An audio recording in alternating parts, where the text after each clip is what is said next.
Good morning, Chantal.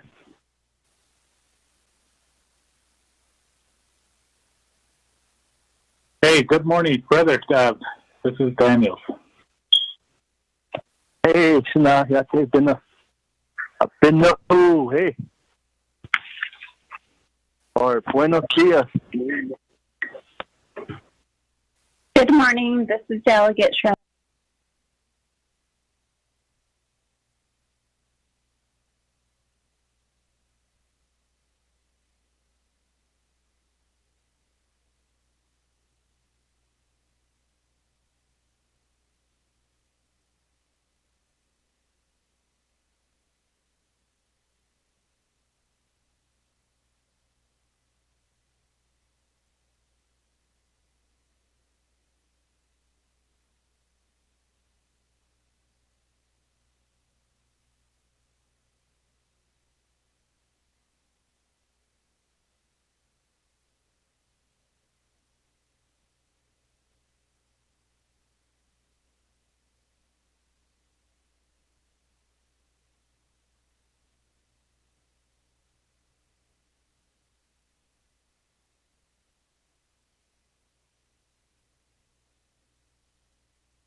10:09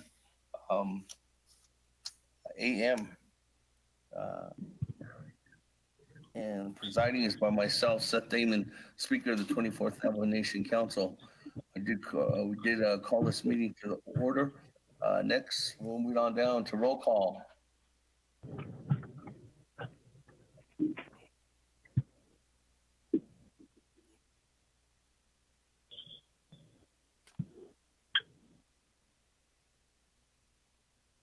I'm here. Delegate Elmer Gay. Good morning, Honorable Elmer Begay. Oh, yeah. Honorable. Delegate Slater. Honorable Elmer Begay is present. Present. Honorable Key Allen Begay. Honorable Paul Begay. Paul Begay is Honorable present. Nathaniel Brown. Honorable Paul Begay is present. Honorable Nathaniel Brown. Honorable Eugenia Charles Newton. Charles Newton is present from Shiprock, New Mexico. Honorable Charles Newton is present. Honorable Amber Nasbro Crosby Crotty.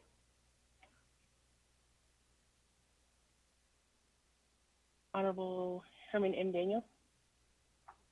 Good morning, here. Honorable Daniels is present. Honorable Mark Freeland. Good morning. Eastsider here. Present. Honorable Freeland is present. Honorable Purnell Halona. Delegate Hello is present. Honorable Halona is present. Honorable Jamie Henyo. Delegate Henyo is present, ready to rock and roll. Honorable Henyo is present. Honorable Vince James. Delegate Honorable Ricky James, Ness. present. Honorable Vince James is present. Honorable Ricky Ness. Delegate Rick Nez is here. Honorable Carl Slater. Delegate Slater, present. Honorable Nez is present. Also, Honorable Carl Slater is present.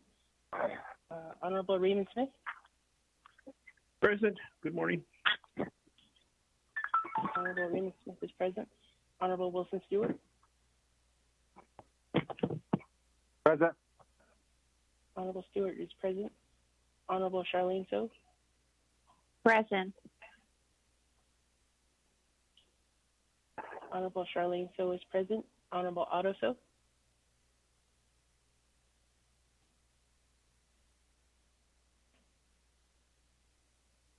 Honorable Daniel So. Present. Honorable Daniel So is present. Honorable Eugene So.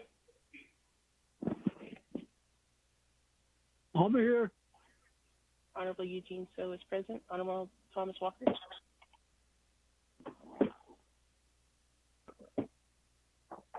Honorable Edison Wanika.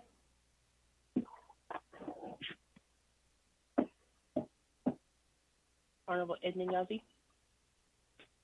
Here. Morning. Honorable Yazzie is present. Honorable Jimmy Yellhair.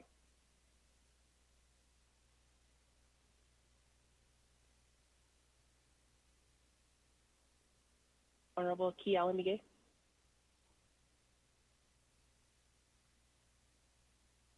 Honorable Nathaniel Brown. Delegate Brown is present from Danahoto, Navajo Nation. Yeah. Honorable Brown is present. Honorable Amber Knasba Crotty. Yat A. Sadeja, Delegate Amber Kanesba Crotty is present, calling in from Window Rock, Navajo Nation. Thank you. Honorable Crotty is present. Honorable Otoso.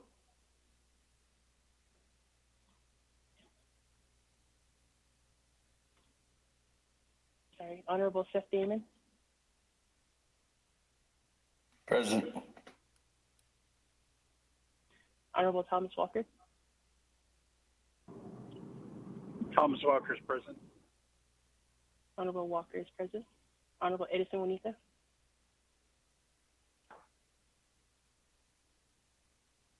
Honorable Jimmy Yellowhair.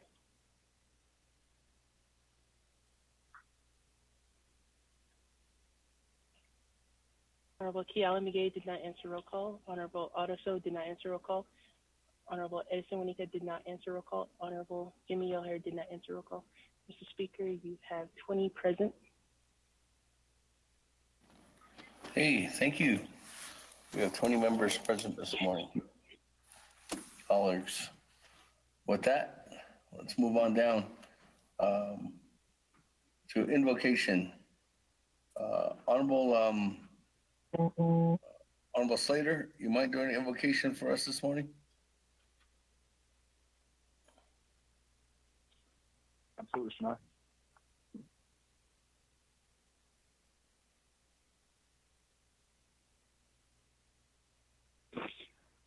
To God and the holy people, please be with the council this morning.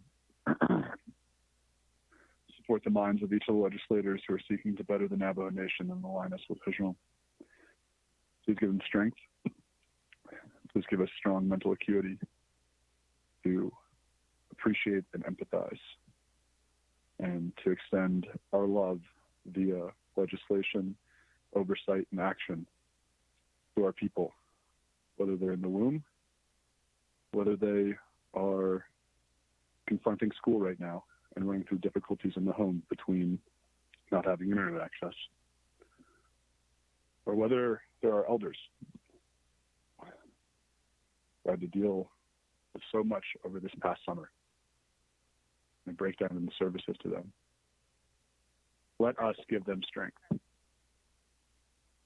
And let us never forget to think about our community members, our citizens of the nation, who aren't less fortunate, but just are living in a different way. And how can we give each of our people the power to succeed? Guide our hands, guide our minds, use the beauty of our land to inspire us. We know that what's durable is strong, and our strength comes from our mountains. But those mountains are built up of individual rocks and grains of sand and sediment. And that's each of us as legislators, that's each of us as citizens of the Navajo Nation. In combination, we're strong and we can face any adversity. But we need strength, and that strength comes from the Diyundana in God. Thank you, Speaker.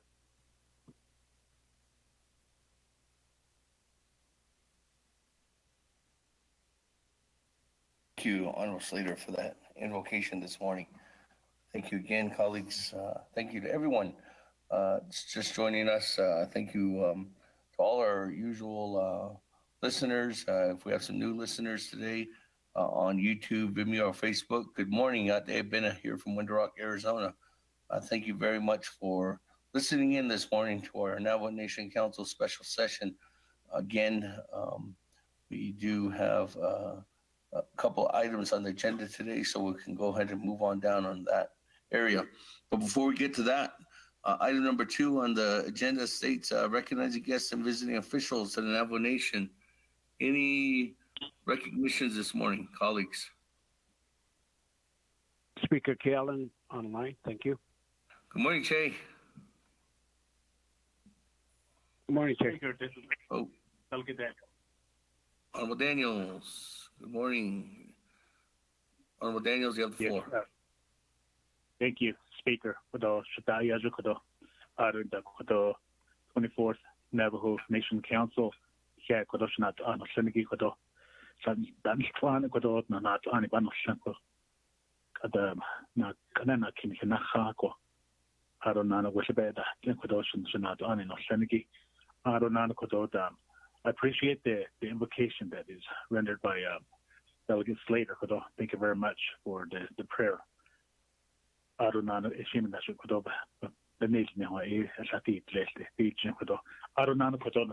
want to recognize one of my chapter officials all the way from West Side, Western Agency. He's also the Western Agency Council President. Not just on chapter president, Mr. Hank Stevens. Recognize the recognize the is touching Mr. Jerry Williams, so we don't agree Delegate Paul Gabe, the region, originally from Cow Springs area. So, Speaker, thank you very much. Great. Thank you. Daniels. That colleagues, any other recognitions? Yes, this is Delegate Nez, Speaker. Yes, go ahead, Chairman Nez. Good morning. Honorable Speaker Damon, honorable members of the 24th Council. I would like to just recognize all our veterans across the Navajo Nation. I've been getting quite a few emails from them based on their budget. They're really having a lot of concerns with their money. So I just want to say thank you to the veterans. Thank you. Speaker Eugene So. Good morning, Honorable So. I'd like to request Go ahead, for a Honorable moment So. of silence. I'd like to request for a moment of silence, but if it's not on the agenda, I would like to ask for one. Honorable So, go ahead at this time. Gashi, I'm asking with respect and honor for two officers. Mobile aside, but they did awesome. Linda Frank, who passed on August 30, 2016. Out of Police Officer Gordon James, who passed on August 30, 1960. I call on Chandra Dodger for the sacrifice that they made. We had never forgotten. It I don't want to change a few seconds or a minute or something to pay that deal or share that within our own prayer within ourselves. Thank you. Thank you very much, Honorable Eugene. So with that, colleagues, everybody on the line, everybody from listening in, let's go ahead and take a moment of silence now for Officer Frank and Officer James. At this time, keep their families and their loved ones in your prayers at this time.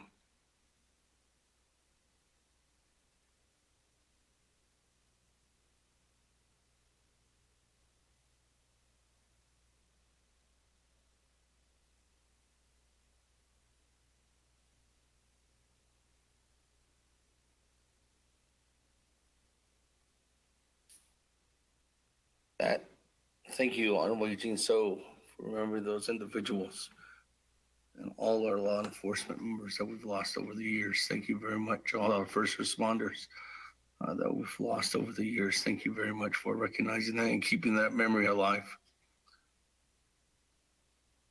Thank you. That, colleagues, moving on down, Honorable Chairman Yazzie.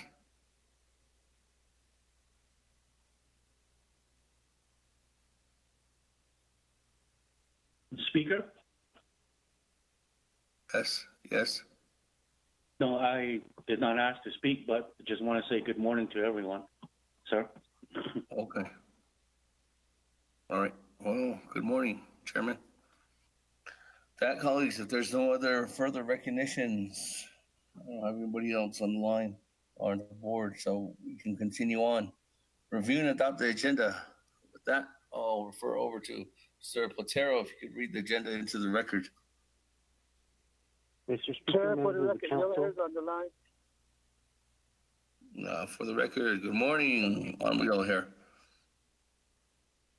Mr. Speaker, members of the council, proposed agenda of the 24th Navajo Nation Council, special session via telecommunications, September 4, 2020, Window Rock, Navajo Nation. Presiding Honorable Seth Damon, Speaker, 24th Navajo Nation Council. 1, call me to order, roll call, invocation. 2, recognize guests and visiting officials to the Navajo Nation. 3, review and adopt the agenda. 4, reports none. 5, old business none. 6, new business A, legislation 0164-20. B, legislation 0215-20. 7, close of session, announcements, adjournment. Mr. Speaker.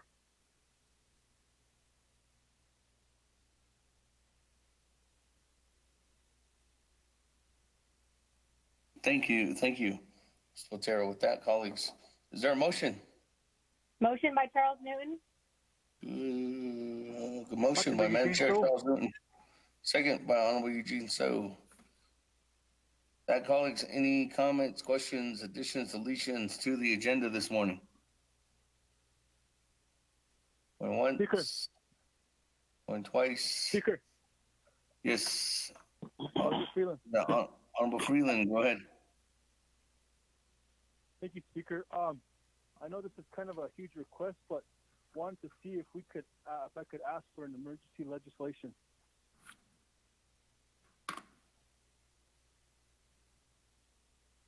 Ask for an emergency legislation? Request for an emergency legislation be added to the agenda. Yes, Speaker. Have you worked that out with Office Legislative Counsel? Not yet. I haven't had a chance to talk to Mr. Potero, but this really centers around the Navajo Historic Preservation Department and the submittal of their RFP to the Department of Interior. I'm asking for a position if we can. I'm asking for a position if we can. It's a position statement. I know it's a NABI position, but we haven't had time to get the draft legislation done. And the RFP is due on September the 8th to Department of Interior in Washington, D.C. This is regarding the Chaco Canyon investigative study that the Navajo Nation wants to submit a proposal for.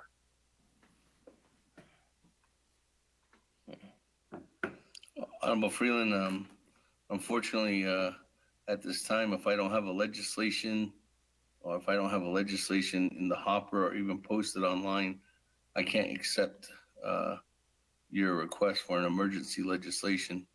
What I can do as a recommendation, though, is you can probably contact, I think Ms. Dana Barbroff is on the line. I'm not too sure if they can get to that legislation or move to, I don't know if there's a draft legislation that you have that you can send over to them, that they can start working on that throughout the day. And by the time we get to the end of the agenda, if that legislation is ready, and at that time, Honorable Freeland, then that's when you could possibly add that to the agenda. Mind you that once the agenda is accepted this morning, after this, you will be needing 16 votes to add that onto the agenda, though. Honorable Freeland. Okay, thank you. Thank you, Speaker. I'm working with one of your staff, Ms. Melinda Arvizo-Siaco, on it. I'll go ahead and do that. Then I know she's working on the draft right now. It's just a simple position or support of their RFP submission it's a $1 million RFP for the investigation cultural study for Chaco Canyon that the Navajo Nation wants to submit. So thank you. Speaker David is Trujillo.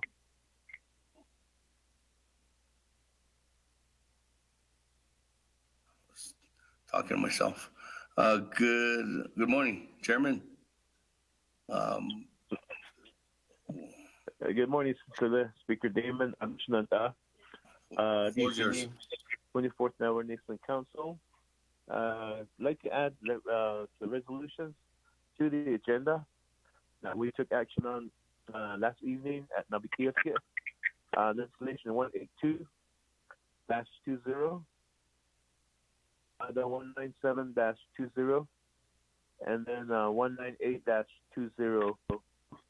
I gave these also, but 197 I would like to ask my Delegate Freeland.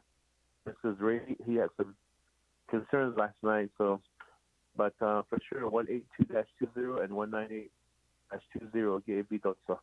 197 I'll hold off on it until I get confirmation from our Delegate Mark Freeland if it's ready to be heard. That's my motion. To the Speaker, Damon.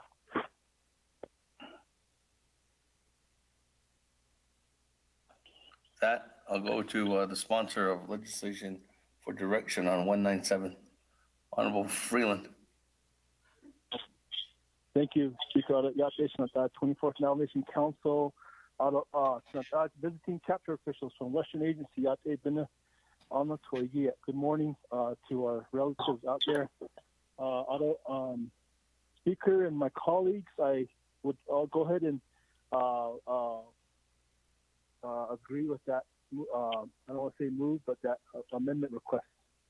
Thank you.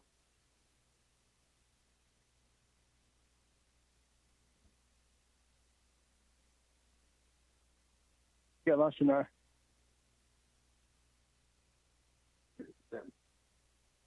Thank you. With that, legislation 0182-20, 0197-20, and 0198. Mr. Botero, could you read the headings for all those?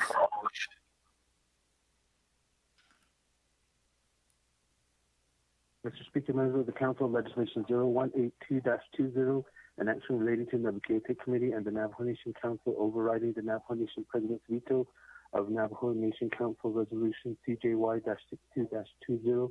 This will require a two-thirds vote. Legislation 0197-20, an action relating to resources and development, budget and finance and Navajo Committees and Navajo Nation Council approving and adopting the Navajo Nation CARES Fund Chapter Distribution Expenditure Plan. This will also require a two-thirds vote. Legislation 0198-20, an action relating to the Navajo Committee and the Navajo Nation Council overriding the Navajo Nation President's veto of Navajo Nation Council Resolution CJY-59-20. This will also require a two-thirds vote. Mr. Speaker.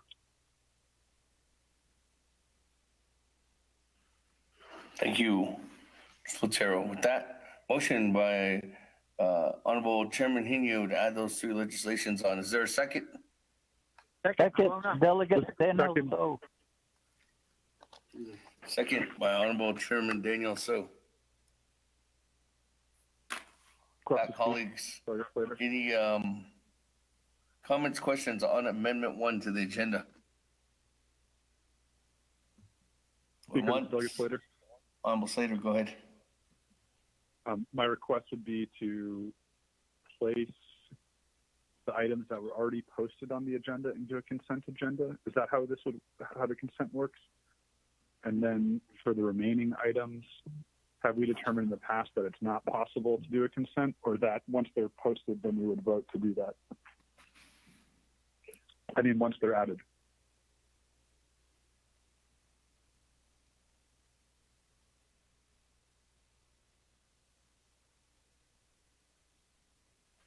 I highly recommend that due to the legislations and even Ms. Barbroff's recommendation, Honorable Slater, that legislation 0182-20 and 0198-20, those presidential veto overrides, that they not be on the consent agenda, just for any further possible challenges in the future. But legislation, there has been precedent for items that are added onto the agenda that were not posted on the original agenda to be part of a consent agenda. So if you want to put a consent agenda together for 0197-20, 0164-20, and 0215-20, that would be the recommendation, Honorable Slater. Yeah, it's nice. That's my request for modification. Chairman Hino, you good with that request?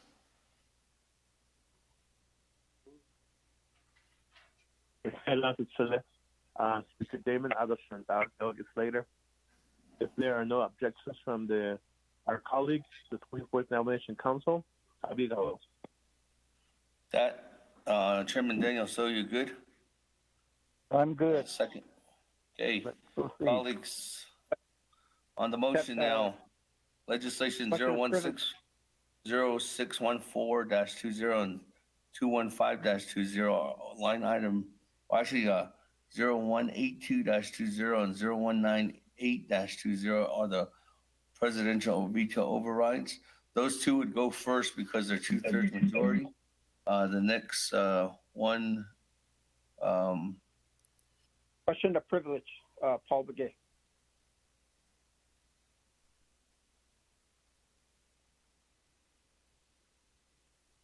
okay. Honorable Paul Begay. Thank Go you. ahead. Thank you, Speaker, colleagues. On legislation 0164-20, I did want to make an amendment to that legislation. I don't know if it's going to go with the consent agenda. Will that keep me from making an amendment to add an amendment to that legislation? Yes, that would. Yes, that would.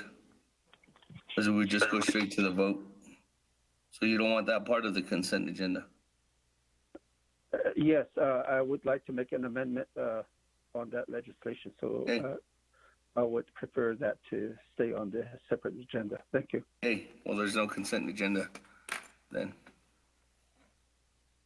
Speaker, this is Delegate Charles. Madam Chair, Charles Zune, go ahead. Speaker, just really quickly, 197-20, is that part of the motion and the second to amend the agenda? I reserve my time. Yes.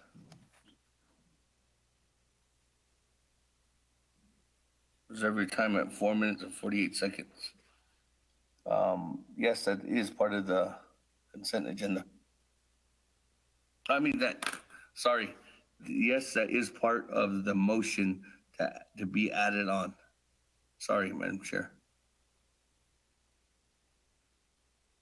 With that, colleagues, any other comments, questions? If there are none? Speaker. Yes.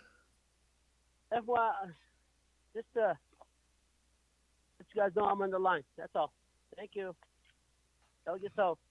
Good morning, Honorable Otto So. That, colleagues, there's no other comments, questions. Speaker, this is Vice Chair Smith. Vice Chair Smith, go ahead. Could you please reiterate what Amendment 1 is on the before we vote? Thank you. Yes. Amendment 1 is to add on legislation 0182-20, 0197-20, and 0198-20. I heard something about consent. Is there any going to be any consent on these? No, there's no consent because there was a recommendation to have a consent agenda, but it has to be unanimous consensus amongst everyone. But that unanimous consensus is not has not been recommended. So there's no consent agenda. Agushi, thank you. Yeah. And Honorable Smith, the 0182-20 and 0198-20 are going to go first because they're 2/3, and also 0197-20. So all three of these are going to go first above the what's posted on the agenda right now, which is 164 and 215, because we have to do the 2/3 majority legislations first. Agushi, thank you, sir. Colleagues, is there any further questions, comments on Amendment 1 to the agenda? There's none? Go to board. On Amendment 1.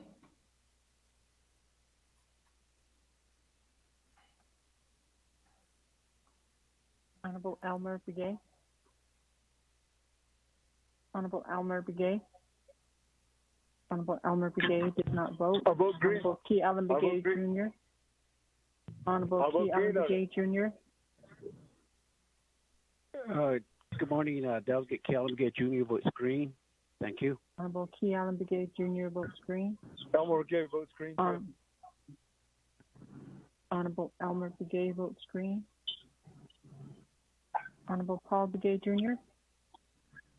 Delegate Paul Begay votes green.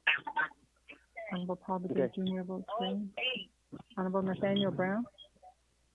Delegate Brown votes green. Honorable Nathaniel Brown votes green. Honorable Eugenia Charles Newton. Charles Newton votes green. Honorable Eugenia Charles Newton votes green. Honorable Amber Kanispah Crotty. Delegate Amber Kanispah Crotty votes green. Thank you. Honorable Amber Kanispah Crotty votes green. Honorable Herman Daniels.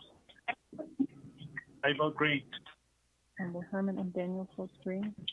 Honorable Mark Freeland. Honorable Mark Freeland. Honorable Mark Freeland did not vote. Honorable Fernell Halona. Votes green. Honorable Fernell Halona votes green. Honorable Jamie Henio. Henio votes green. Honorable Jamie Henio votes green. Honorable Vince James. Okay, green. Honorable Vince James votes green. Honorable Ricky Ness. Delegate Rick Nez votes green. Honorable Ricky Ness votes green. Honorable Carl Slater. Legislator green. Honorable Carl Slater votes green. Honorable Raymond Smith Jr. Green. Honorable Raymond Smith Jr. votes green. Honorable Wilson Stewart Jr. Green. Honorable Wilson Stewart Jr. votes green. Honorable Otto So. I vote red. Honorable Otto So votes red. Honorable Charlene So. I vote green. Honorable Charlene So votes green. Honorable Daniel So. Daniel So votes green. Honorable Daniel So votes green. Honorable Eugene So. I vote green, and thank you for my vote. Honorable Eugene So votes green. Honorable Thomas Walker Jr. Thomas Walker votes green. Honorable Thomas Walker Jr. votes green. Honorable Edison Winnica. Green. Honorable Edison Winnica votes green. Honorable Edmund Yazzie.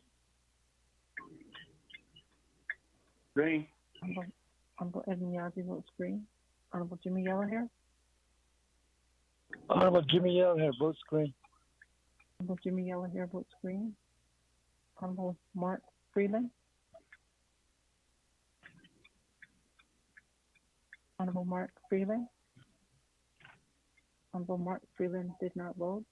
With that, Mr. Speaker, we have a vote of 21 in favor, 1 opposed. Mr. Speaker. Okay, thank you. 21 in favor, 1 opposed. Speaker not voting. That, back to the main motion. Any other comments, questions? Amendment 1 carried on the main motion for the agenda. Going once, going twice, or 3 times. Second reading. Mr. Speaker, members of the council, is Amendment 1 motion to add legislation 0182-20 and 0197-20 and legislation 0198-20. Mr. Speaker.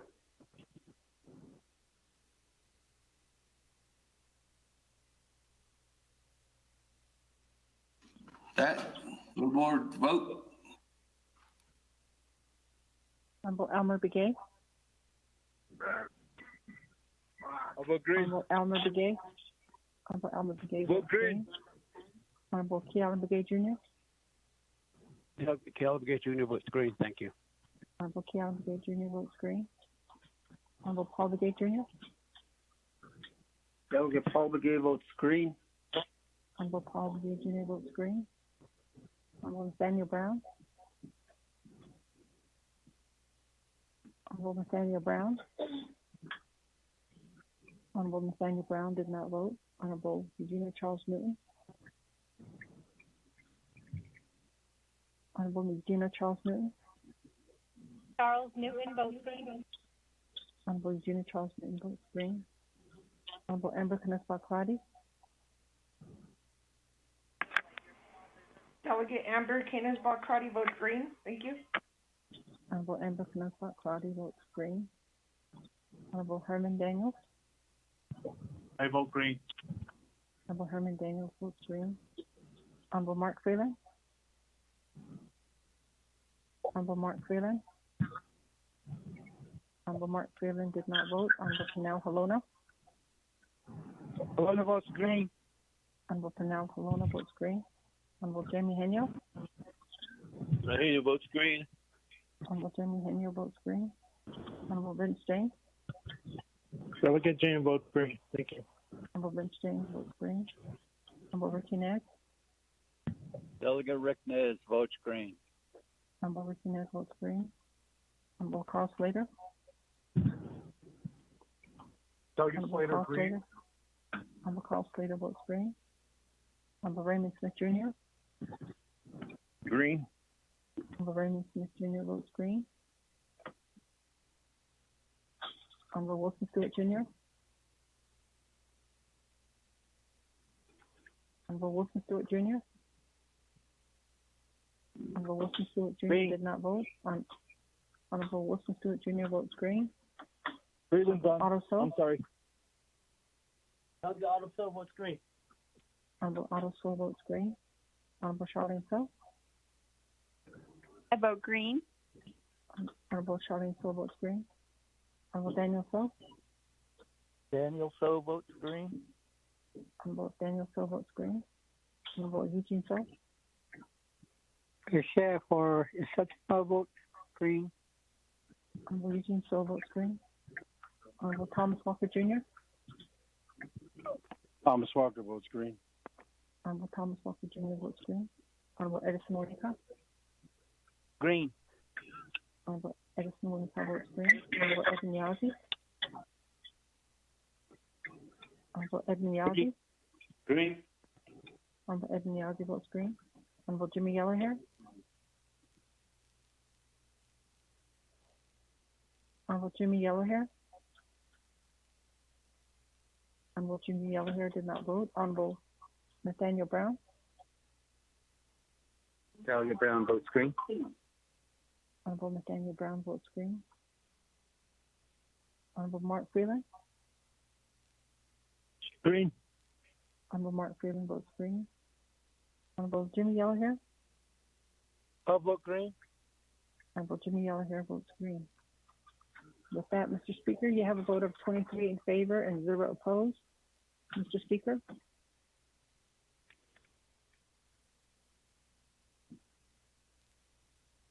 That, colleagues, 23 in favor, 0 opposed. Speaker not voting, motion carries. We do have an agenda before us. Continuing on, item number 4, reports, there are none. Item number 5, old business, there are none. Item number 6, new business. Sequence of order for per the amendment, the first legislation that's up due to the 2/3 rule. Legislations are first, so item number A, legislation 0182-20, sponsored by Chairman Daniel So, co-sponsored by Madam Chair Charles Newton. Mr. Otero, if you could read the legislation into the record. Point privilege, members of the council. Point of privilege.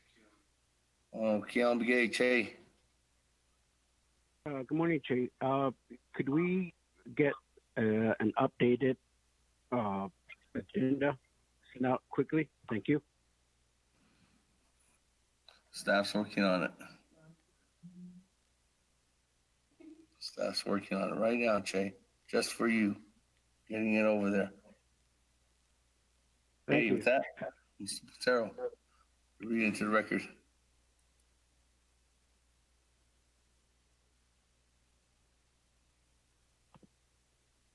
Mr. Speaker, members of the council, tracking number 0182-20, an action relating to Navigate Committee and the Navajo Nation Council, overriding the Navajo Nation President's veto of Navajo Nation Council Resolution CKY-62-20.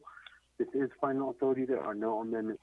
For Navajo Nation Council Rules of Order, Rule 9, legislation has been read into the record by electronic voice recording. Mr. Speaker.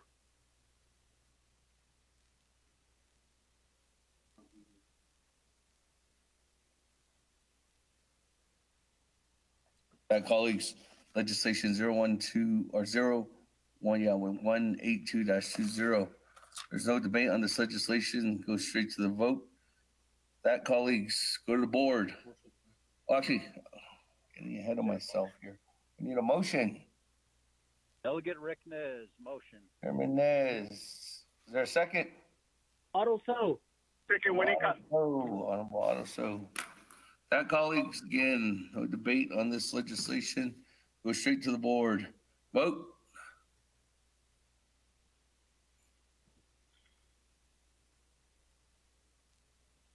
Honorable Elmer Brigade. Vote green. Honorable Elmer Brigade votes green.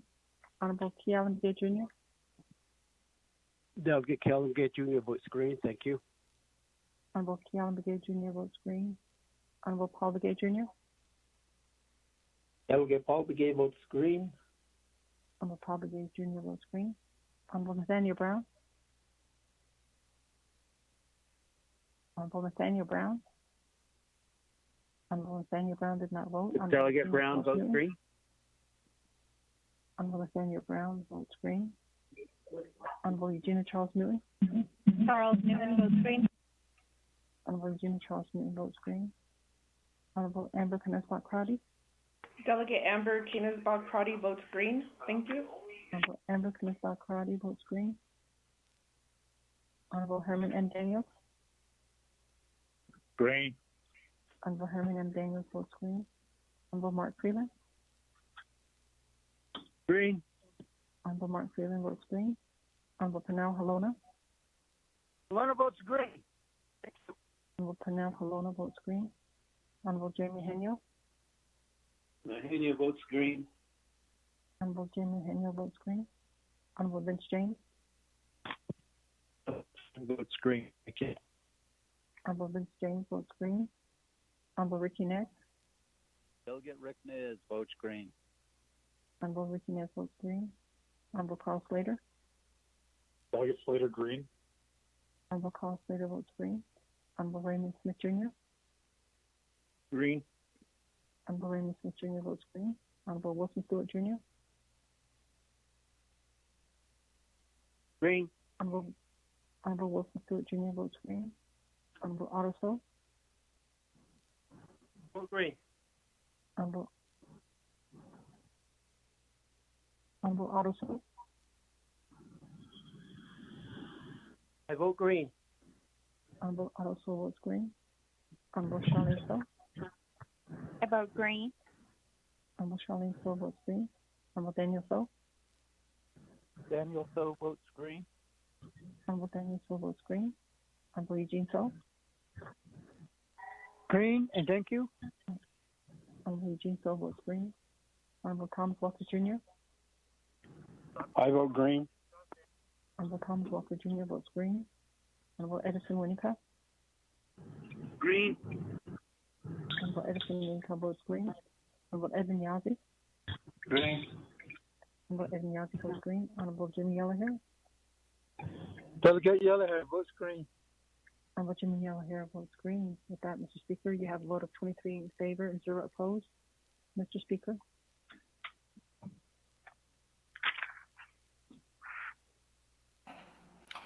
That, colleagues, legislation 0182-20, 23 in favor, 0 opposed. Speaker not voting, motion carries. Final authority is here at Navajo Nation Council. With that, colleagues, moving on down to legislation 0197-20. Mr. Platero, if you could read that into the record.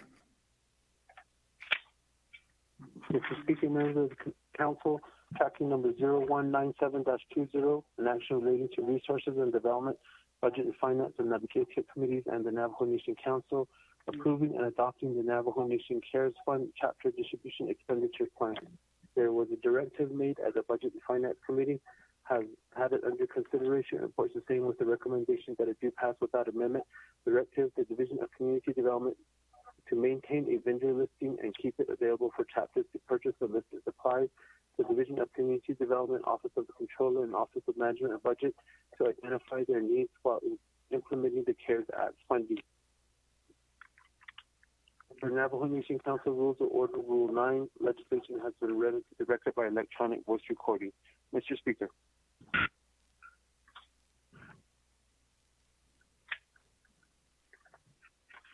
Thank you, Mr. Terrell. With that, colleagues, is there a motion? Motion, Halona.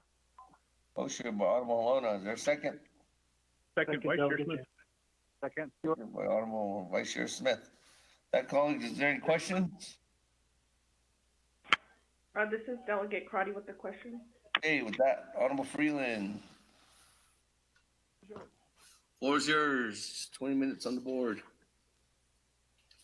Thank you, Speaker Adjournment. Thank you very much, my colleagues, thank you for the question. This was dubbed as a humanitarian legislation. We want to take this down to the neediest of the needs, neediest of the needy. That means the Hogan level. We want to ask that, we're asking our chapters to help us in this effort of spending this money by December 30th. It seems like a lot of it's tied up in the Window Rock, but we want to make sure that we do get this money out to the people directly. Dubbed as a humanitarian legislation, chapter distribution expenditure plan is allowed. It's allowing for the use of dollars for now chapters, both certified. Can you hear me? Yes. Okay, I'm sorry. I heard that. Okay, did I get muted? No, you're so good. Saying, it's an expenditure plan created for $90 million for our chapters, both LGA certified and non-certified, to respond to the COVID-19 pandemic, ensuring that our Navajo communities do have access to the necessary funding to ensure that our community, our Navajo members, are adequately protected. This is a protection legislation as well from exposure of COVID-19 and to mitigate the spread of the virus. Any additional expenditure funds that are left over or unspent after December 30th will be returned and reverted back to the Navajo Nation CARES Fund. Allowable expenditures are limited, but not limited to PPE equipment, gloves, masks, hand sanitizer, thermometers, antibacterial soap, first aid, employee workplaces, essential items, Clorox wipes, Lysol spray, toilet tissue, wipes, diapers, adult pull-ups, feminine hygiene, toothbrushes, toothpaste, aloe vera, lotion, shampoo, soaps, essential fuel sources, including wood, coal, pallets, propane, gas vouchers for fuel, hand warmers, blankets, essential food items, vitamin C, emergency vitamin C tablets, water, multivitamin for adults and children, Gatorade, V8, essential drinks, Navajo food care packages, including blue corn mush, essential service, solid waste removal, solid waste cleanup, porta-johns, supporting water haulers, livestock, windmills, electric bill assistance, infrastructure projects, infrastructure upgrades, including bathroom addition, planning design, ADA compliance is a must. We also are looking at bathroom equipment, septic service assistance that includes cleaning of septic tanks, cistern tanks, water barrels, workplace implementation that meet CDC requirements, utility and water infrastructure, and water wells. Infrastructure equipment such as backhoes for COVID-related deceased matters and other deceased matters for burial and grave digging. Unfortunately, we had to include that because some chapters are struggling with no backhoe, and when you have family members that need to bury a loved one, they don't have that capability of doing that. Assistance, emergency essential assistance, PEP support, employment, special duty pay, essential pay, bathroom additions for construction work employees, essential duty workers, essential workers, heavy equipment operators for road maintenance and burial, essential emergency coordinators, emergency hardship assistance for electric, propane, natural gas, and groceries, payment for chapters, senior center utility bills going back to March, electric, propane, natural gas, the purchases of food, PPE for elders at the senior centers, upgrades at senior centers to include safety upgrades for CDC guidelines and compliancy with the American Disabilities Act. With me, I also have Ms. Cheryl Nyazi. I don't know, Ms. Nyazi, are you on the line?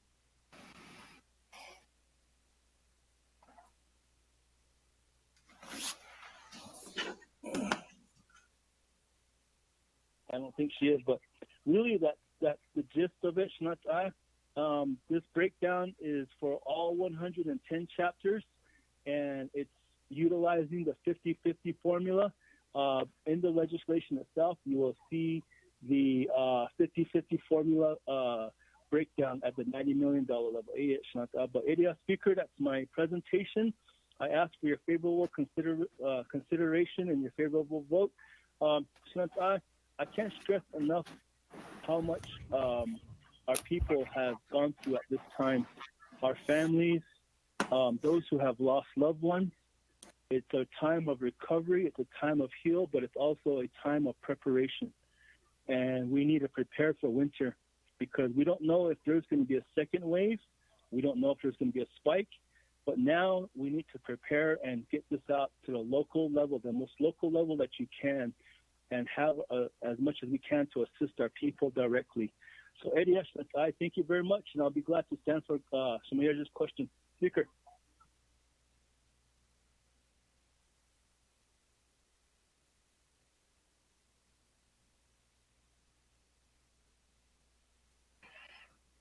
Thank you, Honorable Freeland. Winner of the board, Madam Chair Amber Crotty, floor is yours. Thank you, Speaker, and my colleagues. Shiaj for the resolution or for the legislation. A vast majority of my chapters support this legislation. What some of the concerns I am receiving are from constituents who are not active with the chapter and feel a disconnect in terms of providing service. So I would, my question would be, is there a procedure for the chapters, like a community assessment? Is there a document that that either has been developed or can be developed to make sure all of the community members within a chapter service area are being planned? And the reason why I'm mentioning this is I think if you don't have a vehicle or a reliable source of vehicle, or if you're not somehow connected to the chapter, community members have raised issues on how they are, how have they been provided service during this relief effort. So my intention is to try to rectify that and ask if there is a community assessment that we can point to as we make sure services are provided to the community. And then my second question is, rural addressing plays a critical component to public safety and emergency services, but yet we don't see complete rural addressing at the chapter level. Is there any intent to address that under this expenditure plan, which I think could complement not only the community assessment, but for future emergencies that we deal with throughout the seasons? We know as winter is coming, then will come monsoon. We're right in the middle of monsoon, so we're on this cyclical cycle, and I'm just trying to make sure that we maximize either a local or regional emergency management plan.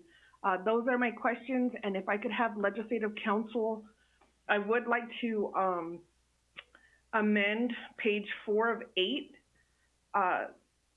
line 18. December 30th is the current date for the expiration of CARES, and so I would like to, I'm requesting just the amendment language right now, Speaker, to modify to December 1st, because that will give us time to reallocate to the hardship assistant any funds that have not been expended by that time. Thank you, Speaker, and I'll reserve my time.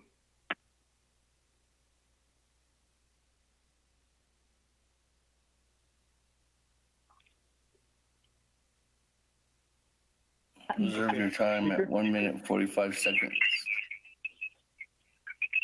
That,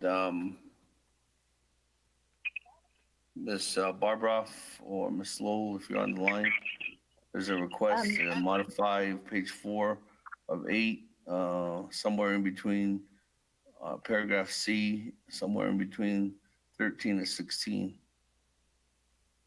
Thank you, Speaker. I want to ask Delegate Crotty a question, if I may. If you look at paragraph C, the sentence that she's attempting to modify actually speaks to, well, if you read all of paragraph C, it talks about the fact that the Budget and Finance Committee in Nabikiete, during the month of October, they're going to review all of the expenditure plans and make a determination that if any project is not going to make enough progress to demonstrate that it will be completed by December 30th, it will be reallocated to the hardship assistance expenditure plan.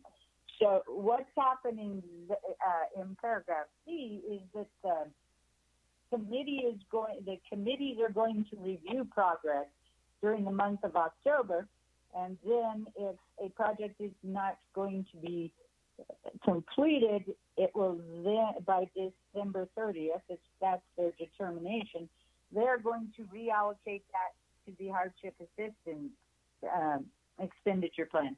So I want to point out that that provision doesn't really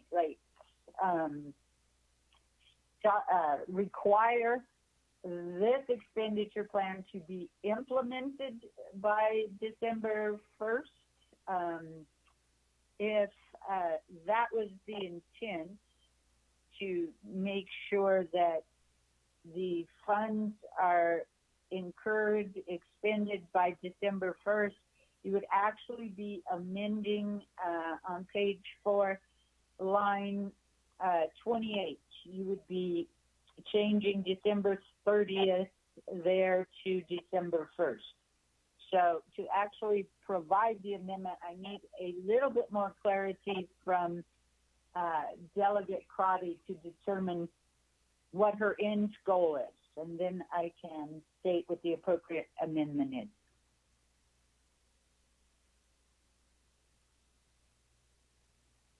With that, Madam Chair, I'll come back to you.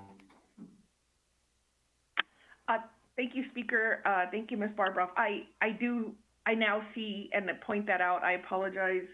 I should have read it in total, and so I'll withdraw my request for that amendment. Thank you, but I would like my questions to be answered on the community assessment and rural addressing. Thank you, Speaker. Okay, with that, let me go back to Honorable Freeland.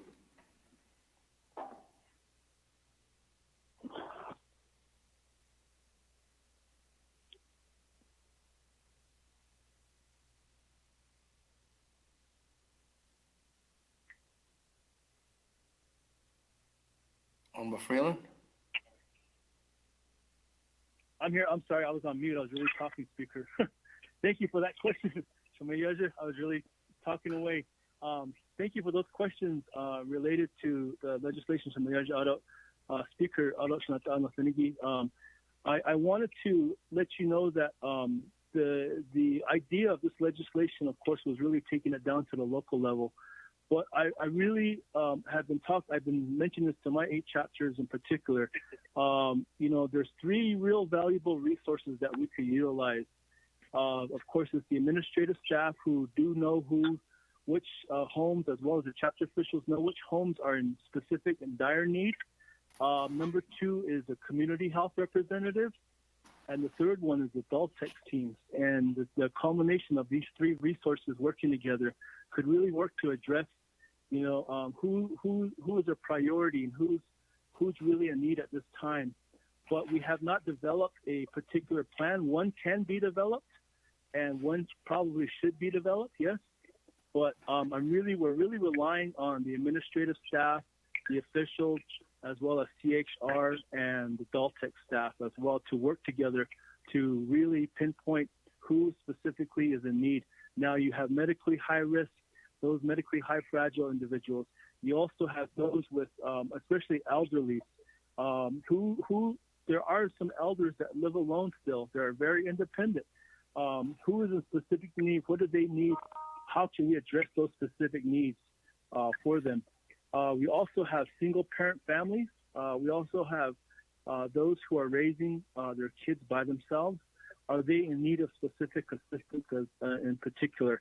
But really, to answer that first question, we would need to look at developing a process.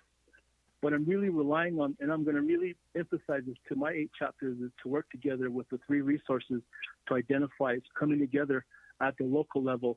When we spend some time, especially with our CHRs or the Daltech team, they know specifically, as well as the chapter officials and the staff, they know who is in specific need because the requests are there.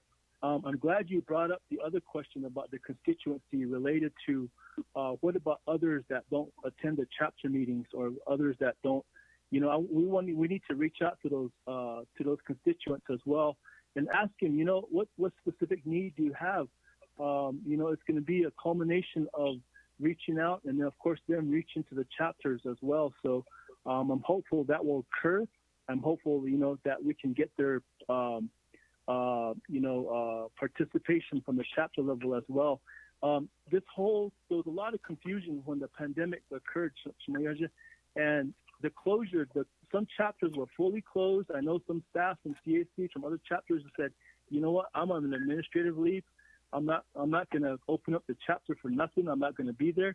But there are chapters that were, even though they were mandated to close, there were chapter staff that were at the chapter every single day, even despite the ASC or DCD saying that you are to be closed. I really applaud those chapters. I have chapters that did that as well. Pretty much all my 8 chapters were open, and they did their best with what they had. And I really applaud them for doing that. So I'm real hopeful we can work to get those individuals assisted as well that don't participate, particularly in the chapter meetings. We didn't include the rural addressing program. We didn't include them, but I'm sure that could probably be looked at and be worked out. And I really hope that rural addressing, gets more funding in the long run. They need more funding.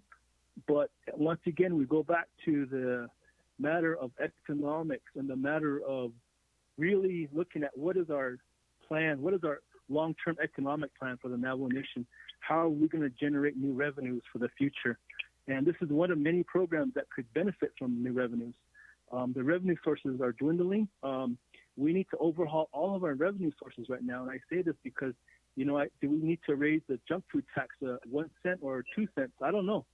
But we need to come up with some viable economic plans, because once that NGS closed and Cancer Mine closed, that should have been the alarm right there. And we should have had some sort of plan in place to, revitalize our Navajo economy and really look forward to look at targeting next year for, instead of $167 million general fund, look at $177 million general fund, or even $182 million general fund. How can we target those levels? And, programs really could benefit from this. And, we heard from school clothing, we heard from Division of Social Services yesterday. That's one of many programs that could benefit from an economic overhaul. But I just wanted to mention that, Shalanta. So, Mayor, thank you for the questions, though I hope I answered them.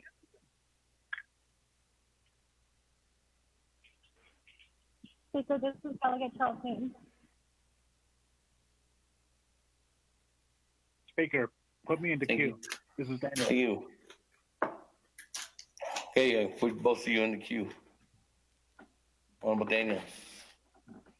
With that, Honorable Slater, go ahead.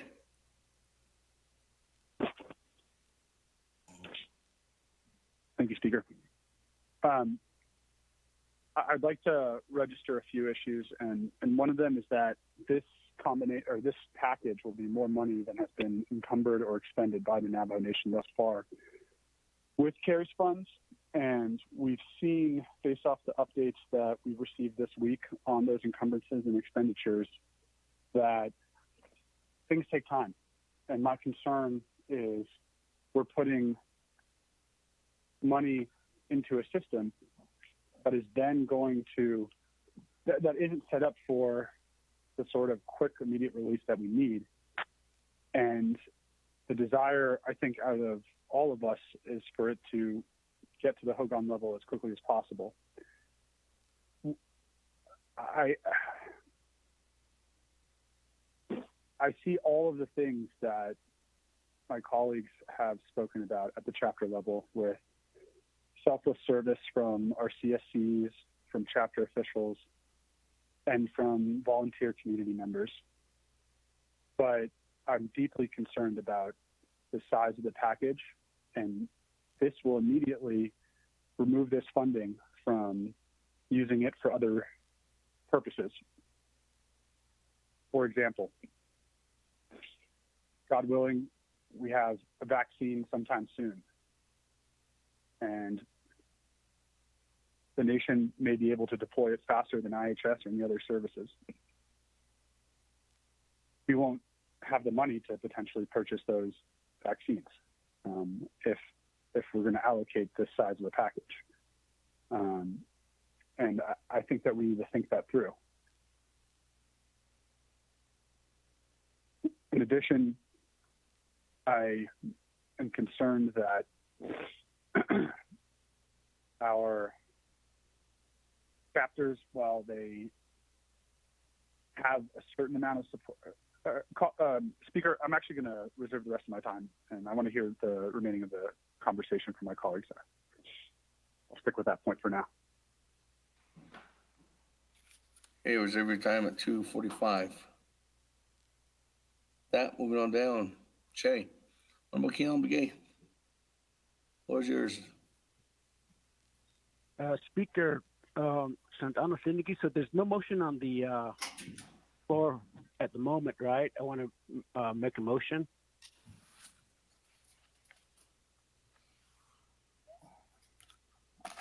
Speaker, if there's no motion on the floor, I'd like to make an motion.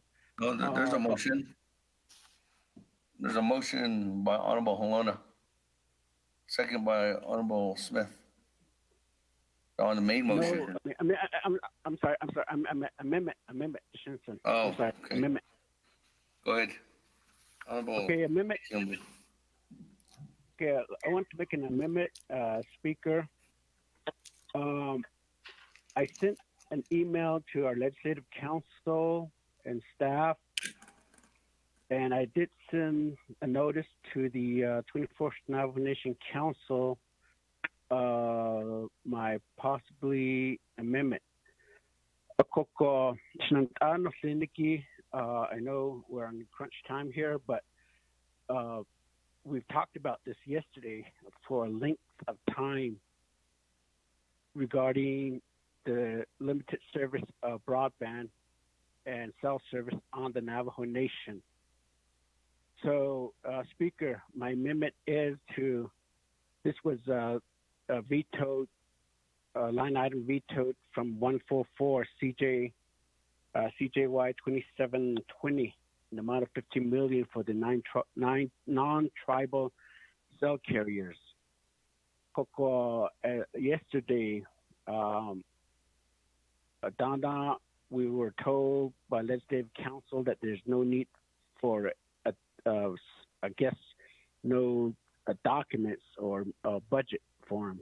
So, 15 million puppets adults, and then further make a justification to say, as of yesterday, that those chapters that are in dire need of cell service that currently don't have cell towers, those will be a priority, and those that will be given a plan to us.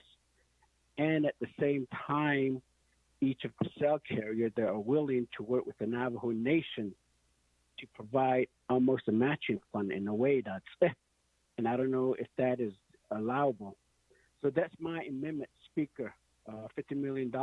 Again, the clarification if this will change the intent of the legislation with the dollar amount. But nonetheless, I believe that we all agreed. There was a concern by the council that there is a lack of cell service, broadband service for our Navajo kids that are doing schooling from home now. So with that, Speaker, I made that amendment.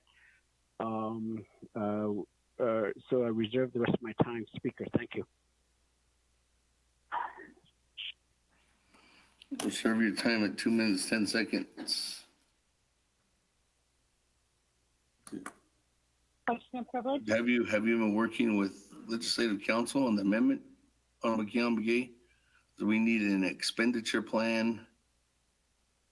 And Speaker, I indicated Exhibit 5 that was included in the 144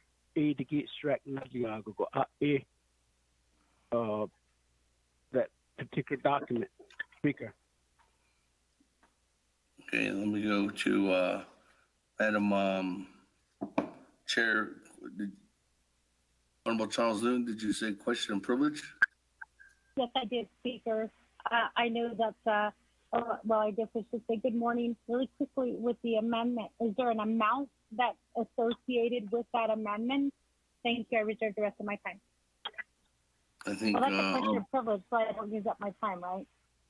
I think Honorable Keon Begay stated it was 15 million.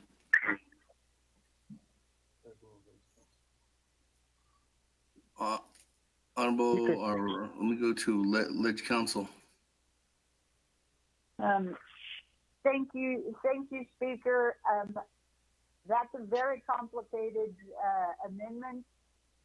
Delegate T. Allen Begay submitted the request about 12 minutes ago. So Legislative Council, of course, is stacked up with other amendment requests. So have not had an opportunity to work on Delegate Begay's amendments. My recommendation would be if that we probably need 20 minutes, maybe longer, to look at it. As I said, it is complicated. Thank you, Speaker.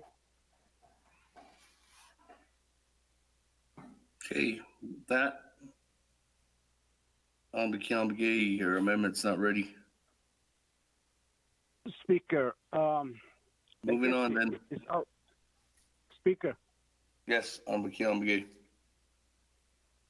I would request the Legislative Council and staff give me the same opportunity other delegates receive in getting certain privilege in developing and requesting for an amendment.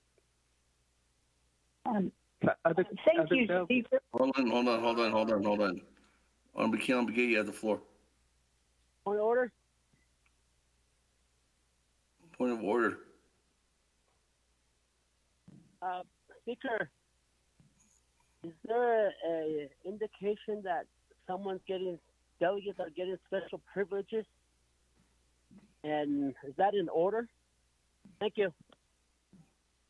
I haven't heard of anybody getting special privileges. Honorable Otto. So back to Honorable Keon Begay.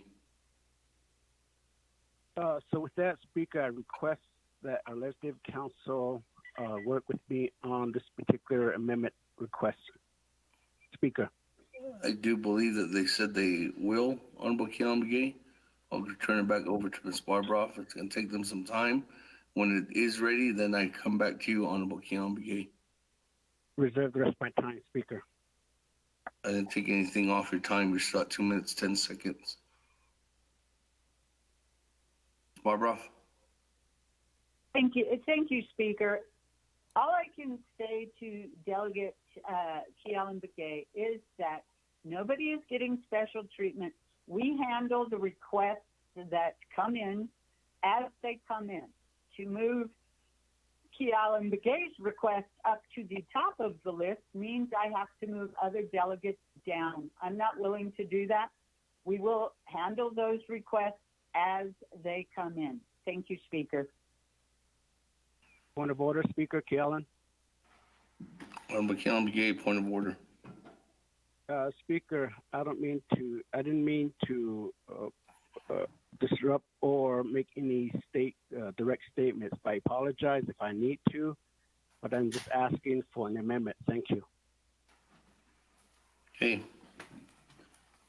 Thank you, Honorable Kealan Begay.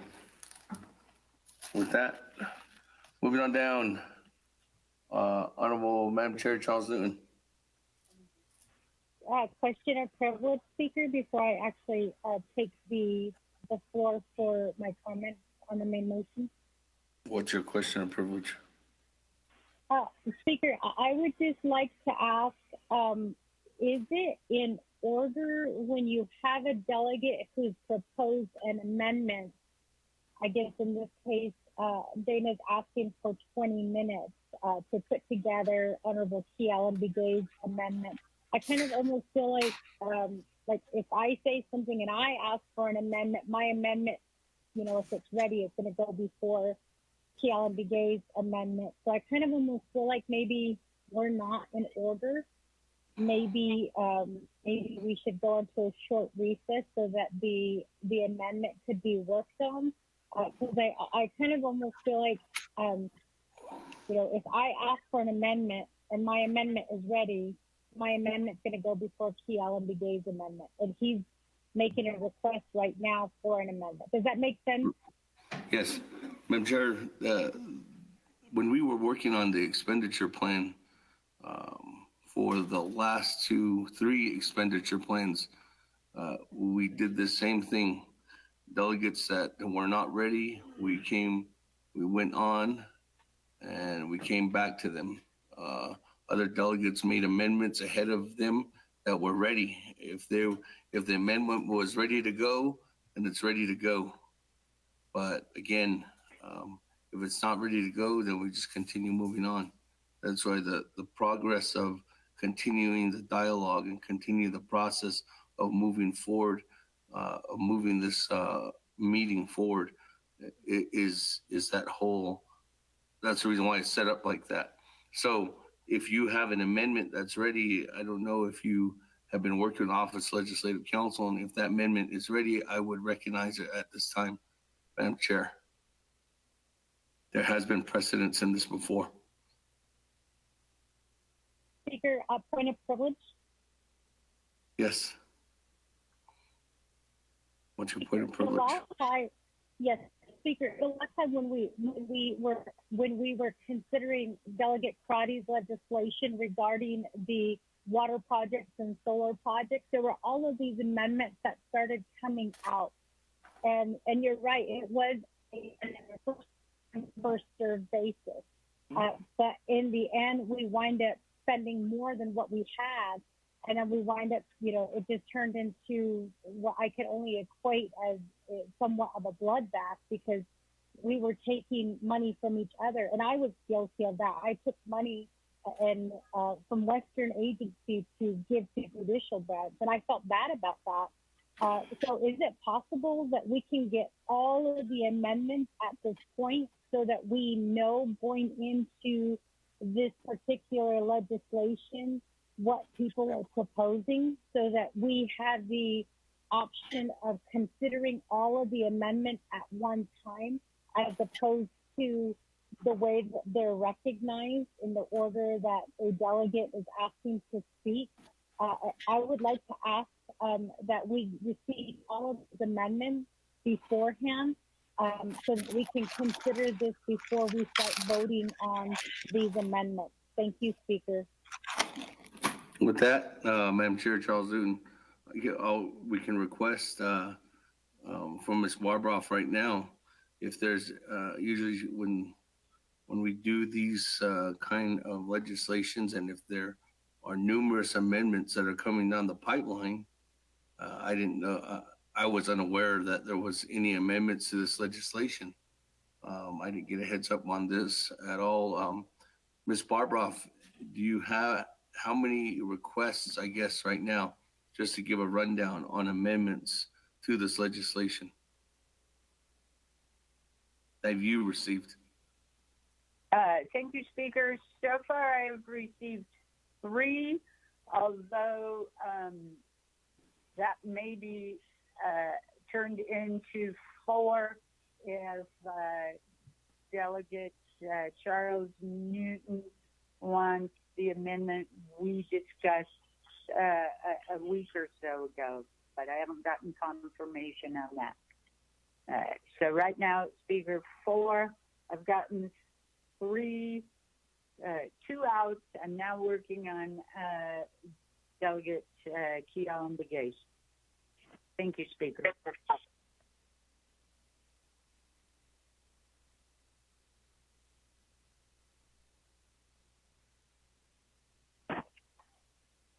There it is. That, Madam Chair, Charles Newton, floor is yours. Speaker, question and privilege. Question of privilege, Madam Chair. What is your question of privilege? Speaker, thank you, and thank you, Dana, for sharing that information. No, I will not be making an amendment to this legislation. It is currently working on.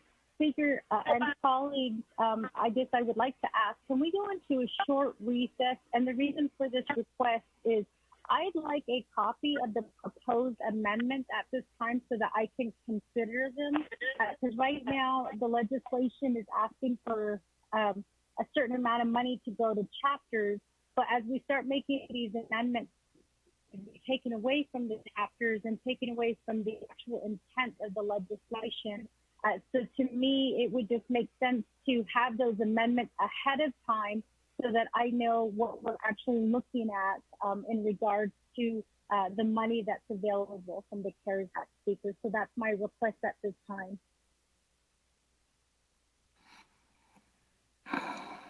Well, one we know is Honorable Keal and Begay's, and if you're not going to make an amendment, Ms. Barbroff, what are those other 2 amendments that are ready to go?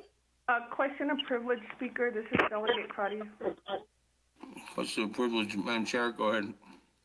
My question, Speaker, is as a delegate, we make an amendment to Legislative Council. What's our rights? What rights do we reserve in making those amendments? And is it up to the amending party to disclose that information? Thank you, Speaker. With that, Honorable or Ms. Barbroff, I guess I would legal question. Thank you, Speaker and Delegate Crotty. The way Legislative Council tries to handle this situation is that we don't disclose the request for the amendment until it has been submitted to the delegates.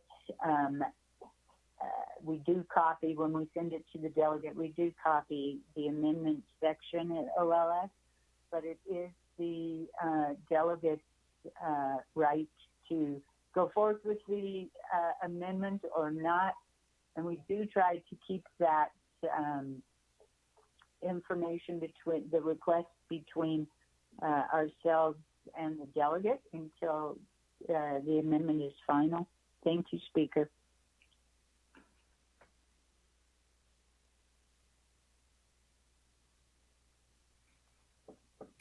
Thank you. And at this time, there are no amendments on this legislation. So I'm going to continue on legislation 0197-20. Madam Chair, Charles Newton, you're up. Thank you, Speaker. To the sponsor, one of the questions that I've been receiving from my constituents is if the people who are going to be requesting are not voters from the chapter, are they going to be denied service? And I think it's a really valid question because we recently had a purge that occurred, and we also have some new voters. I know that there are some students who just turned 18. Because of the pandemic, they weren't able to go in and register to vote right away, which is affecting their scholarship money and also other things. So when we're talking about money going to the chapters, is that money only going to be focused on chapter voters? Because again, I feel like this legislation is only favoring those who are registered with a chapter to vote.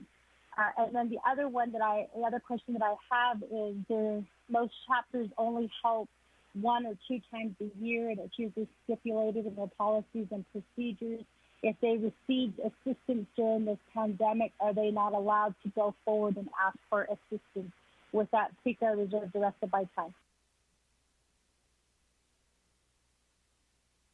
Pat, Madam Chair, 3 minutes and 47 seconds. Reserved your time. I'm going to go to Honorable Daniels now, and then I'll go back to the sponsor for a response. Honorable Daniels? Yes, thank you, Mr. Speaker. To the sponsor, my brother, Delegate Freeland, thank you for bringing this legislation before 24th Navajo Nation Council. There's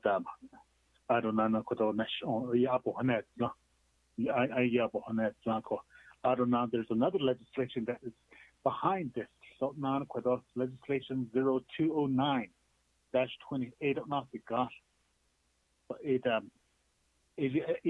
About this legislation, using the 50-50 formula,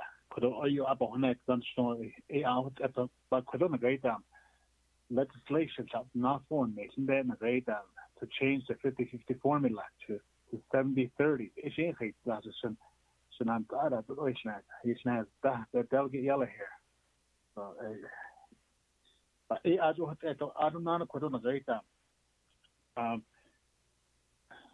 COVID-19,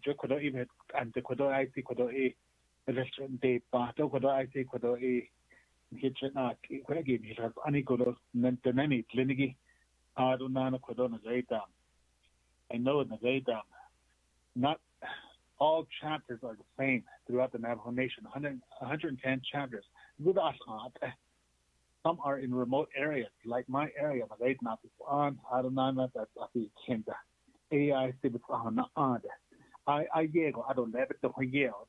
Services other chapters, they don't have like a backhoe. So right now, a lot of them, they were looking for backhoes to bury their loved ones, but I not. So they that takes time. The question that I have is, with this dollars, can the chapters purchase like heavy equipment like a backhoe? Because we're still in this pandemic. Stay-at-home order, Georgia. A lot of our Navajo people are just staying home. I was talking to this a business owner from Western Agency. They put on a septic tank cleaning. I was the business. I know that yes, when I cleaned these septic tanks, I had to take all that waste all the way to Page, Arizona. No, I quite as open and I am Zondo. There's no call. They Peabody, they used to have like a sewer pond. It honestly, I had the get or no call. So I think could I look bit is could on the great on the great I don't know could on the great we have some constituents living in these metropolitan areas that are registered with these chapters. How can we assist those the people out there, like in Utah? They live in Salt Lake City area, Layton, Utah area. I know they go to these urban Indian centers.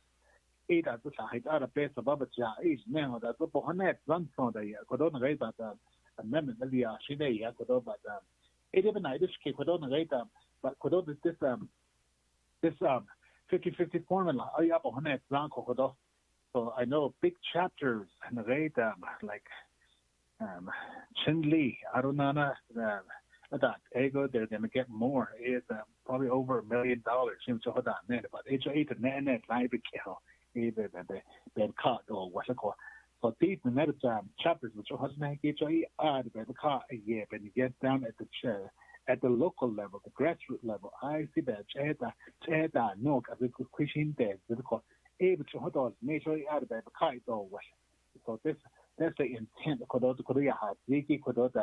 Delegate Freeland, my brother, I go.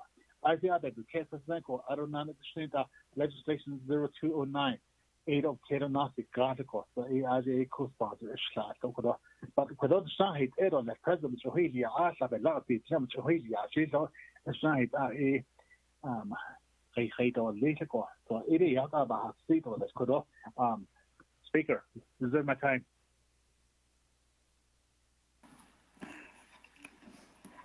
Reserve your time with 6 seconds.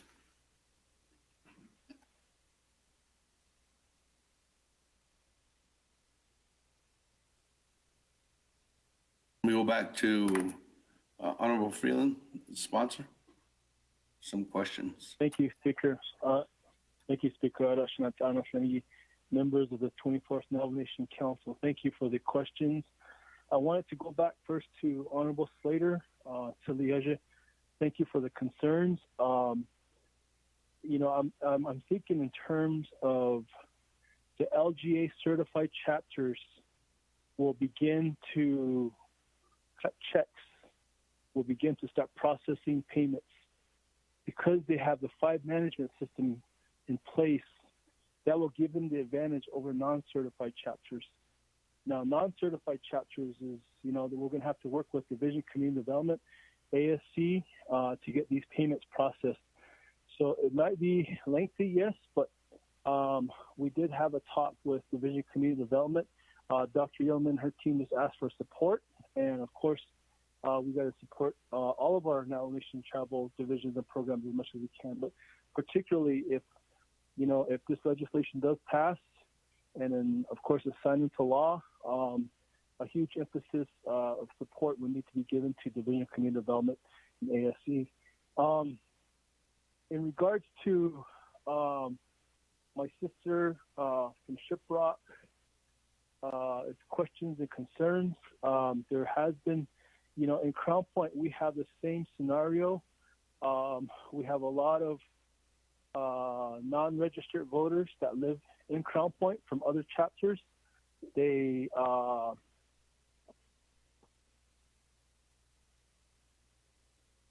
do receive assistance from the chapter directly. I know our chapter president, Capitan, did mention that she was also, they were working with other non-member,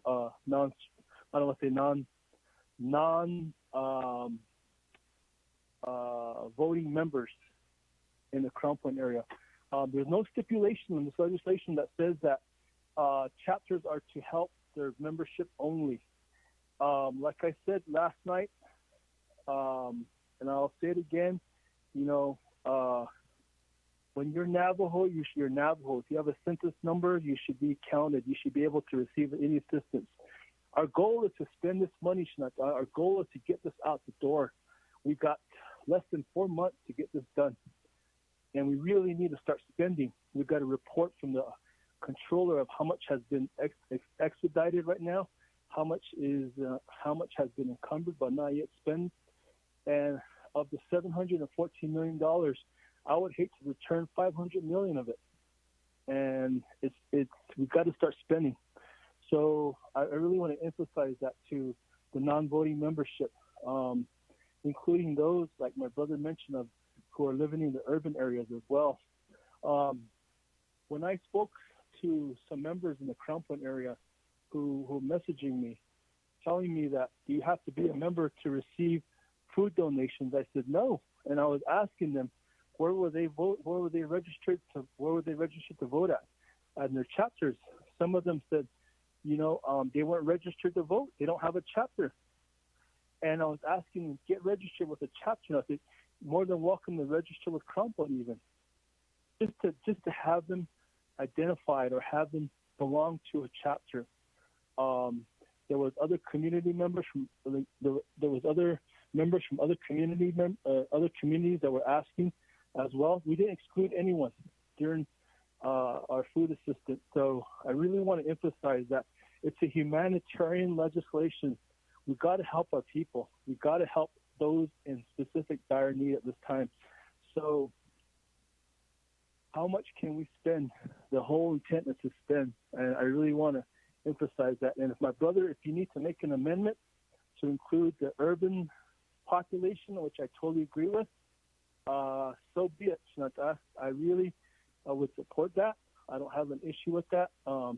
Really want to make sure that those in Salt Lake City, Albuquerque, Phoenix, Flagstaff, Gallup, Farmington, wherever they are, be included as well.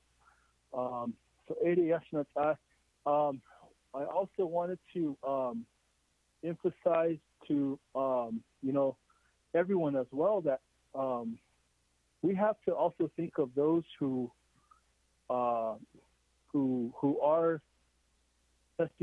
have tested positive, and I don't know if they're getting as much help as they can by staying home. I know the CHRs are doing their best to assist, but we also need to figure out a way to help them as well.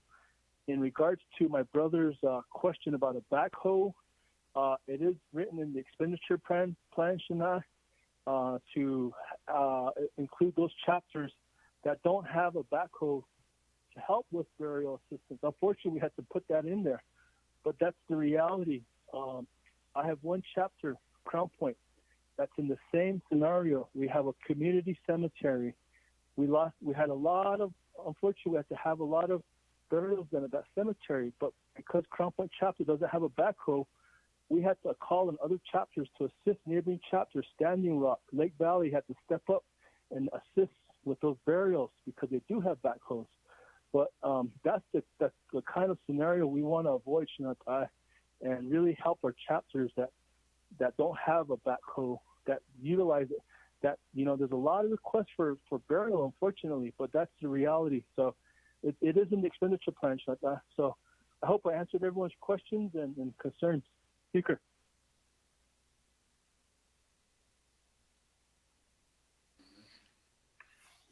Thank you.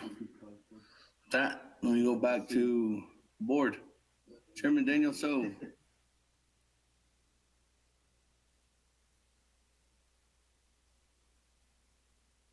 Thank you, Cecilia, Speaker Damon, Otto, members of the Navajo Nation Council. Question to Legislative Council. Say Kielan is proposing an amendment that was already line item vetoed, and he wants to basically reintroduce that particular funding opportunity. And I'm wondering if something that's been line item vetoed, is it okay to have it again in another expenditure plan? The other is that question. The other is, I think it's time that the council ordered the development of a Navajo Nation CARES Act office. It is very obvious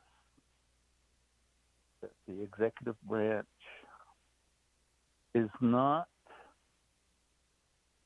developing the business unit numbers or the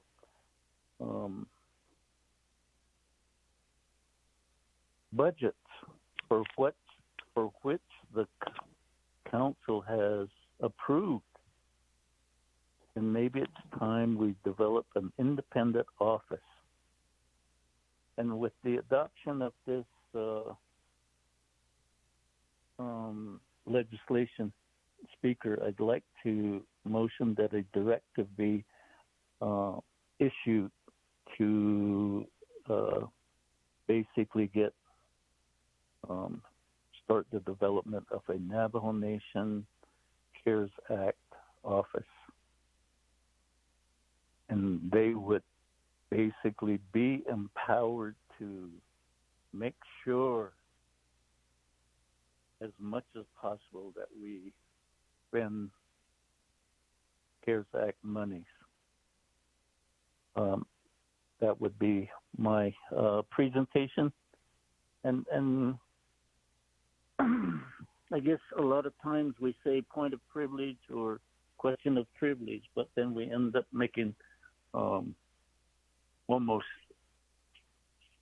a preface to statement before asking the question, and it really deviates from the debate at hand. So, colleagues, just let's stay to the discussion that those questions at Nobby. Thank you.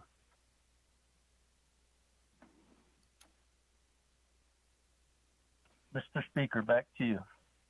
Okay. I guess, thank you, Chairman Daniel. So on that request for a CARES office, in working together, I'm trying to schedule a leadership meeting with the President, Controller, Department of Justice by as early as Tuesday. And at that time, I will definitely bring up that request and seeing the response.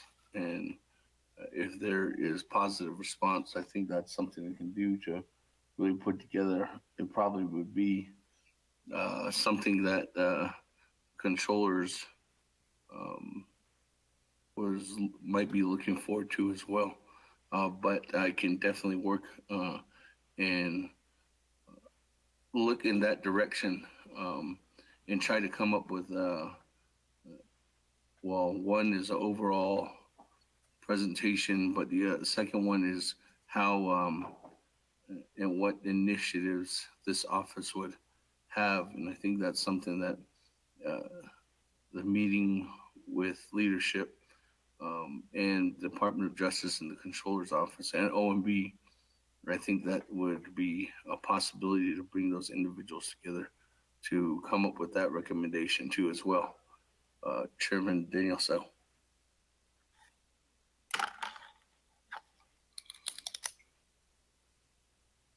With that, moving on down, Honorable Otto So.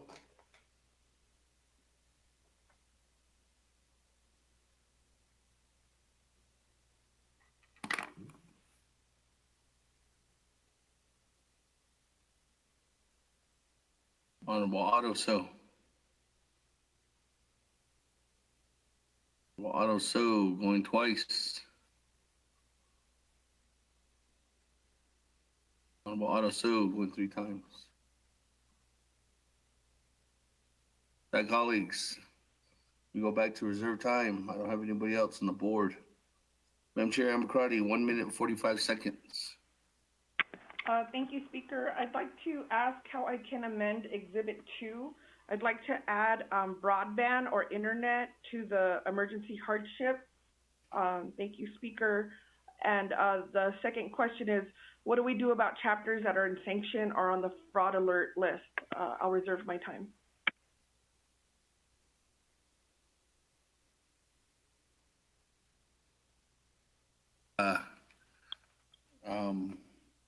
Let me go back to the sponsor, maybe Ms. Barbara.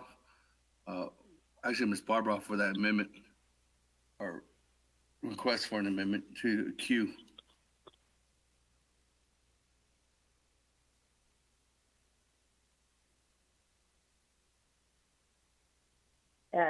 Thank you, Speaker, and checking the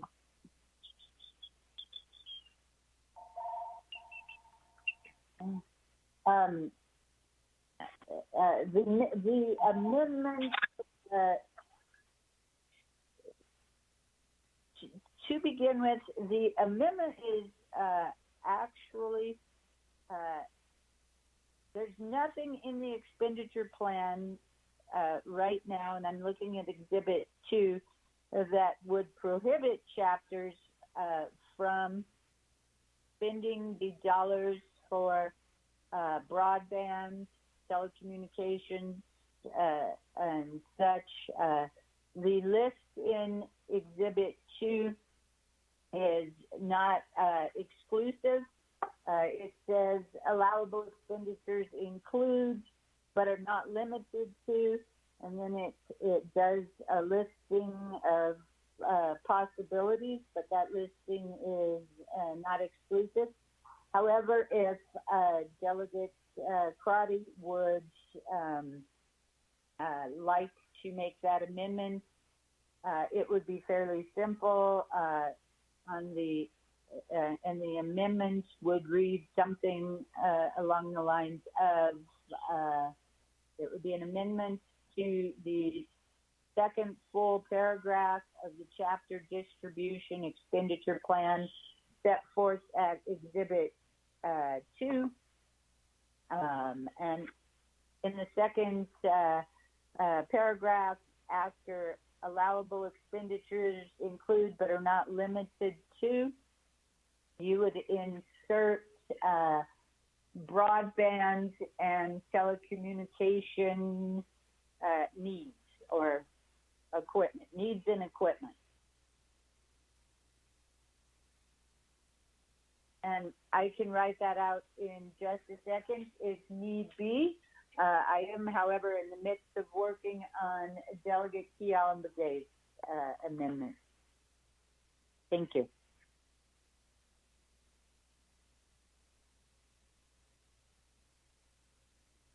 Speaker Damon, could you put me on the list as Vice Chair Smith? Thank you. Yes, we got a list with that. Motion by Madam Chair Amber Crotty. Is there a second on Amendment 1? Second, Daniel. Speaker, my call dropped. Could you question? Madam Amber Crotty, second by Chairman Daniel. So, Honorable Slater, I would just like the amendment reiterated because I didn't get to hear it. it's adding in broadband and telecommunication needs and equipment into the second paragraph under the expenditure plan. Additionally, so it'll allow individuals just making it a qualifying expense under the act. Thank you, yes. Speaker. You good? Okay. Chairman McCarty's motion, Chairman Daniel So's a second. Any comments, questions on Amendment 1? Speaker, this is Vice Chair Smith. I'd like to speak on the amendment. Go ahead. Thank you, Speaker. On the Amendment 1, broadband and telecommunications, is that just including the language, not including any price tag on this? I guess that'd be to the sponsor on that.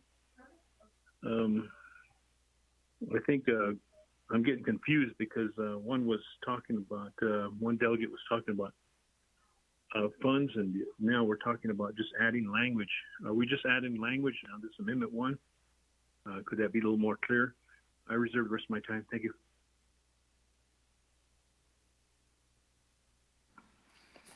Four minutes. 23 seconds. With that, go back to Madam Chair Amber Carney. Thank you, Speaker. Thank you, Vice Chair Smith, for the question. This is to be added to Exhibit 2 for clarification. This is not adding any additional funding, but making it clear that this is an eligible expense. Thank you, Speaker.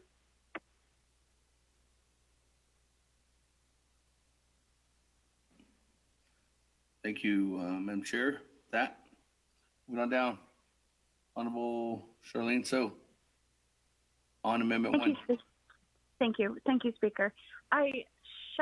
Amber Crotty, I just need a little bit more clarification. I don't know if I missed it in detail there, but as far as the broadband and it being with the chapter allocation, is there any other specifications as far as broadband going, the request for families, or is it just strictly for the location of the chapters only? Thank you.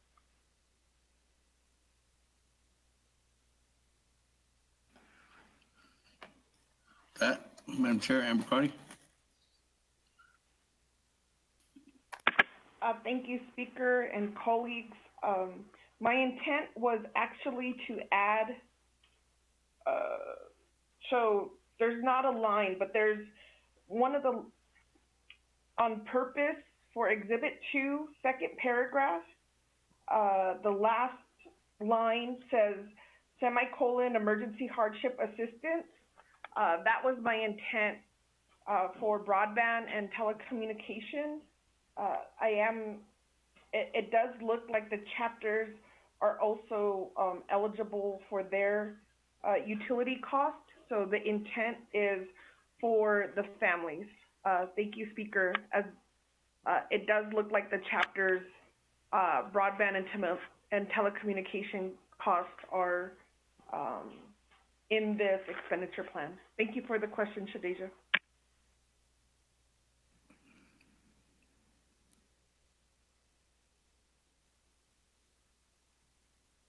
Okay, moving on down. Honorable Keon Begay on Amendment 1.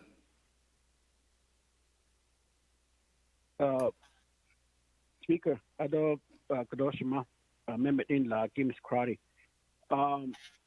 I support the including the current just a language for chapters to if they want to utilize the funding, the proposed funding, that if they want to utilize it for communication, telecommunication, to broadband. But telecommunication, I mean, what they're getting is probably a fraction of what is needed to get these services out there. And that was the reason why adding additional funding specifically for broadband telecommunication infrastructure is what I'm trying to aim for. Could only get Mr. Delegate Daniel So, if it was line item, is it appropriate? No, but I believe funding for chapters was also line item, and we're debating that particular issue as well. So, even yet the chapters broadband is necessary. Again, as we all agreed and debated at yesterday's session.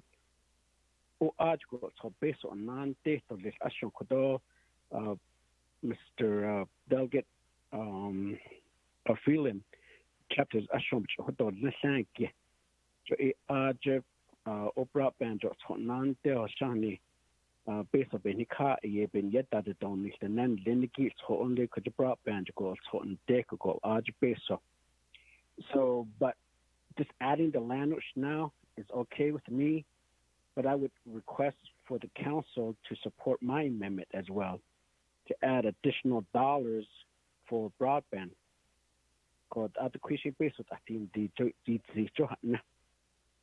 So again, I would like to ask legislative council adding additional funding to the current funding allocation to the chapters is appropriate. Then I will go forward with the amendment. But if it has to be done within the current proposed allocation, then I will probably take a step back. But $50 million isn't enough as well to cover the whole Navajo Nation. So it ain't clarification. And other delegates Mr. Speaker, I reserve the rest of my time. Speaker, Eugene So. That reserve your time. 2 minutes and 14 seconds. Moving on down. Eugene So, go ahead, sir. The share that did not solve me, so if we ask about now we're looking at it in the actually had all the I don't know why we had to debate some more and more again, because the more we put in there, the more we add on new regulations also adds on to regards to the CARES Act.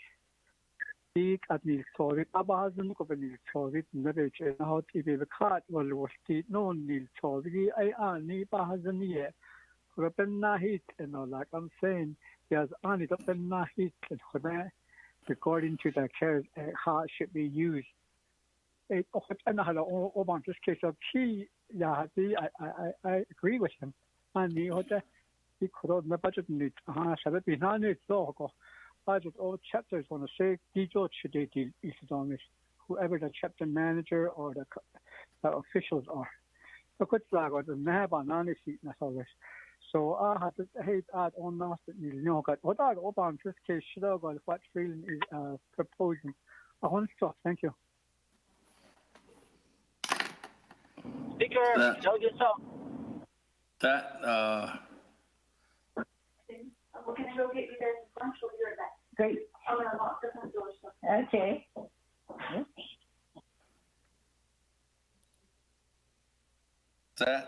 Moving on down. Honorable Otto So. Boss.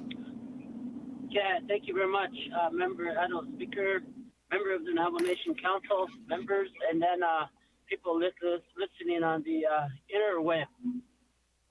Throughout the Navajo Nation, who is on the call and who's listening through Facebook, Vimeo, and all the communication opportunities that allow this discussion to be transparent to the Navajo people.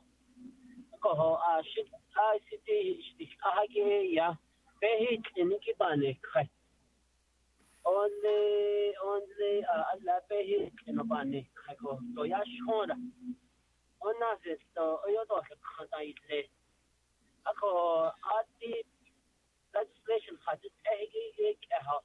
let's push this legislation the way it is for its main intent to get the dollars out to the chapters so that they could assist the Navajo Nation government to expending these dollars there at the local level.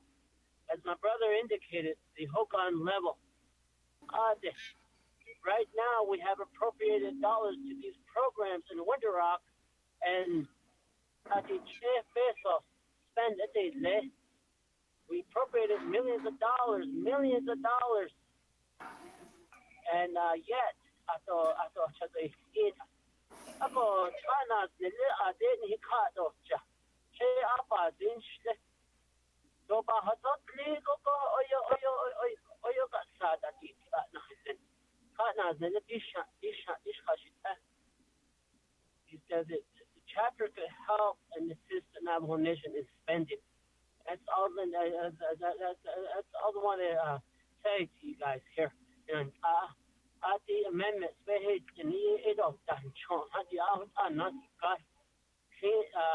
Jabehi and upon the Kago, you Patishi, Biskana, the Tego, you should cut or this none. Ako, Baon of session and let's move Honorable Mark Franklin's legislation forward so that we could get monies out to the chapters as soon as we can. The other is that we need to look at other things that we could try to help the chapters to try to expend these dollars. Yeah, thank you. Reserve my time. Speaker, make a motion. 2 minutes and 23 seconds. Honorable Eugene, so you didn't reserve your time. I'm sorry. I just want to make a motion to cease debate. Thank you. Okay. Well, we don't have I don't have anybody else on the board. Let me go back to Vice Chair Smith. There's a request to cease debate by your colleague. You have 4 minutes, 23 seconds. Thank you, Chair. I have more questions on this this amendment. Shenanda, Honorable Crowley, let's hear the motion on the Amendment 1. I'm asking if we could include in that Exhibit 2 homes to rehabilitate some homes or add on with this funding. Because yesterday I was at a chapter planning meeting. They were saying homes is really needed. Homes is really needed to be part of the expenditure plans and several other things that were in there. But I don't want to make it too broad. But we need to include them if we can. I don't know if that infrastructure upgrade is part of that. Maybe Legislative Council can give me that definition on infrastructure upgrade. The other one is, this is to the Legislative Council or DOJ under the affirmation of fund use. It cites CMY 44-20. That number 2 would be utilizing that. But however, if you read in 408 under Section C, it says the Navajo Council Resolution number CJY 6720, the progress of all Navajo Nation CARES Fund expenditure plans shall now include the chapter distribution plan. So which one are we really using? Are we going to use the CJY 6720 or are we going to use the CMY 4420? I reserve the rest of my time. Thank you.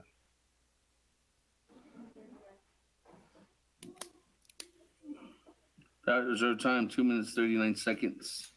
We'll go back to, I guess the first question was a direct question to Office of Legislative Services regarding housing improvement or housing dollars going to individuals out at the chapter level. And is, I guess, is that wording already in there? That's a question, Legislative Council. And then the second question, I'll go back to you, Madam Chair, Amber Crotty.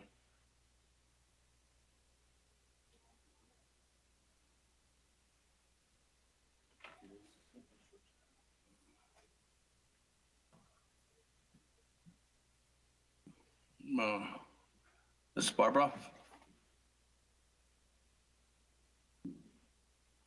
As I said before, the list included in Exhibit 2 is not exhaustive. So if a chapter determines that because of COVID-19 measures, mitigation measures, protective measures, that housing upgrades, housing projects are needed, then they can put that in their expenditure plan or their, on what they're going as an allowable expenditure, as long as that expenditure meets the requirements of the CARES Act. As far as a definition under the CARES Act for infrastructure that Delegate Smith was asking for. I'm going to request that Office of the Controller or DOJ answer that question. And then I do have another question, if you would, if I could. I did not understand Delegate Smith's last question. He was mentioning CMY 4420, that it is referenced in the legislation. It's not supposed to be. And so I can't find it. If he could point that out to me, where it is, I just can't see it. Okay, let me go to Madam Controller. Are you on the line?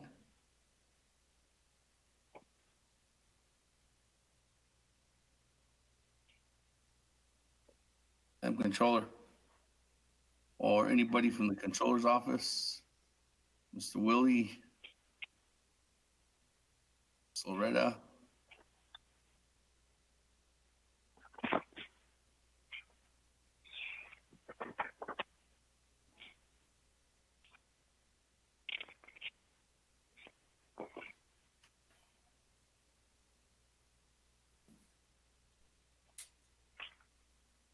Anybody muted?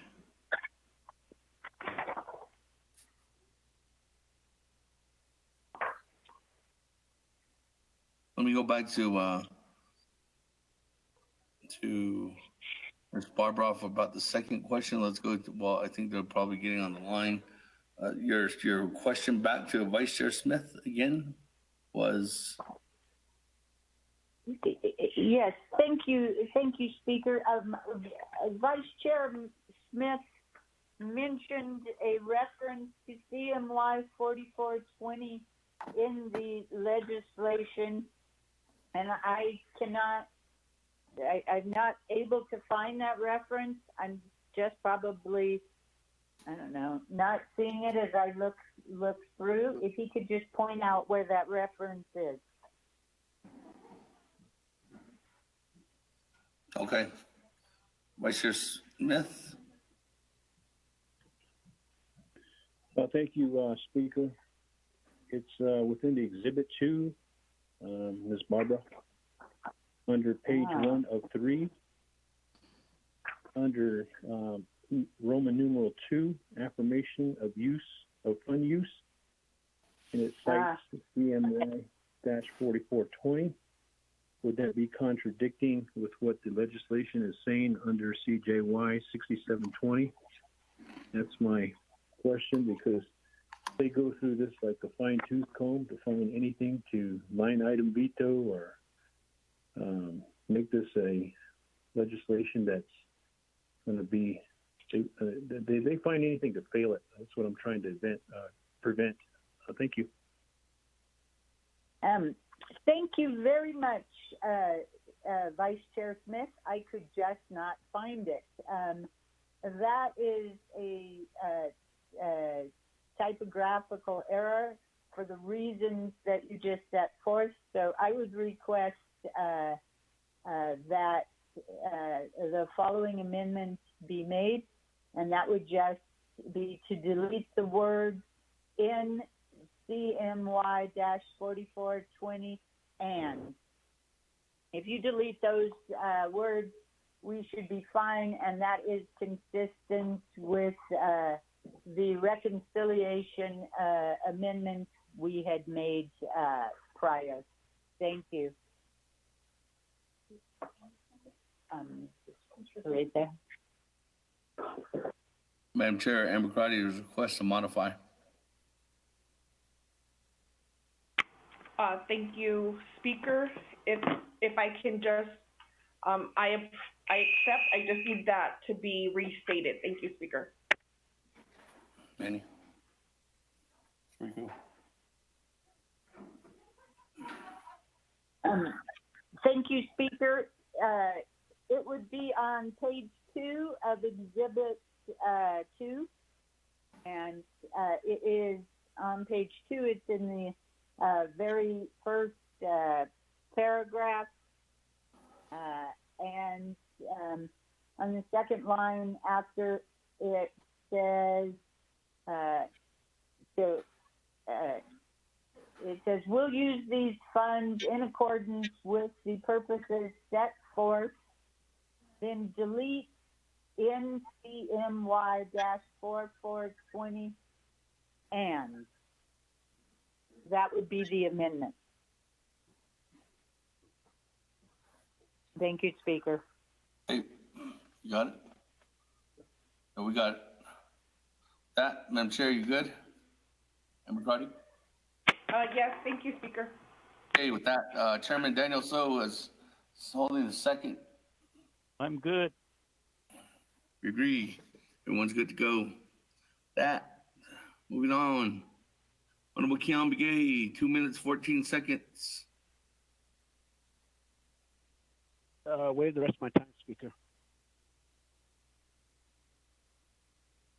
Moving on down, Honorable Otto So, 2 minutes, 23 seconds.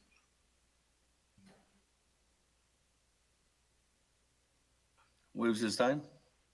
Honorable Otto So waives his time per text message. Moving on down, nobody in the queue.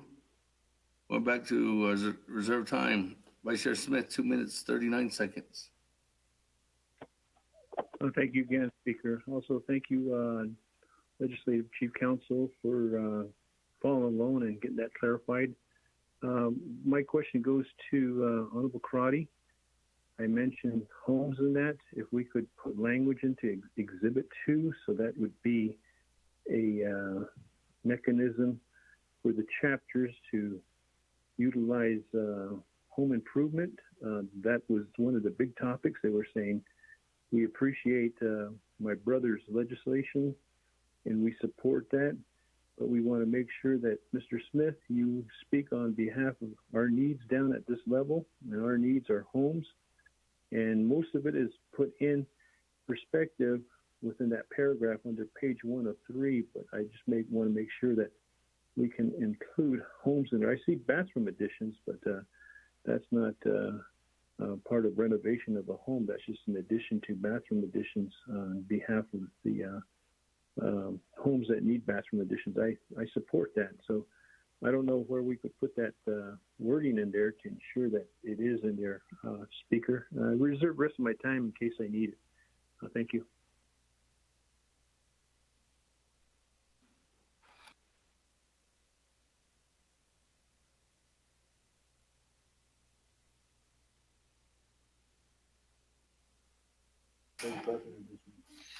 With that, go back to I'll reserve your time at 1:25.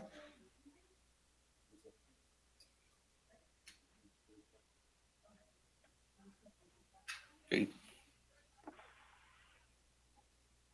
And there's a request to modify, to add in additional language for housing.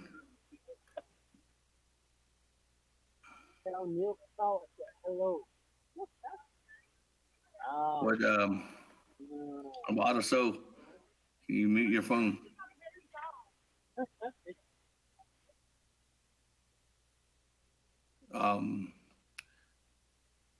Miss Barbara.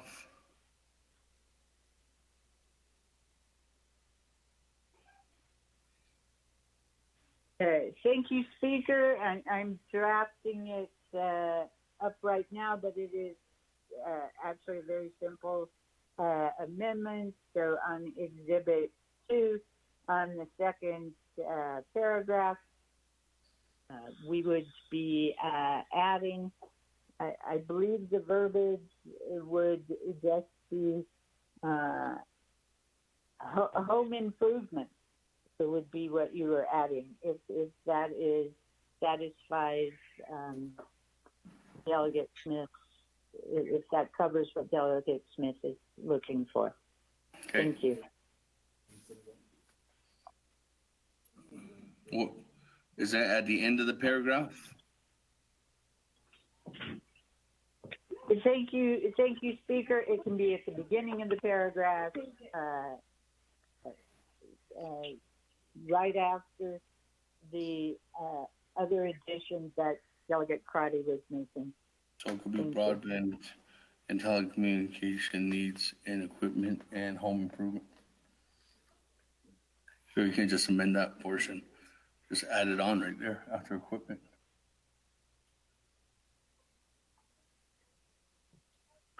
With that, Vice Chair Smith, are you good with that recommendation? Thank you, Speaker, and Navajo Nation 24th Council. That is a perfect suggestion. I appreciate that, and I like the Exhibit 2. That's fine with me. Thank you. With that, Madam Chair, Amber Crotty, there's a request to modify. Yes, thank you, Speaker. I just want to clean up the amendment. So can Mr. Rico out how this is going to be added onto Exhibit 2? My intent was line 18 and line 19 for the hardship and for the chapter utility bills. And I envisioned Vice Chair Smith language at line 22. Thank you, Speaker. I will need to hear that.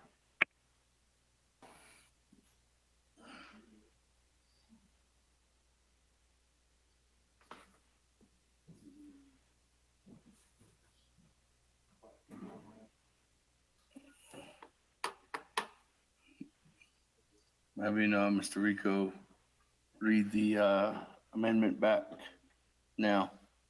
You're short. Hold on, Madam Chair.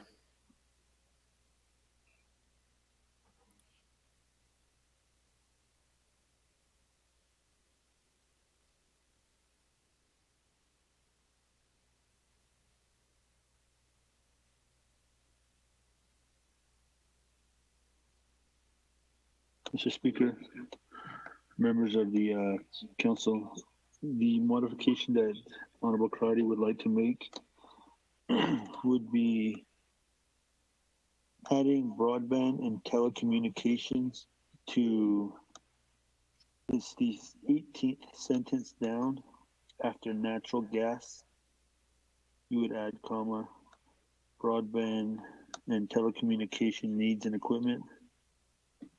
The following sentence, sentence 19, at the end of the sentence, after natural gas, you would add comma, broadband and telecommunication needs and equipment. Mr. Speaker.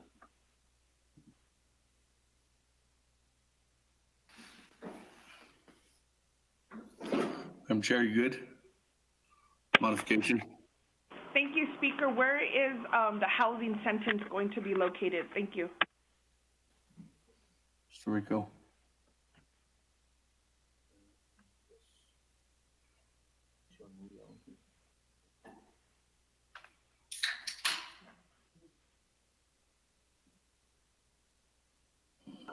We can add that after broadband and telecommunications if you are acceptable to that.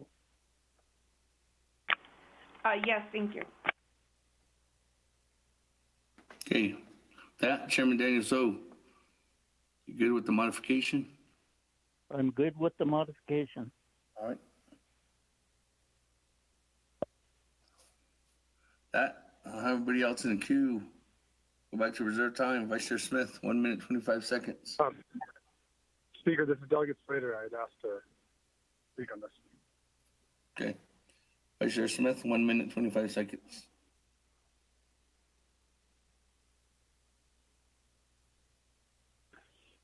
Speaker, I reserve my time. I want to hear Honorable Vice Chair Slater. Yeah, moving on down. Vice Chair Slater on Amendment 1. Chair Schneider, and thank you, Vice Chair Smith, for this amendment. Very similar sentiments expressed by Say Louis Fields chapter, and the concern that I want to bring from them is that they were evaluating their housing policy and new construction because of COVID is needed. Previously, they were only doing rehabilitations, renovations, and helping out with that. My question to the sponsor and to Legislative Council is, with the wording that's there right now, will this will new construction be an eligible expense under this language? And if not, can they suggest language that would include that? And if that's the case, then I would request to the motioning parties for the amendment to modify that language, that new construction in the broadest possible interpretation could be used by our chapters to fulfill the needs and protect our citizens. The housing stock issue and the proximity to people and not being able to segregate and isolate, I think anecdotally we're aware of at the council level, and then certainly from the Health Command Operations Center and the Department of Health, those seem to correlate with much higher infection rates in our chapters and in our communities. And while we focused on water, this, I think, should have been of greater importance, even though we did try to pass some legislation for this. Speaker, I reserve my time. Thank you. Reserve your time at 3 minutes, 33 seconds.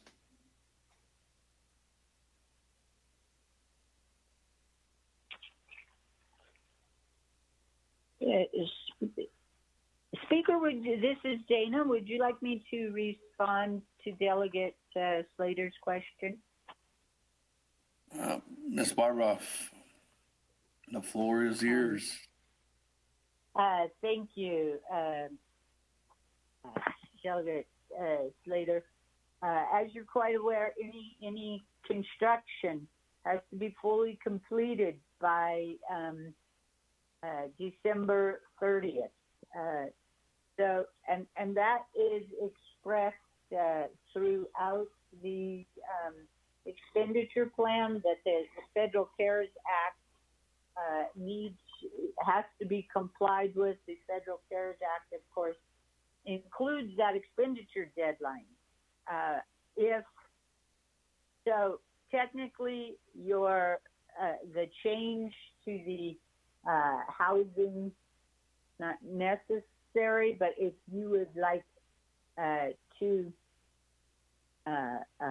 clarify, make that really clear for the chapters, then you might consider adding just the language as to housing that can be completed by December 30th, 2020.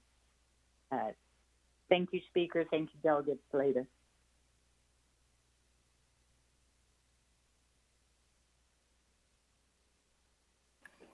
Speaker, this is Delegate Slater. It sounds like my request isn't necessary, so I don't know if I'd say withdraw or what, but if it's covered, then we're fine. Okay. Thank you. Waive my time. Waive your time. Moving on down. See anybody else on the list? Go back to reserve time. Vice Chair Smith, 1 minute, 25 seconds. 1 minute, 23 seconds. Thank you, Speaker and Navajo Nation Council. I'd like to turn my time over to Honorable Charlene So.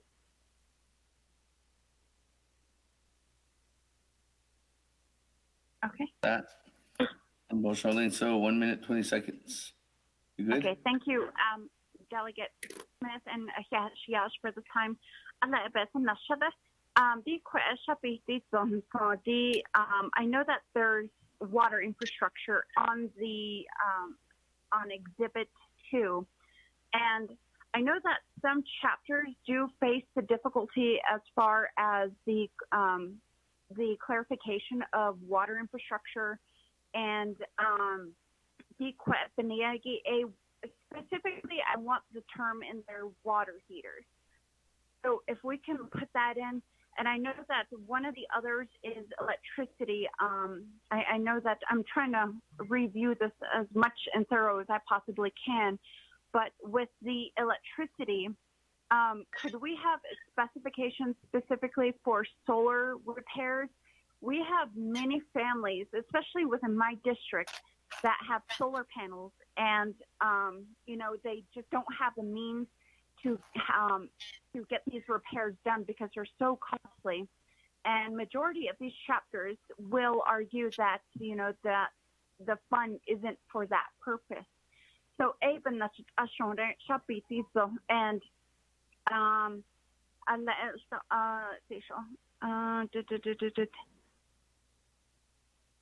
Okay.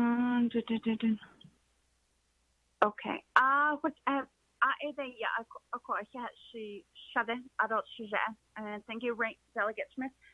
Speaker, if it's possible, if we could reserve that time. Thank you. Thank you. Those comments, concerns on the legislation. Unfortunately, can't reserve borrowed time. Honorable So. With that, go back to the question to the sponsor. Thank you, Speaker. Yes, I just need the language and I need to know where to add it into Exhibit 2. I do recognize our Legislative Council mentioned this is not an all-inclusive list, but I believe it's important for our constituents to know that their needs are reflected in this legislation and resolution that will go to the President. I'll need that guidance. Thank you, Speaker.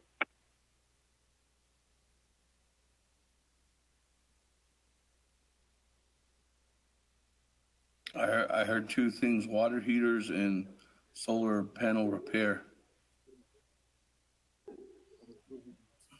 Yes, Speaker. Just I need to know on what line. So it's Exhibit 2, second paragraph. Shadeja, what line? If I may, this is Delegate So. Including water heaters. Hold on. Go ahead. There's a suggestion from. Do you have a suggestion, Honorable So? Because there's a suggestion from Office of Legislative Services. Okay, well, I was thinking in the lines of the emergency hardship assistance toward the end, the last paragraph before. So I guess that would be somewhat reasonable.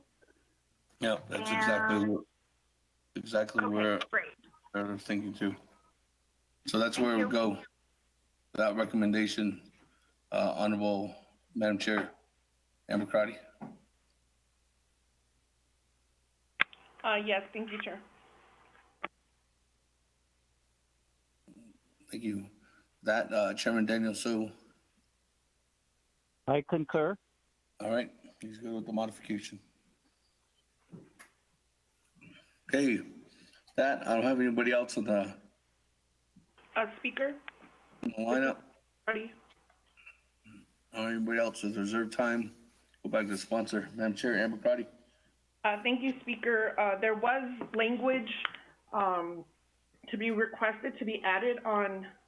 Staff does have it. It's page 4.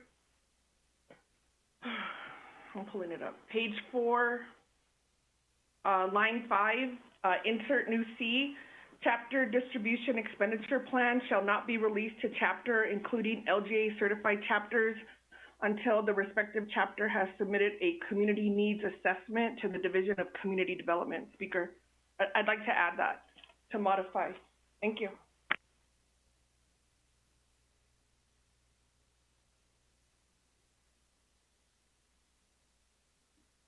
Chairman Daniel So, you good with that modification? I concur. Okay, that.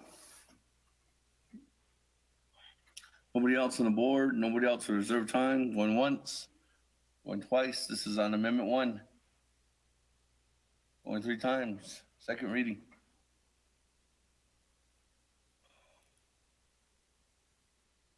Mr. Speaker, members of the council, Amendment 1, Exhibit 2, page 1, Section 1, purpose, second paragraph, sentence 18 and 19, after the words natural gas, insert new sentence, comma, broadband and telecommunication needs and equipment, comma, home improvement needs, including but not limited to water heaters and solar panel repairs.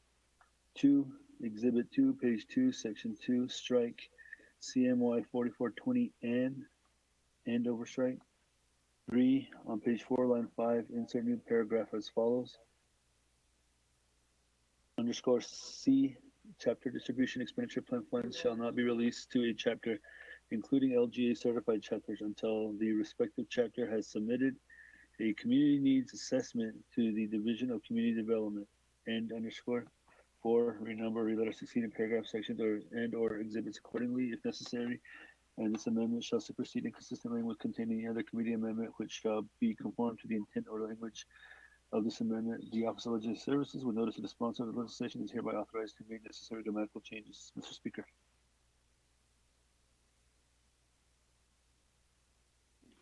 All right, go to the board. Vote on Amendment 1. Honorable Elmer Begay. Elmer Begay. Honorable Elmer Begay did not vote. Honorable Key Allen Begay Jr. Go back. Delegate Kellen votes green. Thank you. Honorable Key Allen Begay Jr. votes green. Honorable Paul Begay Jr. Honorable Paul Begay Jr. Honorable Paul Begay Jr. did not vote. Honorable Paul Begay Jr. votes green. Honorable Nathaniel Brown. Honorable Nathaniel Brown. Honorable Nathaniel Brown did not vote. Honorable Eugenia Charles Newton. Charles Newton votes green. Honorable Eugenia Charles Newton votes green. Honorable Amber Kenneth-Bakrati. Delegate Amber Kenneth-Bakrati votes green. Thank you. Honorable Amber Kenneth-Bakrati votes green. Honorable Herman Daniels. Honorable Herman Daniels. Honorable Herman Daniels did not vote. Honorable Mark Freeland. Green. Honorable Mark Freeland votes green. Honorable Panel Halona. Lona votes green. Halona. Honorable Panel Halona votes green. Honorable Jamie Henyo. Honorable Jamie Henyo. Honorable Jamie Henyo votes green. Honorable James Vince James. Honorable Vince James. Delegate.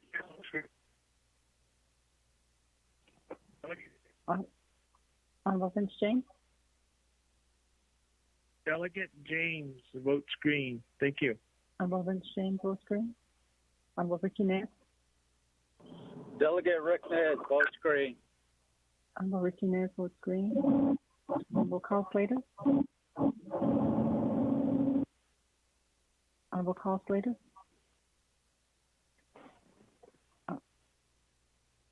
Honorable Carl Slater did not vote. Honorable Raymond Smith. Green. Honorable Raymond Smith Jr. votes green. Honorable Wilson Stewart Jr. Green. Honorable Wilson Stewart Jr. votes green. Honorable Otto So. Green. Honorable Otto So votes green. Honorable Charlene Poe. I vote green. Honorable Charlene So votes green. Honorable Daniel So. Daniel So votes green. Honorable Daniel So votes green. It'll come back to me. Yeah. Honorable Eugene So. Honorable Eugene So. Honorable Eugene So. Thank you. Honorable Eugene So votes green. Honorable Thomas Walker Jr.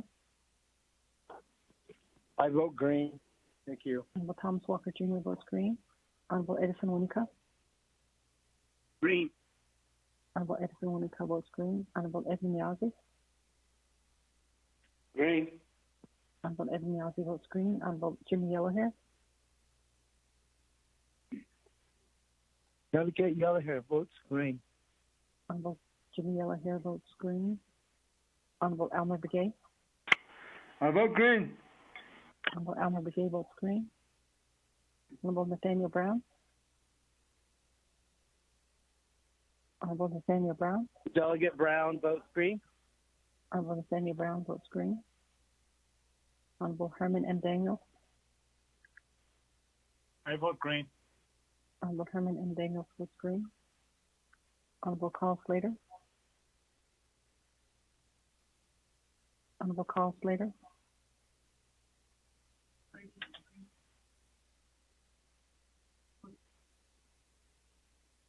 Via text, Honorable Carl Slater votes green. With that, Mr. Speaker, you have a vote of 23 in favor and 0 opposed. Mr. Speaker. That, colleagues, 23 in favor, 0 opposed. Speaker not voting on Amendment 1 carries. Back to the main motion. Moving on down, back to reserve time. Honorable Slater, 2 minutes, 45 seconds.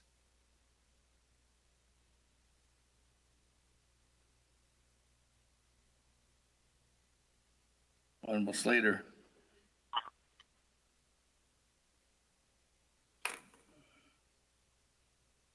Going once.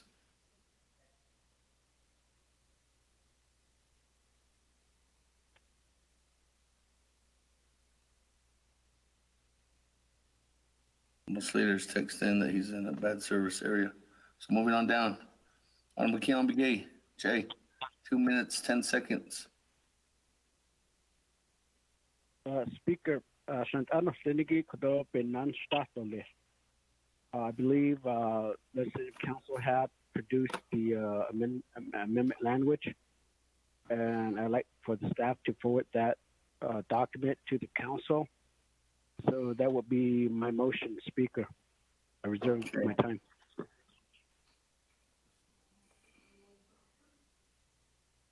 Reserve your time at 1 minute, 51 seconds, Jay.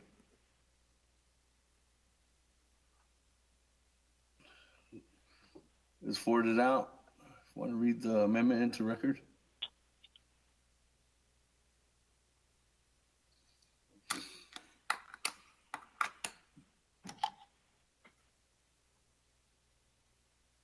Mr. Speaker, members of the council, Amendment 2 on page 4, line 14, after plan, insert _ semicolon amending CARES Fund Broadband Telecommunication Expenditure Plan adopted by CJY-67-202 on page 4, line 5, insert new paragraph as follows. A _ the Navajo Nation hereby adds it an additional $15 million allocation to the Broadband Telecommunication Project Expenditure Plan adopted by CJY 6720 attached as Exhibit 4 and amends the purpose section of the Broadband Telecommunications Project Expenditure Plan as follows. $15 million of Broadband Telecommunication Expenditure Plan funds shall be used to fund non-tribal owned eligible telecommunication carriers, ETC, that are certified by the Federal Communication Commission, FCC, for the purpose of extending broadband and telecommunication infrastructure to previously unserved and underserved chapters of the Navajo Nation by December 30th, 2020, and shall fund only the deployment costs, not ongoing operating costs, including administrative personnel projects that support last mile services. Permissible broadband and telecommunication infrastructure improvements that may be funded included the following. A, wireless tower and other network infrastructure necessary to provide mobile and fixed broadband to residents. B, middle mile fiber and microwave infrastructure for connectivity to schools, chapter houses, and government facilities and businesses. C, network capacities upgrades necessary to provide 4G services such as FirstNet, Amber Alerts, and NG 911, as well as telehealth, education, and commerce applications to mobile and homebound residents. The Navajo Nation Department of Information Technology, DIT, with the assistance of Navajo Nation Telecommunication and Utilities, shall devise an application process for the distribution of the $15 million to non-tribal owned ETCs, with a preference for Navajo or Native owned ETCs that caps the distribution to any single ETC at $10 million. ETC shall only receive funding if its plan provides last mile service, which is defined as the portion of broadband service that delivers an internet connection to an end user that lacks access to a voice and broadband services at measurable speeds of 4/1 Mbps or greater for unreserved areas and 10/1 Mbps or greater for underserved areas. After reviewing the applications for eligibility, the IT shall be responsible for selecting and monitoring the ETCs that receiving funding and the amount of such funding. 3. Increase any cumulative amount set forth in the Broadband Telecommunication Project Expenditure Plan, if necessary, to account for this amendment. 4. Office of Legislative Services and Office of Legislative Counsel are to amend the Broadband Telecommunication Project Expenditure Plan to account for this amendment. 5. Renumber, re-letter succeeding paragraphs, sections, and/or exhibits if necessary, and this amendment shall supersede consistent language contained in any other committee amendment which shall be conform to the intent or language of this amendment. The Office of Legislative Services, with notice of the sponsor of legislation, is hereby authorized to make necessary grammatical changes.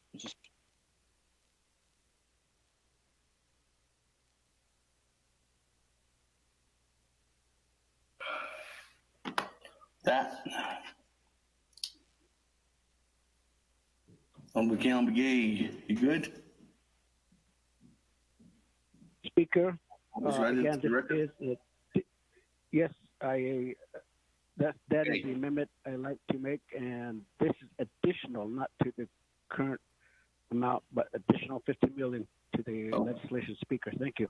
All right, Honorable Keelan Begay, is there a second on Amendment 2? Second, Eugene Zo.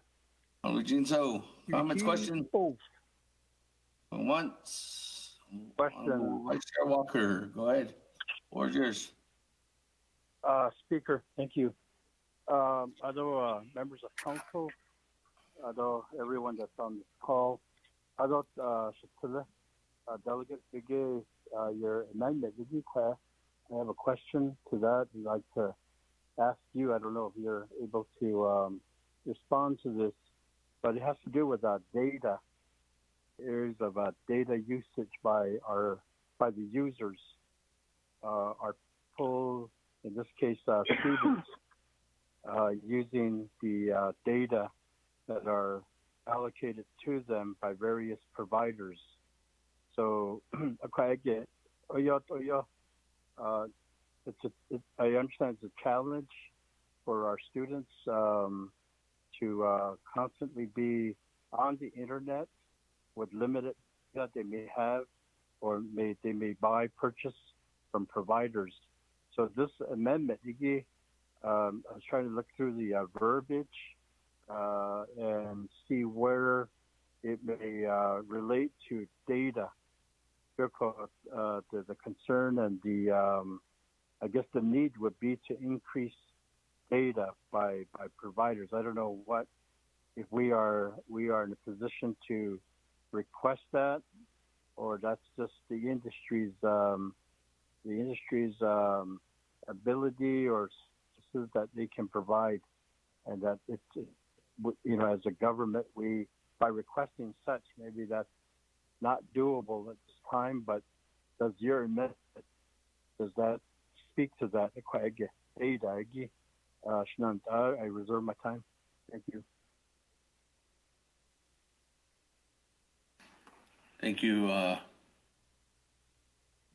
Honorable Vice Chair Walker. Reserve your time at 3 minutes and 13 seconds. That, and we go on to back to the sponsor, Honorable Keelan Begay.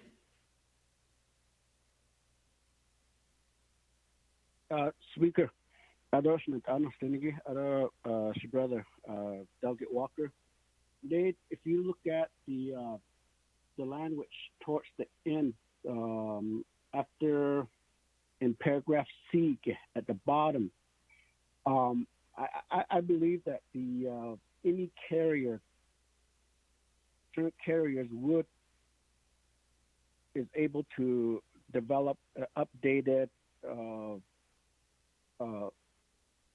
required speed of internet services on the Navajo Nation. Towards the end, and I believe this is the same as data as far as how fast it goes. The last paragraph, lack access to voice and broadband services at a measurable speed of 4/1 Mbps or greater for unserved area, and 10.1 10/1 or greater for the underserved area. So I believe that, again, I'm not really a tech savvy. And again, this is one of the last minute where I didn't really ask for an expert telecommunication people to back up. But I don't know if Mr. Chris Vicente is listening in, or any other individuals that would be able to assist in Kodojo data Ninigiki to phone especially the internet service broadband but the regular talking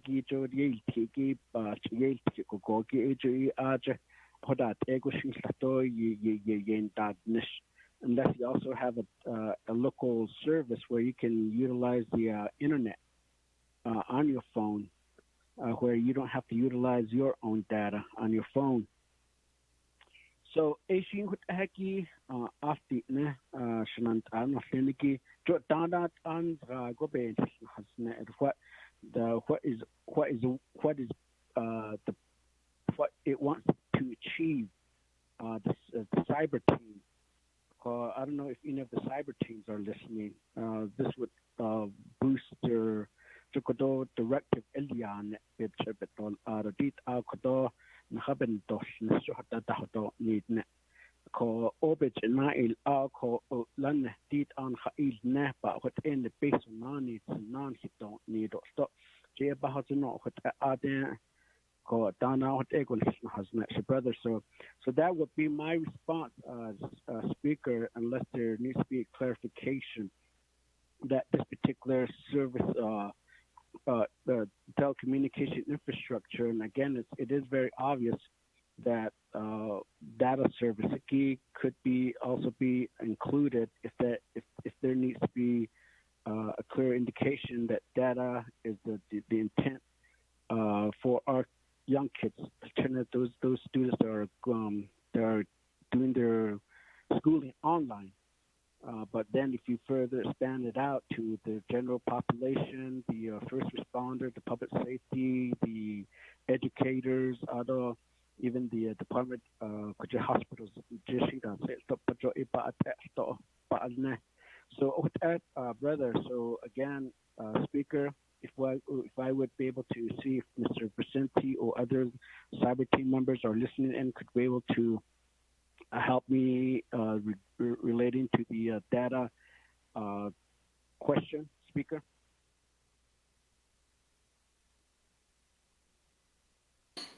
Yes, I don't know if anybody's on the line. I don't see anybody.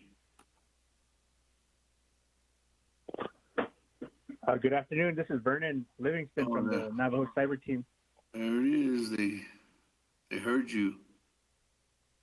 The DIT bat signal went out, and you're here, Mr. Livingston. Floor's yours. Okay.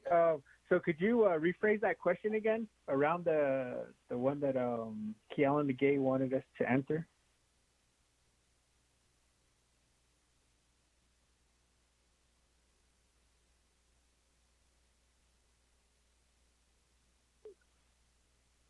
Brother, Mr. Walker, could you be able to rephrase it to Mr. Livingston? Thank you.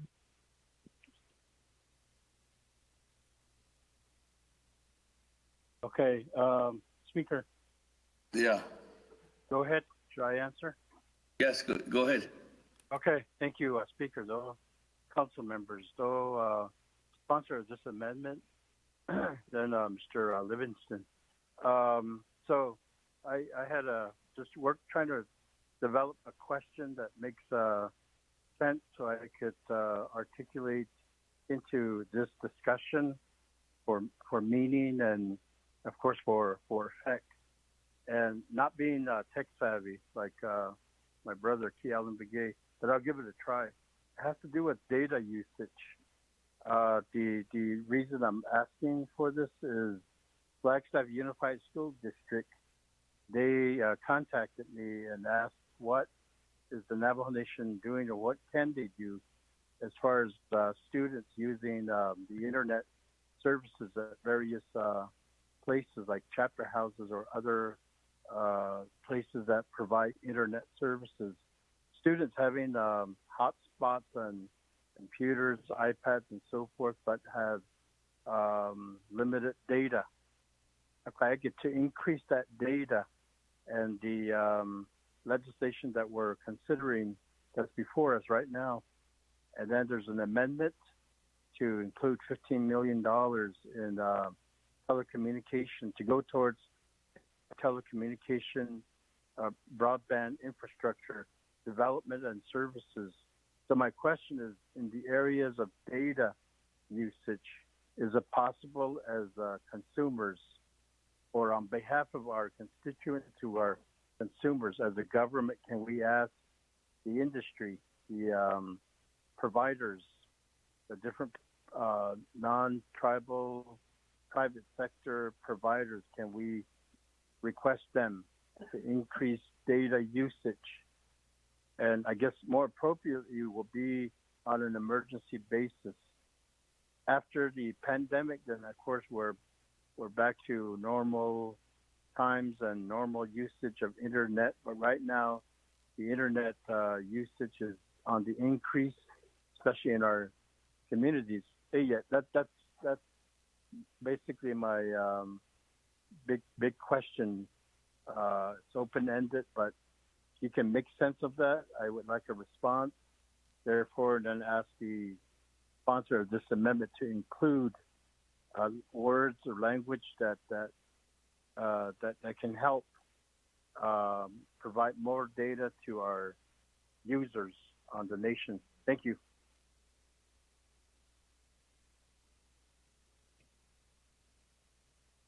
Oh, yeah. Thank you for the question, Mr. Walker. Oh, yeah.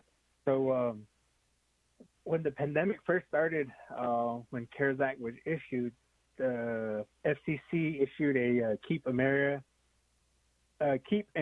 Connected pledge, as you're stating, around data and, of course, disconnection fees or reconnection fees for internet service providers, even for electricity. And the idea was that there would be these providers for either even electricity or water or rent would kind of keep everybody's services going, even if people weren't able to pay. And in the telecommunications realm, around cell phone and data equipment, like you're mentioning, like the Verizon MiFis, the Cell One Zi-Fis, these are little devices that provide internet to different devices, your iPads, your computers. And one of the pledges that was offered by NTUA was that they would increase those data for the Navajo Nation people subscribing to their services. Verizon also provided that. They increased the data usage limit to, depending on what kind of plan you already had. Like for myself, I have the unlimited plan with Verizon. They increased my plan usage, even though it's unlimited. They still added an extra 15 gigabytes of data usage, which is pretty good. And that was some of the things that these providers offered. As of, I want to say August 30th, they ended the Keep America Connected pledge. And I think as a Navajo Nation, and to flex some of our sovereignty, we can probably, as a recommendation, put a directive out to some of our local service providers to see if they can keep committing to that, to where they won't charge disconnection fees for internet services, especially if there's children involved. I know that Frontier just came out, not Frontier, but NTUA just came out with a plan for students and teachers. I think it's $30 a month. I don't know if that plan still exists, but there was flyers going around from NTUA Wireless that they were providing these services at a discounted rate. Just different types of plans. I think we can make directives to our local providers. Cellular One, Frontier could also be an option. Frontier actually hasn't really been aware of what's going on the Navajo Nation, especially because they lost their tribal liaison. So right now we're giving them a lot of information to have them catch up with what's going on in the Navajo Nation. But for them to be able to provide plans that benefit the Navajos or at least help prevent students getting cut off from doing their homework because they exceeded their data usage, or even allowing them to continue their services without disruption when they're not able to make payments on time because they can't afford it, or either that their parents are not working now to pay these bills. But that was a pledge that was that has ended nationwide, and as a nation, I think we can flex our sovereignty and request and ask that these providers continue that pledge until maybe the end of the year, or until we start seeing things change as far as the pandemic. I hope that answers your question. Right now, I think most of the providers are moving back to their current plans where you only have what you're paying for. They're not adding additional data to the plans. They reduce them back to their normal rates. A lot of these providers also, one thing to look at too, is these providers are issuing devices to the nation free of charge. But one of the issues is their devices don't work in certain areas, or either that, like Verizon's deploying equipment across the nation, but some of our users don't have Verizon phones, and that means they'll be roaming. And normally when there's roaming, there's usually issues with that. Normally they might increase the data usage for roaming double just because it's on another provider's network. And then another area that we can also probably look at as a directive is to push existing agreements. Like right now, Verizon probably doesn't have agreements with NTUA Wireless or even with Cell One to co-locate on their towers to provide services. For us to look at those type of agreements, and as a legislative body, to how can we expedite those processes as far as getting these agreements in place to where we can advance competition, and not only that, allow other providers to co-locate on these towers and equipment in a faster process. Right now, everybody's pretty much looking at using satellite technology as a way to provide broadband to areas across the Navajo Nation as a fast process, but these are just band-aids.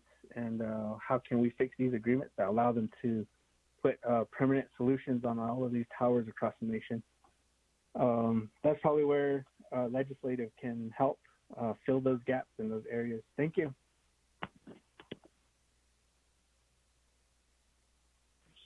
That.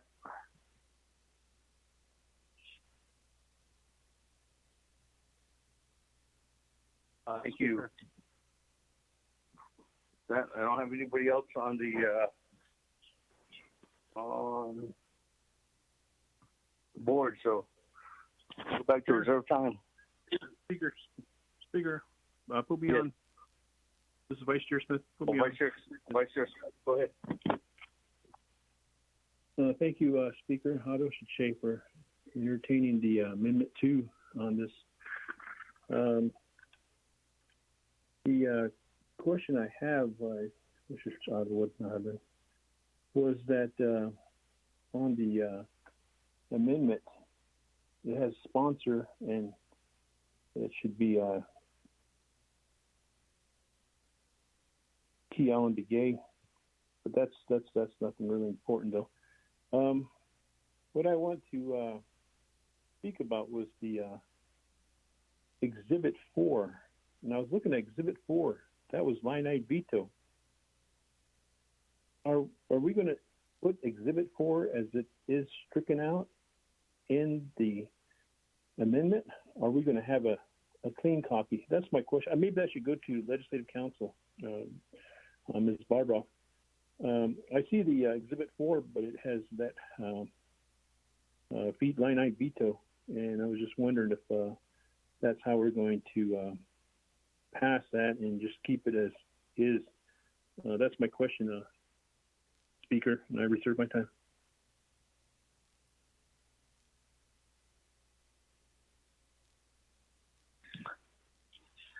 Thank you, Speaker. This is Ms. Bob Ross. Yes. Hold on. Just for the record, 3 minutes, 40 seconds. Go ahead, Ms. Barbara. Thank you, Speaker.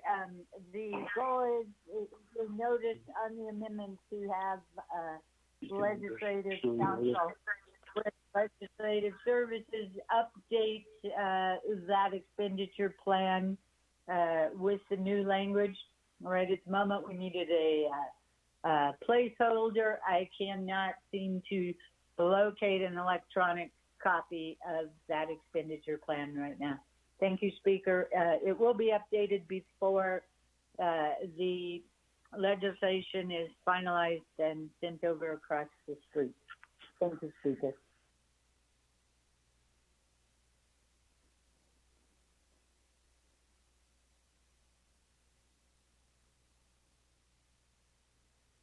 Thank you, Ms. Barbara.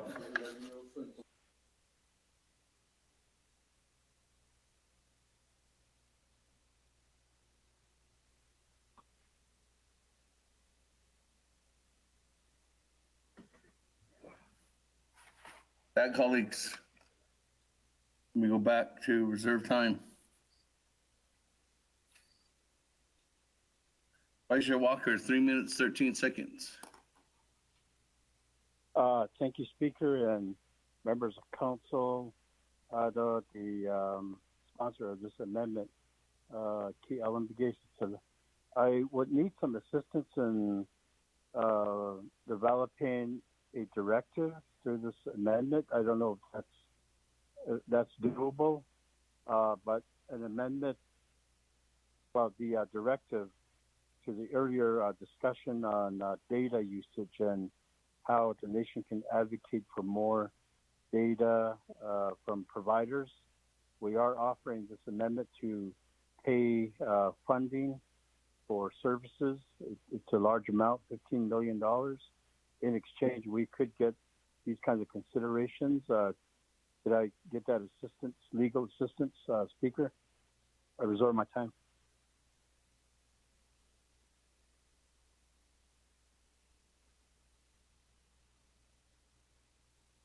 That, Vice Chair Walker, 2 minutes, 23 seconds, reserve time. I'll go over to Ms. Barbara. Thank you, Speaker. I'm somewhat along with Delegate Walker. I do not know exactly how to phrase the directive such that it will accomplish what Delegate Walker is requesting. So whoever is on the line from the cyber team, they probably understand it better than I. Perhaps they could suggest some language. Cyber team.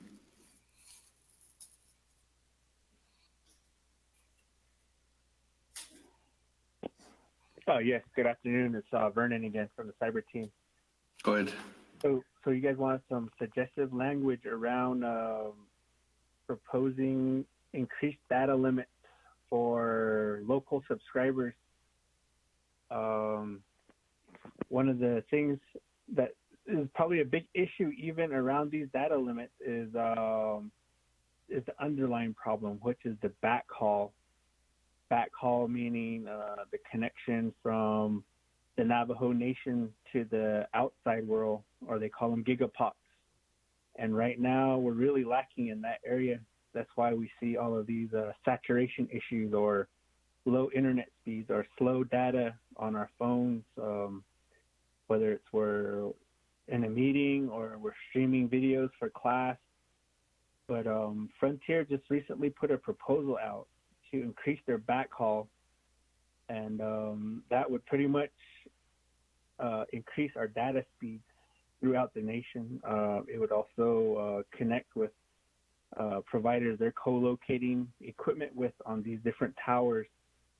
So that would probably be one of the things that I would put in as a suggestion. And their Frontier is also considered an ETC, and their request is for about $10 million to provide or increase their backhaul services. they already have existing right-of-ways to Albuquerque, and they would be able to just build on what's existing through their existing right-of-ways and through their existing conduit, and add additional strands of fiber and light those up. So that would be a really good solution for not only a lot of the services on the Navajo Nation, but to meet those data obligations for all of these other providers. I'm pretty sure Cellular One would probably benefit from that type of funding mechanism as well, where they can actually increase their backhaul to some of these towers they have on the Navajo Nation. And then just making that simple request to increase their data as part of the request. So the language would be somewhat similar, would be to increase backhaul services that would open up for data usage across the nation. That would be my recommendation. If you guys have any questions on that, go ahead and ask. I can go into a little bit more detail.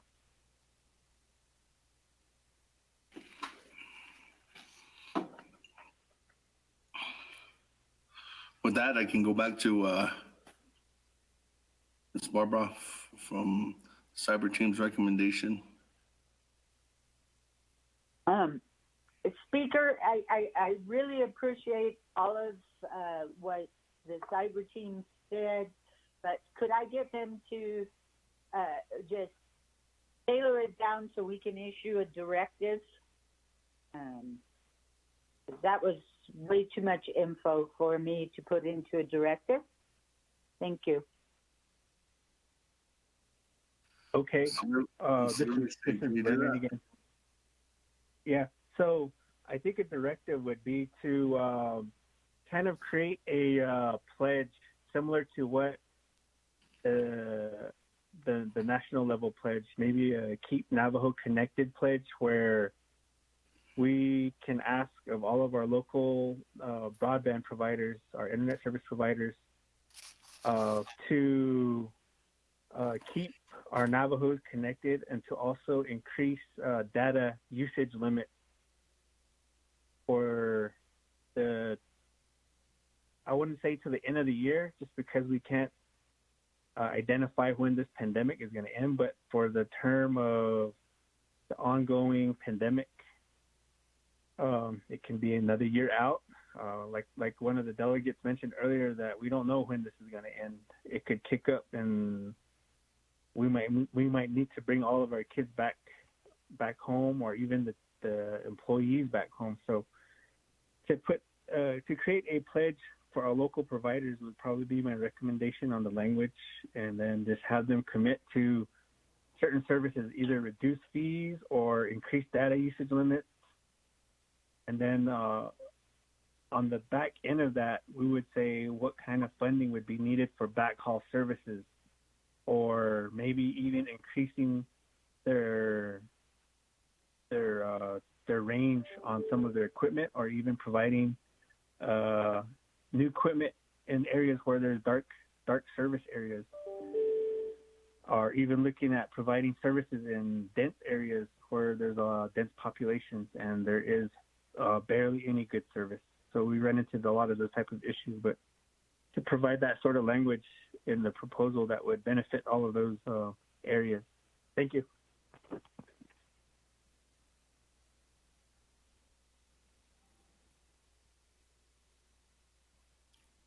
Create a pledge similar to other wireless providers to keep the Navajo Nation connected for the term of the state of emergency.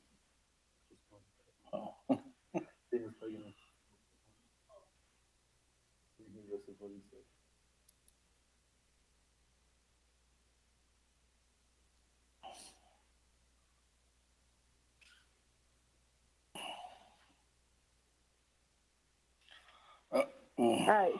If there's just, let me make a recommendation.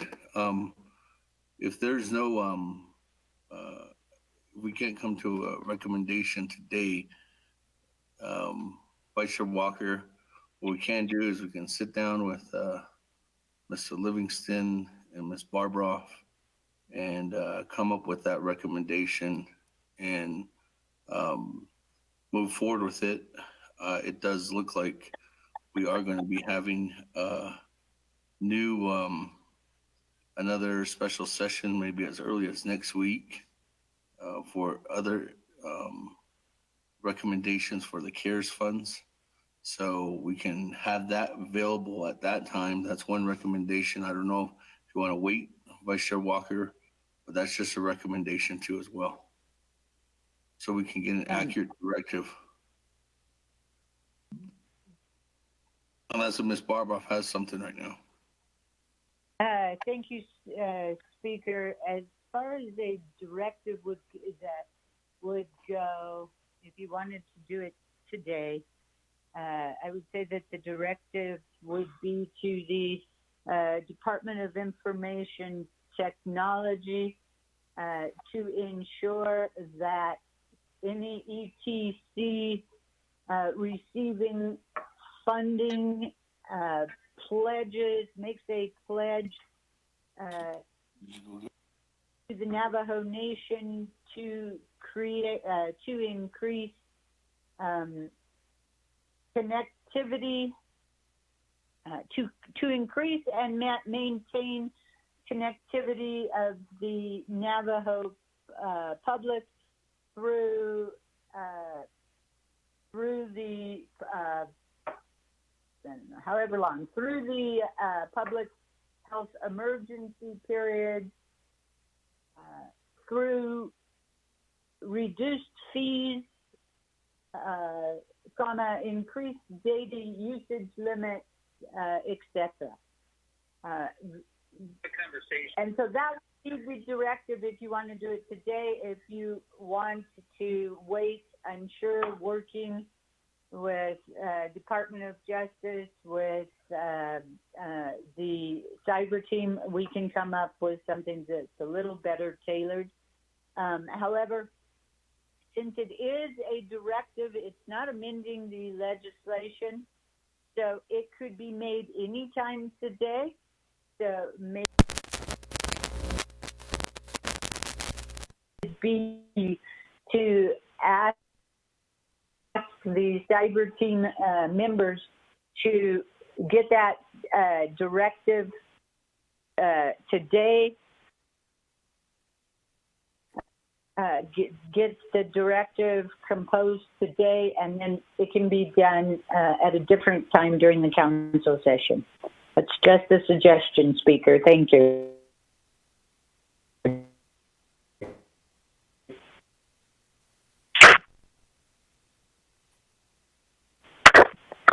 Floor. Yes, Speaker and members of council, and the okay, so the last I will support that. I think that's probably, we need to think this through a bit more, and I was going to say that outside this amendment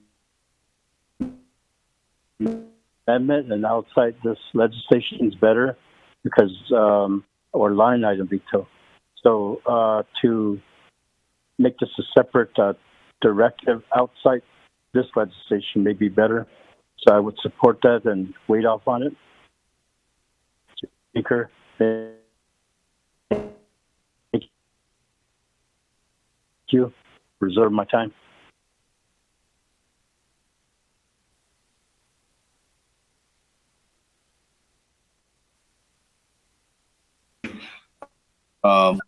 Mr. Livingston, I guess if you could work information or email, maybe we could further go into discussion, put together the possible directive.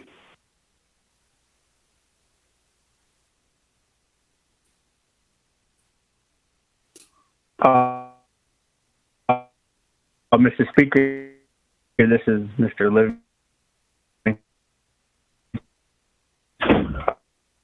Yes, I can do that. If you can, I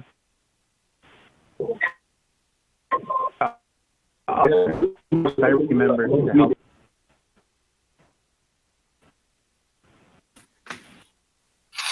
Okay, with that, while they're working on the information, we can come back then anytime when it's ready, Vice Chair Walker. Moving on down then to Vice Chair Smith, 3 minutes, 48 seconds on Amendment 2. Well, thank you, Speaker, and Peshma San, 24th Council, those that are still with us listening in on this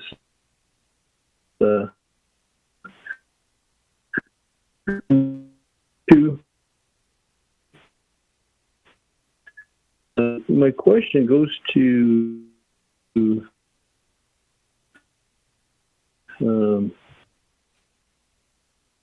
should say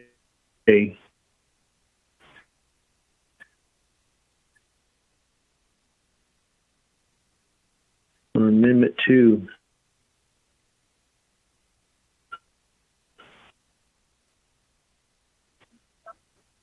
These such as alert, there's other in the area that I represent, a frontier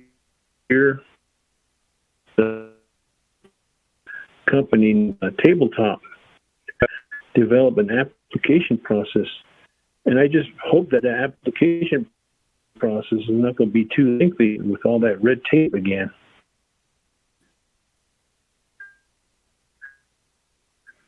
That it will be quick and easy to blend without delay. Those are my two questions on that. Shiche. Thank you.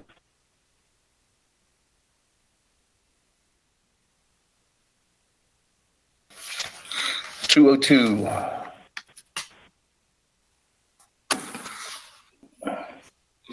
That, go back to the sponsor, Miguel.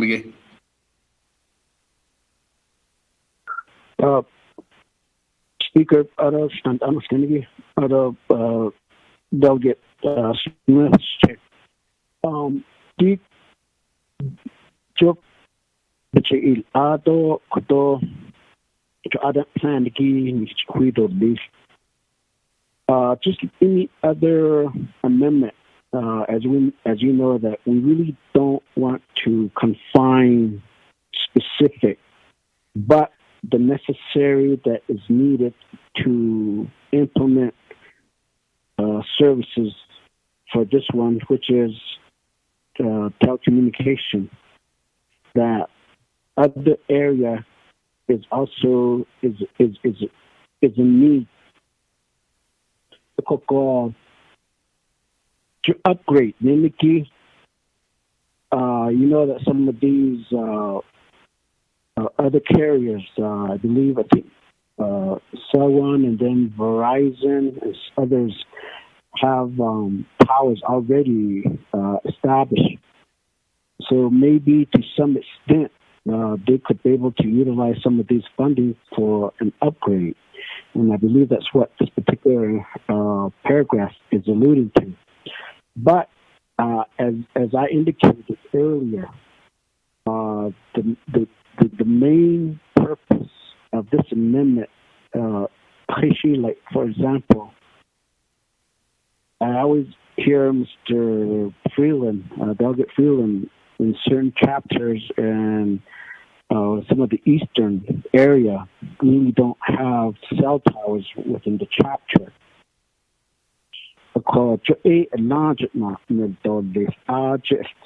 Some of these chapters across the board equally.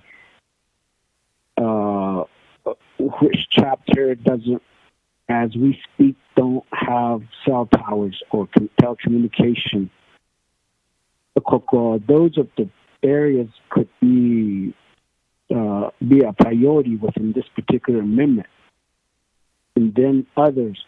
But at the same time, the recommendation having these data available, and also for our students or kids to be able to have internet connection is very important. And on top of that, I guess the one thing that they cut short, they stopped short of saying is that through this directive, a lot of these towers, in which I indicated yesterday, down up Bahasi, a lot of these carriers have their own towers. I mean, one way or another, they have to work with the other carriers that are providing service within the area. So we just don't want too many towers being established at one area again. One tower for each of like NTUA, Cell One, Verizon, and AT&T and whatnot. So and then I think that's what Mr. Livingston was alluding to, that if you're going to do business on Navajo, I mean, you may not need to establish towers, but establish an agreement with the existing towers that's in the community. So whoever are your customers, even the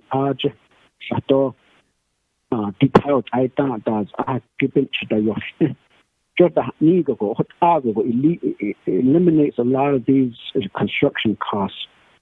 So 15 million it is a lot as an individual, but when you start talking about the 110 chapters, I mean, if you start dividing this up, I mean, we're down to almost like 50,000. I mean, that's not even just doing an art clearance or a survey or electricity. So anyway, but that's the area that comes with this. In the prior statement, it indicates that there should be a proper plan where these most important chapters should be really considered at least to get these towers up. So that's my response, Speaker.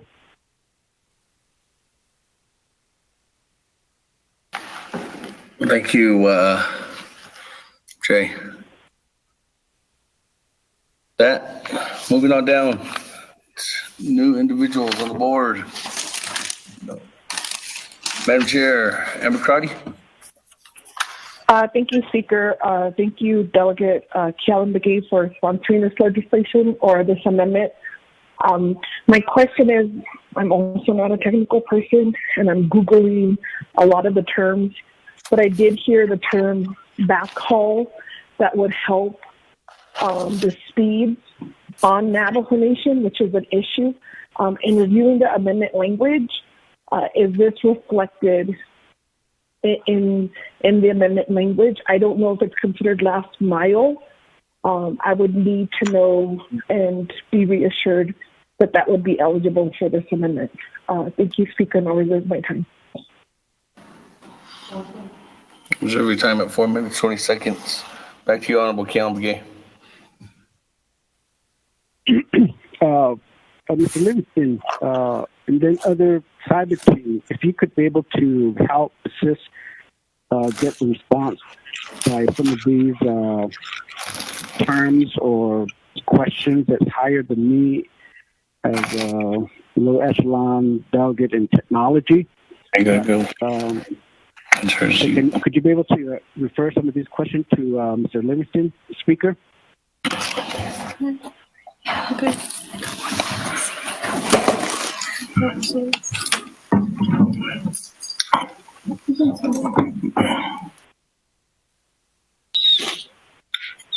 Team members, anybody? Yes, I'm here. This is Vernon. I was just waiting to be acknowledged.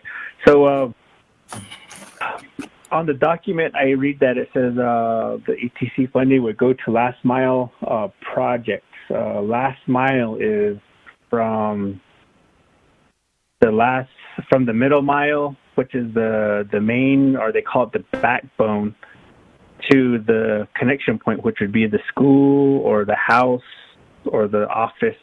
That's considered the last mile. In terms of backhaul, that's middle mile. Just to kind of paint a picture, so when people are hauling water and they're on a dirt road, that dirt road leads to the water point from off the highway, and that would be like the last mile from the dirt road, from the highway on the dirt road to get the water off the highway. And then sometimes there's a backup at the water pump. People are in line waiting to get water at that one water pump. In terms of backhaul, that would be like your highway going to a freeway. And right now we're pretty much driving on these 2-lane highways that have potholes all over it. And for us to get better services, we need to work on that backhaul, which is to kind of widen up the roads, allow more traffic. Right now, as this pandemic started, we got a lot of students getting online, a lot of people working from home getting online, a lot of people getting new internet services. And that's kind of where we're at right now. We're on this little dirt road trying to get water, and there's a line when we get to the water, and we're waiting in line. So that's where we can't really limit ourselves to say just last mile. We need to also include that middle mile backhaul, or they call it the backbone. I hope that clarifies what we're talking about when we're saying backhaul. Thank you.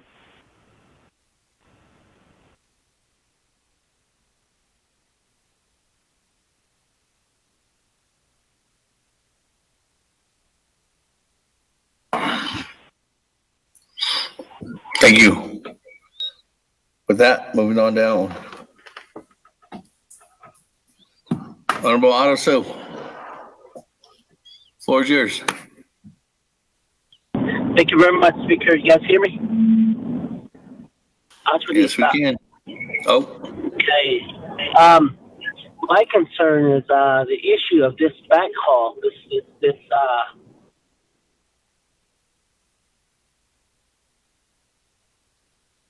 trying to get the areas off the grid. Service first.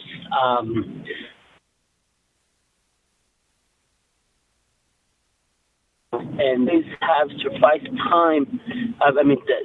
When these dollars are address these right of ways, because I'm going to tell you, one time the chapter district, we got one good.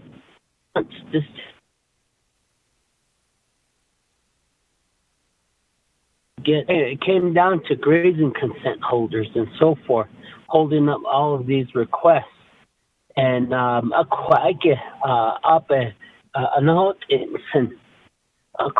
have concerns relating to that, but if these companies think that they can go ahead and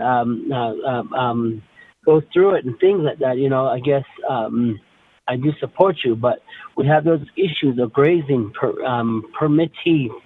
Just sound to this. Reserve my time.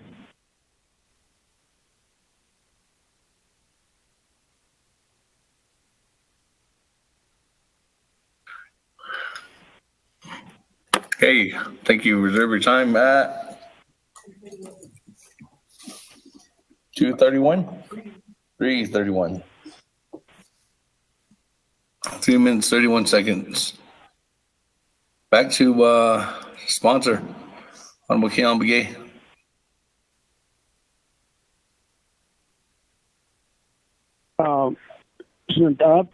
Shinigi, Skrari, Shaba, Nidins Kadija, Kodom Sulivisin, Nazi, Ado, Kodo, Sitsile, Bahnani, Kodo, there's some you were going in and out on your statement, but to what I could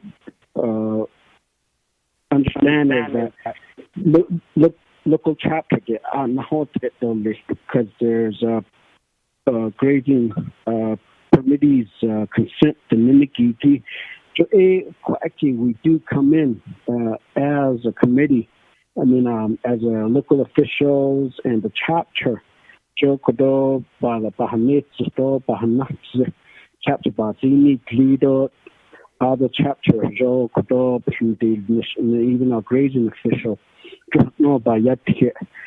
Coco, Joe, Quacky Shisazido, I do rely and we do rely on our local chapter to also help.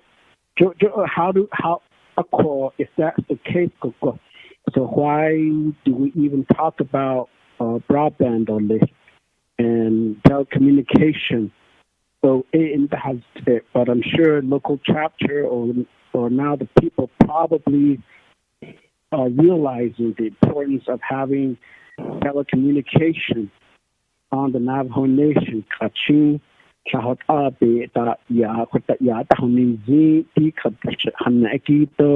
And again, going back to the local kids, how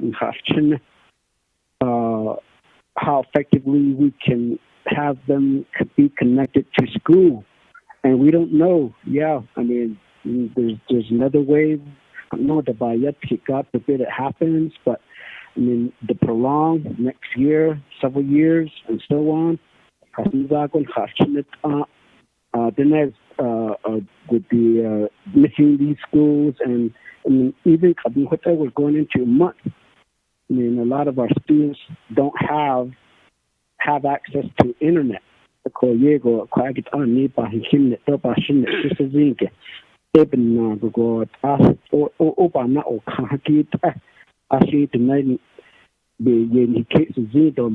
Even the parents and even the schools probably can help us in getting the assurance of the need of the telecommunication in each of the communities that we represent.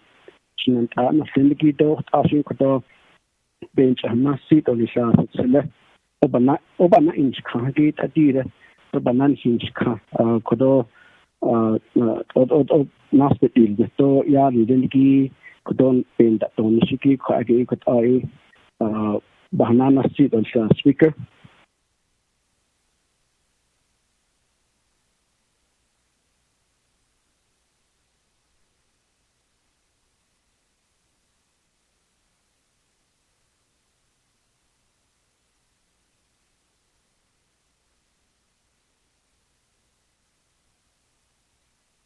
Okay. Pat, go back to everybody else in the queue, so move back to reserve time. Vice Chair Walker, 2 minutes, 23 seconds. Speaker, question of privilege. Question of privilege by Honorable Freeland. Thank you, Speaker. If this amendment does pass, I'm sure it will, but would that have to also increase the amount from 90 million to 105 million? Thank you, Speaker. That's my question of privilege.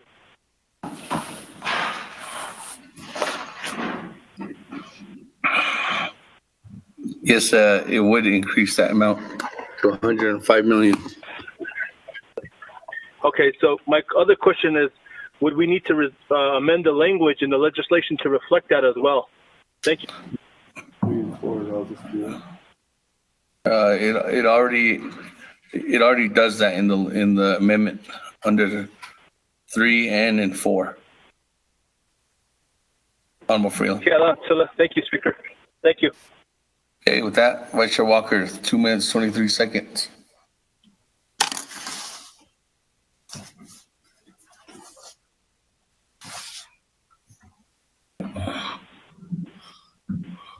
Speaker, I'll waive my time. Okay. Moving on down, Vice Chair Smith, 2 minutes, 2 minutes and 2 seconds.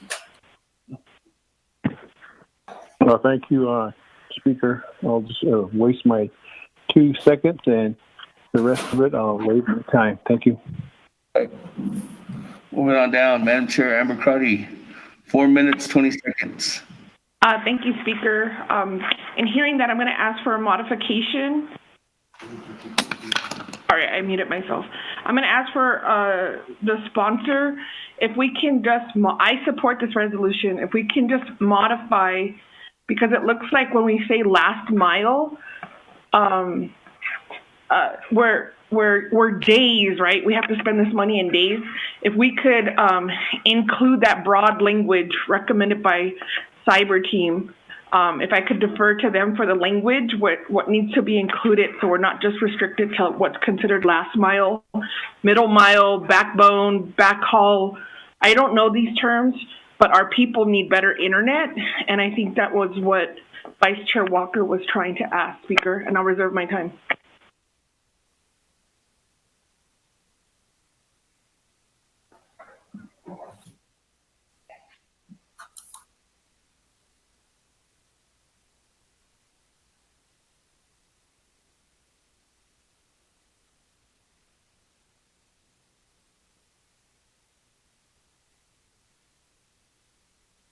Is on B.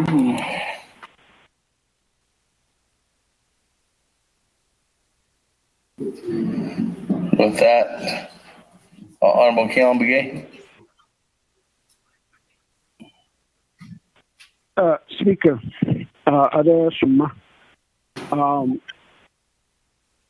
the reflection of these terms, Mr. Livingston reviewed and the meaning to it. I don't know if we would need additional time with Legislative Council with the recommendation by Mr. Livingston of how and what would be more like a layman's terms. That's what that we have a better understanding. Because, but then again, if we just kind of put it into a broad terms in terms of the technology world, would that really also make it complicated for the cell companies to start asking the question specifically what is needed for these what is meant by these terms? So again, at the end of the day, is the prioritizing those chapters having no cell towers to get the cell tower as soon as possible. That's, and then any other area where to increase the usage of data for another kids would probably be one of the areas. So maybe if I could be able to defer some of the time to Mr. Livingston to also provide his input regarding Delegate Crotty's request, Speaker.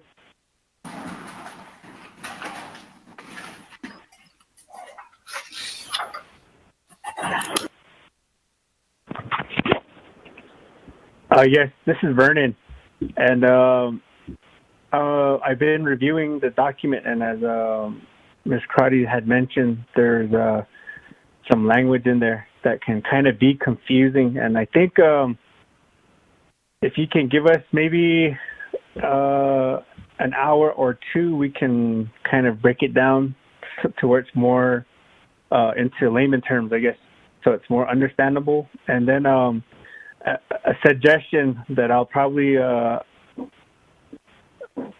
allow, or I'll set up a Zoom meeting for Saturday evening for some of you that want to attend, and we have everything mapped out for the Navajo Nation. I think we're really visual people. We like to see what we are when we say all of these broadband towers, infrastructure, all different types of a tour of all the different layers and how our summer team, this is that we've how we are. We can explain to you guys and give you guys a better understanding. You guys can ask me questions.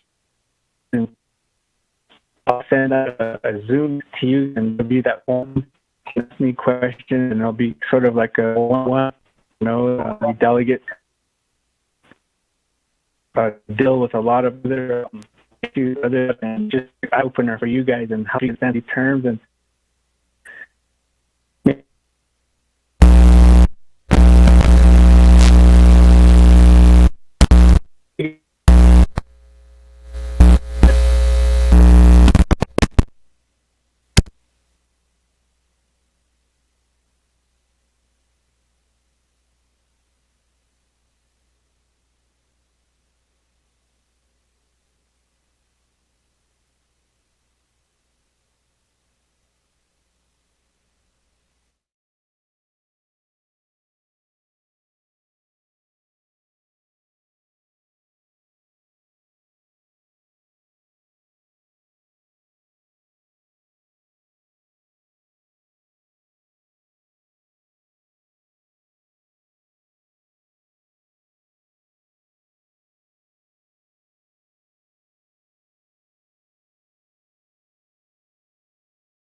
Chairman Henio.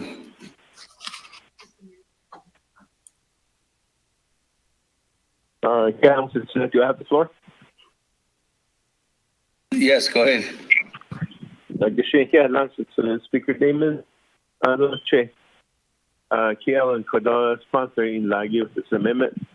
A lot of good discussion. I saw he listened. And 24th Nation Council. Just one thought here. When we first were talking about this amendment in the previous legislation, my idea behind it was that we utilize our Navajo enterprises that we created particularly I'm looking at the Native Development Corporation. So they have the expertise and they have the know-how to do a lot of these type of infrastructure. So I'm glad to see this amendment. I support it. And but that's something that we need to look at, because CIT, they're going to be overwhelmed the way I see it with all these projects that were given to them from their first legislation. And of course, there was always criticism about, even before the CARES Act, before the pandemic, what have they done? How much have they produced? I know this is fine, one discussion. And so right now with this CARES Act, and there's a time limit, we need to be aware that there are other Navajo-owned entities, and also Navajo business people, for that matter, that specialize in this type of infrastructure. So we need to look at to reach out to them so we can make this happen for the chapter at the local level. I DIT'd about that. You need to know. I think we're just going to bog them down. This is what we do with CPMD.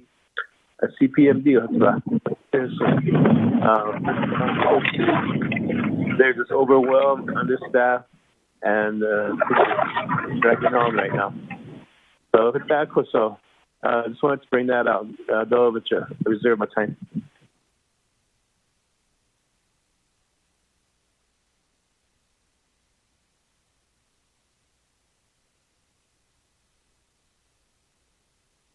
That reserved time at 2 minutes, 56 seconds.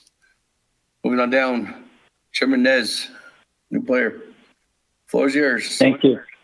Thank you, Honorable Speaker Damon, honorable members of the 24th Council, Honorable Freeland. Thank you very much for thinking about our chapters, our communities, everybody, our Diné people.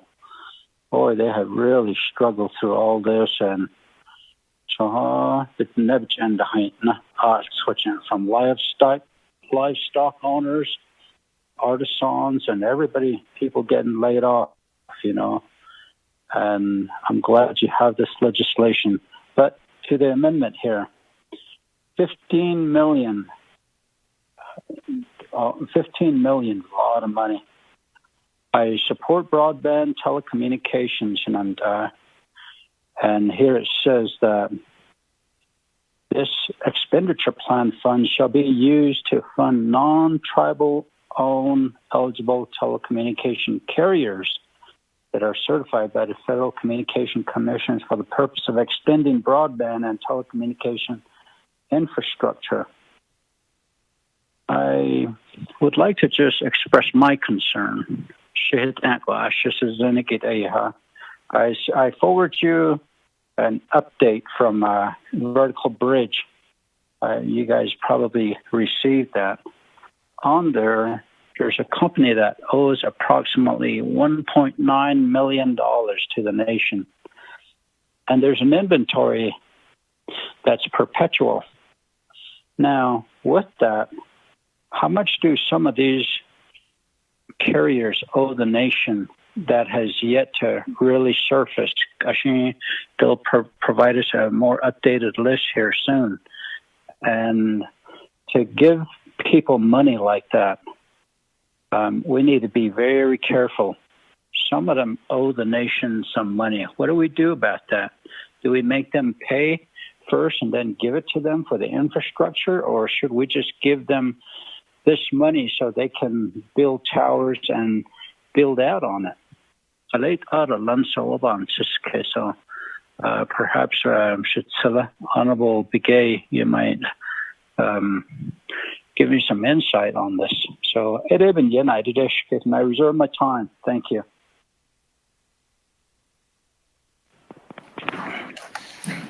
Reserve time, 2 minutes and 31 seconds. We'll go back to you, Honorable Keon Begay, as a sponsor.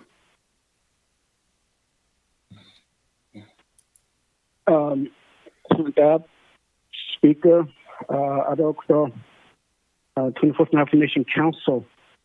other kudo shina they'll get Chairman Nez na din kidigi. You know, that's the land department, and that's what RDC is working towards, to refine and the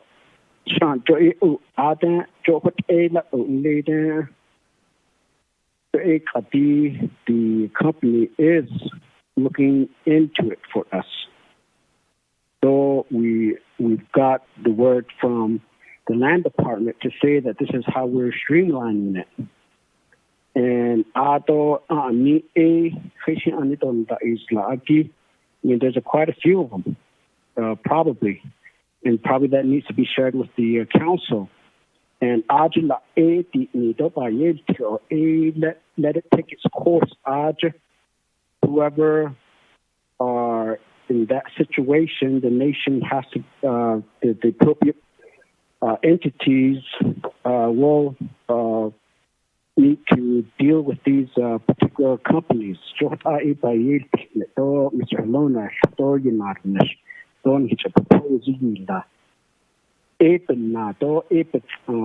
one-stop shop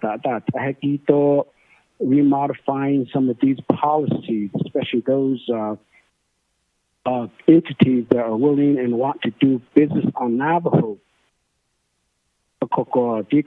Telecommunications, it asati hejopa nadi nahopa pinane khatne sto hudat kishin hejo hintahito so hejo di konta ado shimpe betonish joda hato ni do no la RGT as a committee baby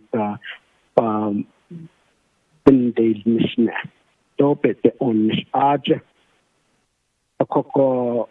This also tells us, and not just only in telecommunication, but all of these other areas, any economic development activities across the Navajo Nation, some of them are that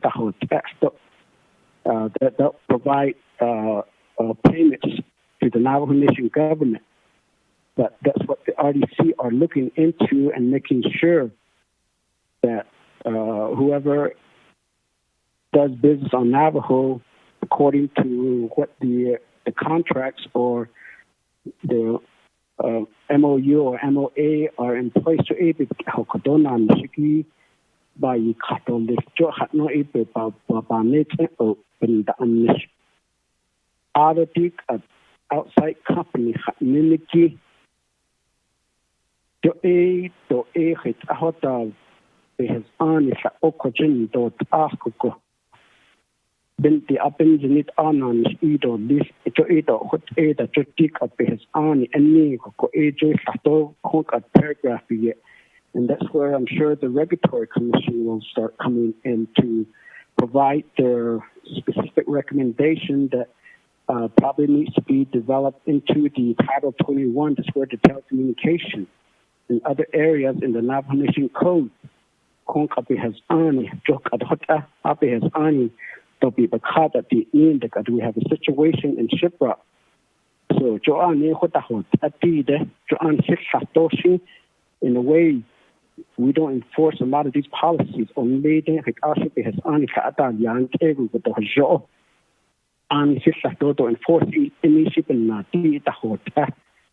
But I believe the RDC is moving along in working with the Mr. Lona's land department shop and the input from the recommendation from these people, vertical bridge, Liedo, Adot Dada, Miguel, the Navajo Nation has contract with these people. These companies are providing recommendations how the nation can be more effectively in doing business, working with a relationship with these carriers across the Navajo Nation. Other spectrum in the airspace GT, we really don't have anything in place. But yet, how can the Navajo Nation really step up and redefine to be in the positions in the technology world, how business is being done out there? So So quietly with all of the Mr. Brother, Mr. Chairman, there's nothing to be covered. Everything should be out in the open, and those that are in those positions, policies will be changed. And the same way with these companies that are being set aside for other Navajo. This is into either in Navajo Nation enterprise. Non Navajo. That doesn't exclude private Navajos that are able to, if they have applications or are authorized to do businesses in the telecommunication in FCC, Audit, the Benazos, the Holoniki should all Hayin and Liniki, Hotel, the Hishak, the Yen or Social Shatata, Bananas, or this or that. So these are just an example that I always reference, and that's the reason why I limit myself in saying that, because I don't want to be in a position to think that I'm advocating for any specific company. And then even up on us here. I mean,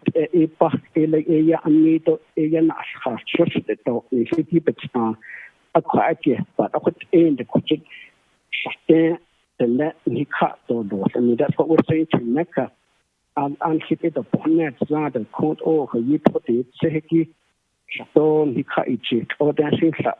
Mr. Holma Iradan, unhinged near the ship of business, the Holma Ishatoben, Hika Ochi, Johanna, Joegit, and Handen, Dida, Powerland, Kunanat. Otherwise, we're just going to be, money is there, but it's going to take long.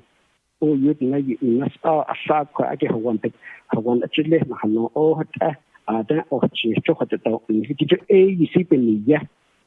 So by the time that they have established these towers, I believe and I'm sure that we will have an effective policy in place, not just only in telecommunication, but any other area across the Navajo Nation that any companies are doing business with the Navajo Nation.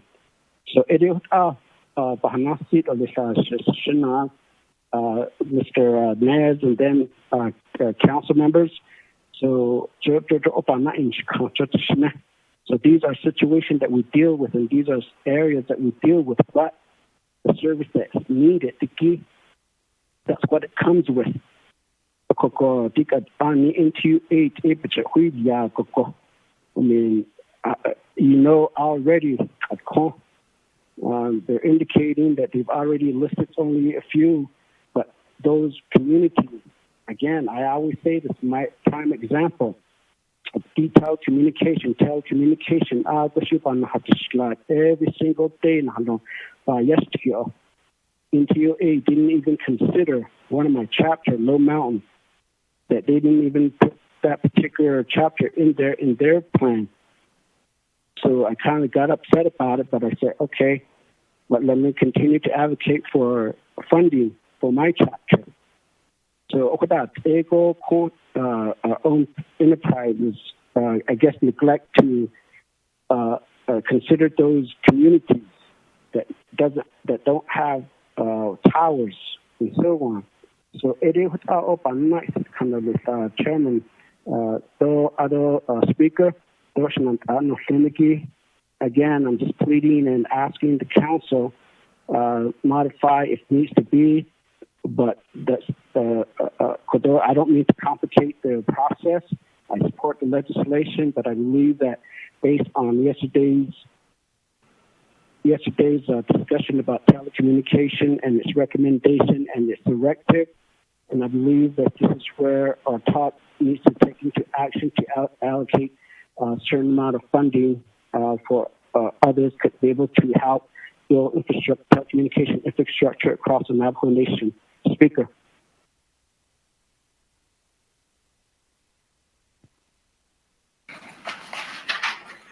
Thank you. Okay, on VA. That, let me go back to reserve time. Madam Chair, Amber Cardi. Thank you, Speaker. If I could have that language, and if the sponsor, if they can modify to make it broad so it's not just last mile. Thank you, Speaker. I want to include the word backhaul to address the connection issue. I'll reserve my time. 2:15. Serve your time. My question, Mr. Livingston, do you have this document in front of you, the expenditure plan? Yes, I'm actually looking at it right now. The 2-page amending CARES Fund Broadband Telecommunications expenditure plan. Mm-hmm. Yes, I do have it, and I've been reviewing it, and I sent it off to some of the cyber team members. So we're actually working on it behind the scenes right now and reviewing it. Just had a comment. We recently reached out to Vertical Bridge, as one of the delegates had mentioned. We are actually providing them with some of the data. And as I had mentioned, this coming Saturday, if you guys want to join, I can kind of give you guys an overview, and then you guys can ask questions about your chapters individually. And we can just kind of explain a lot of that information that we have collected. And it also ties into Vertical Bridges projects for all of the towers. A lot of good information. Let me see. So we'll go ahead and continue to review the amendment. Was there anything specific you wanted to ask me about?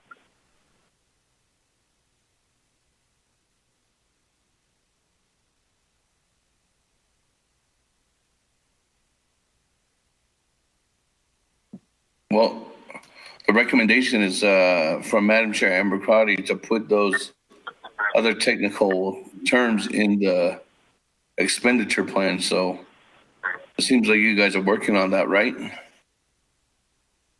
Yes, we agree with those terminologies that she requested to change. Also would recommend, I think one of the things that we, as a whole, as far as every proposal, is the auditing. Anything related to technology is always overlooked as far as being able to make sure that it works. Auditing as far as being able to make sure we're getting what we're paid for. And then making sure that we're not getting knockoff equipment, such as iPads. We might getting knockoff equipment from China. But just to be able to make sure that the funding that's being put out for equipment, we need to make sure that it's being audited. The services that they're saying they're going to provide is going to be audited, and making sure that, yeah, they are going to be allowing additional data. Someone needs to make sure that's audited and that they are providing those services that they're going to be requesting monies for. And I don't see that in the language, but I would also recommend that. And across the board, whether it's for water infrastructure or IT infrastructure or any type of services, just to make sure that we're auditing and making sure that we include it in these proposals. Thank you.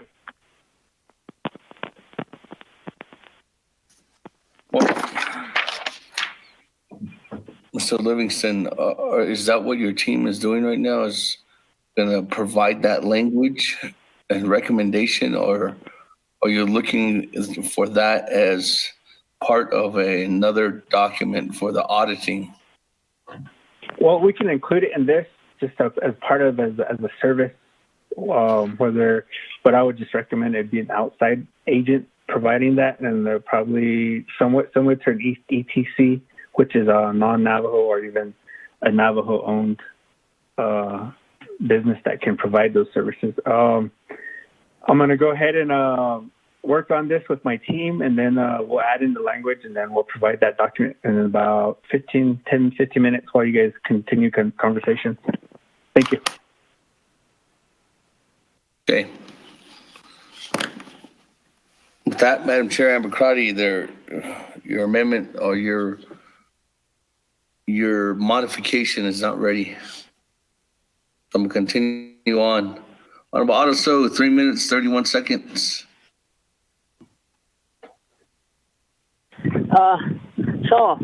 One area that I just would like to speak about is that if we have tribal businesses owing the nation, and I know that there's a bill from the Navajo Communications. One of those companies owe the nation a lot of money related to right-of-way fees. And I guess how do we conduct business with them? Do we tell them they need to pay up before they start to conduct business with the nation again? Because right now, Navajo Communications owes the nation money. I may be wrong with communication, but one of those entities owes the nation a lot of money. And now,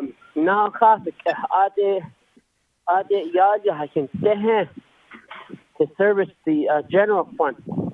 And that is my concern. And what type of message are we sending to those entities that will provide those types of service? They're going to say, I'm not going to pay the Navajo Nation. I would just clip them off, and if there's businesses are in good standing with the nation, we can entertain working with them. Another thing, just disregard my background. Thank you. Reserve my time. I don't know, like, there's other funding coming from besides the CARES Act. Serve your time at 1 minute 46 seconds. So I would be available. Moving on down. I know we did budget on Tuesday. Moving on down. Chairman Henio, 2 minutes 56 seconds. Thank you for that. I am ready to waive my time. Okay. That, moving on down. Vice Chair or Chairman Nez, 2 minutes 31 seconds. I waive my time, sir. Okay. That, moving on down. Everybody on the board, no new players. Madam Chair, Amber Cardi was the reserve time, 2 minutes 15 seconds. Again, the suggestion language is still not ready.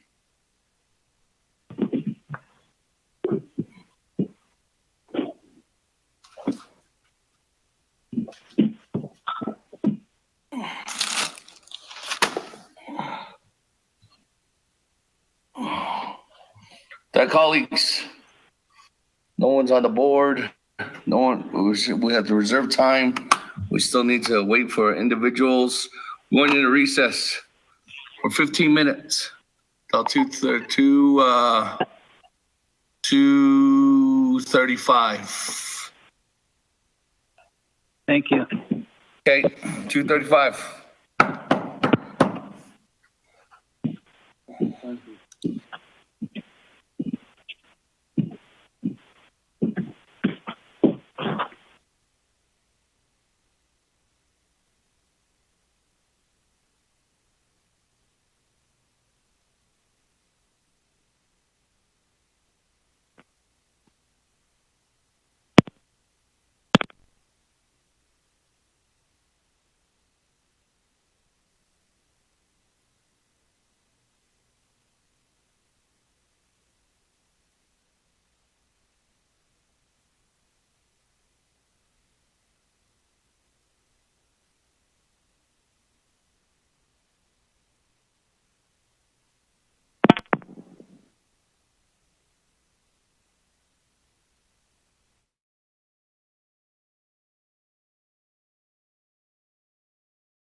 Good afternoon, everyone. Thank you for calling back in to this special Navajo Nation Council special session via teleconference here in Wood Rock, Arizona on the Navajo Nation. That, colleagues, I do have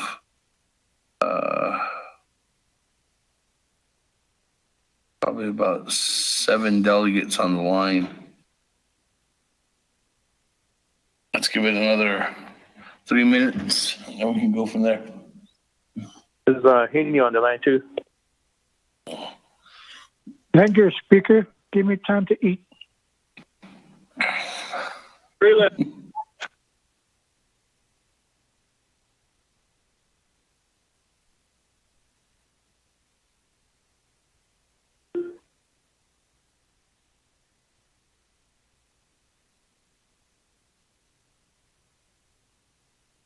Hello?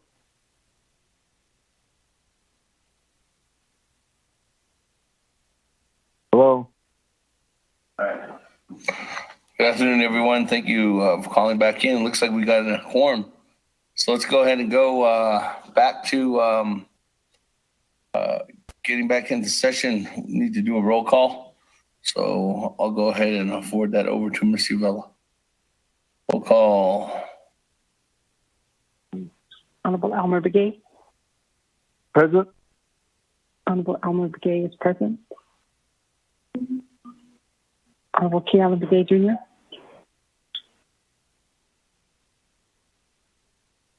Honorable Kealan Begay Jr. Honorable Kealan Begay Jr. did not answer roll call. Honorable Paul Begay Jr. Delegate Paul Begay is present. Honorable Paul Begay Jr. is present. Honorable Nathaniel Brown. Honorable Nathaniel Brown. Honorable Nathaniel Brown did not answer roll call. Honorable Virginia Charles Newton. Honorable Virginia Charles Newton. Honorable Virginia Charles Newton did not answer roll call. Honorable Amber Knussbach-Carty.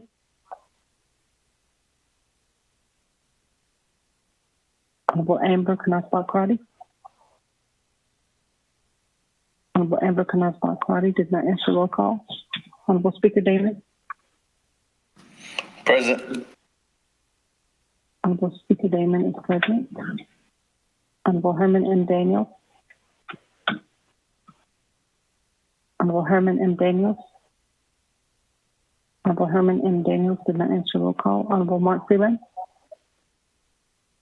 Present. Honorable Mark Freeland is present. Honorable Canal Halona. Halona's present.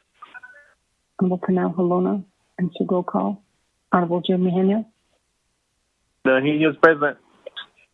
Honorable Jimmy Henyo answered roll call. Honorable Jim Vince James. Delegate Vince James present. Thank you. Honorable Vince James answered roll call. Honorable Ricky Nair. Honorable Ricky Nair. Honorable Ricky Nair did not answer roll call. Honorable Carl Slater. Honorable Carl Slater. Honorable Carl Slater did not answer roll call. Honorable Raymond Smith Jr. Honorable Raymond Smith Jr. Honorable Raymond Smith Jr. did not answer roll call. Honorable Wilson Stewart Jr. Present. Honorable Wilson Stewart Jr. answered roll call. Honorable Otto So. Honorable Otto So. Honorable Otto So did not answer roll call. Honorable Charlene So. Honorable Charlene So. Honorable Charlene So did not answer roll call. Honorable Daniel So. Daniel So is present. Honorable Daniel So answered roll call. Honorable Eugene So. Present for the whole Navajo Nation. Honorable Eugene So answered roll call. Honorable Thomas Walker Jr. Chris present. Honorable Thomas Walker Jr. answered roll call. Honorable Edison Winika. Honorable Edison Monica. Honorable Edison Monica did not answer roll call. Honorable Edwin Yazzie. Here. Honorable Edwin Yazzie answered roll call. Honorable Jimmy Yellowhair. Honorable Jimmy Yellowhair did not answer roll call. Honorable Key Allen Begay Jr. Key Allen Begay Jr. is present. Key Allen Begay Jr.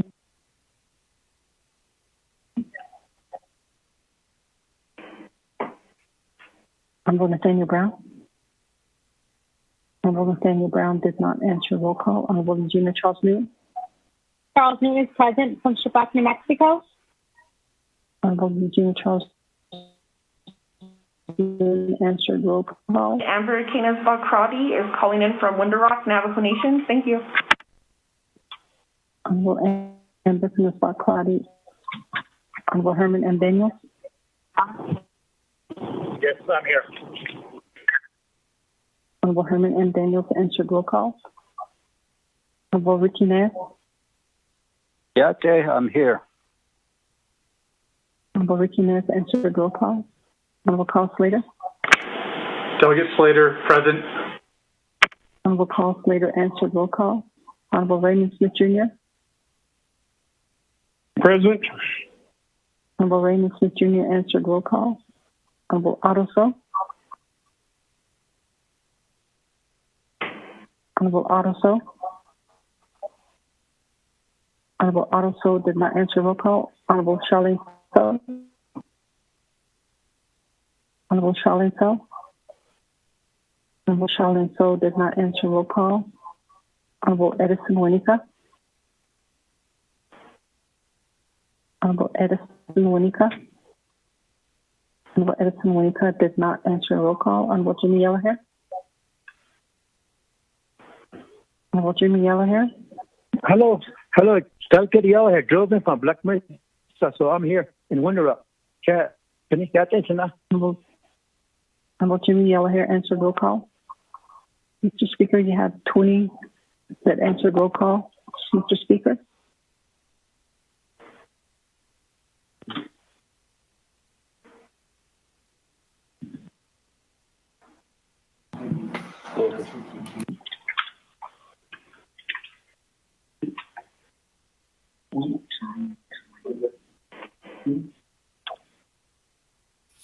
Okay, thank you. 20 members present. We're back in order at 2:45 p.m.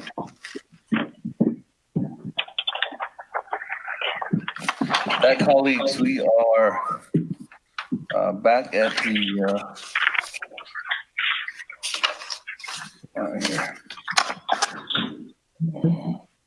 back at the request to amendment for language.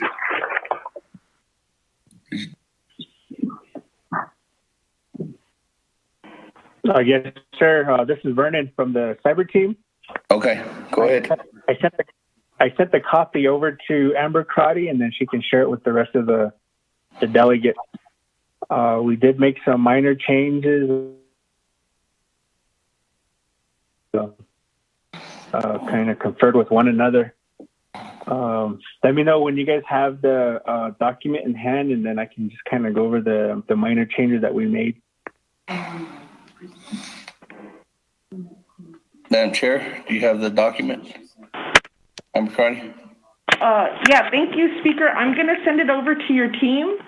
I apologize. It was sent a few minutes ago, so let me send it over to the colleagues and to your amendments team and to our lawyers, to our staff. Sending it right now. I hope our internet is good here at Window Rock. We'll see how long it takes. Let me know when you receive it, Speaker. There is, I do like the highlighted language keeps it simple, where it says to support internet services. And then when you see it, colleagues and Speaker, letter A is backhaul system upgrades, middle mile and last mile services. And then there's a strikeout for ETCs shall receive funding if it provides internet service. Thank you, Speaker. Let me know when you receive that amendment language. Thank you. We got it. Go ahead. Just amended parts, the modified parts. Mr. Speaker, members of the council, paragraph B, $15 million of the broadband telecommunications expenditure plan funds shall be used to fund non-tribal owned eligible telecommunication carriers, ETC, for internet service providers that are certified by the Federal Communication Commission, FCC, for the purpose of extending broadband and telecommunication infrastructure to previously unserved and underserved chapters of the Navajo Nation by December 30, 2020, and shall fund only the deployment costs, not ongoing operating costs, including administrative personnel projects, of projects that support internet services, permissible broadband and telecommunication infrastructure improvements that may be funded, included the following.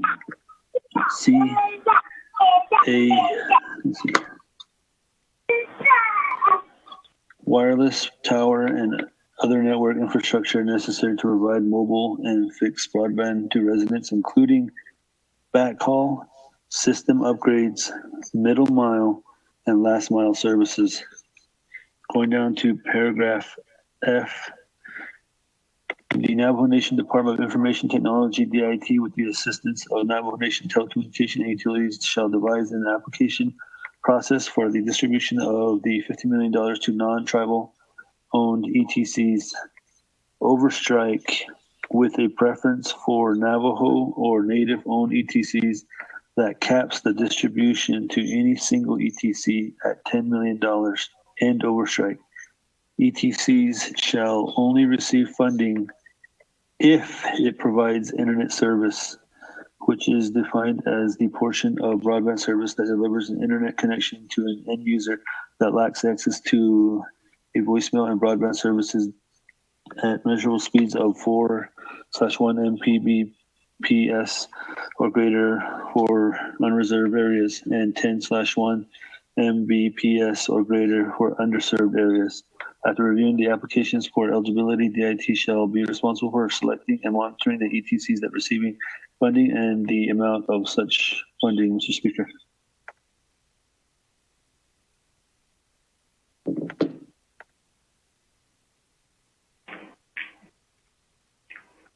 Thank you. With that, Chair Amber is good, or with the language. So, Honorable Keon Begay, the request to modify. Are you okay with that? On Amendment 2. Speaker, so modified as read by the staff. Okay. In agreement with the requesting, Shimon Karate. All right. That, Honorable Eugene So, you good? With the modification? Oh, amiga. Oh. Great. With that, then back to reserve time. 2 minutes, 15 seconds. Madam Chair, Amber Crotty. Thank you, Speaker. I want to thank the cyber team and especially Delegate Kealan Begay. He spent countless hours trying to advocate for broadband, and so I appreciate this amendment, and I'll yield the rest of my time. Thank you, Speaker. Hey. With that, moving on down, Honorable Otto So, 1 minute, 46 seconds.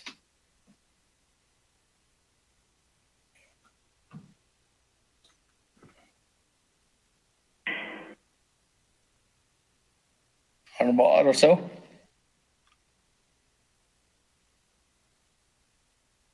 Once, going twice, Honorable Otto So, or 3 times.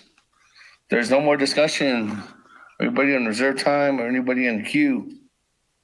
Going once, going twice, going 3 times.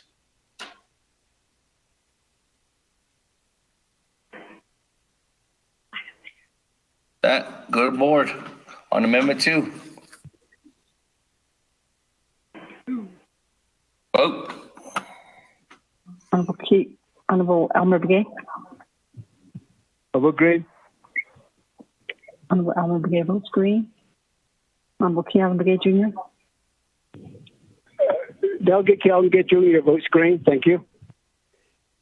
Honorable Kealan Begay Jr. votes green. Honorable Paul Begay Jr. Delegate Paul Begay votes green. Honorable Paul Begay Jr. votes green. Honorable Nathaniel Brown. Honorable Nathaniel Brown. Honorable Nathaniel Brown did not vote. Honorable Regina Charles Newton. Charles Newton votes green. Honorable Regina Charles Newton votes green. Honorable Amber Kenneth Crotty. Delegate Amber Kenneth votes green. Thank you. Honorable Amber Kenneth Crotty votes green. Honorable Herman M. Daniels. Honorable Herman M. Daniels. Honorable Herman M. Daniels did not vote. Honorable Mark Freeland. Honorable Mark Freeland. Honorable Mark Freeland did not vote. Honorable Pernell Halona. Halona votes green. Honorable Pernell Halona votes green. Honorable Jamie Henyo. Henyo votes green. Honorable Jamie Henyo votes green. Honorable Vince James. Delegate James votes green. Thank you. Honorable Vince James votes green. Honorable Ricky Nez. Delegate Rick Nez votes green. Honorable Ricky Nez votes green. Honorable Carl Slater. Honorable Carl Slater. Honorable Carl Slater did not vote. Honorable Raymond Smith Jr. Green. Honorable Raymond Smith Jr. votes green. Honorable Wilson Stewart Jr. Green. Honorable Wilson Stewart Jr. votes green. Honorable Otto So. Honorable Otto So. Honorable Otto So did not vote. Honorable Charlene So. Honorable Charlene So. Honorable Charlene So did not vote. Honorable Daniel So. Daniel So votes green. Honorable Daniel So votes green. Honorable Eugene So. Green for the Navajo people, and thank you. Honorable Eugene So votes green. Honorable Thomas Walker Jr. Votes green. Honorable Thomas Walker Jr. votes green. Honorable Edison Winika. Honorable Edison Winika. Honorable Edison Winika did not vote. Honorable Edwin Yazzie. Honorable Edwin Yazzie. Green. Honorable Edwin Yazzie votes green. Honorable Jimmy Yellowhair. Delegate Yellowhair votes green. Honorable Jimmy Yellowhair votes green. Honorable Nathaniel Brown. Honorable Nathaniel Brown. Honorable Nathaniel Brown did not vote. Honorable Herman M. Daniels. Honorable Herman M. Daniels. Honorable Herman M. Daniels did not vote. Honorable Mark Freeland. Honorable Mark Freeland.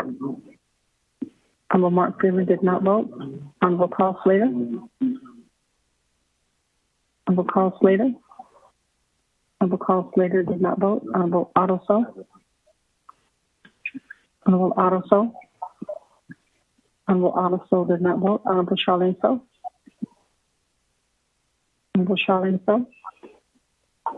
Honorable Charlene So did not vote. Honorable Edison Winika. Honorable Edison Winika. Honorable Edison Winika did not vote. Honorable Mark Freeland. Green. Honorable Mark Freeland votes green. With that, Mr. Speaker, you have a vote of 17 in favor and 0 opposed. Chair, this is Daniel. That, colleagues. Honorable Daniels, which way do you vote? Green. Green. 18 in favor with Honorable Daniels. 0 opposed. Speaker not voting. Juanica Green. Motion carries. Honorable Juanica changes it to 19. 0 in favor, 1 opposed, or none opposed. Speaker not voting. Motion carries on amendment number 2. That back to the main motion. That moving on down the line, we were on reserved time. That was Honorable Keon Begay. Moving on down. Madam Chair, Charles Newton, 3 minutes, 47 seconds.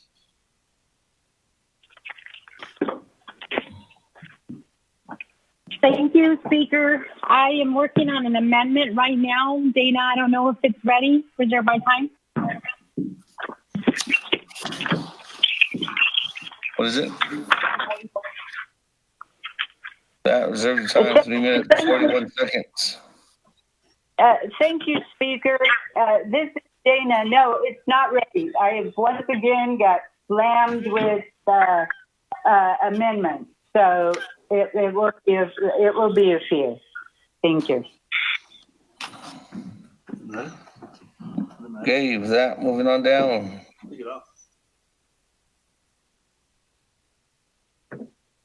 Honorable Herman Daniels, 6 seconds on reserve time. Thank you, Chair. I wanted to make an amendment to include the metropolitan area residents. Chair. Did you send that information over to Office Legislative Council? Speaker, I haven't, but it's just I think it's just a simple amendment just to insert some wording.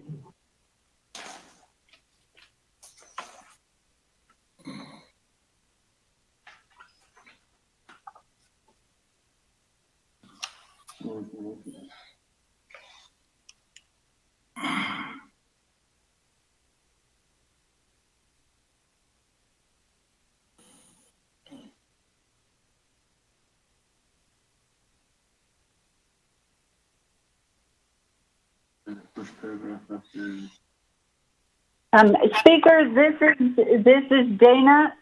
Before I can assist Delegate Daniels with his amendment, would need information as to how he wants those funds administered. Right now, the way this is set up, all of the funds go to Navajo Nation chapters.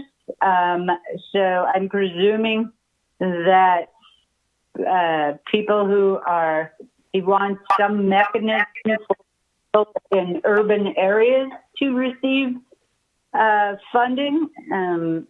So I need some help as to how you would want that administered.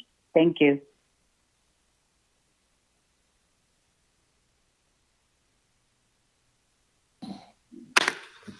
With that, Honorable Daniels.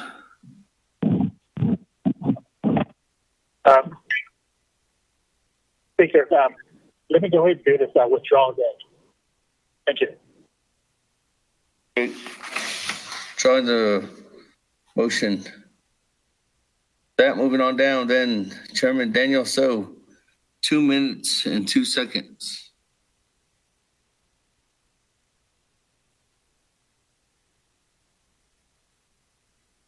Speaker, I'll reserve my time. Okay, reserve your time at 2 minutes. Moving on down, Honorable Otto So.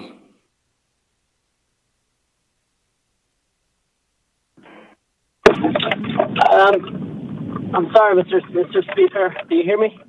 Yes. Okay, I was sort of busy, but I guess if they say they can try to take care of these matters by the 31st of December and so forth, I guess it's okay. But the issue comes back to, if a company owes the Navajo Nation money, that's my concern. And Ako, stand, come on into the nation, do business with us. Even though you don't pay us, we're okay with it. We need to hold these companies accountable to pay these dollars because it serves the general fund in general. It serves as the part of the nation's recurring costs. And I believe Navajo Communication is in that boat. They owe the nation money. As many years I worked with land department, that's how far I know that they owe money to the nation, and a lot of their right-of-way areas have expired. They have not renewed their right-of-ways that they have on the nation, many of them. But again, related to the dollars, but if language could be added in to protect that way, we don't have to give money to them because they owe money to the nation. Reserve my time.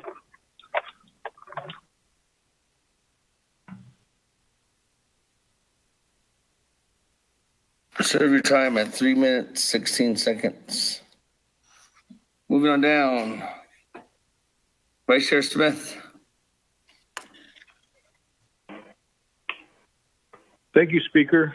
I'm waiting for an amendment. I know it's in the process, so I reserve my time. Got it? We got it. Vice Chair Smith.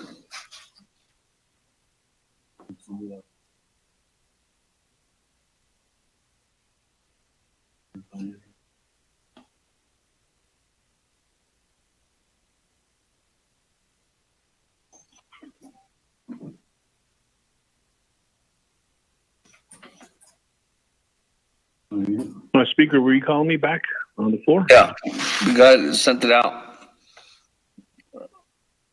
Okay. The amendment is should be sent out to the Nation 24th Council regarding Amendment 3, requesting the sponsor of the legislation that we need. Chapters have been asking for scholarship funding, and to replenish their scholarship, let them provide that to the students that are going to school and open the door for them on the school that they're attending.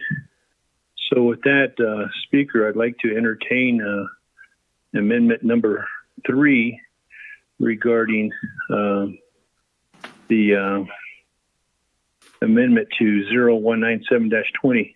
I reserve my time. Could someone read that into record, please? Yes. Reserve your time at 4 minutes. That, Mr. Rico. Speaker, if I may, I have not completed Delegate Smith's amendments. I'm trying to work on it now, but I have to develop a new expenditure plan. Delegate Smith, the amendment I sent out, it did not capture his needs. So I'm revising a new one. Okay. Thank you. All right. Well, Vice Chair Smith, I guess your amendment isn't ready for that. Thank you, Speaker. Okay. Go ahead, Speaker. With that, Speaker, could I recapture my whole minute back? Well, you explained your amendment, so when it comes to it, we'll just go straight to the reading. I appreciate that, Speaker. Thank you. I reserve my time for the rest. Okay. With that, moving on down. Honorable Charlene So, on the main motion.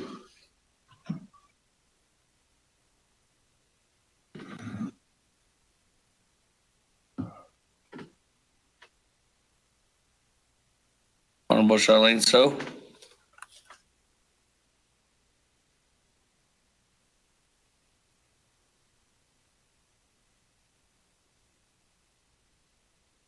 Honorable Charlene So going twice. Oh, Charlene So going 3 times. All right. I don't have anybody else new on the board. Going back to reserve time. Madam Chair, Amber Crotty, 1 minute, 45 seconds. I'll reserve my time. Thank you, Speaker. Okay, 1 minute, 44 seconds. Moving on down, Honorable Slater, 2 minutes, 45 seconds. I reserve my time, Speaker. Okay, 2 minutes, 44 seconds. Moving on down, Honorable Kealan Begay, 1 minute, 51 seconds. Speaker.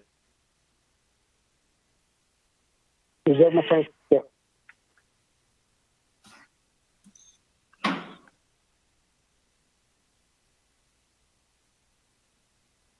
Honorable Kealan Begay. Reserve his time, 1 minute, 50 seconds. I'm okay with the time. I'm done with my amendment, Speaker. Okay, moving on down. Madam Chair Charles Newton, 3 minutes, 41 seconds.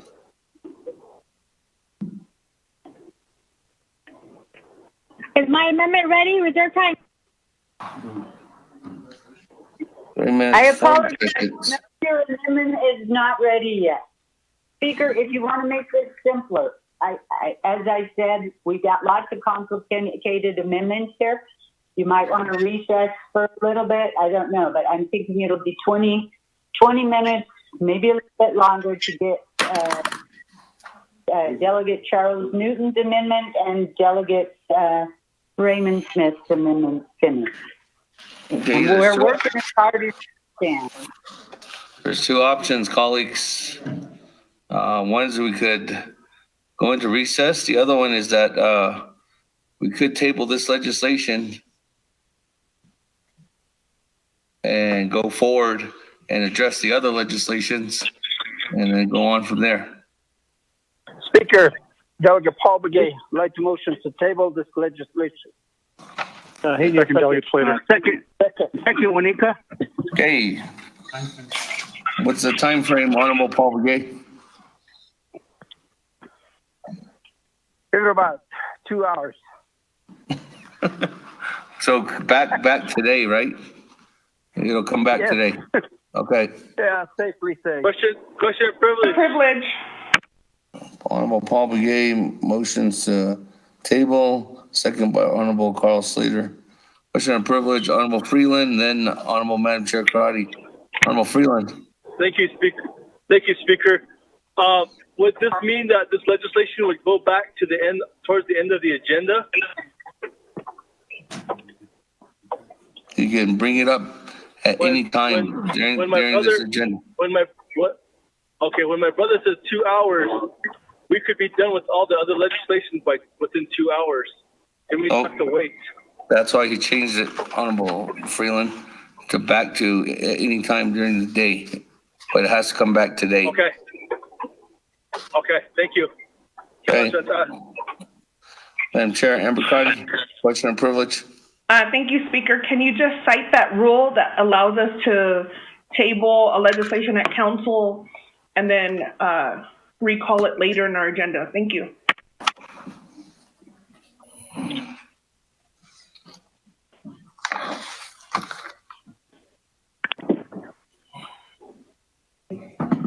Rule 19.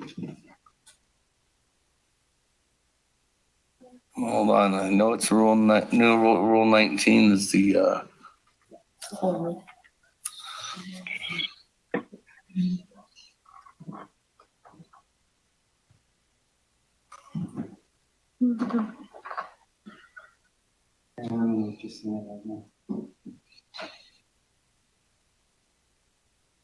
Speaker, if I may. Yes. Go ahead. Thank you. Rule 19A of the Navajo Nation Council Rules of Order states that any delegate of the council may move or make a motion to table a legislation that is before the council. A tabling motion shall take precedence over all other motions before the council except the motion to adjourn. A tabling motion may include specific directives on when the legislation will be reconsidered. And then if you move down to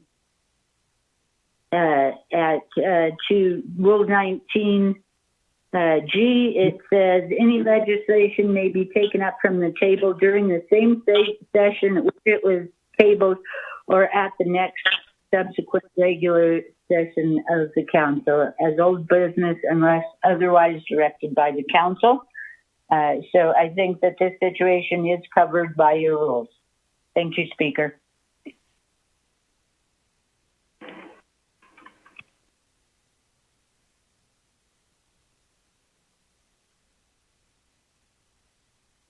Thank you.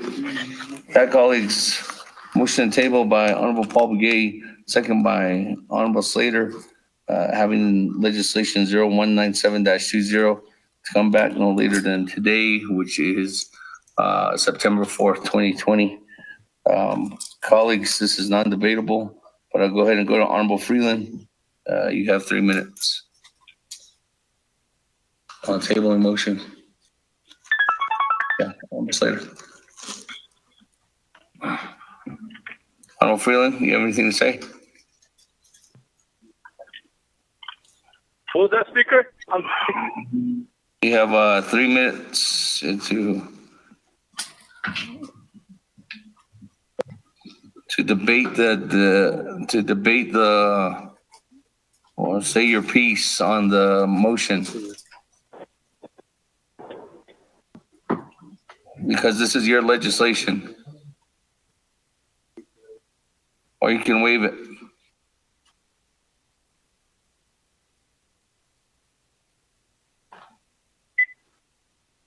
Honorable Freeland.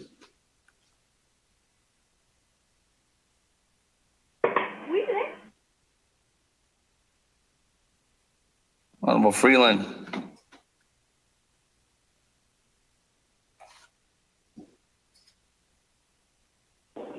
Sorry, Speaker, I lost signal.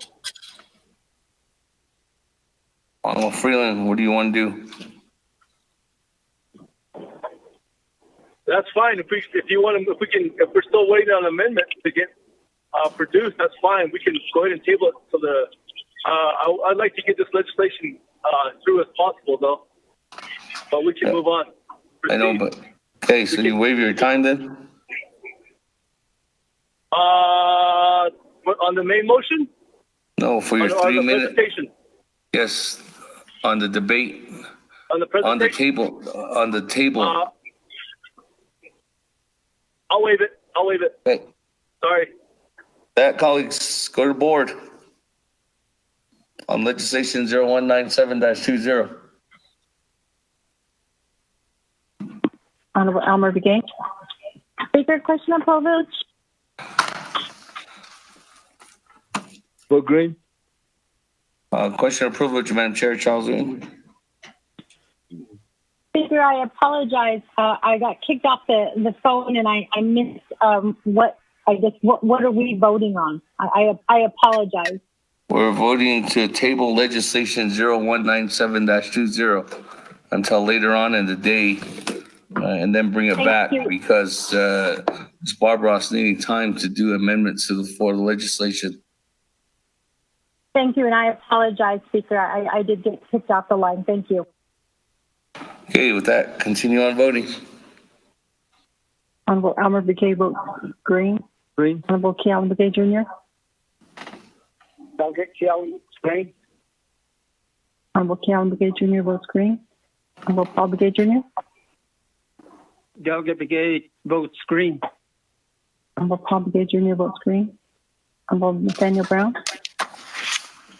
Delegate Brown votes green. Honorable Nathaniel Brown votes green. Honorable Regina Charles Newton. Charles Newton votes green. Honorable Regina Charles Newton votes green. Honorable Amber Smith-Barclay. Delegate Amber Cannons-Barclay votes green. Thank you. Honorable Amber Smith-Barclay votes green. Honorable Herman Daniels. Green.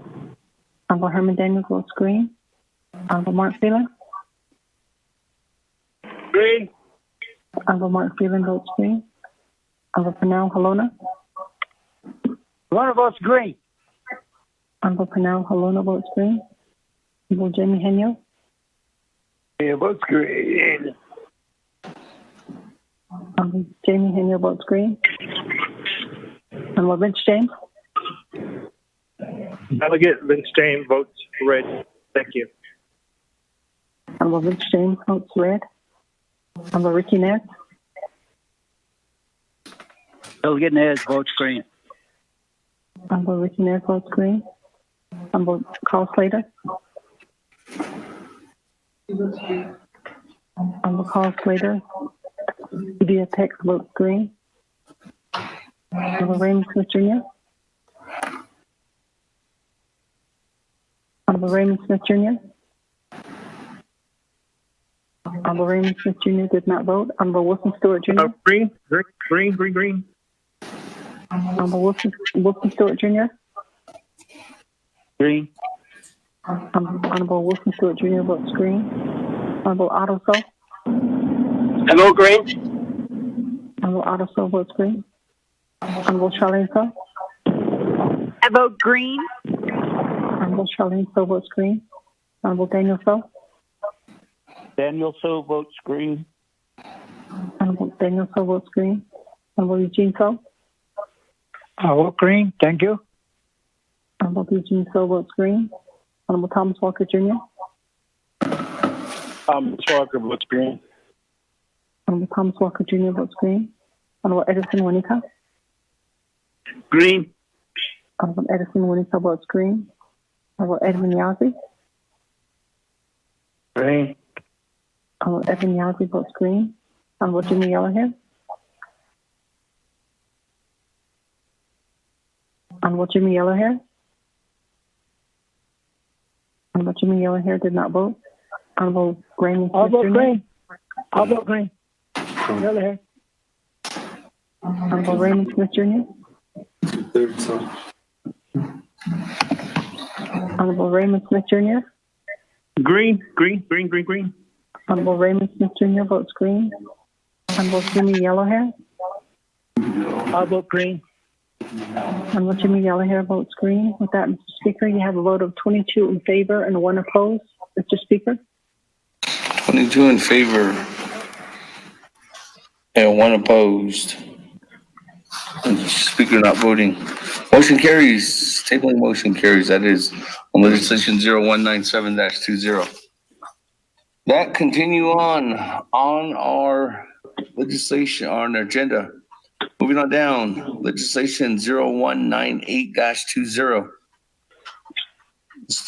Sponsored by Chairman Yazzie, co-sponsored by Honorable Freeland, co-sponsored by Honorable Halona.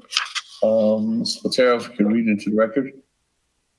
Mr. Speaker, members of the council, tracking number 0198-20, an action relating to the Navigate Committee and the Navajo Nation Council, overriding the Navajo Nation President's veto of Navajo Nation Council Resolution CJY-59-20. This is final authority. There are no amendments. For Navajo Nation Council Rules of Order, Rule 9, legislation has been read into the record by electronic voice recording. Mr. Speaker.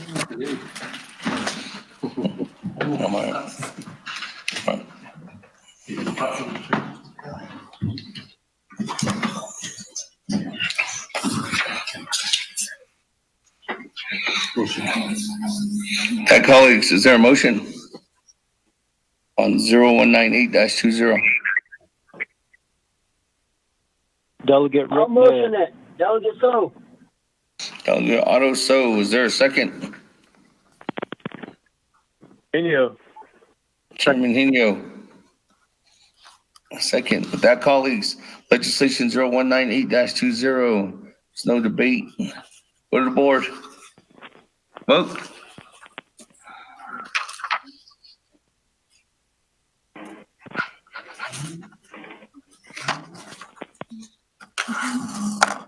Honorable Elmer Begay.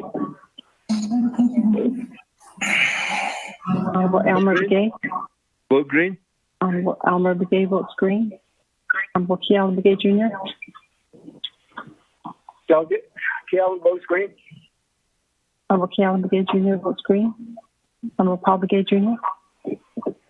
Delegate Paul Begay votes green. Honorable Paul Begay Jr. votes green.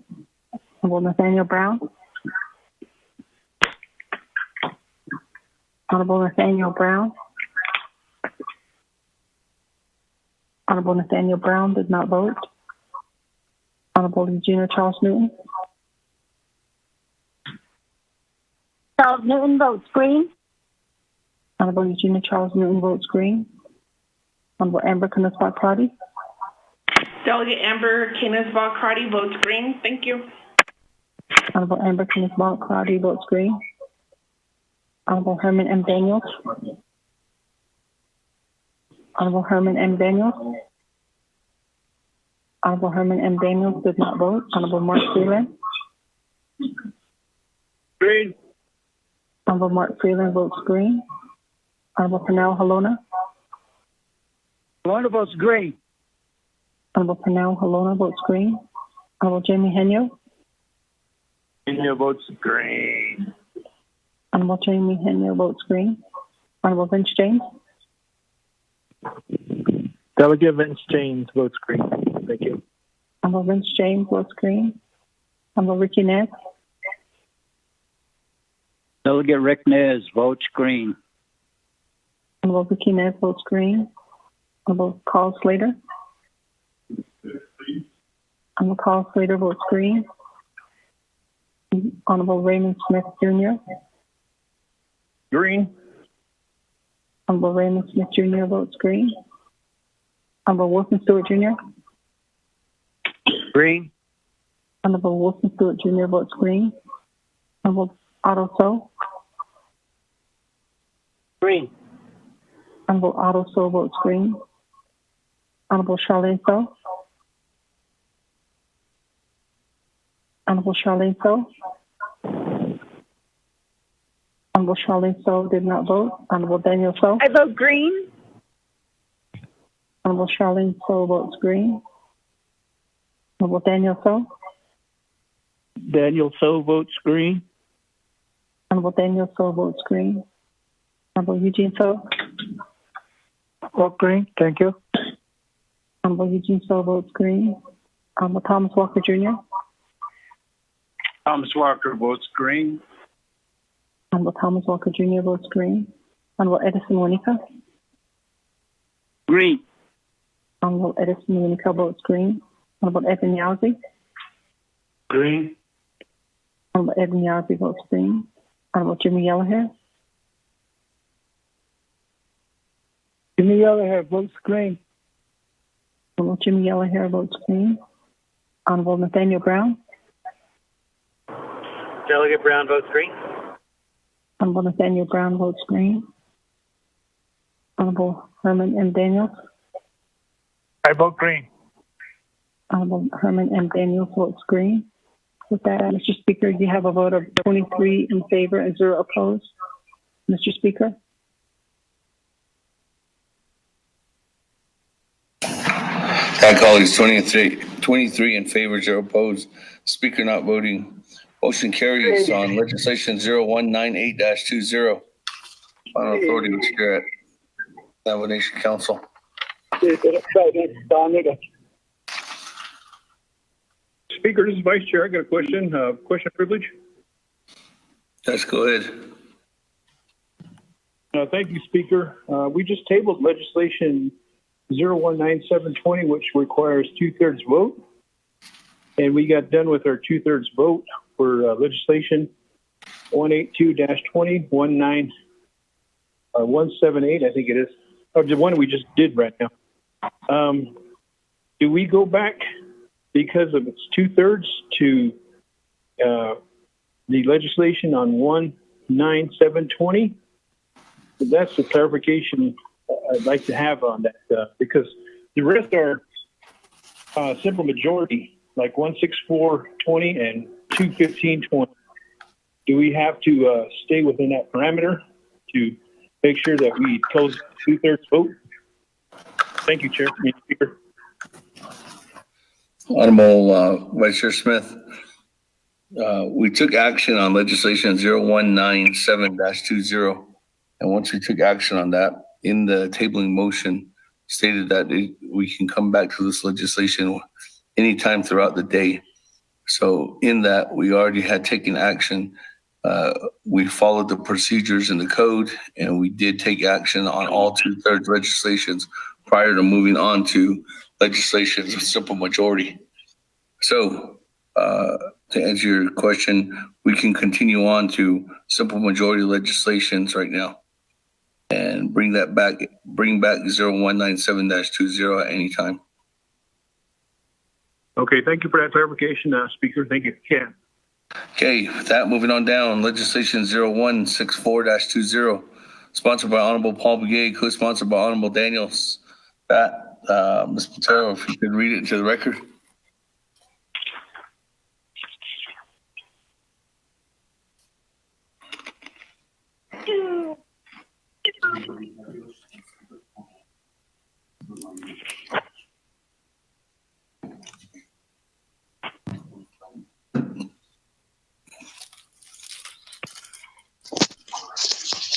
Mr. Speaker, members of the council, tracking number 0164-20, an action relating to Resources and Development Committee budget, an action relating to Resources and Development Committee, Navigating Committee, and the Navajo Nation Council, requesting the National Park Service, Bureau of Reclamation, and Bureau of Indian Affairs extend the termination date of the Quadrilateral Agreement Memorandum of Understanding dated September 16, 1994, and Bridge Agreement dated January 13, 2003.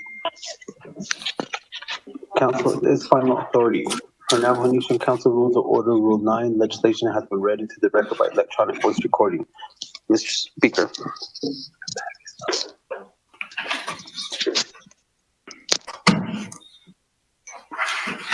Thank you for that. With that, colleagues, on Daniel Sue. motion. Motion, Thomas Walker. Motion. Second, Kelowna. Motion by Vice Chair Walker. Second by Honorable Holona. That, colleagues, I'll turn it over to Honorable Paul Begay. 20 minutes. Thank you, Speaker. Honorable delegates of the 24th Navajo Nation Council. I appreciate the opportunity to present legislation 0164-20. This legislation is very critical for our area in Western Navajo. The Quadrilateral Agreement that was made 50 years ago. It involves the Quadrilateral Agreement itself, a Memorandum of Understanding, another one's called the Bridge Agreement, which is all that is involved in this Quadrilateral Agreement made between the National Park Service, the United States government, and this agreement, as far as we know, does not favor the Navajo Nation. It states that it does favor the Navajo Nation, but we believe that the National Park Service has not kept that promise the way it should have been administered in this agreement. So this legislation or this agreement expires next week. So we are at the 11th hour. So I ask for the support of my colleagues so that we can pass this legislation, which will trigger, hopefully, the Speaker and the Office of the President to address this to the National Park Service and Washington, D.C., so that we can have a one-year extension. I the quite sabe dana hoti ta hin ta so the o hayu a don't the negi ni kliniki ni sidati sha be gate aniki kate China kat but ego at the nebishna an sto le ni go ye hat the do be ho ida hayisa to kot ego ben hin anish buffer zone golgego da hajot no inch to economic development na nishta hato leto da hato pisa don haye hat do se chapter do bana ko na libet na has angi to hajo bishna anishta ajit fakat to washa to ba hoti da adiki do ton linki to the Colorado River Lake Powell to ashni to nishi kocho shata ajo the neke hui tingi nishito le hinte to okot da okoti ai na aji kitigi ati hollo ikone thana snigi benina the negin dad nishinde ida ako I see out the ni so for even in ya asad inte nachgo ya nasko to nisa ko hajo the no hajo ya ba yada til kito hajo nahoto as hajo ti asate angi the nehki in zingi et ego la nan zingi et ego kot ego ndo ni chokot chotani zingo eti kot kodo ya don't talk now dan zingi Adjournment na has troniki yego yin dashnish shina Hank Stevens partners in the land the Navajo mountain ishin kodo Chicago loto hat zito yego yin dashnish ado chuck how start na reshat kodo ishi ya kodo ya artits in the ya kodo ne in hitcha hat zito le yego ya den ajn akot end that hayuna dikitigi in the hollow a kodod Navajo Nation do council do ben hoit ago a task force for yegi yego yin that do nishigi e shat bando nish johuinson kot ego ya the ya shahada nachego ya asfoliago hajoben that is nish johuinson a kodi ya koed banan hosh kanto de colleagues and Klingi Kodovish has Anni Klingi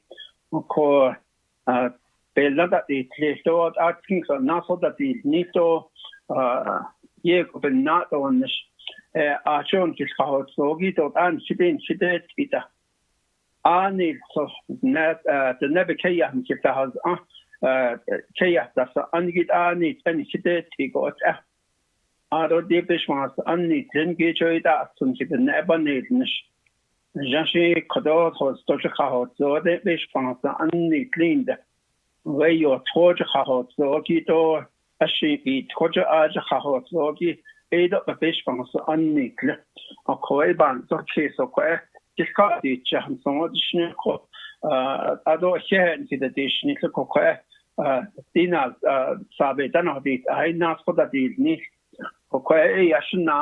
I'm hoping that he's on the call. Mr. Hank Stevens from Navajo Mountain, Ishimbatan Shatole. Speaker.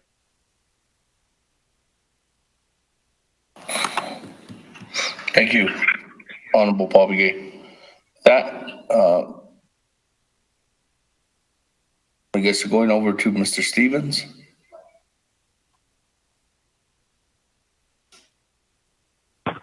Yat Ashnant, Hank Stevens Kodonatis Auto.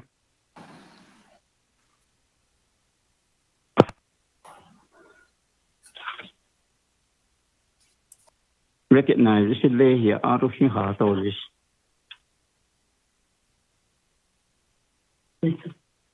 Speaker? Yes, go ahead. Thank you.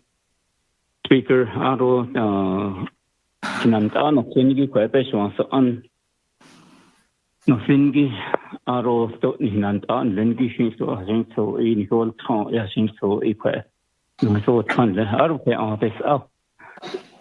To the standing of Fingi to Tanas and Maganas Aro touching so Ipana Kaji so Yat A. Aro Kodot Nasis Ado eat Tanas and Maganas Ado eat large setta. Aro great Koje Arche Tana Zumbagan Sunet, the pizza Taho, Western Agency, Tapatok no as a thought nonsense set down Neko. I don't really could it, I should be torture, you touch it. Just chapters, Tana Zumbagan Sunet, Navajo Beauty Commission, I could a class at down Neko. I don't really, Shasha, Indi, because it's just like the nice country as the there's intertribal coalition. What are so is on the session Lenko. Because even at the 8 has so is on the session, don't need that they think Lenko. But I have mentioned me to Nasty Top of a session, not that she made a shade. For the street, the Chanel and Lenko. Uncle, when I think, has been so it's a say, quite has been so say he young, no, what the bear monkey. So that is some son and I think so it could science card, I think so Asian the NASA, I think so is neat is on them. So that's the question, that's the nation. Okay, easy. Okay, it is collateral agreement. Then the is so it critics conduction. Then on top of that,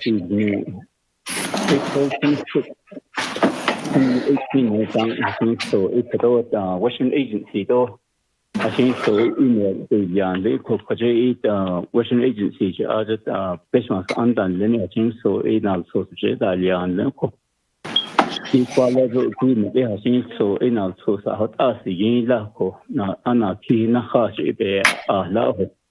About other public had to see so hard, other hard or needs to other cabinet with other less, other need Lenko. Our hosting holds this old hosting holds this equal at March 2019, when a big when not this armed, I think so. Nakano Nado, Naka State Lenko, Ado Hashing so by Johana Unlo. Aro at the DOJ, Nakani January 2028 rate.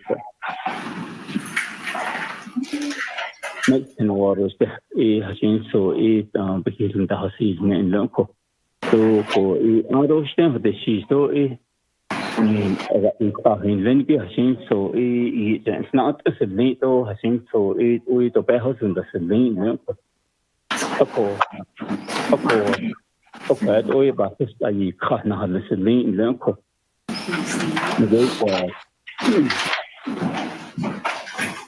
The king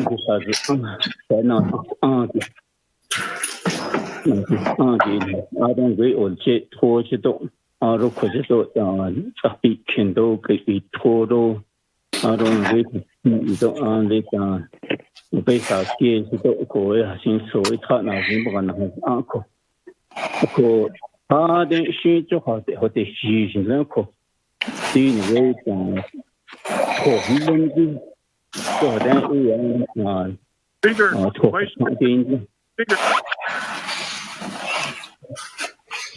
All due respect, there's background noise. So the chainsaw, the phone don't mute it. Hey, let me get into another room here. Maybe you can. Honorable Vice Chair Smith, there's nobody else. There's nobody else except for Mr. Stevens that's speaking right now. Or nobody else that's nobody else is doing anything. It's just Mr. Stevens. So it might be Mr. Stevens' phone. Okay, can you hear me a lot better now? Anyways, like I was saying, see that Rainbow Bridge in here, I think, is the main focal point of this quadrilateral agreement. Back in 1909, when Rainbow Bridge was acknowledged and established as a national monument with the Antiquities Act, that actually ensued development and impoundment of the two rivers, San Juan River and Colorado River. From there, the question was how to make Rainbow Bridge more accessible.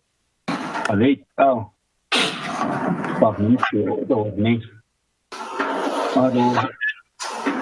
will we generate funding, money?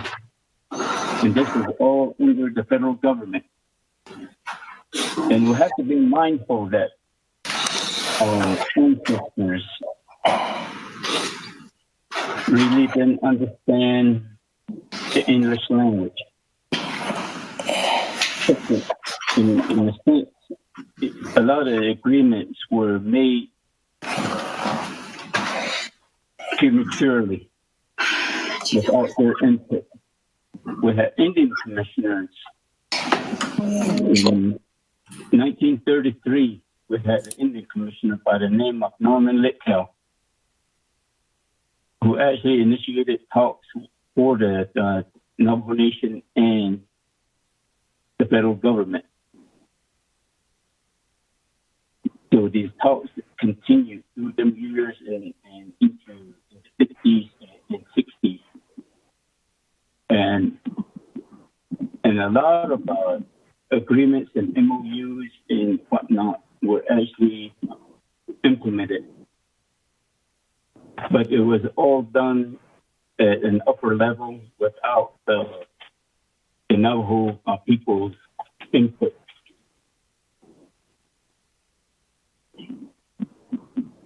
So in essence, what we're trying to say from Western and for the Navajo Nation is that we need to sit back down and we need to research all these documents and figure out how all these MOUs, MOAs, agreements actually took place. From my understanding was that Rainbow Bridge was actually pretty much established under a Mission 66 program. This program was actually established by the federal government to establish the National Park Service as an entity to actually oversee some of the national monuments that we have, and Rainbow Bridge was one of them. With that, Barry Goldwater was actually in the Senate back then, and he actually took part in these negotiations and all the agreements that was being made because he had a business on the south side of Navajo Mountain. So he had an interest in this up to the 60s when the store actually burned down. So the Navajo Nation only stipulated that they would hire people from the community, like Papato and Navajo Mountain, to actually establish a trail into Rainbow Bridge. And I really don't know how, and this is why I said we need to research this, how the Navajo Nation actually figured that they had mutual benefits for the Navajo Nation and the Park Service. So if you look at this document on the quadrilateral agreement, there's a stipulation in there that indicates a parcel A, and I want to focus on parcel B.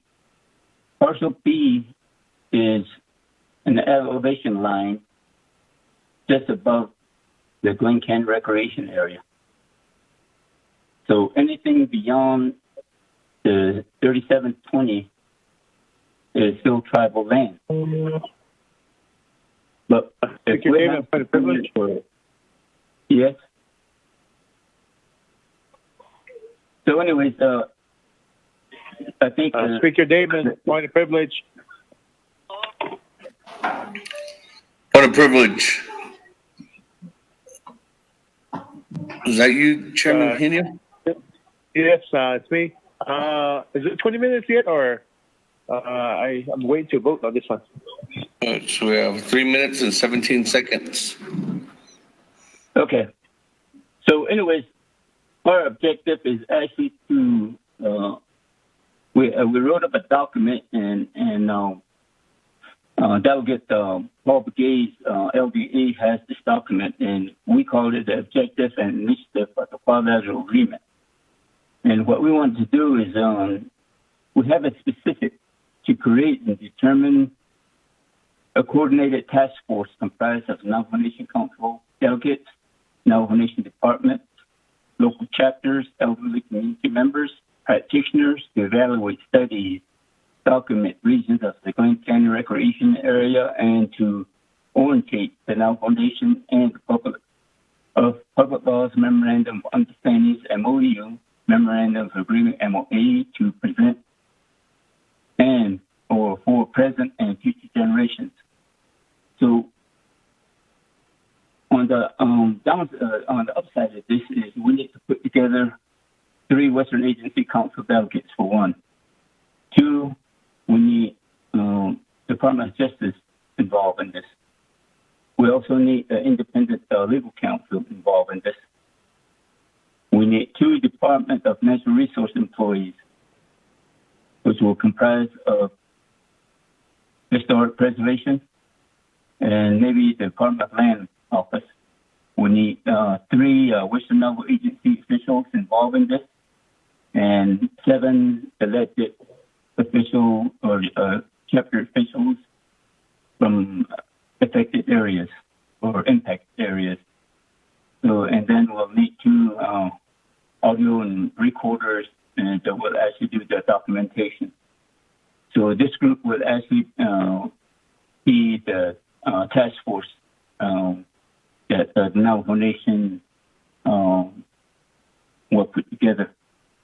On the quality expectation is development concept of communities, so stories of the community, B, stories of the regions, Navajo names and regions, documents and photos, C, ancestral habitat of regions prior to Glen Canyon Recreation Area.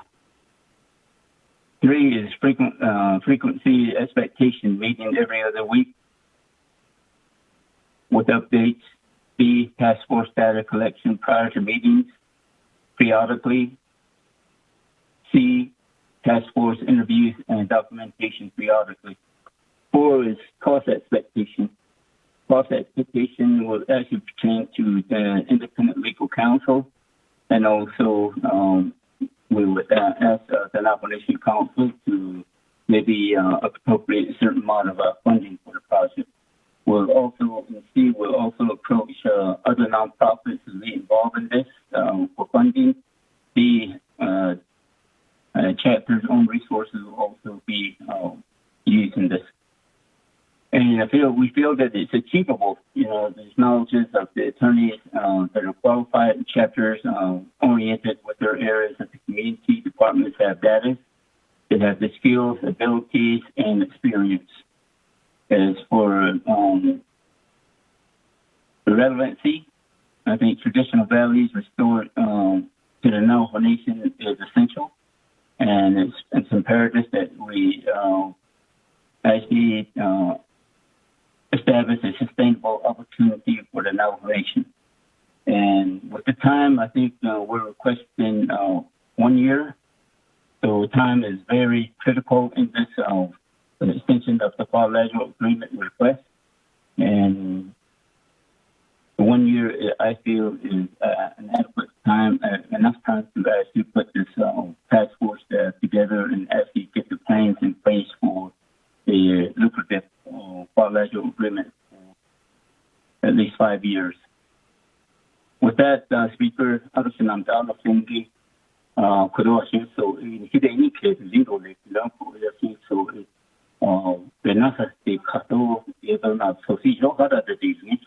and this document will actually be authentic on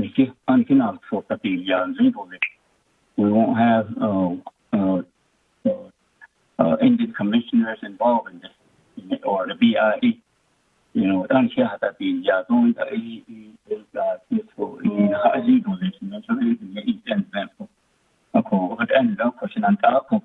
that, thank you for your time.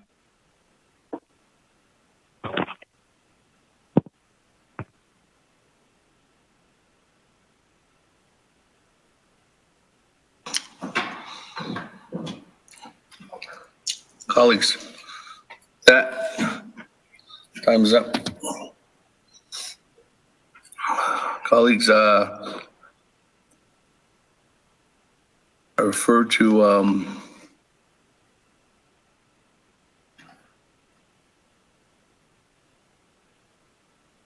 the floor, Vice Chair Walker, Honorable Chairman. So, I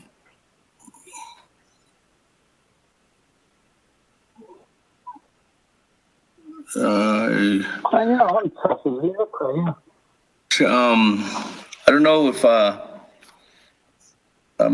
colleagues, I'm asking, I don't know, Chairman Hino or Chairman Daniel So, I don't know if you mind taking over for a little bit here. I sent a message out to my chairs, see if somebody could take over just for a little bit, at least 20, 30 minutes.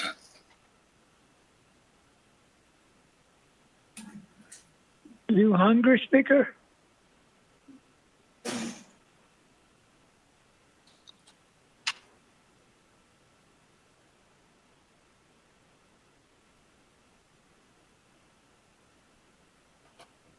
Colleagues, I need to,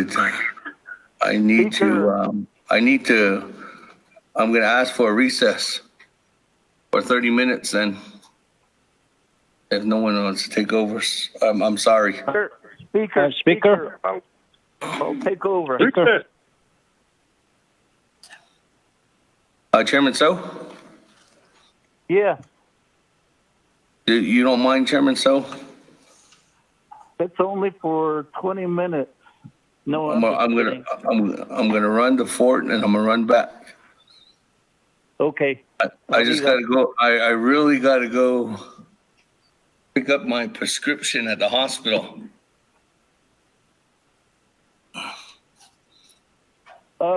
You don't have, that's too much information. You don't have to divulge it. Amigo. All right, Chairman. Again, I appreciate it. Yeah. There's nobody in the queue right now. Right now, we have Vice Chair Walker and we have Honorable Otto So.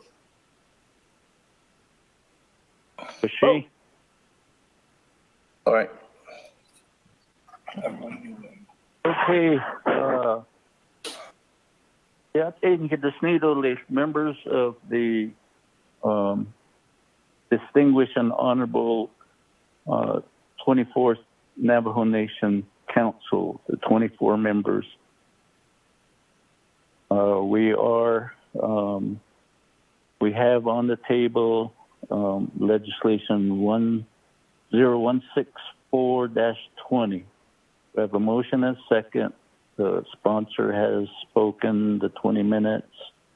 And the floor is open to Sitsila, Thomas Walker Jr. Thank you. Satoshi Bahansi. So you have the floor. Yes, Speaker Pro Tem, Chairman Sojana, Shawing again. Adoption Pishpan, not in big Chigi, Handa, Shigido, Sosnaha, Daniel Sando, Sato, Nahaba Dafianigido, Handa, Shigi, Ado, but I don't think I have Ado, not sauce. It not only so the legislation quadrilateral agreement between either the system about this honorable Paul Begay sponsor so a fantasy is all the Yako that's all in source co-sponsor which Herman Daniels and or J Todo ko ado kwet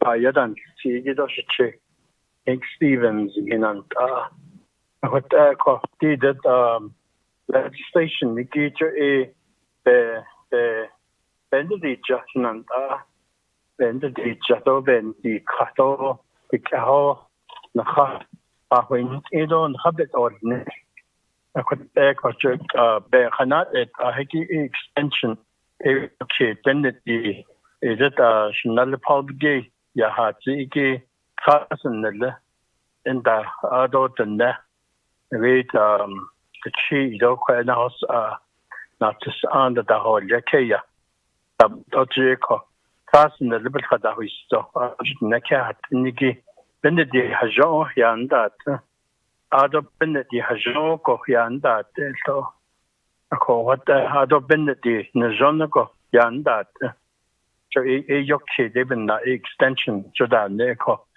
can di kato Washington be do kisni je kodeni zin nare tashibe hadet hagi so nanas tot after nakoda banna di inkajon to les and then it goto da do le hatni le nabnazla go at ban sa keso but all go what ego that is me happening the candy question and if that the baba this ado abna and so back when is the hot era nothing response and ya ikado at about it even and so the bahwin you had no ko ikatna kedoba kon that ko ado personal the question Gila hinye jene kako ado hinan ado nave loop chapter do shite jiko and Cody je is another LD8 ajita ya na Asia ayatna no ya this channel so no jo hata ba ol tasoko ba hanize ko benedi anasia I would tell you they about this question and that or the case niki pinch do le to se had ye na so bandit either bel candy cut so the sneko hotel thank you speaker pro tem chairman so yeah so Sheila she tele you know ba behind ado kwaki tele ado so atoda tabahanti ikonje so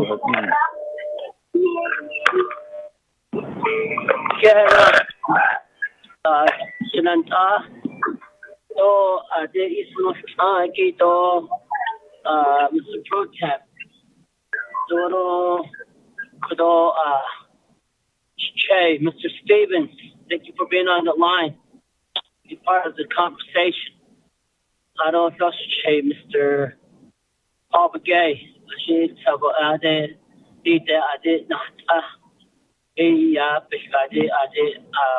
Banto, Costo, Ado, Jo, and see, Casey, La, Yat, Equipson. Ben match did the Behani did the con so the Yakon Yakon the basement and area area. According to the Yego, he's not on fees, did the quadrilateral agreement. Dashin Sagon lady the cast Toya and not Annie and Lena. The largest what the Hinsago, Washington, if you got this. It ego yaba, but not area. Hajo in not on the Hajo Adona Yara, Eto, and Lini Pessindas, Tico Kodo, Hajo Nase, but she thinks Mr. Lesnego Kodo, U.S. Park Service, if you got this. I can't let it with the hotel. No, hot article, but this Anike, Dashin so the whole Yato, Dashin so not for this street, but not for this street. Washington, Lenny, Oyoka, بقت أنا تو جو أجي ناشنشتا أنا لا أتنن ليني أوه يشكوي إن هندن أكو يجو با كتو بأنه I don't that did thought in the Department of Justice that he didn't. But it aslaho niskaba osta. Under the 23rd Council, there was a different set of lawyers that were a part of this discussion.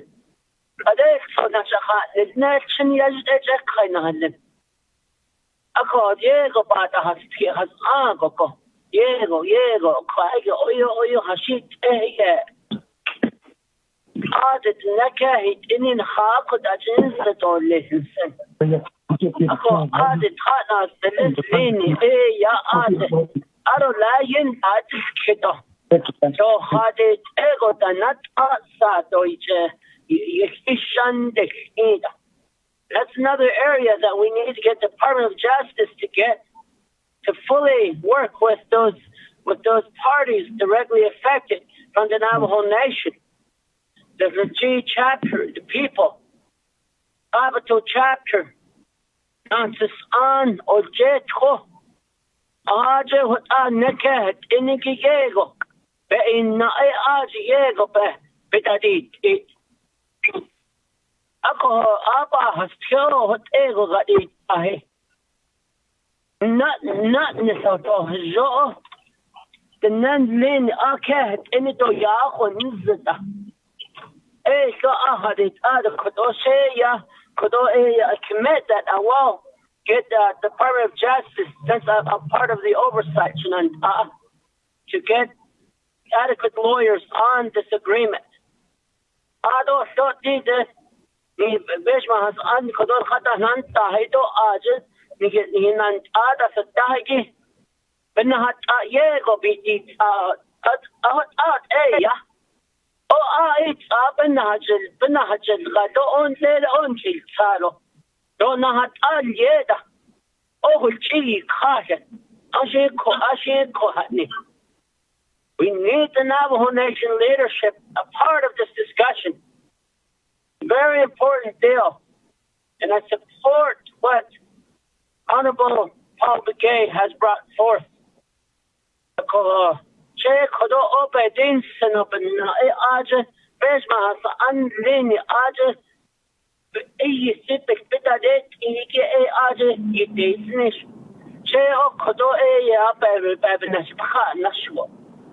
It goes down to the Navajo Nation boundary. The federal government allowed the Navajo Nation boundary to be moved from the middle of their channel of the river to an elevation mark. And it is wrong because the federal government controls the amount of water that's in the lake.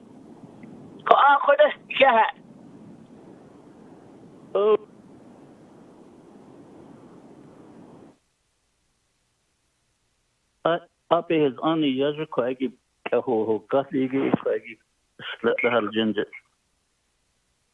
Cotrition and Adok at should say Honorable Jimmy Yellowhair.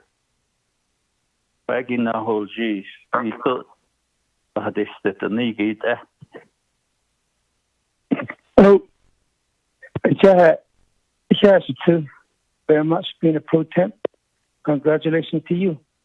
Our members of the 24th Council with Nancy Kanshimatani, Benan Hidi Melin, our National Honorable Paul Begay. Thank you for bringing this legislation for your people out there. Kabaho J. Shinto Consantnigi, Nakazadena. The Nepe in Nauyaki, a pento to listen on 8 cases not after the state of this ocean. But the teacher, and then holding for the community net in the top there on that able to let J. Kodo not Chido because of the and region with Paul Begay, Shina brother, Kati Chato, go Audit on Lenny Sto, any is check official, or yet ito you know that all listo actually doesn't know so the Yanat immigration lecture that actually or Kahun Sundo, you know, in that generation in that play on this. I think Saba has still shared protect the so Isla. Ars in a need that in a thought, this is the COVID-19, that is mental so and that is the from you know, it's not only a total that we China Kindle yet, either who want to get on that Kindle, and I miss Clazo, either about the street or the COVID-19 day. It's one in measurement, hard in about little member beat, yet another with other share this respect for grassroots people of the elderly. Actually, that's what I hate. In that case, in quite question. Thank you very much. I want to share with succeed those me my colleagues and about all these next line. So yeah, thank you. And go back to your floor, Jack, next. Go back on mute now. Sheila, real quick, I about this. The Nzanigi, the Quaggy, Can't I? So, hey, the Sahanana, the Quaggy, Betan, I need dice, so the Quaggy. Catch it, roll call vote. This is Daniel. Hey, my favorite Che. I'm not cheese on. Quaggy, Kushila, Satoshi Bahaditse. Thank you, Pro Temp Che Kudo, Pro Temp Speaker. Che Kudo, I see Kudo, but I say Kudo, I don't know Kudo, my brother Kudo. Legislation hit down in the Kudo, I don't know Kudo, co-sponsors, I don't know Kudo, but I speak Kudo, agents, litigation, you have speak Kudo, I don't know Kudo, she champion president, she's Kudo, at High Franco, let's see, as I have under. So, Kodona Beta, very shy, my brother Kodo, I'm ready to vote now. No, you have the Kodo, Chairman Henio. So, I hear about that. They don't know, so now need all this auto the kid be Kato a Masura de Nish, area of the Kodo, Pro Temp Speaker. Che, thank you.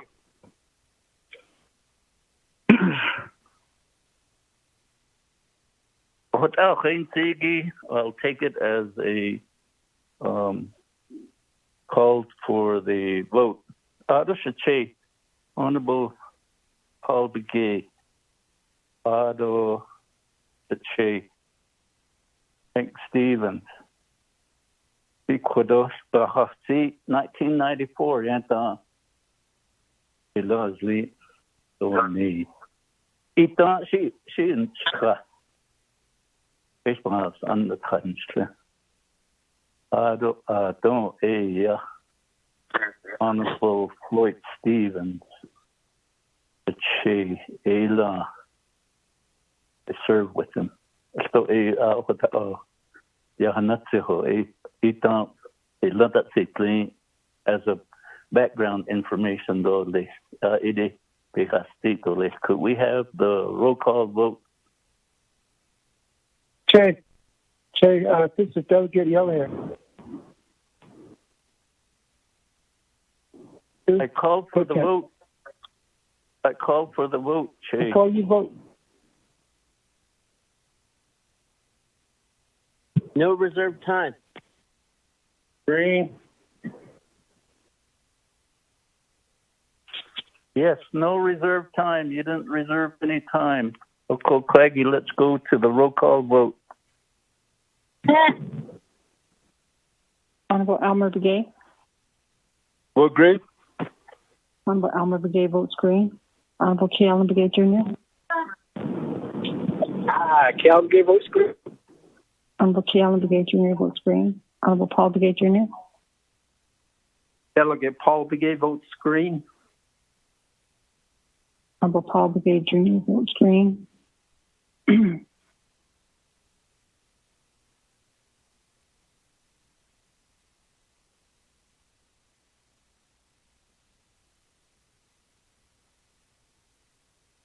Hello? Hello. Hello. Honorable Nathaniel Brown. Honorable Nathaniel Brown. Delegate Brown votes green. Honorable Nathaniel Brown votes green. Honorable Regina Charles Newton. Charles Newton votes green. Honorable Regina Charles Newton votes green. Honorable Amber Knussbach Crotty. Delegate Amber Knussbach Crotty votes green. Thank you. Honorable Amber Knussbach Crotty votes green. Honorable Speaker Seth Damon. Honorable Speaker Seth Damon. Honorable Speaker Seth Damon did not vote. Honorable Herman M. Daniels. I vote green. Honorable Herman M. Daniels votes green. Honorable Mark Freeland. Green. Honorable Mark Freeland votes green. Honorable Pernell Halona. Halona votes green. Honorable Pernell Halona votes green. Honorable Jamie Henry. Henyo votes green. Honorable Jamie Henry votes green. Honorable Vince James. Delegate James votes green. Thank you. Honorable Vince James votes green. Honorable Ricky Nez. Delegate Rick Nez votes green. Honorable Ricky Nez votes green. Honorable Carl Slater. Honorable Carl Slater votes green. Honorable Raymond Smith Jr. Green. Honorable Raymond Smith Jr. votes green. Honorable Wilson Stewart Jr. Green. Honorable Wilson Stewart Jr. votes green. Honorable Otto Stowe. Each. Honorable Otto Stowe. I vote green. Honorable Otto Stowe votes green. Honorable Charlene Stowe. I vote green. Honorable Charlene Stowe votes green. Honorable Eugene Stowe.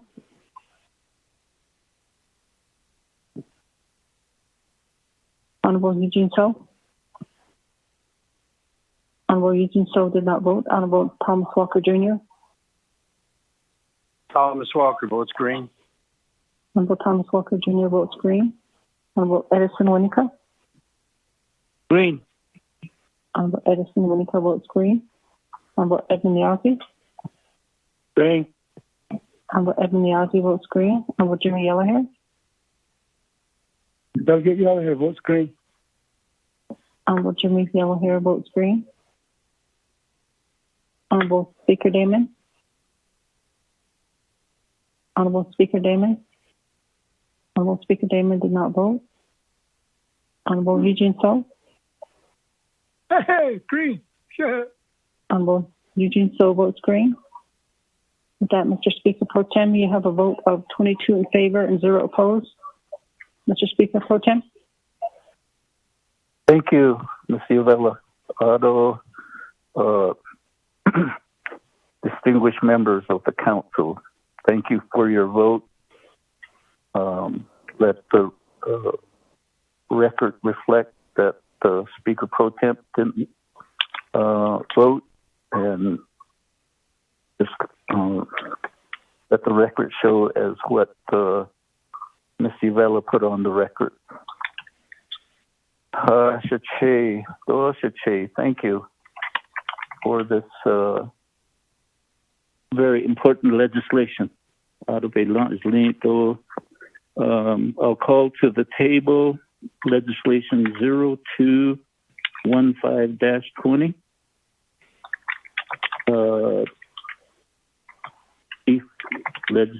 Chief of Legislative Services. Who is that? Pro Tem Chair, Delegate Paul Begay. Oh, Shache. Honorable Paul Begay. Just real quickly, colleagues, delegates, I'd like to thank you for your favorable vote. Thank you. Oh, thank you. Sheila, what aid or legislative staff, could you give us legislation 0215? I call it to the table. Mr. Pro Tem Speaker, members of the council, tracking number 0215-20, an action relating to budget and finance and the KTIC committees and Navajo Nation Council, accepting the audit report of Moss Adams on the basic financial statements of the Navajo Nation for fiscal year 2019. This is final authority. There are no amendments. For Navajo Nation Council Rules of Order, Rule 9, legislation has been read into the record by electronic voice recording. Mr. Pro Tem Speaker. Thank you, Mr. Platero. Motion, Vice Chair Smith. Motion by Honorable Vice Chair Raymond Smith. Do I hear a second?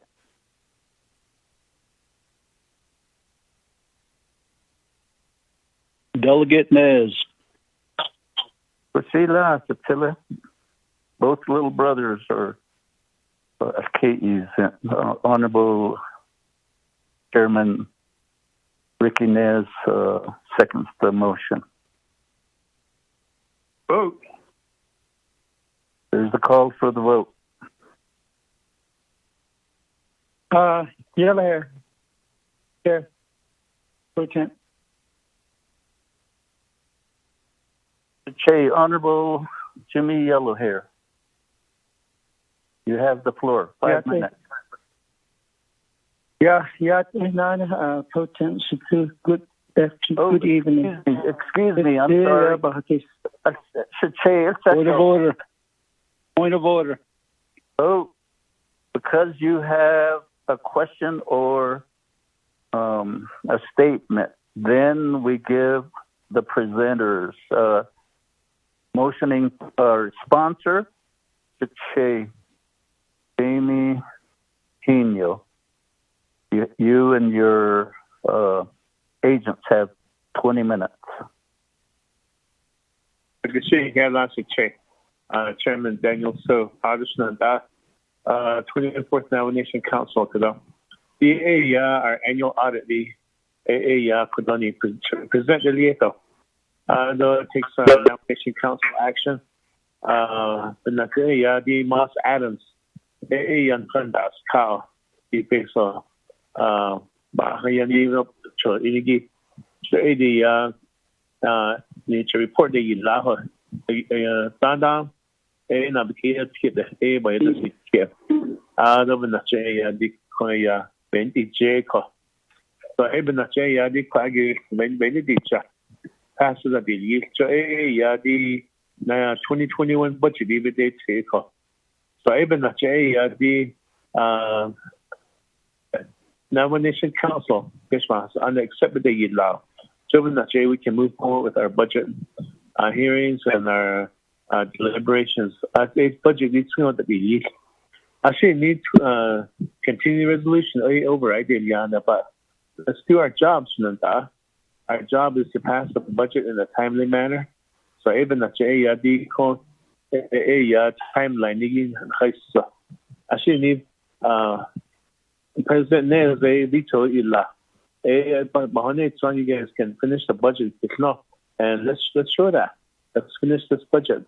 So even the JAD can be cut. The agent, our controller, Shema Perlin Kirk, is she on the line? Yes, this is Controller Perlene Kirk on the line. Okay. With that, hold on. With that, Shana, Delegate Yellowhair, he brought out issue last night you had. See, Avon, this case, I was thinking that maybe Shana, Delegate Yellowhair, they control of the budget. Today, budget and finance, we're doing the oversight hearings. not oversight, but comprehensive budget hearings. They are the legislative concern not on least. If it is closer to the audit issues behind the energy, a koi adult so the recommendation change state of student out. But there goes so could President Kirk Shama. Go ahead. Otto Chair Henio. Otto, real quick, I just want to speak on this legislation. As I mentioned, Adana yesterday, Bahashnet.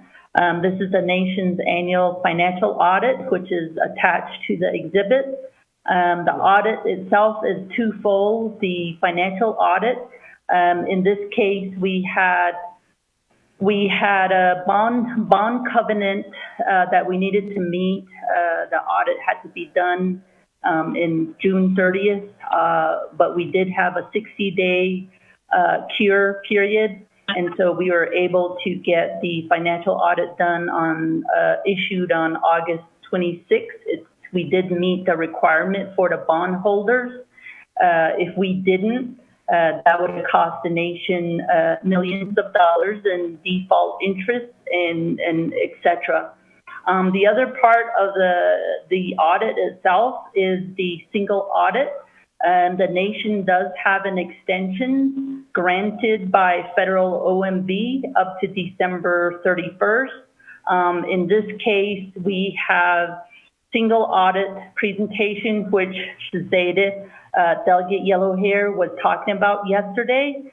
We did update the presentation that was sent out earlier to add more additional information as to the findings for the Navajo Nation. Right now, we have a maximum of 6 findings. However, they're still being worked on.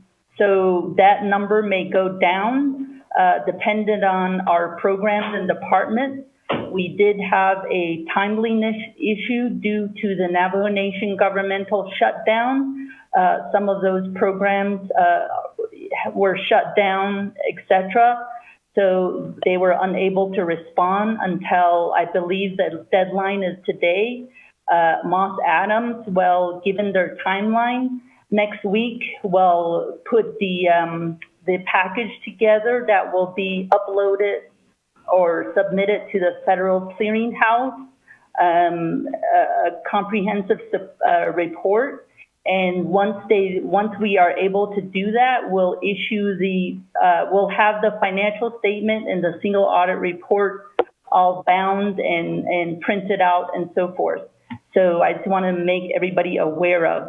I believe the updated presentation with the detailed information that Mr. Yellow Hair was asking about yesterday, those are all disseminated this morning. So I don't know if we have time for at least Moss Adams to kind of give a quick overview if possible.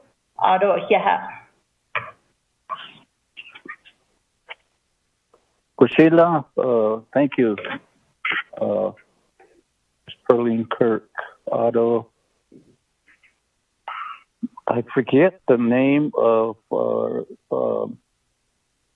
the other agent from Moss Adams. Mr. Brandon. Okay. Brandon Valentini. Thank you. Thank you, Mr. Valentini. You have the teleconference line. Thank you, Mr. Speaker Pro Tem and distinguished members of council. My name is Brandon Valentini. I'm a partner with Moss Adams. I've been working with Navajo. Navajo was my very first client that I ever worked on as an auditor, and I spent my first 9 years working with Navajo. So it's good to be back. Thank you. I've also got my partner Tasha Rep, who oversees the single audit, on the line. I'd like to let her introduce herself real quick, and then we will move right through this presentation. We've got some information I think will be helpful. Tasha? Thank you, Brandon, Madam Controller, Pro Tem Speaker, and distinguished members of the council. As Brandon indicated, I am Tasha Rep. I am also a partner with Moss Adams. I am the head of Moss Adams Services to tribal governments and their businesses.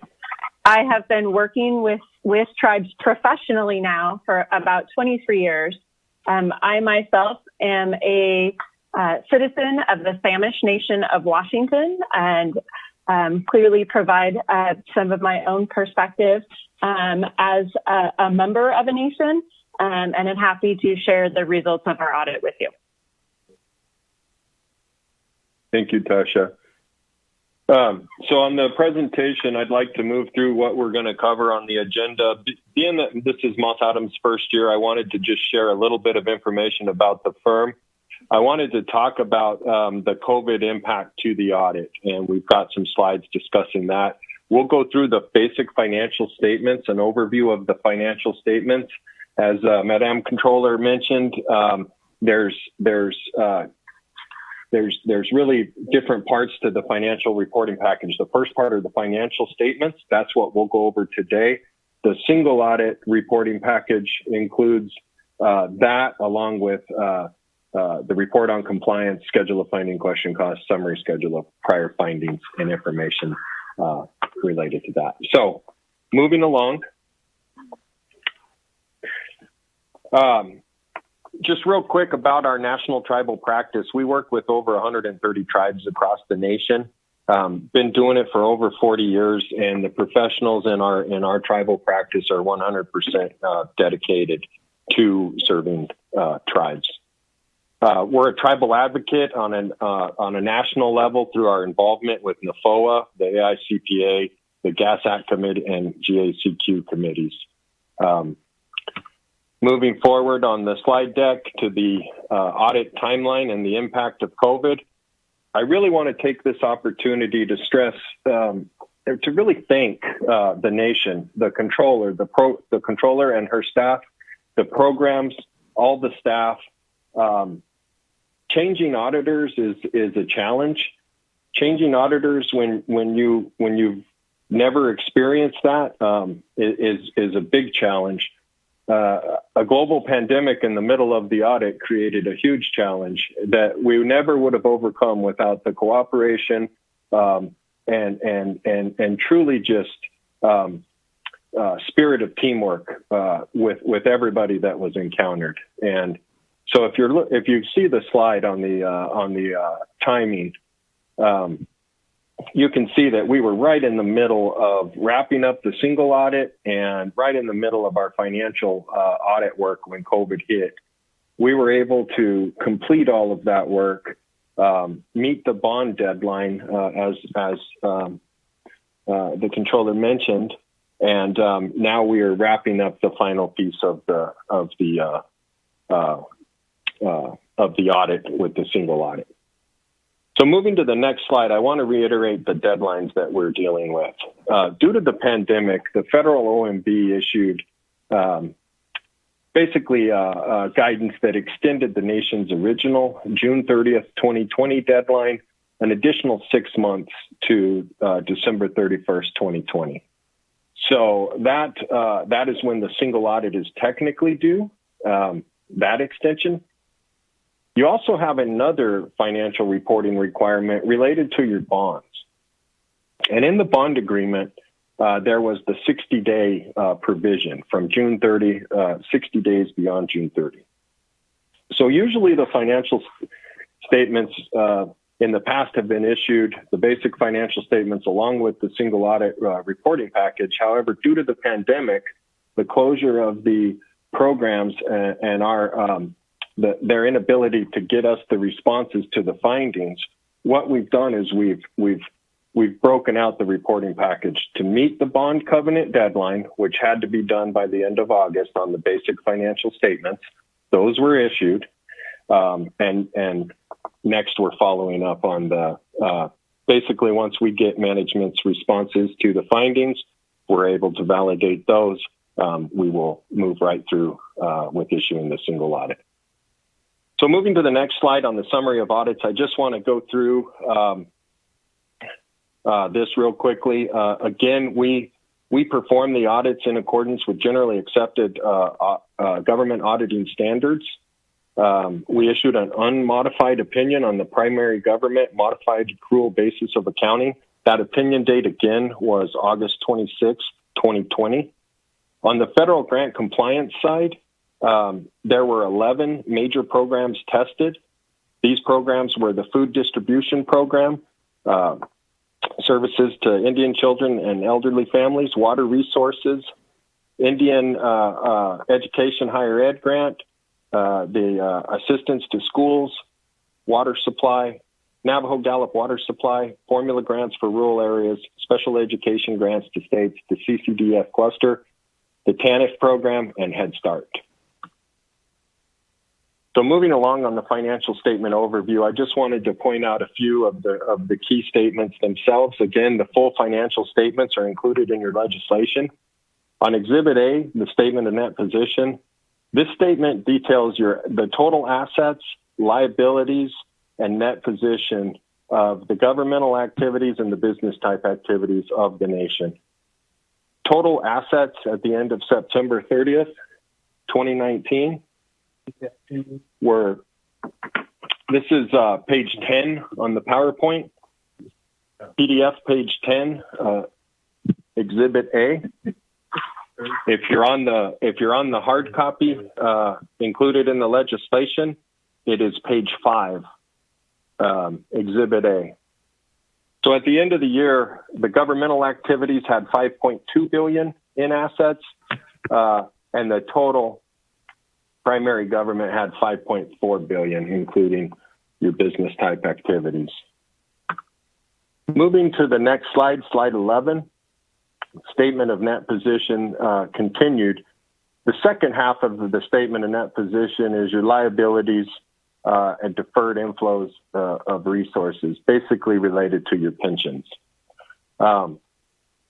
The difference, you take assets minus liabilities, deferred inflow of resources, that leaves you with your net position.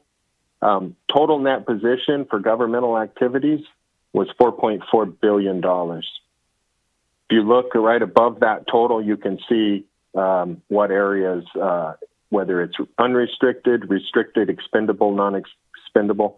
The unrestricted net position was just over $1 billion. Moving on to page 12, the statement of activities, Exhibit B. Again, this is all of your expenses and your revenues for your governmental and business type activities. I've got a slide that focuses more on general fund revenues. I'd like to get into a little more detail on that. I'm going to move a little quick so we can get to the through all of the presentation. I'm also going to describe some footnotes where we can get into a little more detail. Okay.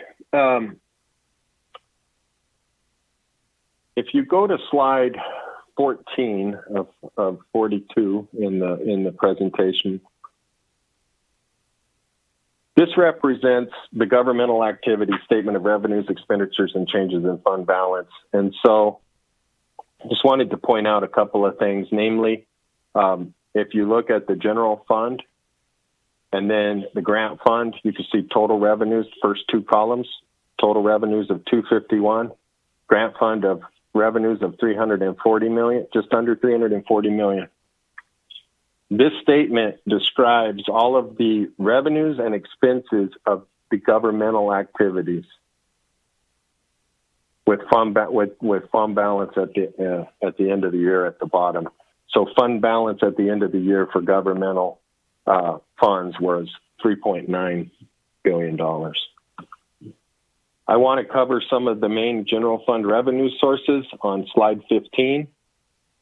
We've included the 2019 amount on the left-hand side and the 2018 amount on the right-hand side. The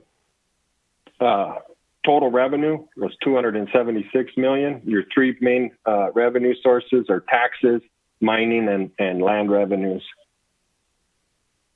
The next slide, slide 16, shows the trends of those three main revenues. a 10-year trend. I'm going to go ahead and accelerate through these slides. We've covered those in the BNF session. I want to make sure that we have a chance to go through the single audit as well. If you go to slide 23, I'd just like to point out the significant footnotes that are included in the basic financial statements in your legislative package. Note 1 is the summary of significant accounting policies, which describes the significant policies management uses to prepare the financial statements. Note 2 is a summary of your cash and investments. 3 minutes. Oh, okay. Thank you, sir. I'm going to turn it over to Tasha on slide 32. Thank you, Brandon. Chairman Pro Tem, we've exceeded our 20 minutes, so my presenters, that's it. We'll yield back the floor back to Chairman Daniel Okay, members of the council, we had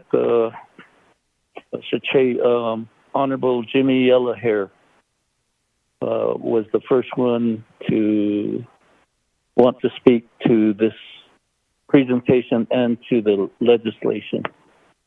Jimmy Yellowhair, you have 5 minutes.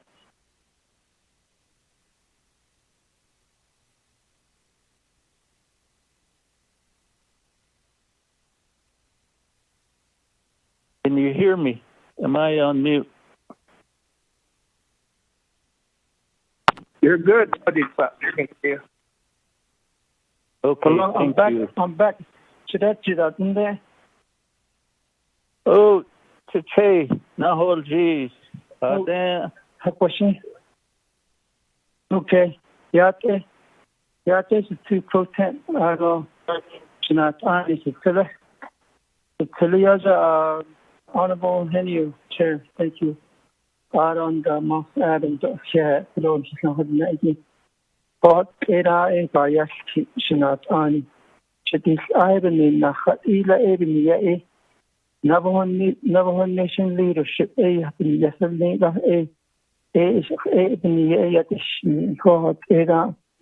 I'm being honored to my Navajo Nation government be a good leadership and believe our government has integrity as in the whole for all our people, close to 400,000 Navajo population that we stand for. Chinat Ani. What is in the liberty Nietzsche? It's not for this couple of people, it's not to the judge, maybe other closure. Even in I believe in accounting.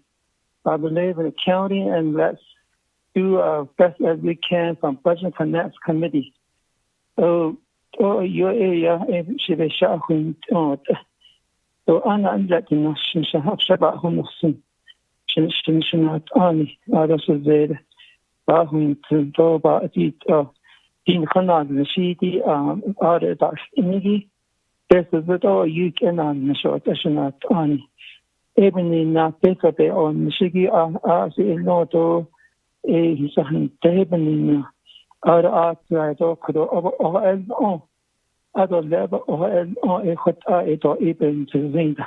The Able Hospital, other zone to hospital, should not only 24 councilmen.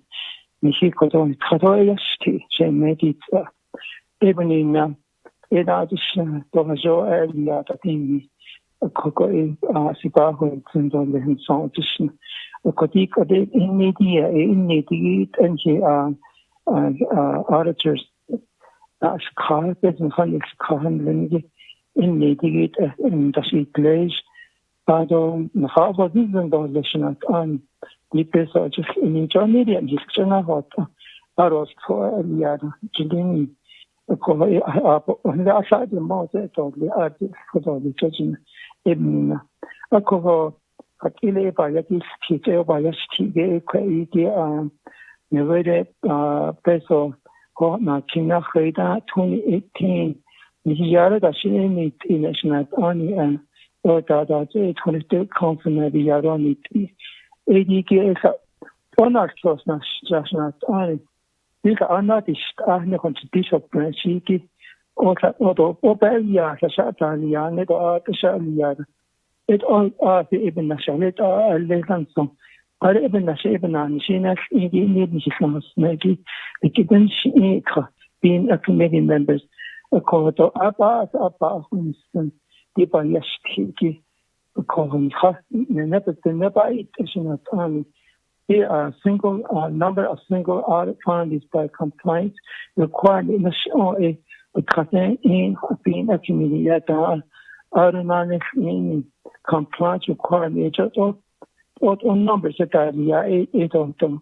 But that indicates that happen now.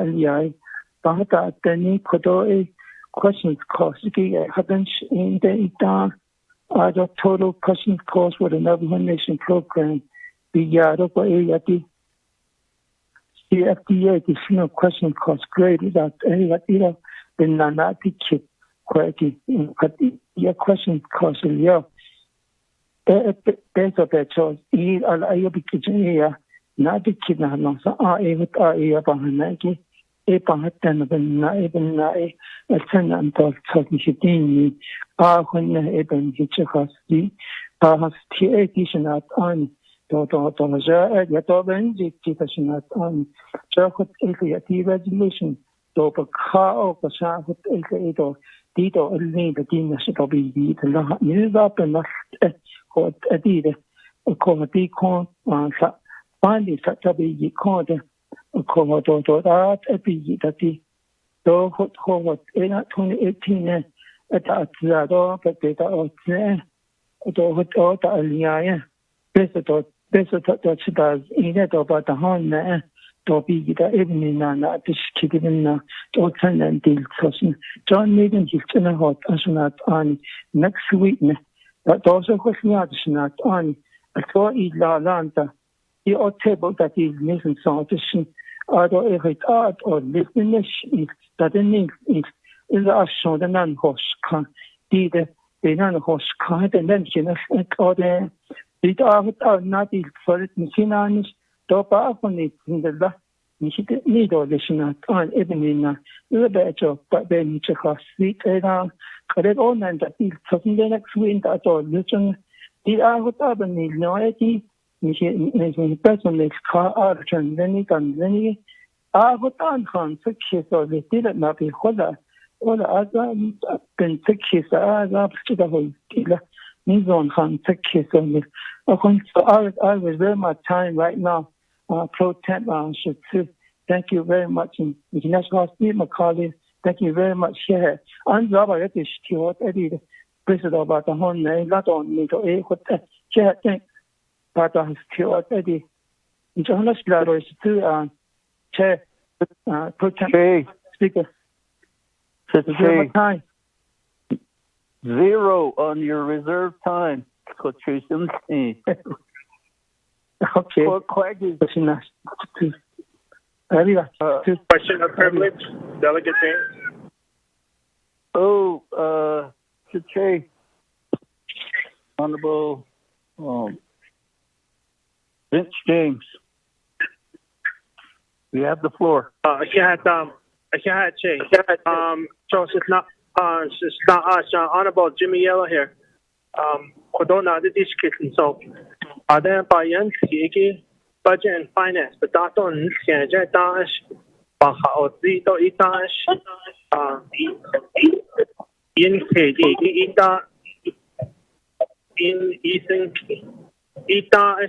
what's that the no budget and finance that on thank you. Question of privilege to Honorable Jimmy Yellow here. Yeah, not protect chair goes Mr. Honorable Vince James. Yaji. Hasti conduct all your son, all your husband. Asian that you don't but I Hasti Chicago. Okay. So I let the hoodie by just oil and your clean as Mabasa is and what I'm Katie condition. as president for the next committee. Thank you, Mr. Wonderful.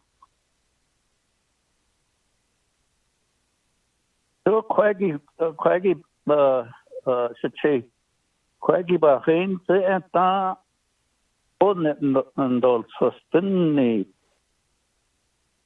Joins a out of motion in glad.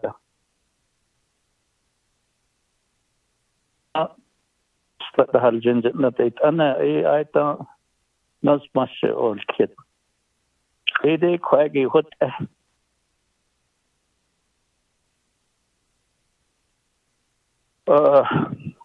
Members of the distinguished council, is there anybody else that wants to talk to the presentation or has a question? Oh, going once? Going twice? Going three Delegate times? James here. Should say, Honorable Vince James.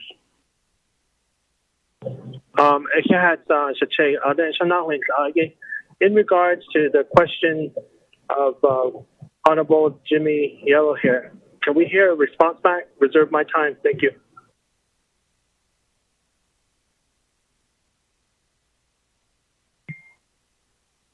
Kusila, dito haljun de do skatin kilo il keligi onil tao iya istotole. Shiche, Honorable Chair of the BNF, Ikwagi, Tato, Honorable Yellow Hair, Hatsigi, Pagi Joy, Natan Hatote, so no, Shiche, Honorable Vince James, Hatsi, Kokwagi, Tato, Nahosh Atole. Out on the agent, though, controller that Quaggy met on, let's see. Che. Chairman Daniel So, the pro tem speaker in the Yay. I hear Leko, even a Jay Adikodo, Shana, Delegate Jimmy here. You had Zigi, Kodo Sadia, the Tabihat of Zigi. Yakudo Dani Kid and Nicosobina Yakudo Shama, our controller, Perlin Kurt, Jota Aya, Tana Lishaho, Abina Yakudo Natai, Hydot Social Shama, controller Kurt, respond Leah.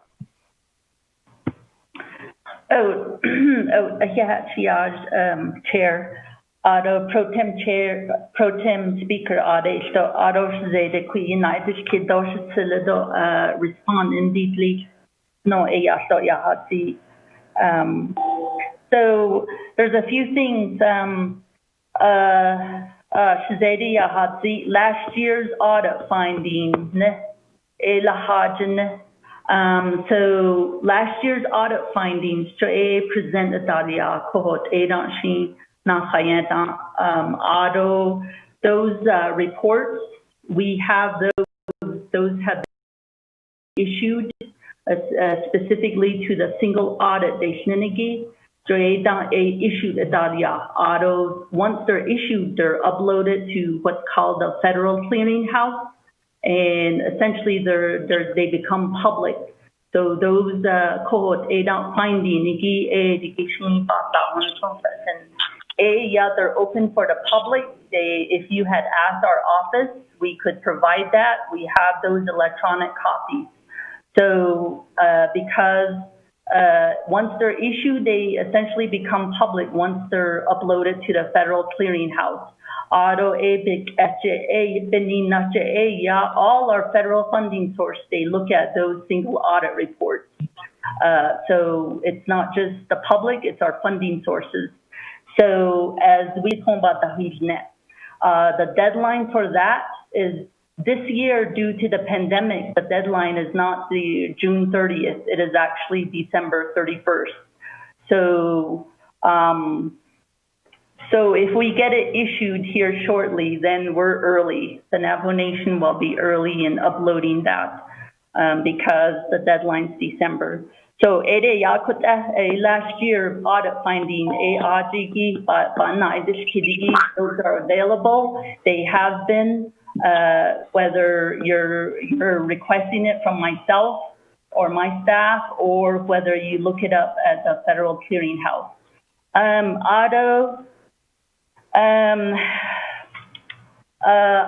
More detailed information to know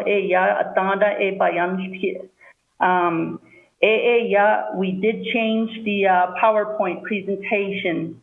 A question cost so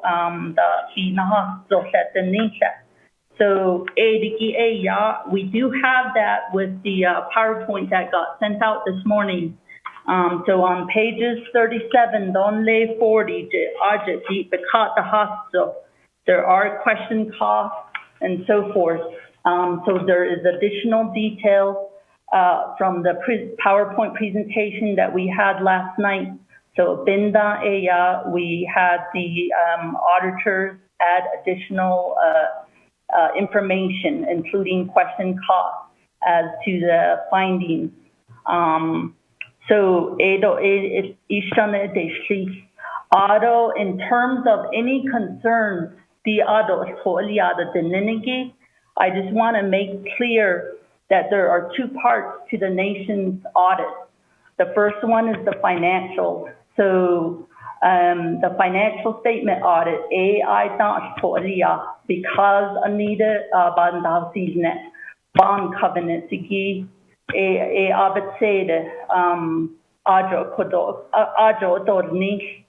audit 60 days so August 26th issued a bond covenant. So the other one, single audit, management response that was due today. The reason being is pandemic, the departments that are responsible for that, for example, water resources, food distribution, Head Start, so to get them to respond. So today was our deadline.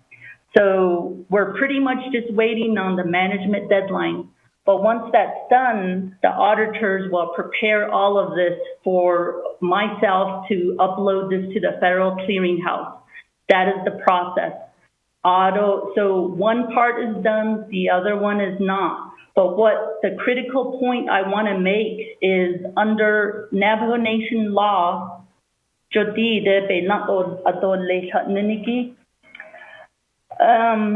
Title 12, Navajo Nation Code, Section 840, Part B.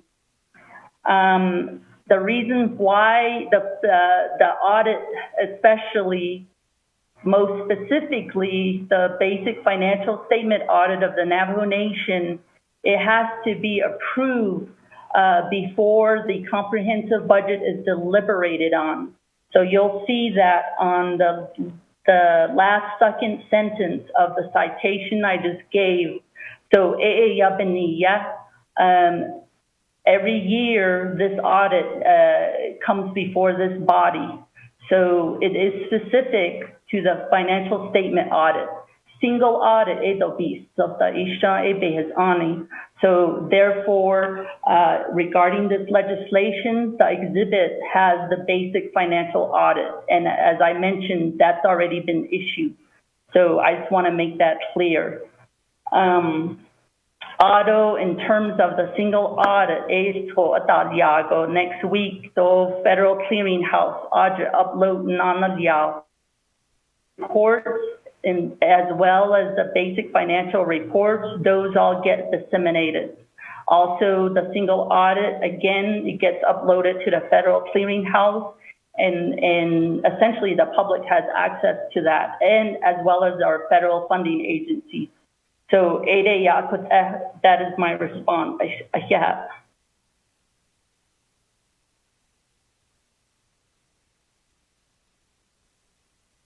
Lucila,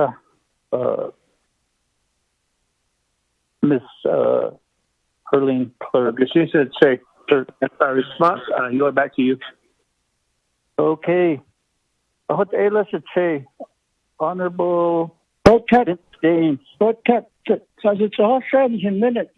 24 councilmen.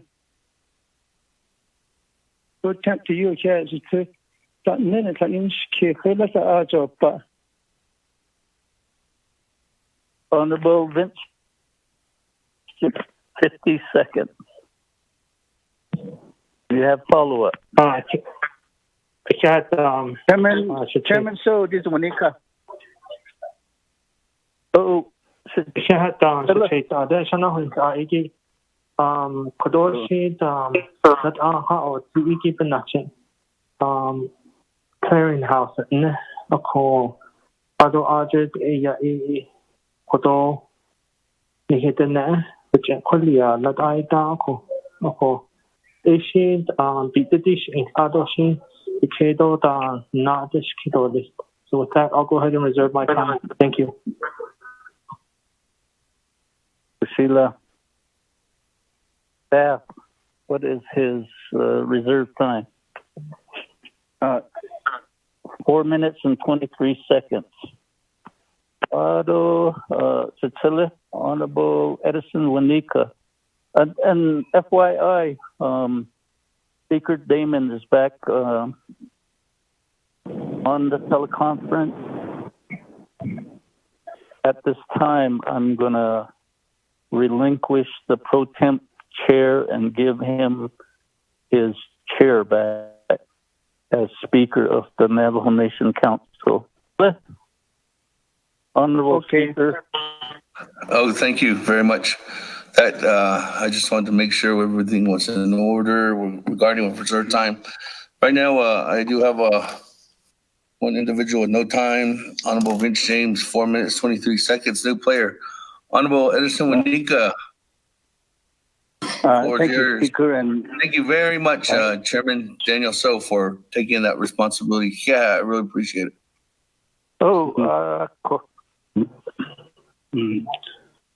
Thank you, Speaker, Navajo Nation Council.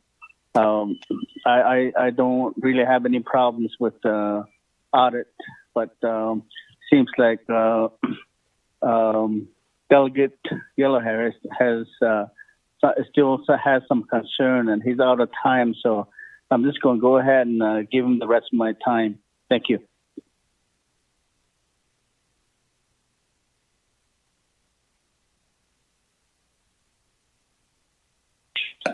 Uh, 4 minutes and 35 seconds. Are you good, Honorable Yellowhair? Oh, I'm very good with that, please. Thank you very much, Honorable Wanika. Go ahead, Honorable Yellowhair. Yeah, Princess. Take over now? Oh, yes. Okay. I can't nothing. Could all not answer or try this in here, Dole. Aro the net office are in the net by a stick of so ring of this kind of chili deep data with our little kind of something that you're trying the best about it. Yeah, could not must be on before, we all know that the auditors we have here that they always bring forth a full.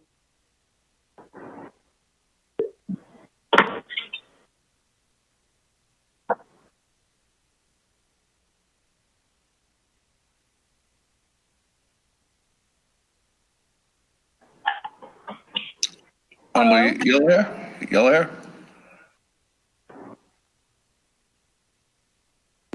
Honorable Yellowhair.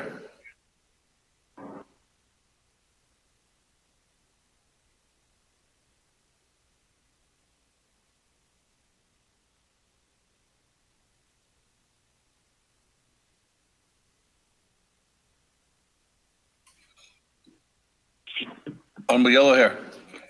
Yeah, I'm back. Cut off. Something happened to the phone. Got cut off. Something got on the phone. Okay, go ahead. How many minutes I have? It's a two.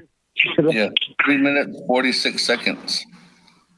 Okay, here, okay, Aro le kudo he's on asnat on 24th councilman. So not another has urban state audit. The national state and those single audit is actually not so hot I can abiji. Ako hatala hatali to as abachin on the increase can not wish no. Hudat expedition did up in a station on Hatala hat is in so the relationship is Aro anti is actually on his hashnakarata. Aro about when it's not on. I would like to reserve my time and speaker. I don't want to spend all my time. I want to reserve my time. Thank you very much. Honorable Yellow Hair, because it was donated time that was given to you, you can't reserve the time. Oh, okay. Okay, then I'll tell you speaker. Korea, ora a table that is in here and so. In the national non-host Aro, let us think or the oak at all the not, oak at all the not so answer, Kitoya, even in a table in scale, then the one with that photo, mention art and Chinito, Asnas, not on a son and Hoska, even in even yet, the one which asked about it, I could tell the hospital, that have a question table. Legislation really need your help, and let's work together. Not on. Thank you very much, Speaker Damon, my brother, to my colleague, 24 councilman. Thanks, Chair. With that, there's a tabling motion by Honorable Yellow Hair, and that was for 1 week. Yes, to put a timeline with the budget. We'll make a timeline with it. Timeline with the budget fiscal year beginning 2021 on October 1st. Scott, officer, please. But if you just 1 week or next special session.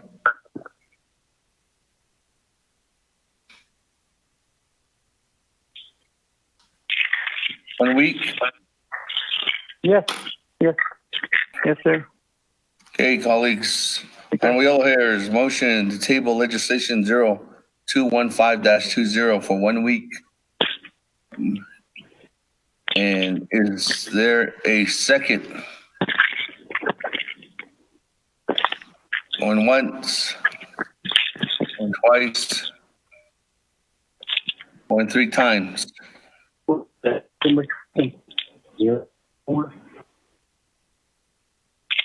No second.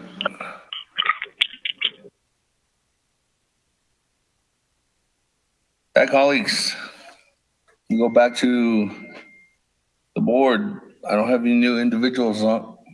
We go back to reserve time. Honorable Vince James, 4 minutes, 23 seconds. I haven't reviewed the document, so but I'll just yield my time. Thank you. Yield your time. I don't have anybody else on the board. Nobody else with reserve time. Going once, going twice, going 3 times. With that, go to the board on legislation 0215-20. Main motion.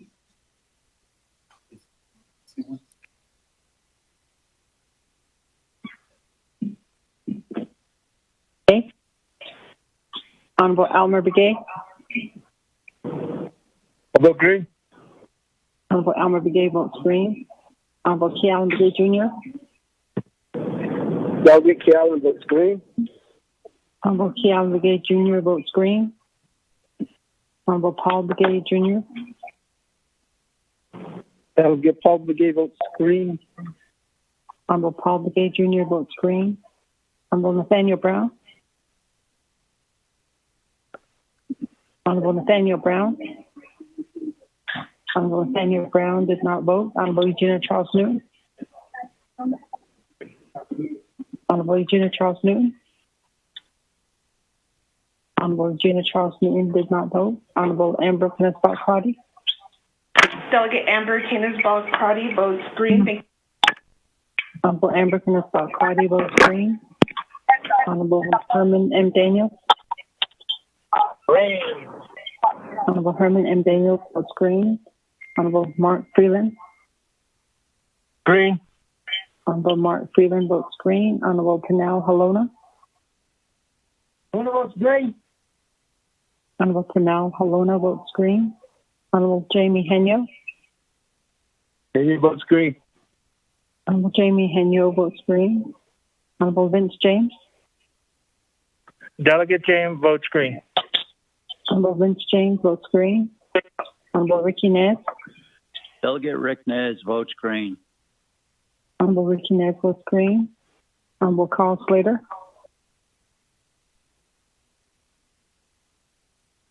Honorable Carl Slater. Honorable Carl Slater did not vote. Honorable Raymond Smith Jr. Green. Honorable Raymond Smith Jr. votes green. Olson Stewart Jr. Jr. votes green. Honorable Otto So. Votes green. Honorable Charlene So. Charlene So votes green. Honorable Daniel So votes green. Honorable Eugene So. Oh, okay, so okay. Honorable Eugene So votes green. Honorable Thomas Walker Jr. Thomas Walker votes green. Honorable Thomas Walker Jr. votes green. Honorable Edison Winnicott. Green. Honorable Edison Winnicott votes green. Honorable Edmund Yazzie.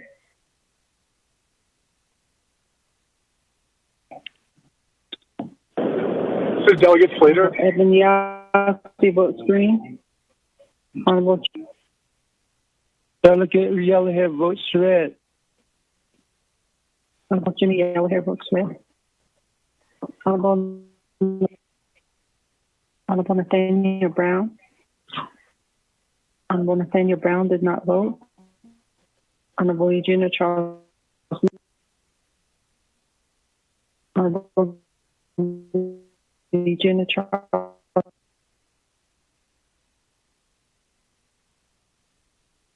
Honorable Eugenia Charles Newton did not vote.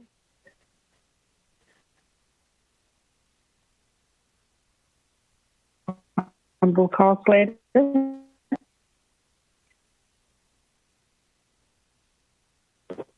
Delegates. Honorable Carl Slater votes green. With that, Mr. Speaker, you have Favor, one opposed, and voting. That colleague to our agenda. What is the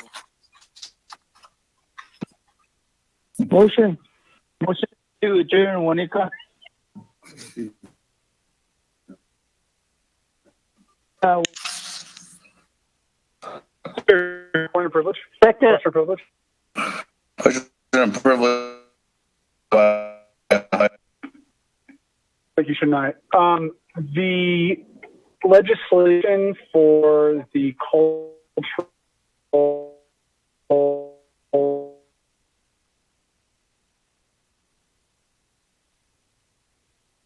is now eligible for action. Yes, that legislative zone is 218. So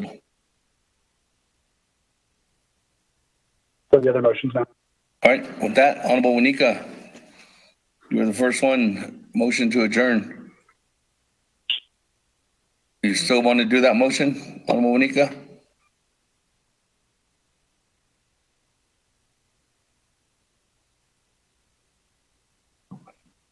Honorable Wanika. Yes. You still want a motion to adjourn? Yes. Okay, motion adjourned by Honorable Wanika. Is there a second? Going once. Going twice.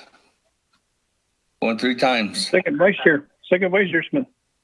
Vice Chair. Motion to adjourn at 5:12 by Honorable Manika, second by Vice Chair Smith. That, colleagues, any comments, questions on adjourning? Speaker, Delegate Freeland, question of privilege. Question of privilege, Honorable Freeland. In our initial tabling motion, didn't we require that 197 come back up before the end of the day? Yes, we did. So does that precede the tabling motion, or is the tabling motion precede the requirement to bring the 197 back? There's the tabling motion to bring the legislation 0197 off the table doesn't precede any motion. The motion on the floor right now is to adjourn. If we adjourn, legislation 0197-20 dies. Ouch. With that, colleagues, any other comments, questions? Delegate Slater. Speaker. Honorable Slater. Honorable Slater. Thank you, Shania. I would respectfully request that my colleagues not vote to adjourn at this time so that we can consider legislation 218-20 and then motion to suspend the floor rules to consider that legislation. It will protect Navajo's interests in Chaco and the greater area therein. And there's a strong threat right now that the Pueblos in New Mexico are going to assert exclusive connection and affiliation, and then therefore control in terms of consultation with tribes over that area. And it's very important to the nation in terms of our cultural resources, as well as future oil and gas or the existing oil and gas development in that area. So we need to preserve our right, and we need to have a strong voice. So this legislation and supporting that application was very important. Thank you. Speaker Damon, Delegate Nez. Okay, hold on. Colleagues, I got Honorable Vice Chair Smith and Delegate Nez. Vice Chair Smith, on adjourning motion.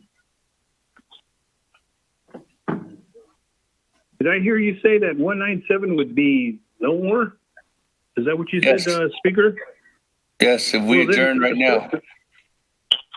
Well, if that's the case, then I'll withdraw my second on that. We need to do that 197. Okay. That, withdrawing second on the adjournment. Going back to the floor. Honorable Manika holds the motion. Is there a second on adjourning?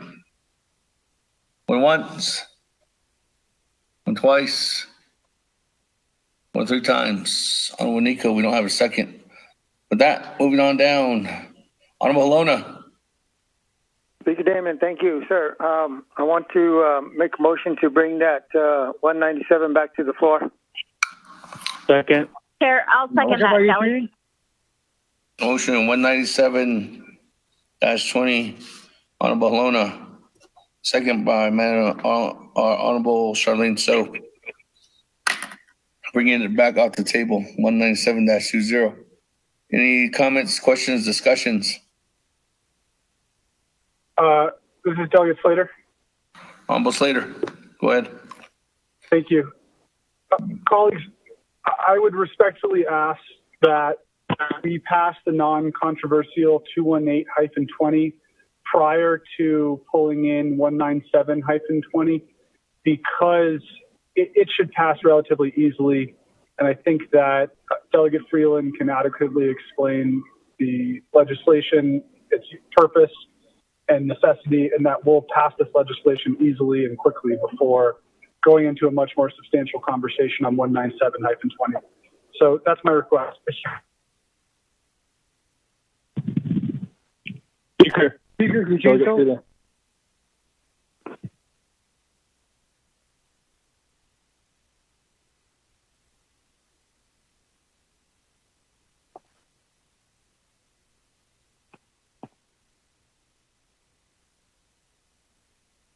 Sorry, I was talking to myself.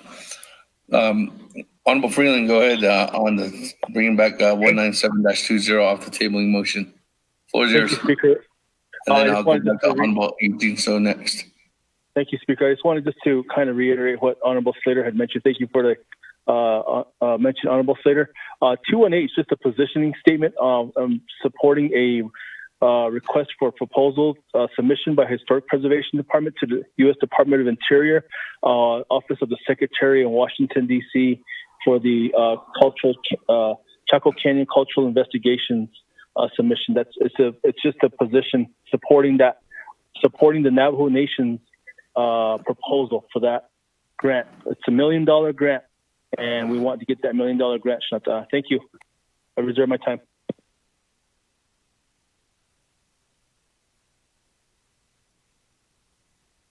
Speaker, this is Vice Chair Smith. I'd like to say something. Before we continue going on, just a suggestion. What could happen is 0197-20 and 0218-20 cannot be in the same motion because one's tabling, the other one's adding on a new legislation onto the agenda. So 0197-20, you could vote on this to get it back off the table. Then I would refer back over to Honorable Slater immediately after that. Honorable Slater, what you could do at that point is motion to suspend the floor rules to add legislation 0218-20 onto the agenda before we go to 0197-20, just as a recommendation.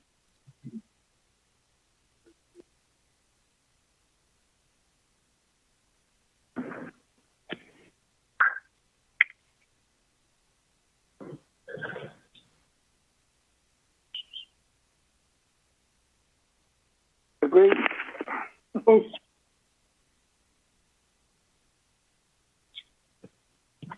Forget what I said. Forget. They need to be two separate 0197-20. If we add it on right now, it would go back. That'd be the main motion. So it would be going.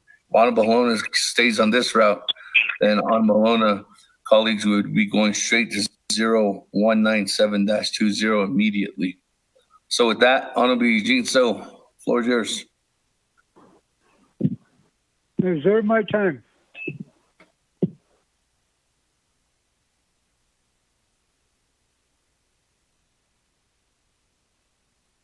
Oh. Reserve your time, 4:58. Moving on down, Chairman Nez. Reserve time. Let's vote.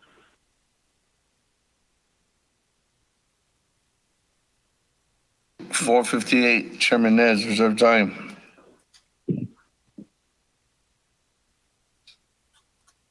Honorable Vice Chair Smith.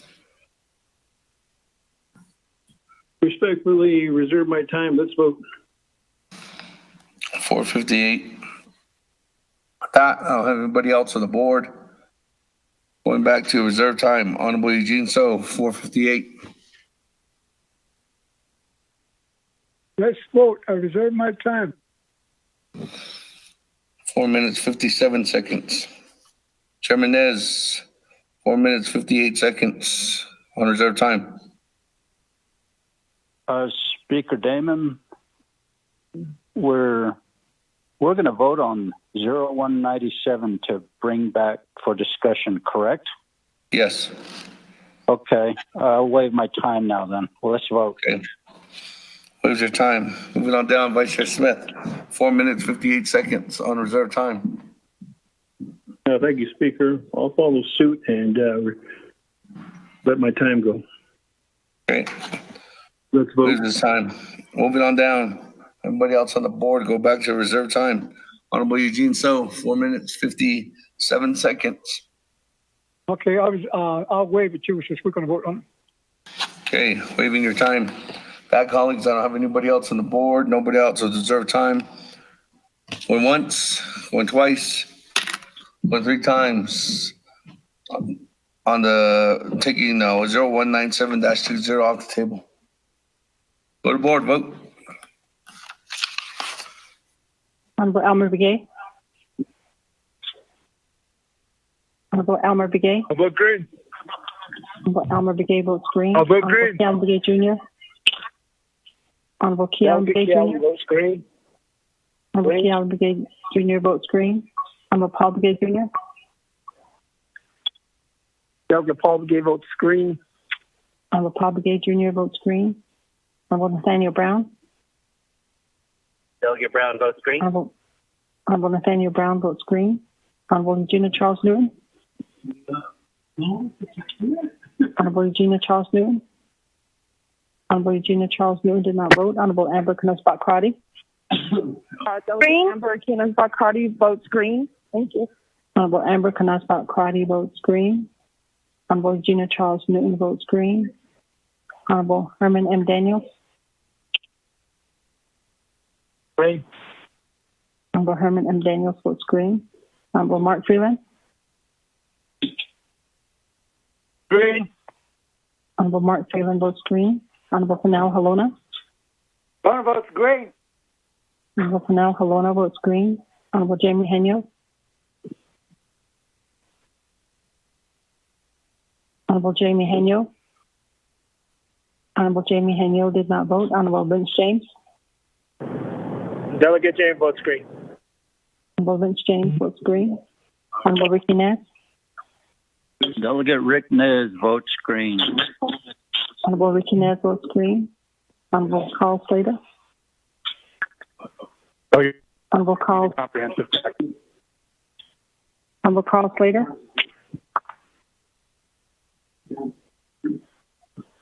Honorable Carl Slater. Delegate Slater red.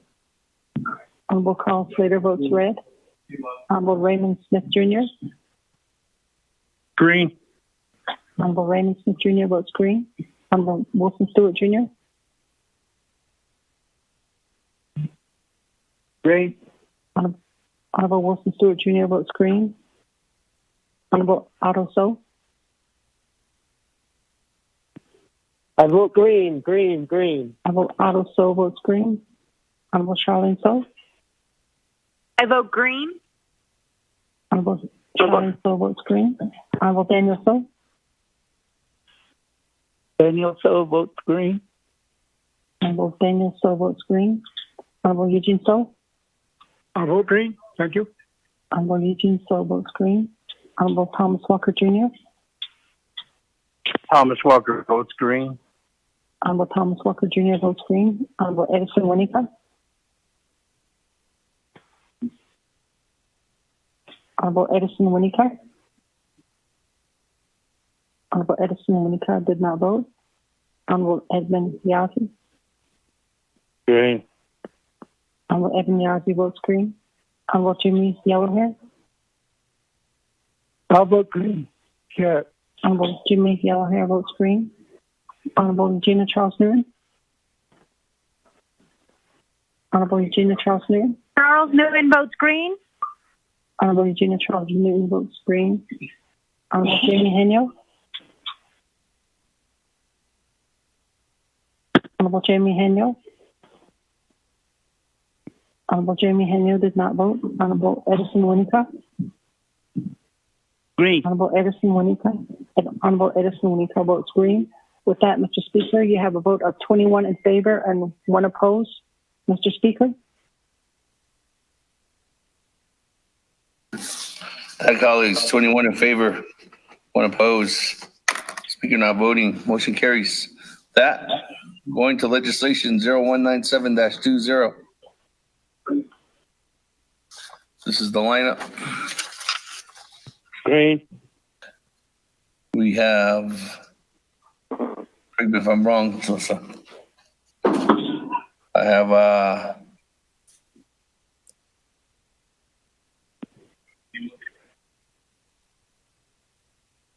we are currently on the main motion. We had 2 amendments, both passed. I have Madam Chair Amber Crotty waiting for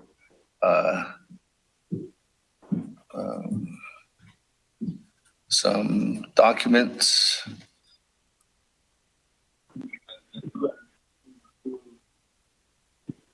Actually, no, we did. We just got done with Madam Chair Amber Crotty's amendment. It was actually Raymond Smith's amendment that we're waiting for in the queue. So this is the lineup right now. I have Madam Chair Amber Crotty, 1 minute 44 seconds. Honorable Slater, 2 minute 44 seconds. Honorable Keon Begay, 1 minute 50 seconds.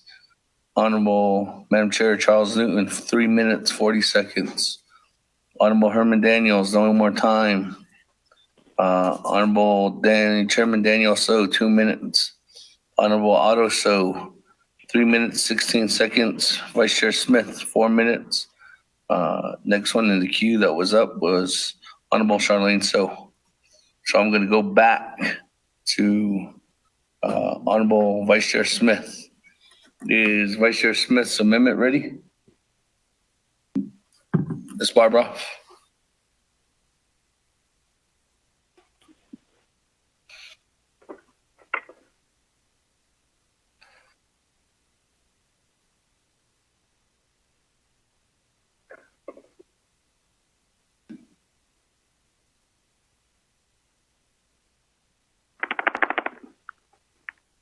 Ms. Barbara?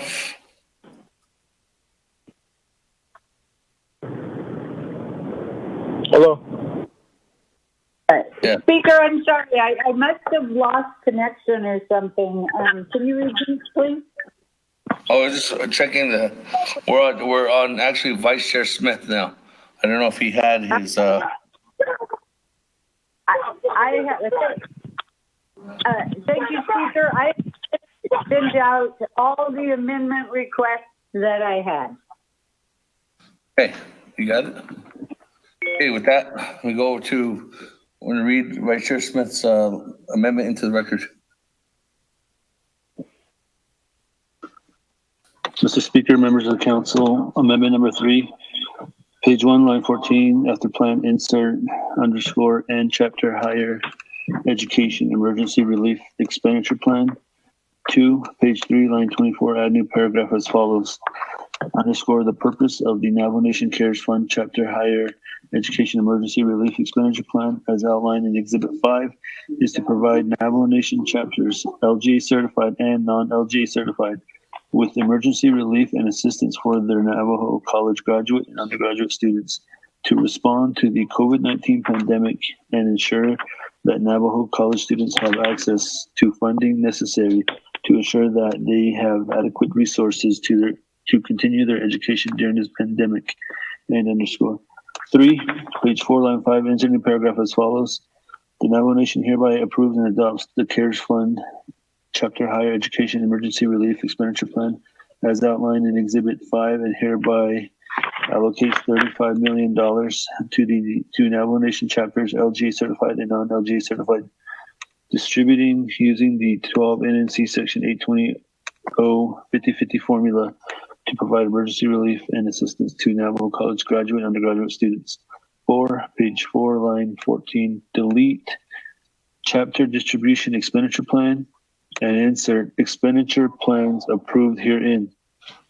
5, page 4, line 25, after Exhibit 2, insert underscore and all funds allocated under the chapter higher education emergency relief expenditure plan are only expended for the purposes set forth in Exhibit 5 and underscore. 6, page 7, line 14, add new paragraph as follows. The Budget and Finance Committee and Health Education and Human Services Committee of the Navajo Nation Council shall serve as the oversight committee for the Navajo Nation Cares Fund Chapter Higher Education Emergency Relief Expenditure Plan. 7, insert new Exhibit 5.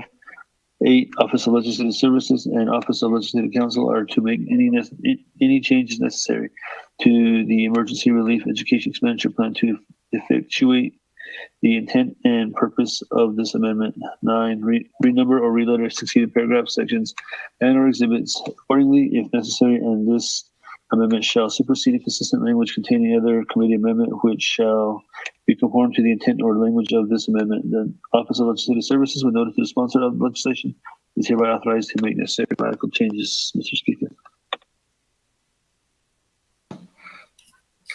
Thank you. That Honorable Vice Chair Smith with amendment number 3. Question, Speaker. Second. Second by Chairman Daniel. So, hi, colleagues. Any comments, questions? Somebody queue once. Delegate Slater, can you hear me? Honorable Slater, go ahead. Thank you. So this amendment will distribute funding through the chapters for the purposes of fellowships or assistance to students for higher education. And I would like to hear from the sponsor why this is the preferred method as opposed to something centralized through the Navajo Nation, either Office of Navajo Nation Fellowship Office or some other entity.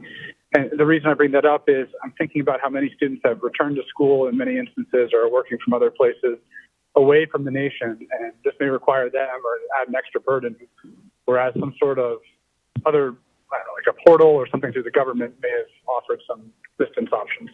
I reserve my time, Speaker. Thank you.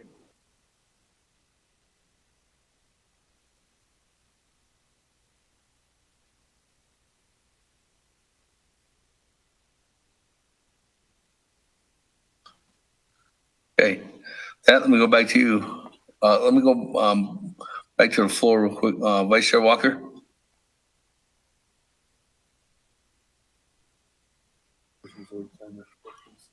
Speaker, though, members of our council, although legislative staff and legislative council, although the sponsor of the bill, Mark Freeman, although sponsor of this amendment,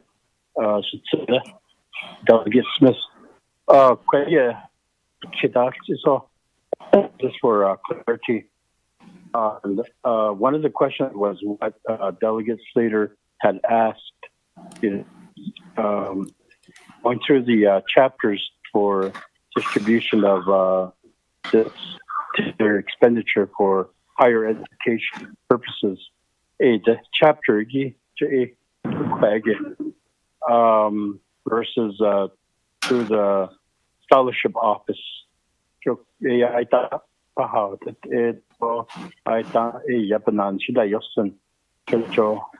guess that's my question. The other is higher education. Over in the chapters, communities that I represent, students go to different institutions, different places that offer training and trade schools and so forth. That's my other question. Although the other one is dollar amount up to what is the limit up to what a student can receive as far as financial assistance. So if that's open-ended,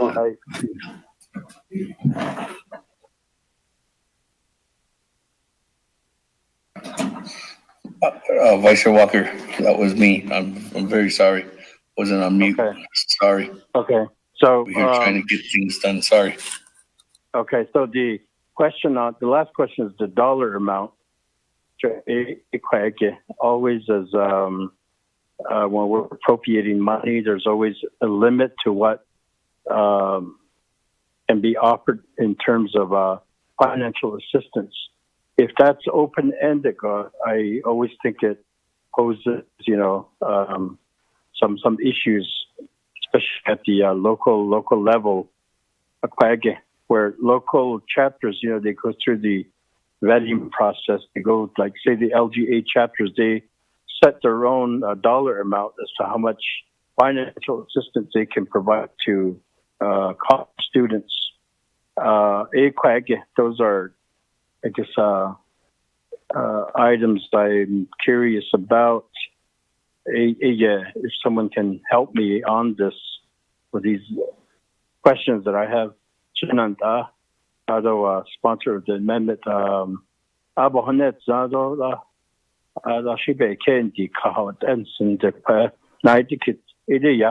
thank you, Speaker. I reserve my time. 150, Honorable Vice Chair Walker, is a reserve time. Honorable Slater, your reserve time was 4:26. That, let me go back to the sponsor. Honorable Vice Chair Smith.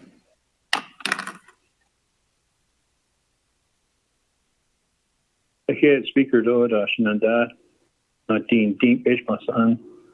Good afternoon. Deeded amendment Nishkadigi, a client had no Saligi, Don Hatchin, a Oscapin, a Aja based on dot us. The code Aquis Ahodan, dated Tranasili. Horden here peso, Dastido, I see, Otazlido, but not Ayaha. One here, now Sesado, Gerchin, a Aja Paus cut, but then. Ako Ashin Dog, a Dana later my toda Hodane. He had Cares Aggie, Shin so peso hot soto, Penye ha, one time as the peso, a peso bahalodo, Herchin, Con Herchin a Ajita, Bajo Ba. For a Ajita Oscar Penye, a Bespeda husband, Cobacado was Penye. They basically Ajit own later the higher education scholarship office Ajit basis in the I see your case in the your died kid. A code deeded Ajita China as the Ajita Adam the kick eho. And in a peso beat us so they have a business unit now law. I would have done that. I check out the don't stop any additionally late December 30th. I would have done that. Cool.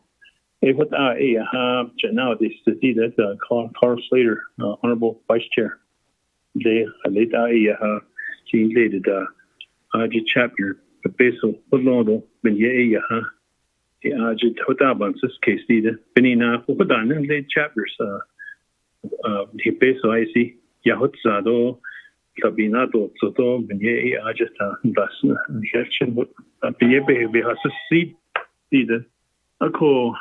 Deeded Shinanda 19th Kirigi quoted Shinai Awanana each vignette Ajita chapters peso bato soto kuja scholarship hey Ida Bahas Ado chapter versus scholarship office behind Z Jobody Nadishinigi Joe Tabuta because seat and data Carl Slater 90 kid. Deeded higher education. Students go to training school. It's open, yeah. Because I just time as they be his only years a bit of even yet peso. I just you kid on the co the shadow a insta. But has adole on it adole. Every now I just peso. I just thought so to snow. Even in the training school, the technical school, at Edo, although high school at Edo, HEB got though, although $dollar amount, HE as a chapter, board the 5 management system, they paid out low. Okay, Ajit, basically, yeah, Kushi, the big Oscar, even that, basically, so. It would have on this case, the addition and a shorter did that. Not cars or shank though. I had a benafit.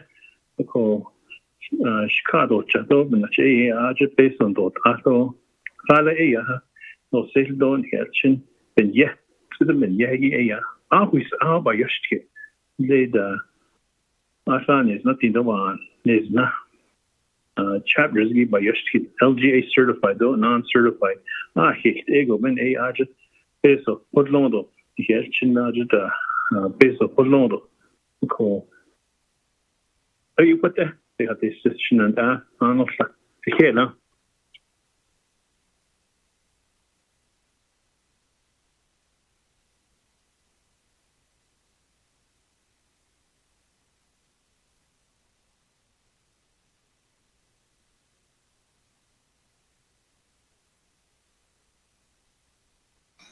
Thank you.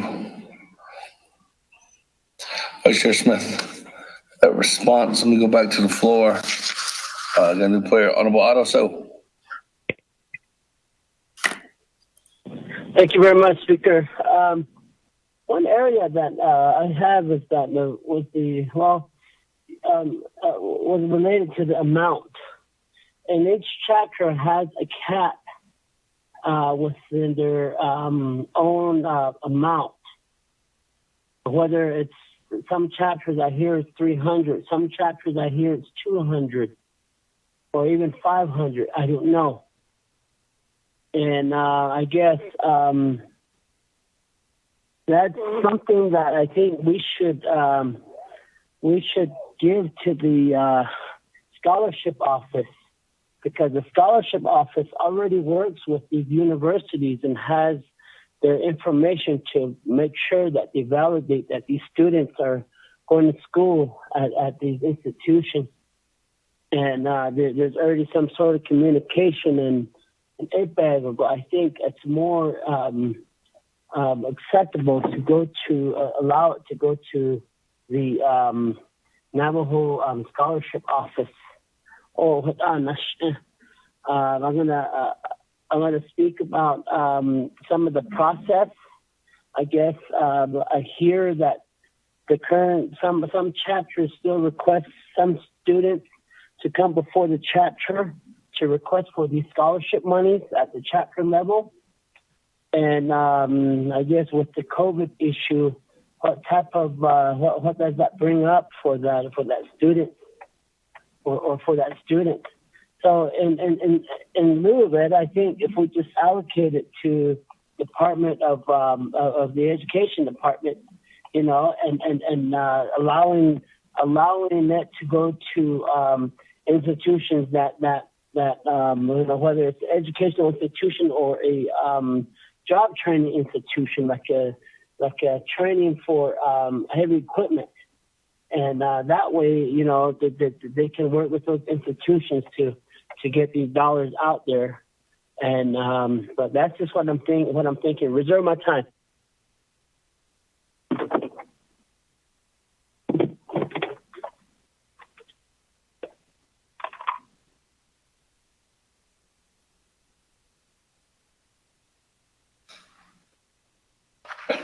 Reserve your time, 2 minutes, 45 seconds. I don't have anybody else on the board, so let me go back to reserve time. Honorable Slater, 4 minutes, 26 seconds. Thanks. I would really hear a specific answer to what I'd asked, but I have reservations about this entire legislation. I think that we should have a comprehensive plan, and we should meet with the president again, and we should look into all of these issues that we've discussed. This is almost identical amount to an amount that's in the president's legislation 177-20. And I think that that's a concern for me, because we're going to be sending over a bunch of stuff across the street that he has all the incentive in the world to line item veto. And for some of these activities, that is, or these programs, initiatives, whatever, that has already happened. Now, in regard to this specifically, that issue about the disbursement of funds and making sure that every student has equitable access to these funds is critical to me. And what Delegate So brought up, the fact that there are chapters that require students to come in front of them, is deeply concerning. And chapters only meet once a month to do this. So there are only a few opportunities for our students to go forward and receive this funding and apply for it directly from the chapter.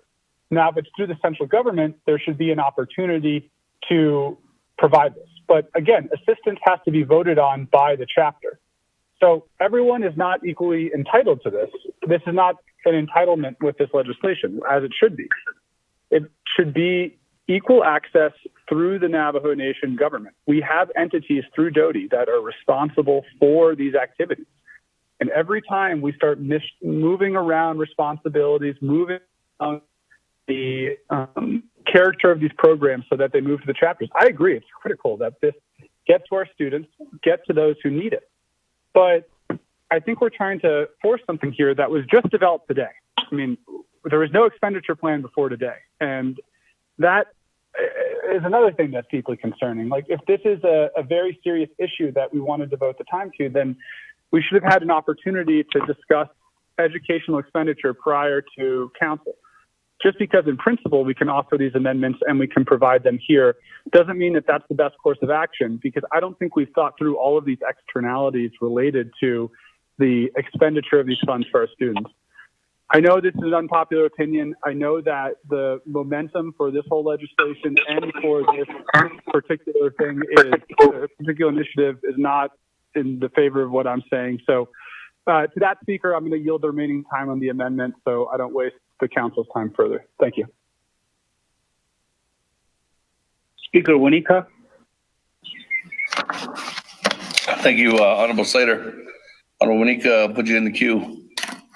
Moving on down, reserve time, 1 minute, 50 seconds. Vice Chair Walker. Speaker Do, members of council, and the sponsor of this amendment, Honorable Smith. So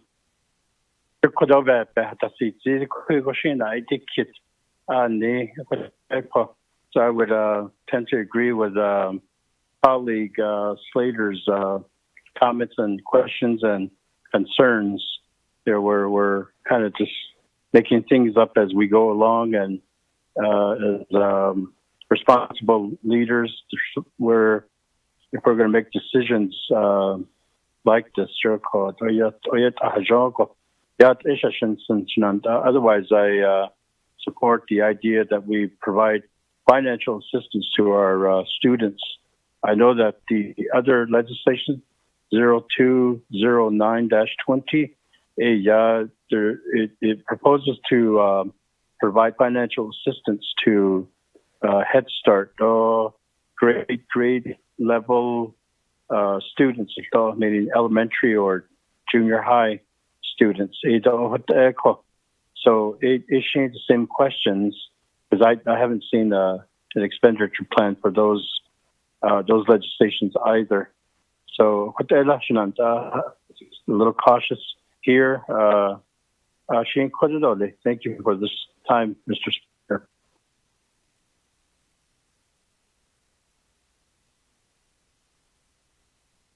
Okay, with that, thank you. Moving on down. Honorable Adjournment, 2 minutes, 45 seconds on reserve time. Thank you very much. I guess the equity of our students should be considered, because each chapter varies on the process. I won't speak to what I know about my chapter is they don't allow the student to go before the chapter, and they already have an internal policy that the students submit their paperwork and so forth. And therefore, we can,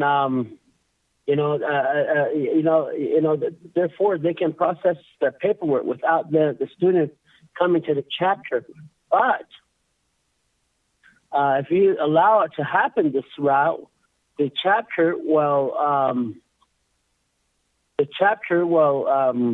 have their different formula. And if a student gets a certain amount from a different chapter and another certain amount from another chapter, they're going to say, "Hey, what's going on?"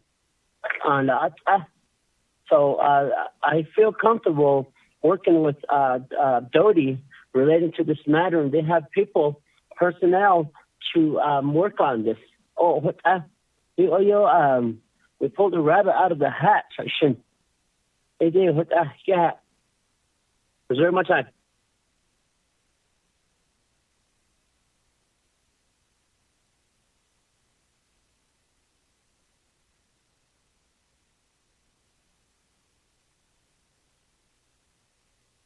At 1 minute, 16 seconds.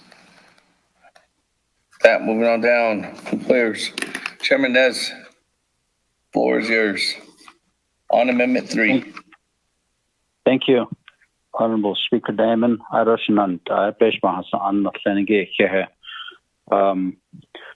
Smith, thank you for considering our children. The amount of $35 million is the same amount on legislation 0209-20. And on that, there,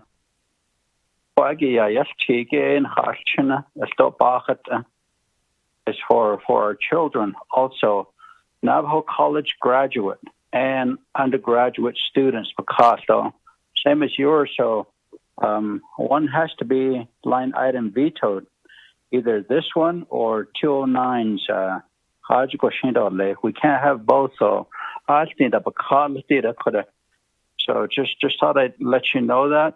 And also the difference between Department of Education, how they disseminate these funds to our children, versus the chapter houses is also different. Currently, right now, chapters are receiving applications from students that are going online and going back to college, especially those that graduated high school now.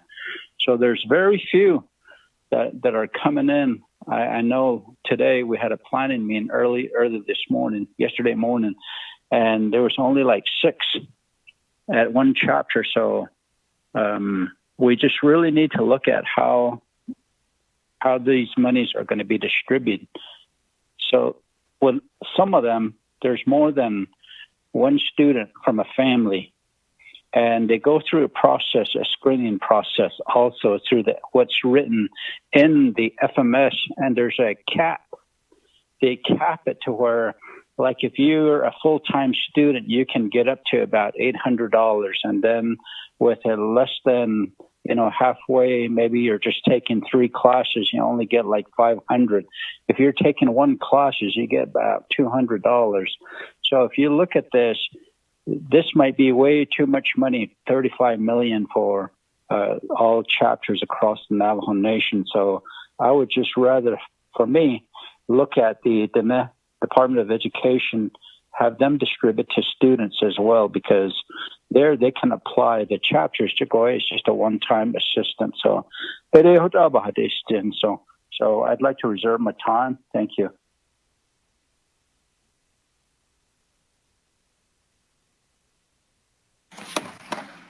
Every time at 2 minutes, 17 seconds. Moving on down, Honorable Wanika. The floor is yours.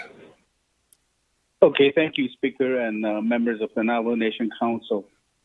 And I like to thank Delegate Smith for sponsoring this bill too.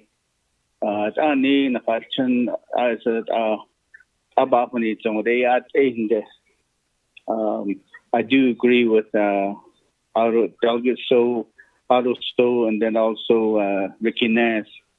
And Slater, what he's saying also, one of the concerns I have is that this has to go through the chapters, and it has to go through, first of all, it has to go through community development.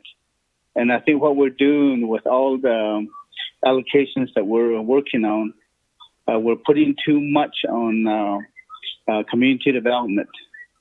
And it's going to take time for them to process what they need to as far as these allocations. And that's the reason why I agree with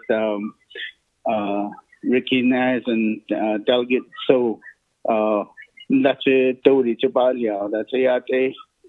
at the same time, what Delegate Naz is saying also does have a bearing on this. I thought there's an amount that's already been provided. So line item vetoed on this. So I think we're starting to repeat some of the things that we already done or that's already in process. So I think we have to be very careful, because there's some chapters that have already provided the funding to the students. And that's exactly what Delegate Naz is talking about. And then there's chapters that are very stringent on how they provide funding to the students. Some of these fundings might one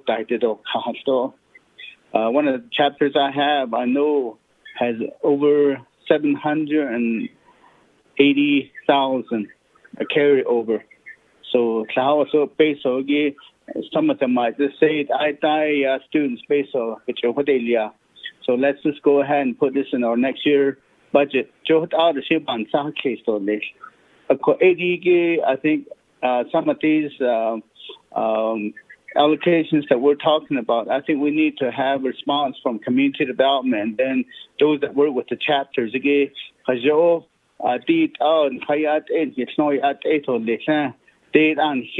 starting to make decisions on these. So I don't know. I'm kind of concerned about this amendment. Thank you.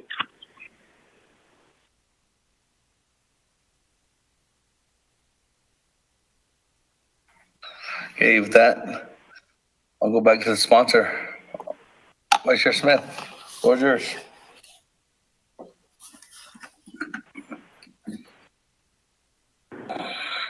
Thank you, Speaker, and 24th Navajo Nation Council. This exhibit Amendment 3, the exhibit E,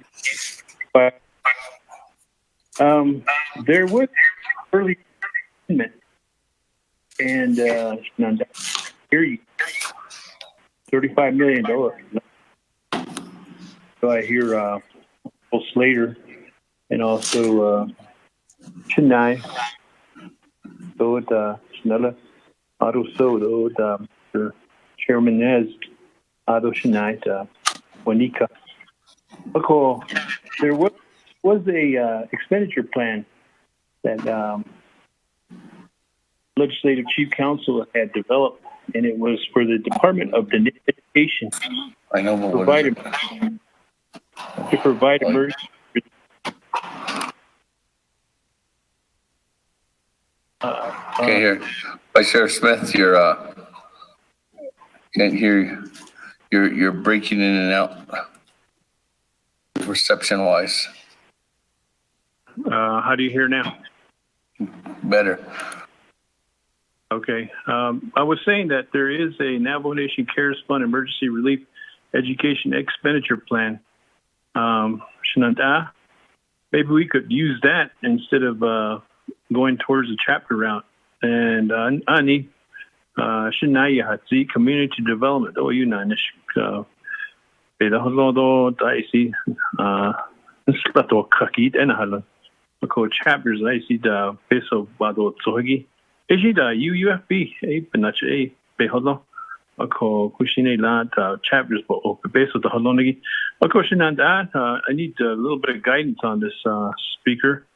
There is an emergency relief education expenditure plan that was developed, and it had the Dene education.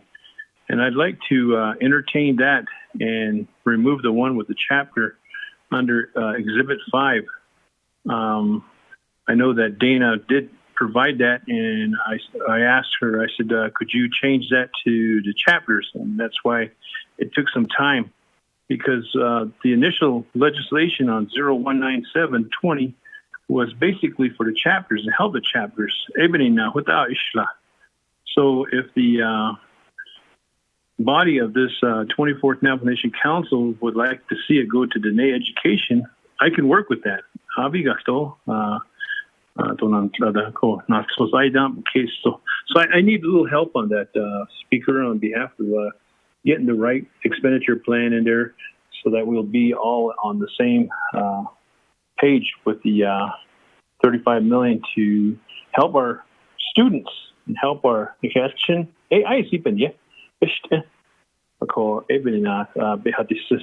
Speaker, thank you.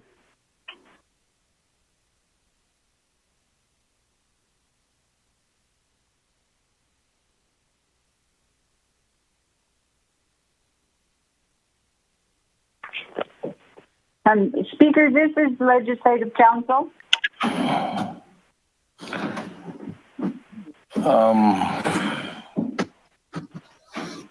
Legislative Council, go ahead. Thank you, Speaker. Due to a miscommunication from Delegate Smith and I did develop a amendments and a expenditure plan for the, I can't remember what it's called right at the moment,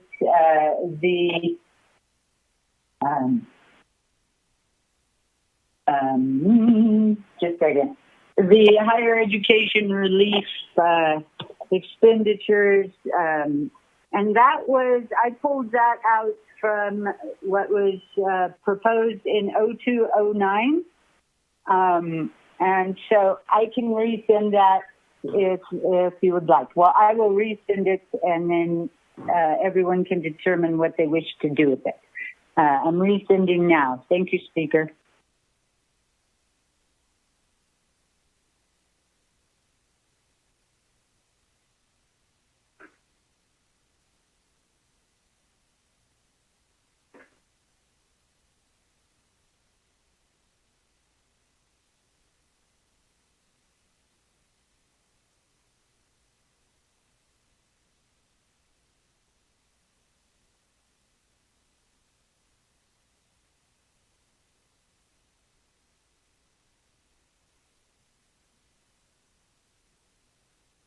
Hello?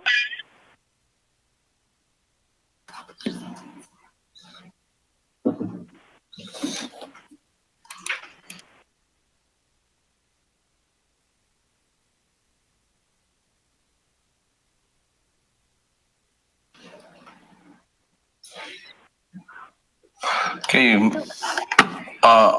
Ms. Barbara, if you're sending that back out again? Yes, I am. I'm sending it to the amendments section and to Mr. Rico and Delegate Smith. Or I can send it to all of council if you would like. Yes.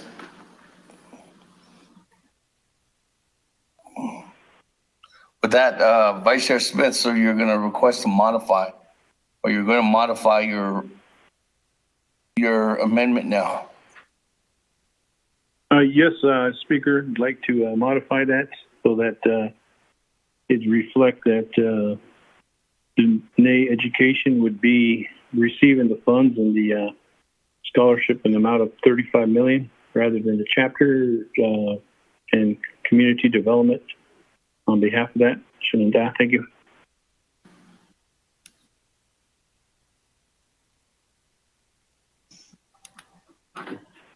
Got it? Okay. With that, colleagues, motion to modify Amendment 3 by the sponsor. Yeah, swap out. So what is the new language?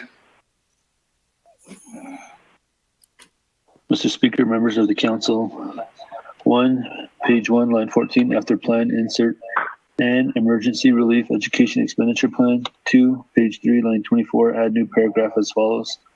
The purpose of the Navajo Nation Cares Fund Emergency Relief Education Expenditure Plan, as outlined in Exhibit 5, is to provide emergency relief and assistance to Navajo College graduate and undergraduate students to respond to the COVID-19 pandemic and ensure that Navajo College students have access to the funding necessary to ensure that they have adequate resources to continue their education during the pandemic.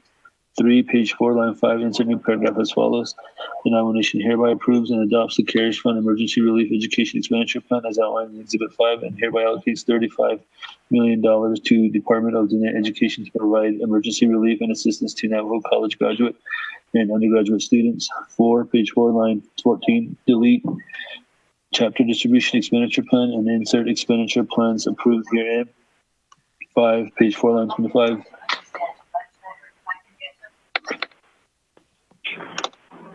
5, page 4, line 25, after Exhibit 2, insert, and all funds allocated under the Emergency Relief Education Expenditure Plan are only expended for the purpose set forth in Exhibit 5. 6, page 7, line 14, add new paragraph as follows. The Budget and Finance Committee and Health, Education, and Human Services Committee of the Navajo Nation Council shall serve as the oversight committees for the Navajo CARES Fund Emergency Relief Education Expenditure Plan.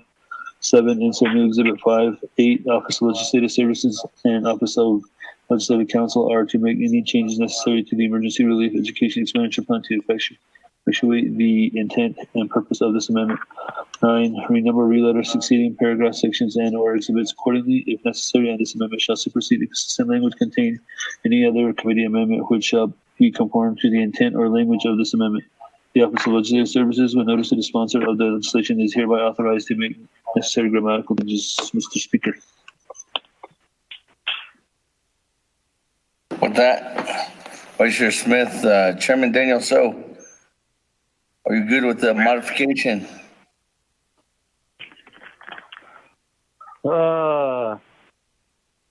Truly messed up now.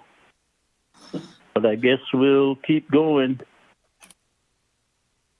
I was wanting some monies to the chapters so that they decide also. Hey, Chairman So. Yeah. Agrees. Agreed. With that, Hold on. There is no specifications as far as the scholarship allocation on the legislation.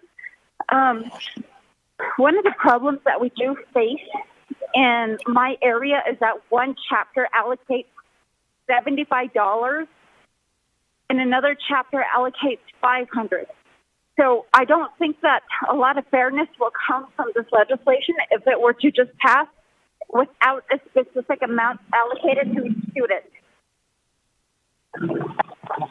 And so across the board, Sean, Delegate Smith, if you would consider putting $800 to each student as far as this legislation, and I did somewhat some math to as far as allocations to 110 chapters, I think that it would carry on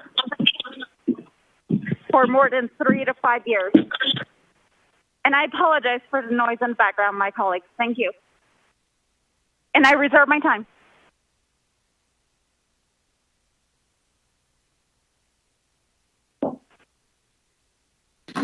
okay, with that, thank you. So 3 minutes and 42 seconds. Moving on down, Honorable Keon Begay. Speaker, Senadano Senigi Kodo, the chapter based upon the Nishana, Ashes Kohone, Zande, and chapters Shikopichakolina, the Department of the Education. Well, I guess any clarification.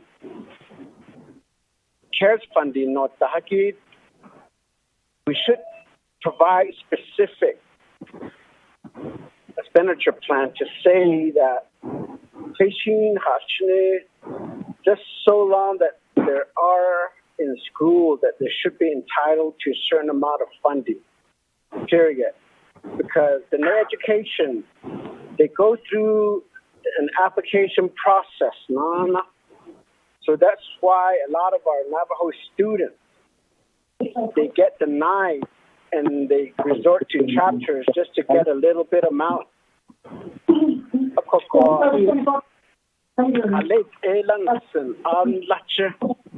Chapter G20 based on because they know and work individually with the community, the family members.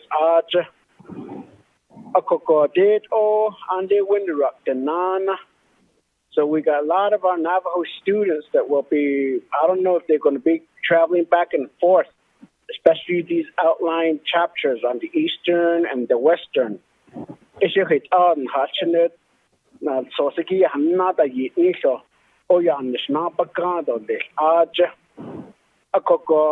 should be just specific instruction that this specific funding is for all students and provide an assistance to them one time, because other areas, those that are getting funded through CARES funding, all they do is a simple application and then when it comes to giving money to our Navajo people, if not our students,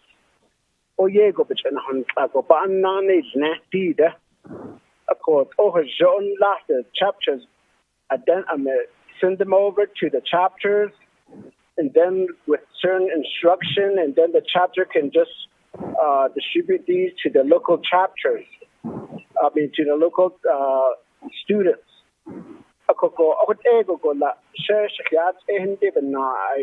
But I do support giving the amendment, giving the funds to our Navajo students. Speaker, I reserve the rest of my time. Reserve the rest of your time, 2 minutes, 10 seconds. Moving on down. Madam Chair, Charles Newton. Floor is yours. Thank you, Speaker, and my colleagues. I guess I just have one quick question, and that's, is this something that is allowed? And I ask this question because I understand we can't do the CARES, we can't use CARES money on something that's already been budgeted. So can we get controller on the line to provide us some guidance on this? Thank you. I reserve the rest of my time.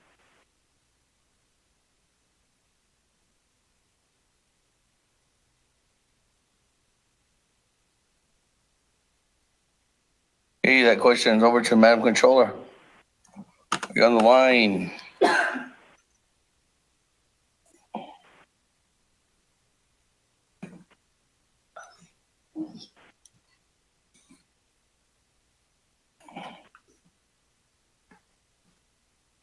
Madam Controller?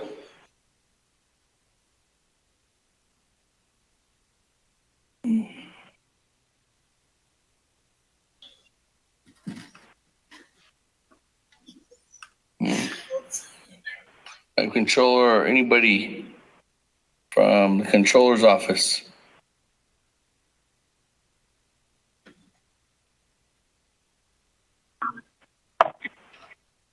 Can you put me in the queue? Madam Controller, one more time. Anybody from the Controller's office? Nobody. Okay, with that, moving on. I don't know.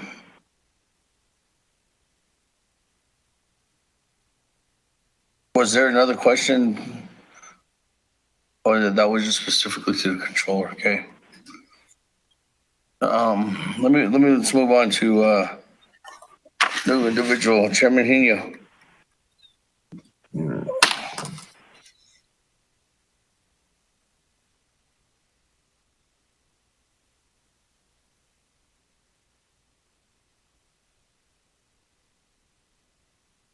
Chairman Hino?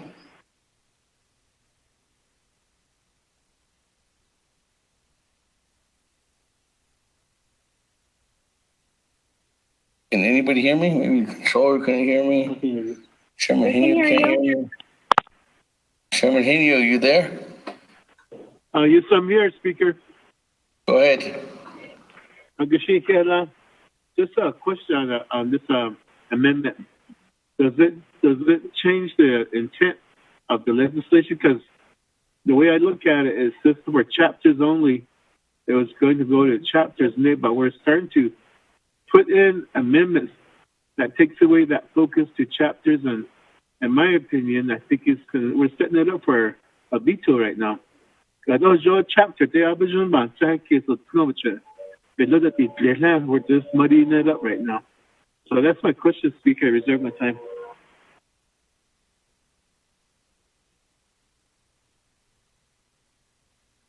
Hey, with that, 426.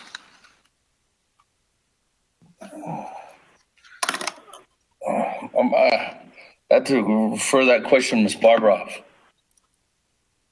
Intent of the legislation. Thank you, Speaker. The intent of the legislation was to adopt a CARES Fund expenditure plan. This expenditure plan was called the Chapter Distribution Expenditure Plan. That was the original purpose. However, based on how you have addressed your prior legislation, and even with the amendments you've made so far in this legislation, in prior legislations, I think almost in all of them, you did start with identified expenditure plans, but you added additional ones, many additional ones as you went through the amendments. So based on that precedent, as long as you're talking about CARES funds and expenditure plans, I would say you're still within the purpose of the legislation. While you have me on the line, I've gotten confused with this last discussion, which, perhaps you could clarify for me, is Delegate Smith's amendment right now, is it for the chapter higher education plan, or is it for the emergency relief education expenditure plan? That emergency relief education expenditure plan is those dollars go through the scholarship office and there is an expenditure plan attached which does set limits per student, and I will add that last one was attached as part of legislation 0209-20, which is has been dropped. I don't know if it has been heard by any of the committees yet, but it is sponsored by Delegate Begay. It was recommended by OPVP. It includes the same emergency relief education expenditure plan, and my understanding is that that was discussed and vetted with the Controller's Office. Thank you, Speaker.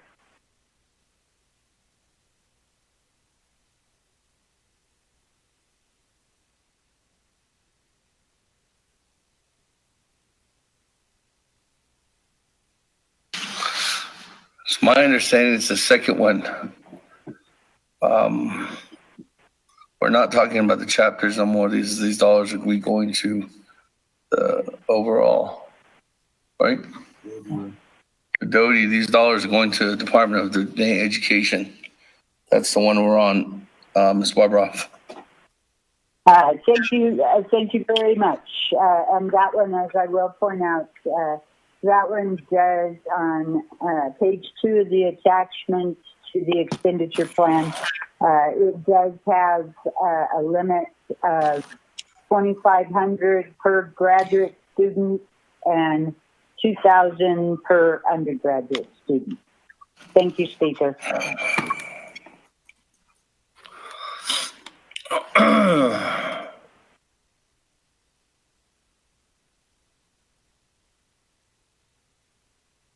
Thank you. With that, anybody new in the queue, so I'm going back to reserve time. Honorable Otto So, 1 minute, 16 seconds. Thank you very much, Speaker. I do agree with what the MA education had, and that's more equitable, and that will benefit all our students out there, whether they're undergrad or going to graduate to grad school. That's something that has equity in there, and it will be able to be processed. And I do feel confident in that. And like I said, they already have a system that they already communicate with these universities and colleges where the monies are just directly sent over. So it's good. I support it. And thank you very much for modifying your amendment, Mr. Schneider. Okay, reserve my time. Reserve your time with 19 seconds. Moving on down, Chairman Nez, 2 minutes, 17 seconds.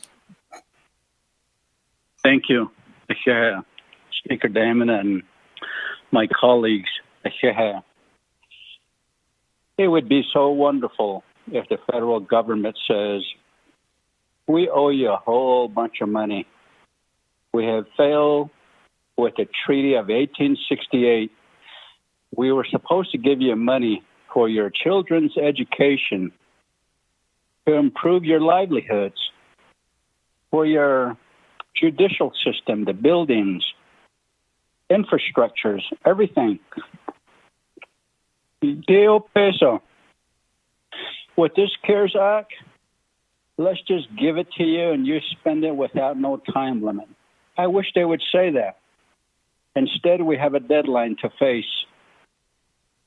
This is what it's teaching us all. Yes, we want our children to be educated, come back to our homeland, and run this government. It's going to be theirs to run. They're going to be the professional people in these offices, holding these positions as leadership, just like our young people on the council right now. We have Slater, Charlene, Eugenia. There's others here. For me, I just support our children, their education, just as I do at home. I support my children's education, and they need this. They need the help. However way we're going to give it to them, let's give it to them. That's all I have to say about that. So I'll waive my time at this time. Thank you very much.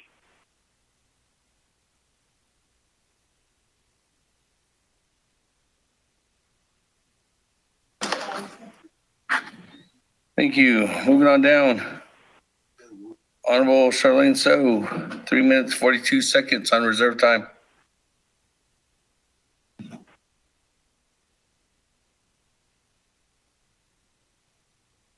Honorable Charlene So, going once. Hold on, Chair.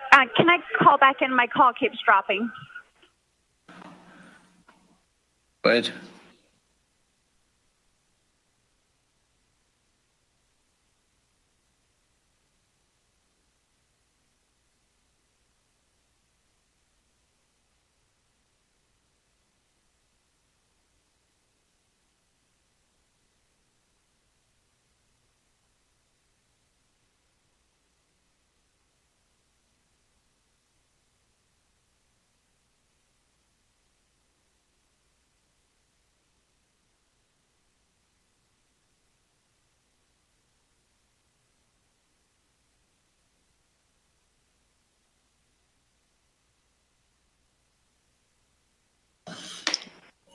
Honorable Charlene So.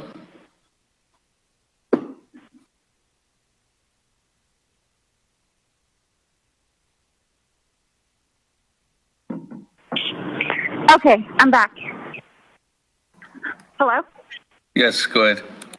Okay. So I missed part of Dana's explanation. Can I just get a quick overview before I forward two more questions?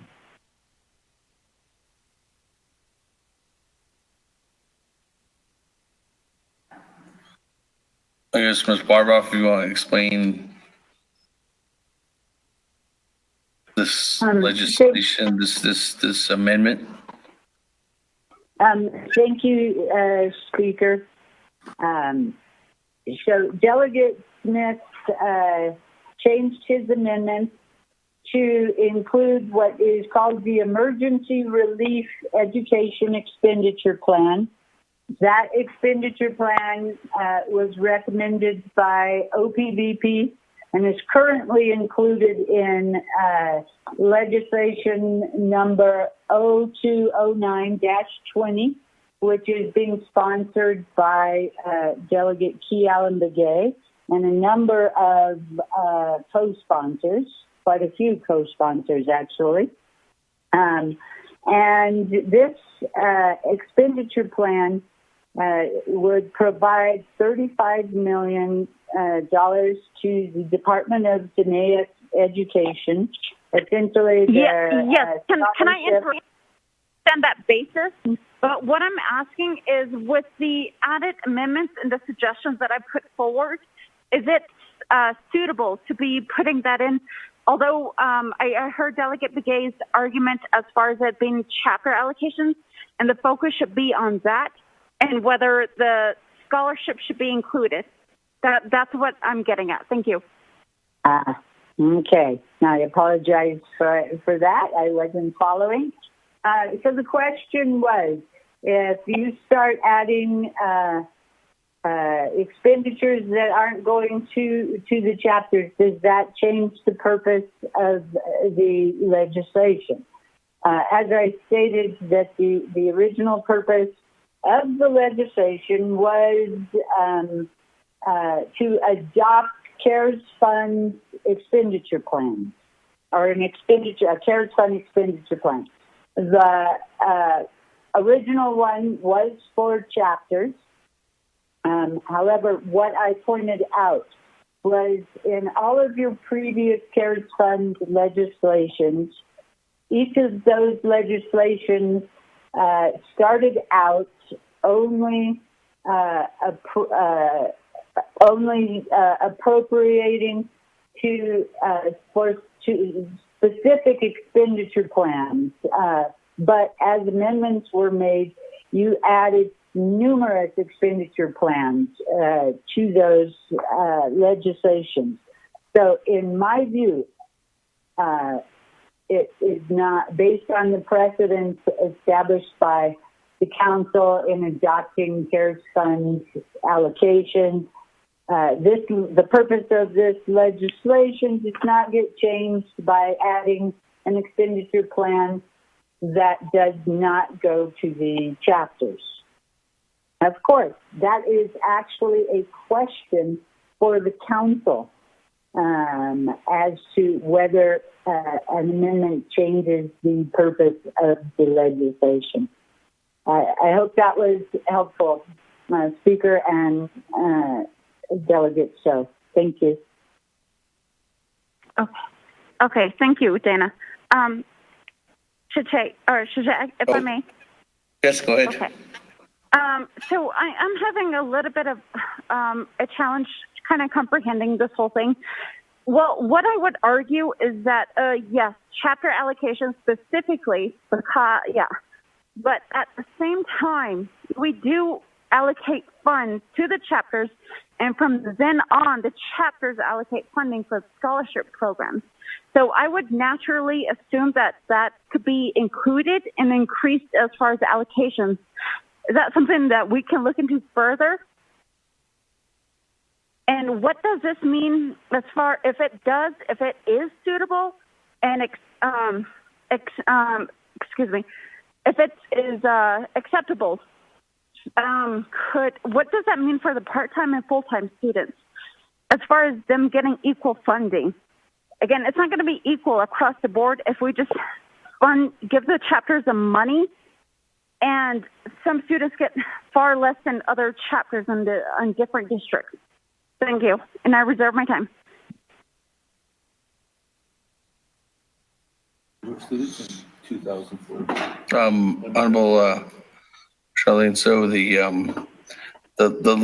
way that Vice Chair Smith started this amendment, the allocation was going to the chapters. Now, since the allocation has changed, well, actually the amendment has changed, now the allocation is actually going to Department of Education. So these dollars right now would never, in this current Amendment 3 right now, these dollars would not go to the chapter at all. It would be administered by DOTI. And in this allocation, it has, go back up.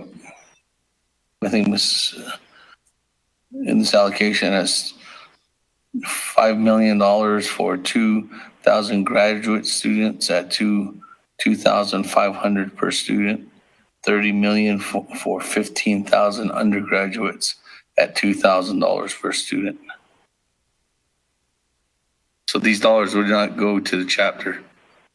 Now, in the original amendment, it was, but now it's not. I don't know if that clarified. Now that's clarified. I'm sorry. I'm calling in on a different phone since my other phone died, and I don't have access to my email right now to look at the legislation. Okay, so I'm sorry, Chair. Can I speak once more? Yeah. Yes, go ahead. You have 2 minutes and 23 seconds. Thank you.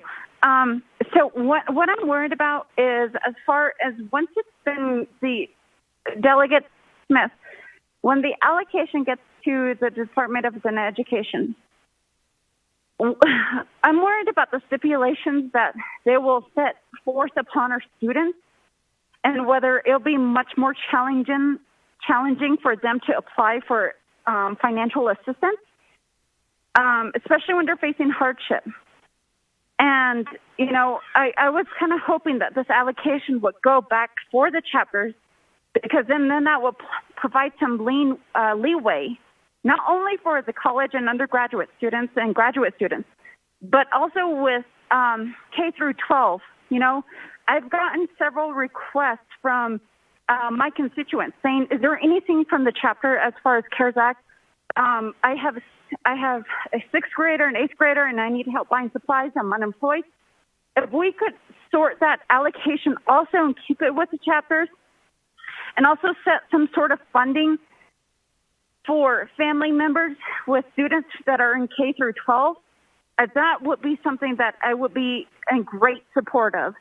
Now, I don't know if there's much consideration to revert back to that, Delegate Smith. But I would appreciate that consideration. Reserve my time. Thank you.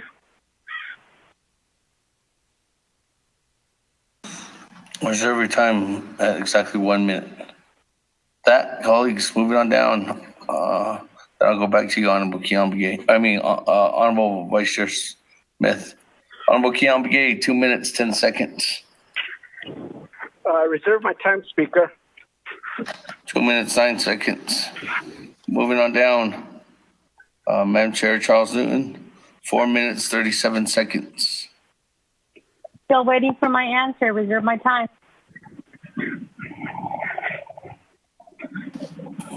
Who are you waiting for your answer from, Madam Chair? Controller? Oh, yes. Is the controller back on the line?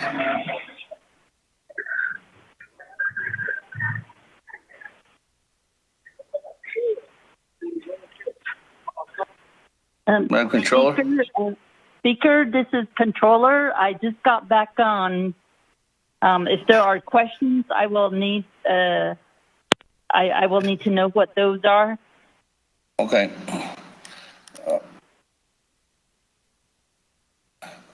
Without taking away any of your time, Honorable Madam Chair Charles Newton, you'll briefly just run down and ask the controller the question again.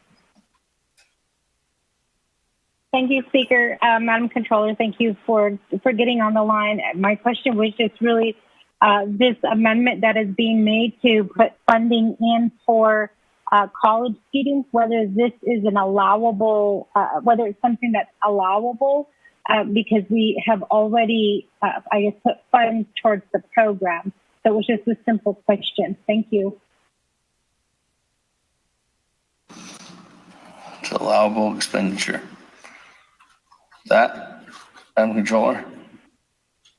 Okay, Ado, Speaker, Ado Shadeja, Delegate Chair Eugenia Charles Newton, for the question. It looks like we're talking about an amendment that is giving educational assistance, and whether I've heard chapters, for it to go directly to the chapters, and then also to Department of Division Education.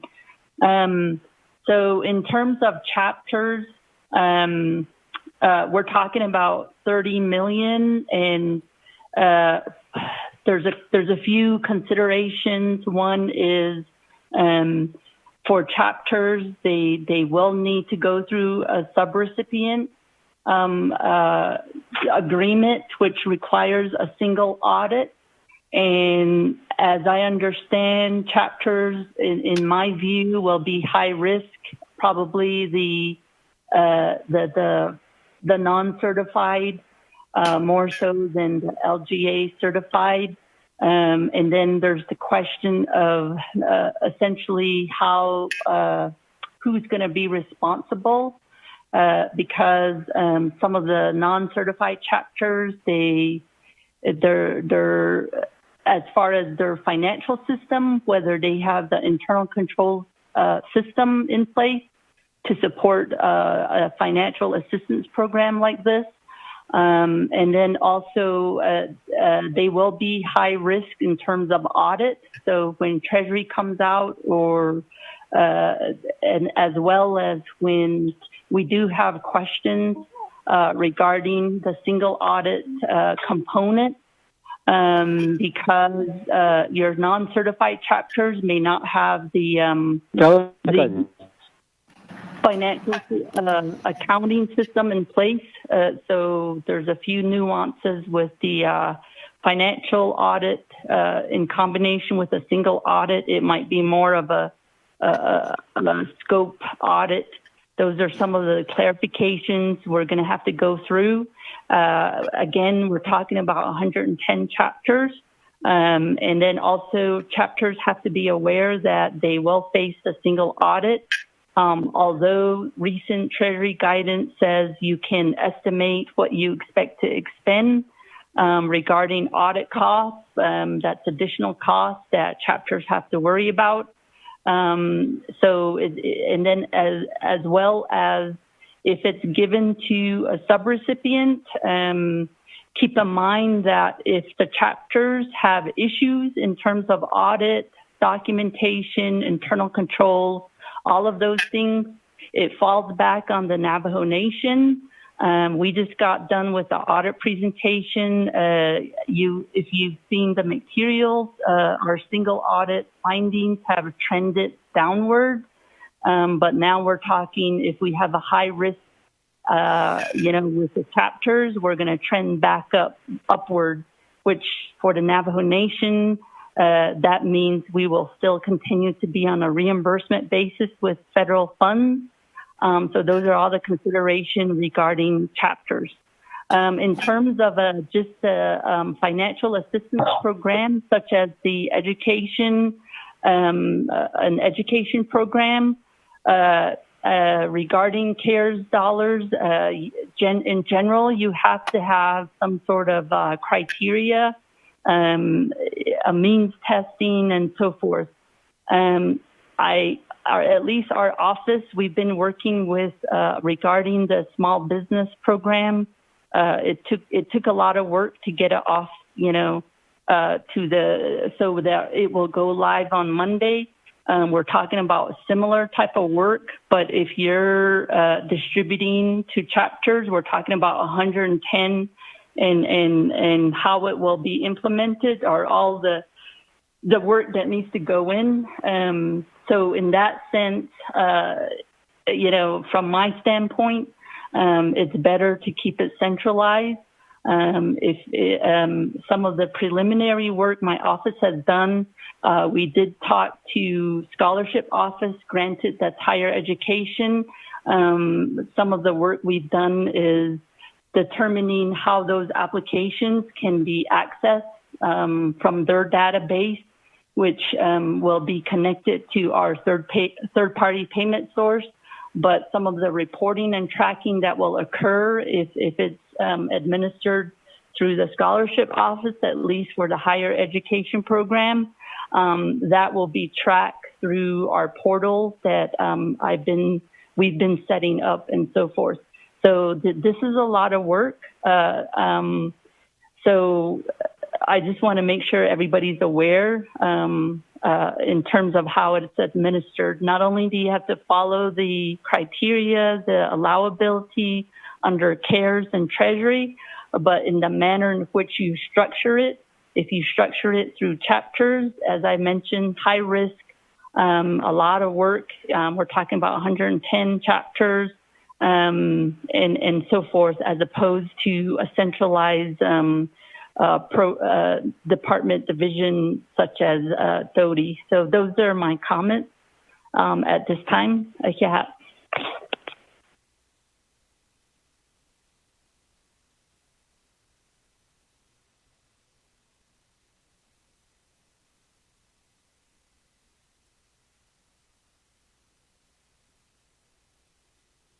Speaker, could I do a follow-up question?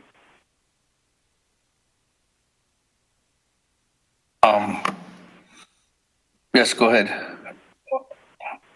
Thank you for that really long explanation. But my other question is, if this is passed today, we know that President's probably going to take an additional 10 days to sign this legislation, as he has in the past. So is it possible for the chapters to use this money by December 30th, 2020? Reserve the rest of my time, Speaker.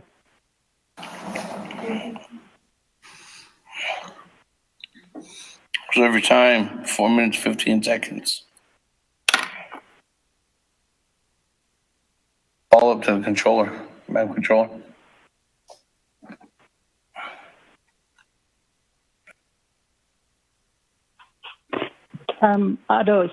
Speaker, and then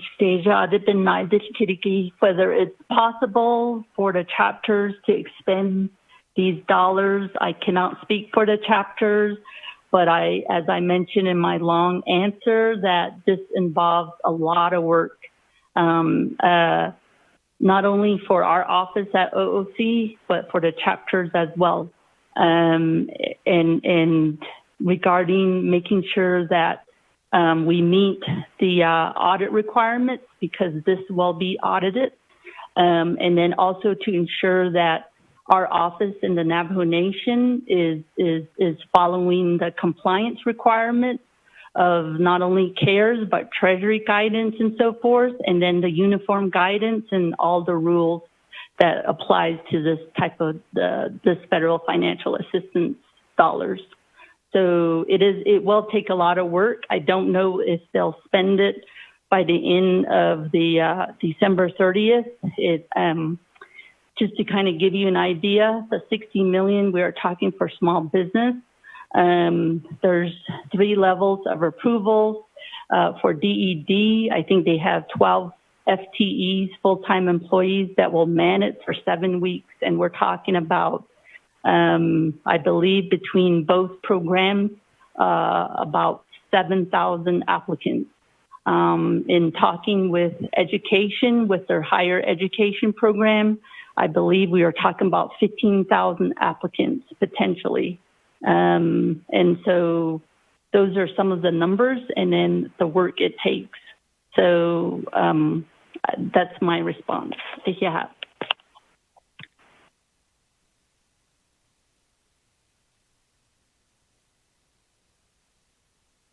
Okay, moving on down. Chairman Henio, 4 minutes, 26 seconds.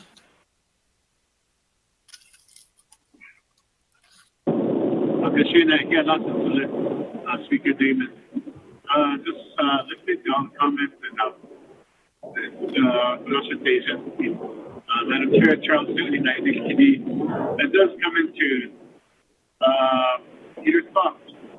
Is our chapters able to handle over $750,000 into their account and expend it, because we still have to go through the hoops of procurement.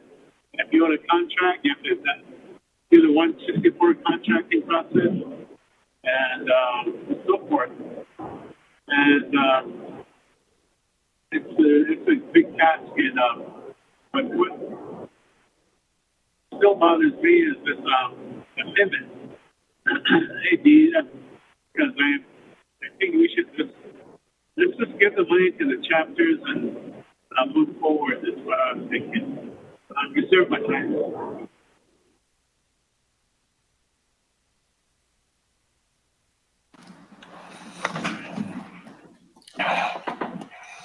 Three minutes, 25 seconds. I didn't hear any questions to Vice Chair Smith. So as a motioning party. Let me go back to the board. I don't have anybody, new players. We'll go back to reserve time. Speaker, I'd like to say something before we go back to the board. Okay, go ahead. Are you Vice Chair recognizing me? Okay, thank you, Speaker. At first, it was going to the chapters, and then it was requested to go to Dene Education. So this whole Amendment 3 can be tweaked. It's still not set in stone. Nothing's set in stone.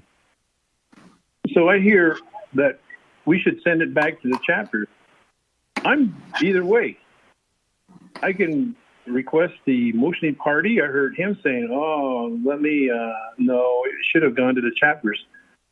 If we still have that in play, then I could switch it out. But that's why I'm asking for the body to give me some guidance and direction on which way would the body like to see this amount of funding help our folks, our children, our youth, our young people that are going to school. Not only young people, there's non-traditional students that go to school. Like I was one, for instance, and I was utilizing the chapter scholarship.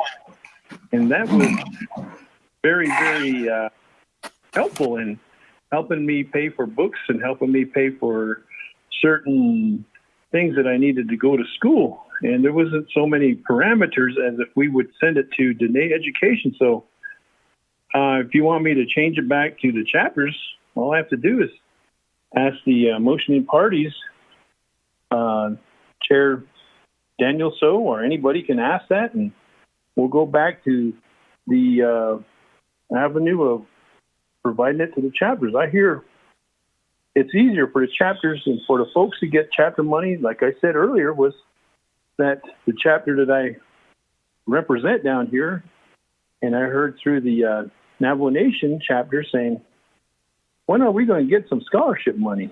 When are we going to get anything? When are we going to get monies for CARES? So now's the time. So,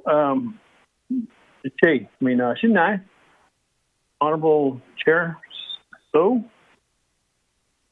if you're going to support me, maybe I should just change it back to what it originally was, and then we'll vote on it. Hiya.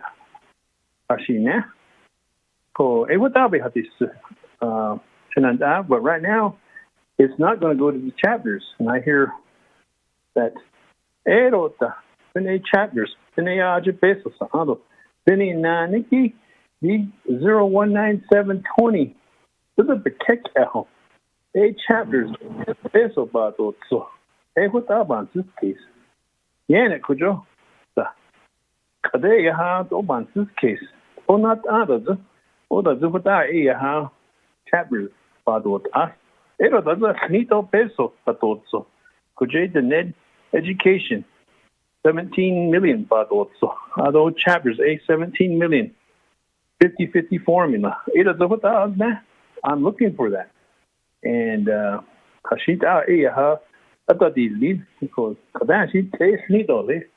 when we finally get this thing on Amendment 3, it should be thank you.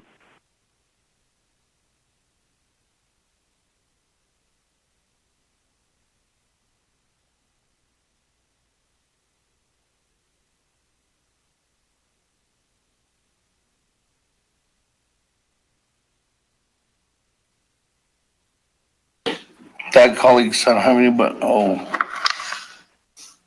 Honorable Eugene So. Oh yeah, that's it.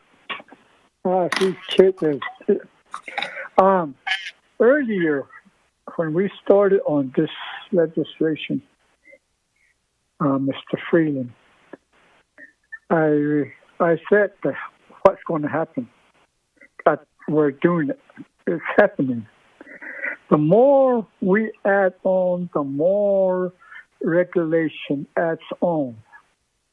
And the more regulation that adds on, it's going to time will take, advantage of us before December. All your beta heat and all whatever no call. Because only before that key other robot city cases, and then it goes on like that, like the controller saying, or and the hot and I lost she thought of Mississippi Asia that us about 3 kids and so on. She's a bit of cheating is. She said that the way that opportunity can. So what I'm just behind what Freedom is proposing. The more regulation we add on, and the more regulation we add on, it's going to take time, and we don't know if we're going to spend it. I reserve my time. Thank you.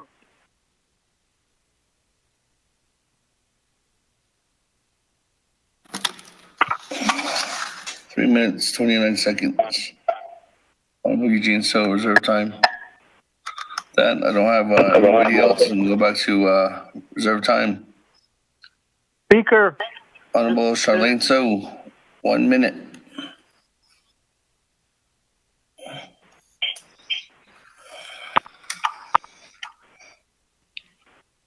Speaker.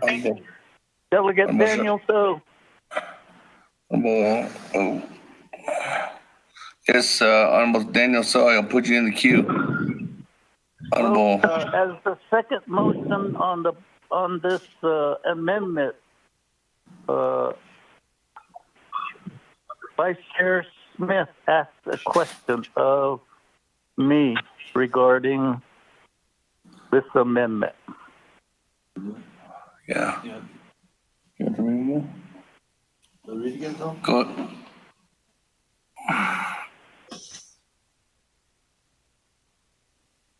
Honorable Chairman So, are you there? Yes. Do I have the floor?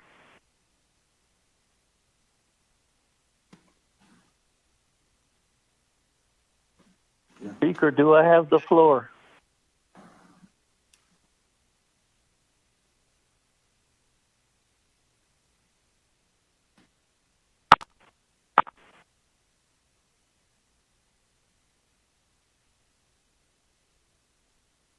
Speaker, do I have the floor?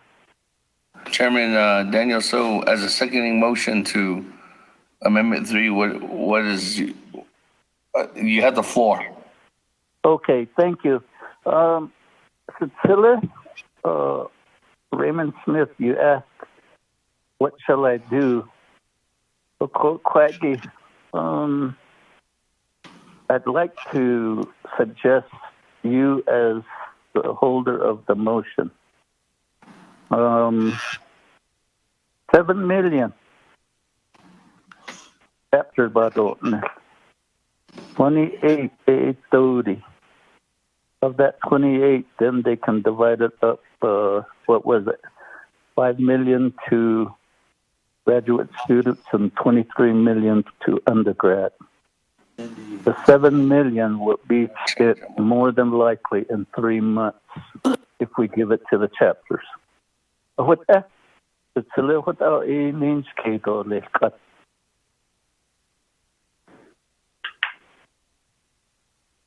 Mr. Speaker, thank you.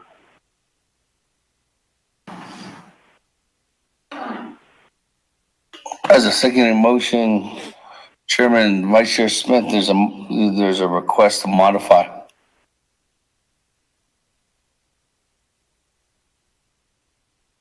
Speaker Damon, do I have the floor now? This is Vice Chair Smith. Yes, you do. Thank you, Speaker.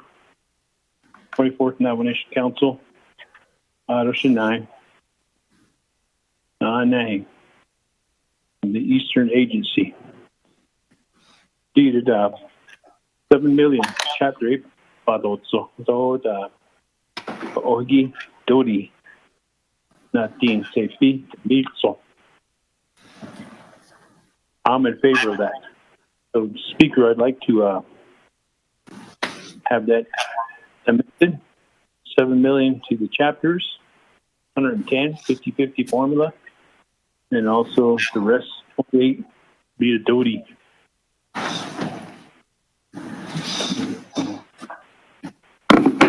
Can I speak on this motion? This is Delegate So. Yes.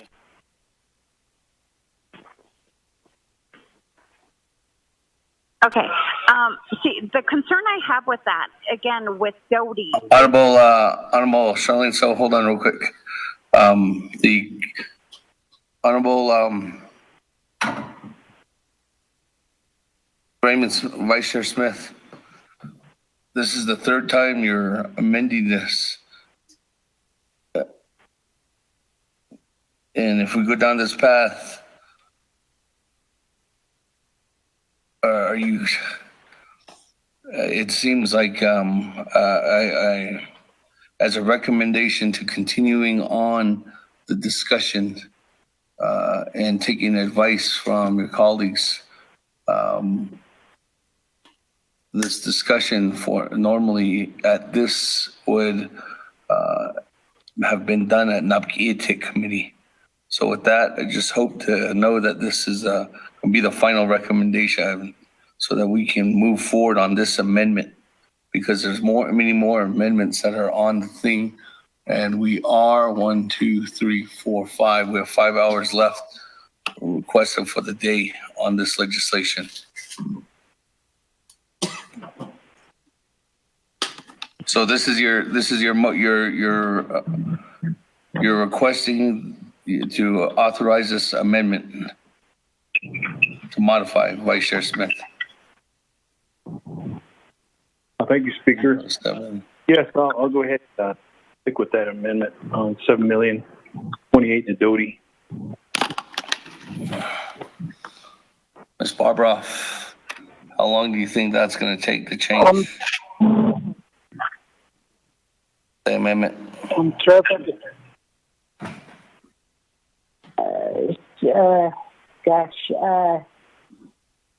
Speaker, that's probably, thank you, that's probably a 20-minute amendment. I will start working on it right now.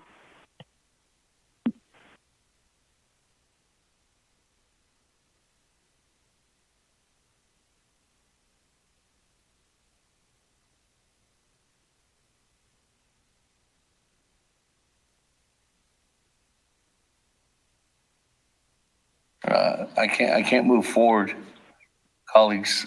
So just gotta wait. It's 7 o'clock right now.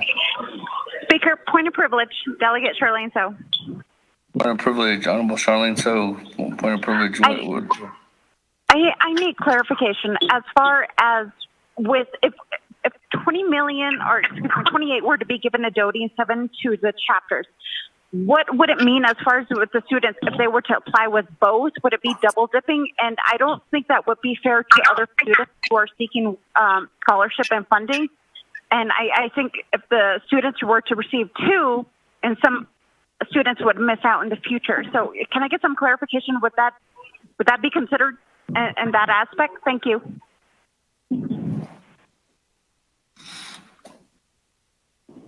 I would have to go back to the sponsor. I clearly don't have those answers for you just reading from the amendment right now. So I'll go back to the sponsor. You can answer. We'll answer that question for you. Question on privilege, Honorable Slater. Thank you, Speaker. How many hours straight have the legislative staff been working, and what sort of responsibility do delegates have to make sure that their amendments are presented at the appropriate venue?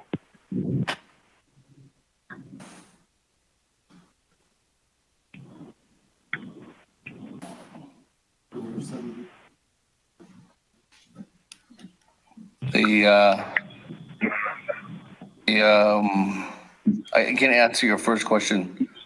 The legislative staff have been since last Saturday have been working a total of about 83 hours. The second question, I think that would be a response to each one of the integrity of each one of the delegates to see if they have enough time or if they had worked together with Office Legislative Services in the beginning to get legislation or amendments ready in time for each one of these legislations in advance.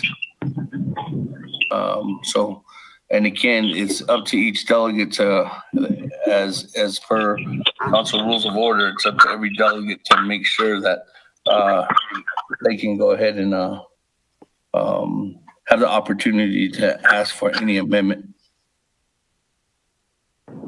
at any time.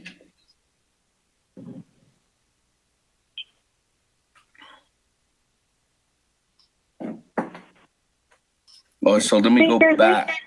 Let me go back to Honorable Charlene So's question of privilege to the sponsor, Vice Chair Smith, if you want to answer that question.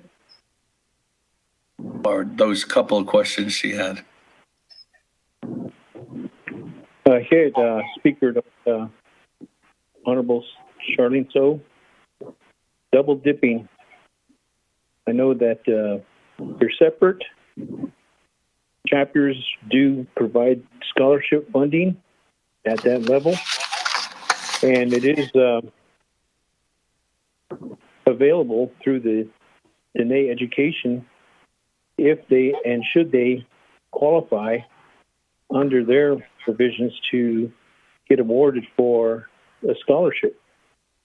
And I've seen and know that some recipients have received either or both. And nobody has brought that up saying that's considered double dipping.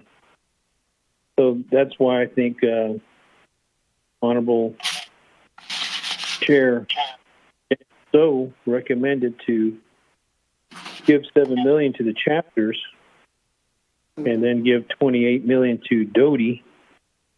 And at least we're helping out the chapters with $7 million, and the $28 million, our students and our folks that go to school can apply at the chapter level as long as they're registered there, and then apply at the Doty. Maybe that could be a question, if there's any laws preventing that, would be to Legislative Council. I don't see that, but I know that the council's main intent at the time, they were saying that, yes, there's scholarship in Windrock. Ako peso yaha uyo yadan chinalo. Ako kujita peso what's adult so he 8 chapters badot ne. AIC ben yeah and ajita peso hotlodo. Ako mohonitsa asta. There was no talk about them saying, Dida yaha aja chapters peso about this and kujiki yaha peso sa anigi. So I see to that question. Thank you.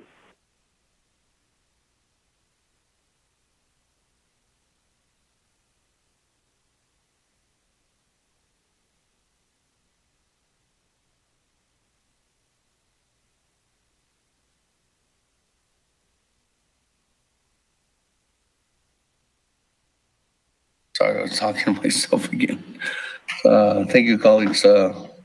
With that, moving on back to Amendment 3, we do have a recommendation for modification from the sponsor, Vice Chair Smith, to move $28 million to Doty and $7 million to the chapters.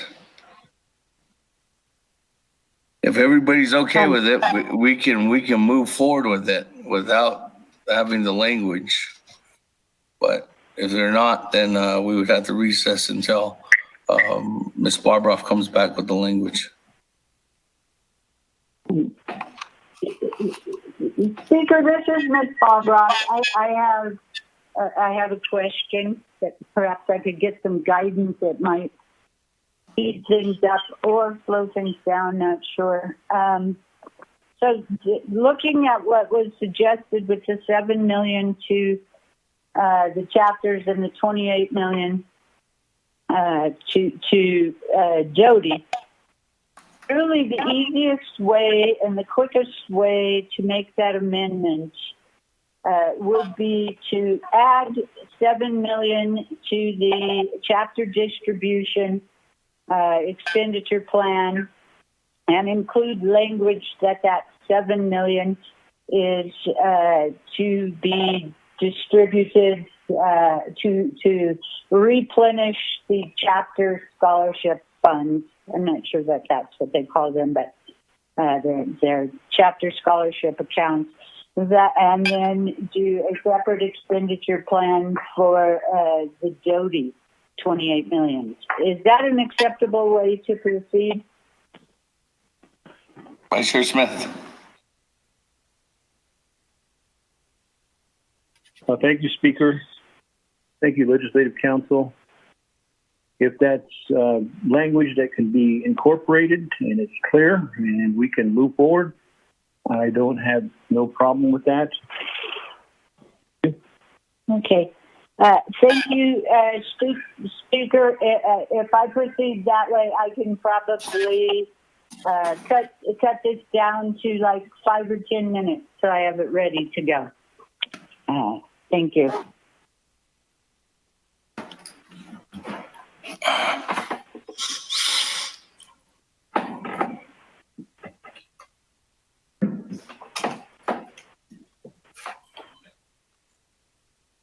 Thank you, Ms. Barbara. Colleagues, go ahead and take a recess. 7:08, come back at 7:20. Recess.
That's it.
Here.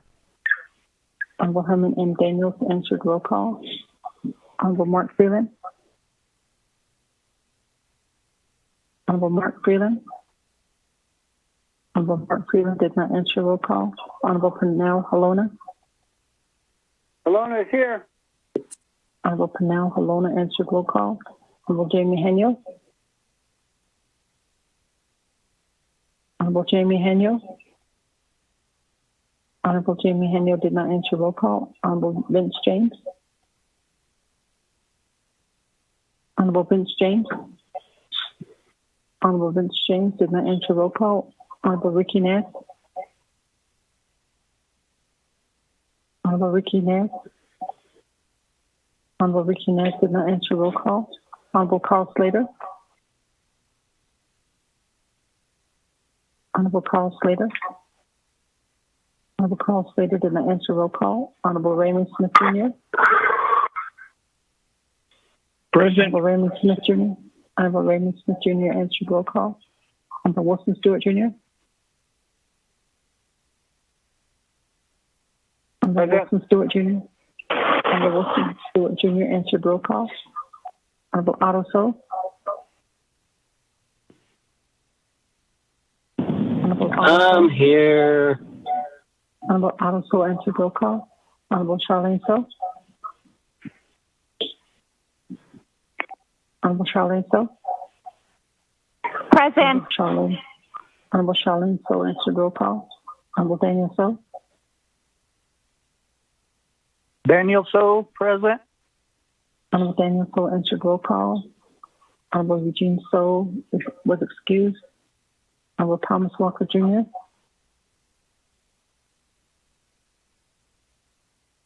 Honorable Thomas Walker Jr. Honorable Thomas Walker Jr. did not answer roll call. Honorable Edison Winica. Here. Honorable Edison Winica answered roll call. Honorable Edmund Yazzie. Here. Honorable Edmund Yazzie answered roll call. Honorable Jimmy Yellowhair. Honorable Jimmy Yellowhair. Honorable Jimmy Yellowhair did not answer roll call. Honorable Alma Begay. Honorable Alma Begay. Honorable Alma Begay did not answer roll call. Honorable T. Allen Begay Jr. Honorable T. Allen Begay Jr. Honorable T. Allen Begay Jr. did not answer roll call. Honorable Paul Begay Jr. Delegate Paul Begay is present. Honorable Paul Begay Jr. answered roll call. Honorable Nathaniel Brown. Honorable Nathaniel Brown.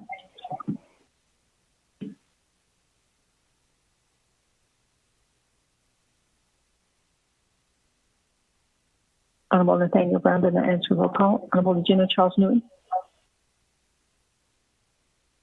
Honorable Regina Charles Newton. Honorable Regina Charles Newton did not answer roll call. Honorable Amber Knutsbach Crotty. Honorable Amber Knutsbach Crotty. Honorable Amber Knutsbach Crotty did not answer roll call. Honorable Mark Freeland. Honorable Mark Freeland. Honorable Mark Freeland did not answer roll call. Honorable Jamie Henyo. Honorable Jamie Henyo. Honorable Jamie Henyo did not answer roll call. Honorable Vince James. Honorable Vince James. Honorable Vince James did not answer roll call. Honorable Ricky Ness. Delegate Rick Nez is here. Honorable Ricky Ness answered roll call. Honorable Carl Slater. Delegate Slater, present. Honorable Carl Slater answered roll call. Honorable Thomas Walker. Honorable Thomas Walker Jr. Honorable Thomas Walker Jr. did not answer roll call. Honorable Jimmy Yellowhair. Honorable Jimmy Yellowhair. Honorable Jimmy Yellowhair did not answer roll call. With that, Mr. Speaker.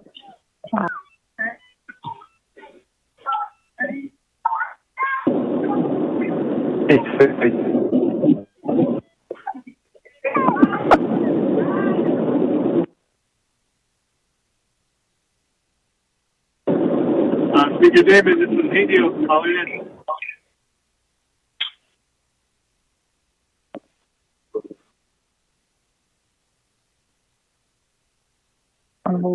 Honorable Jamie Henio answered roll call. With that, Mr. Speaker, you have 14 members that answered roll call. Mr. Speaker. Speaker Callan's here. Okay, with that, 15 members of Council Begay. A roll call, a quorum. Moving on down, back to Honorable Vice Chair Smith. You want to read the amendment into the record? We did send that out, colleagues, to everyone. We'll read the modified language. Mr. Rico.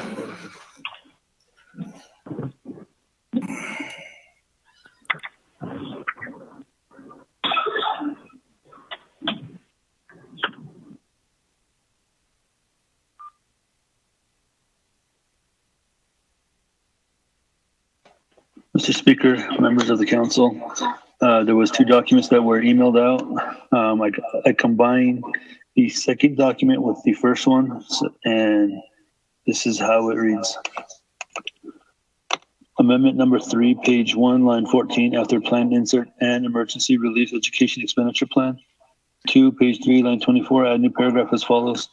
The purpose of the Navajo Nation CARES Fund Emergency Relief Education Expenditure Plan, as outlined in Exhibit 5, is to provide emergency relief and assistance to Navajo college graduate and undergraduate students to respond to the COVID-19 pandemic and ensure that Navajo college students have access to the funding necessary to ensure that they have adequate resources to continue their education during the pandemic. 3, page 4, line 5, insert new paragraph as follows. The Navajo Nation hereby approves and adopts the CARES Fund Emergency Relief Education Expenditure Plan as outlined in Exhibit 5 and hereby allocates $28 million to Department of Diné Education to provide emergency relief and assistance to Navajo College graduate and undergraduate students. 4, page 4, line 14, delete chapter distribution expenditure plan and insert expenditure plans approved herein. 5, page 4, line 25, after Exhibit 2, insert and all funds allocated under the emergency relief education expenditure plan are only expended for the purposes set forth in Exhibit 5. 6, page 7, line 14, add new paragraph as follows. The Budget and Finance Committee and Health, Education, and Human Services Committee of the Navajo Nation Council shall serve as the oversight committees for the Navajo CARES Fund Emergency Relief Education Expenditure Plan. 7, insert new Exhibit 5. 8, page 3, line 29, delete $90 million and insert $97 million. 9, add new third paragraph to page 1 of Exhibit 2, Chapter Distribution Expenditure Plan as follows. $7 million of the $97 million shall be specifically allocated to replenish chapter scholarship accounts. 10, Office of Legislative Services and Office of Legislative Counsel are to make any changes necessary to the chapter distribution expenditure plan to effectuate the intent and purpose of this amendment. 11, Office of Legislative Services and Office of Legislative Counsel, with the assistance of the Navajo Office of Scholarship and Financial Assistance, are to make any changes necessary to the Emergency Relief Education Expenditure Plan to effectuate the intent and purpose of this amendment. 12, renumber or reletter succeeding paragraphs, sections, and or exhibits accordingly, if necessary, and this amendment shall supersede inconsistent language contained in any other committee amendment which shall be conformed to the intent or language of this amendment. The Office of Legislative Services, with notice to the sponsor of the legislation, is hereby authorized to make necessary grammatical changes. Mr. Speaker.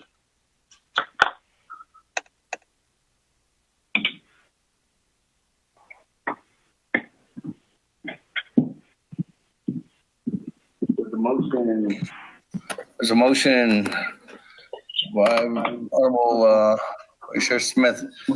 The second. Honorable Chairman Daniel So. Good? I'm good. Hey, that colleagues. Any comments, questions? Daniel's here. Comments. New player, Honorable Herman Daniels. Yes, Speaker. Ariya na is Snedole. Aronan Krosnan, Senegate 24th Council. Aronan speaking to the amendment, Kodo. Later, legislation 19720. Juno had it Yani. So I told Juno Yani count and then has Aro levy that you ja. Was a kind of lane or ten halas lane or was a canonal egat. Another snake, Coruscant, Sengi laid Mahaz at the local level, at the grassroots level. As tweet of fun, I did hit a on me. Some are still recovering. The whole name not a husk. ADG back oh I don't know quit your damn horse just around the corner. Fall, winter, shiz, section, a yarn, Sabayeva pass and that door, she goes up a batch they don't eat. So him, Zunbeck, a little what either. I don't know what taxes that are out there away from Winter Rock. Like my chapters, it's 4 hours away from Winter Rock. I don't know if the students around not just on area or Jato, Shanto, I don't know if they're gonna ever see this money for scholarship. But I quite speak. I don't know. Me and my brother could have that delegate publication. I think you're not. Oh, yeah, that's why you're not the cow in the. I don't the origin hit the Hana, Juana, Michelle, and Hana. Oh, yeah, I kind of don't agree with this amendment. Could also mention and so I'm going to be voting red on this amendment. So the I see in the legislation that I used to spawn it, and it's free to cheat on each even yen there, free to cheat on each even yen there. So, it don't about it, let's go to the speaker, reserve time.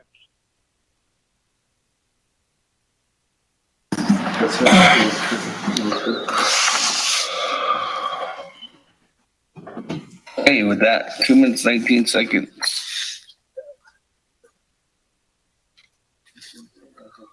That comment moving back to reserve time. Honorable Charlene So, 1 minute.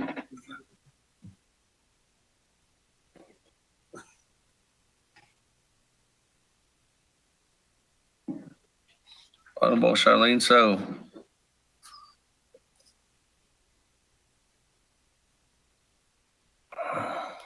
Hello. Yes.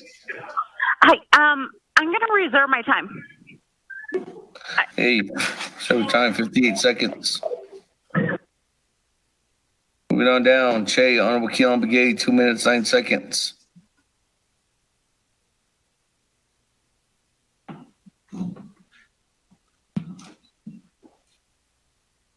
Honorable Keelan Begay going once. Keelan Begay going twice. I'm ready to vote, Speaker. So you waive your time?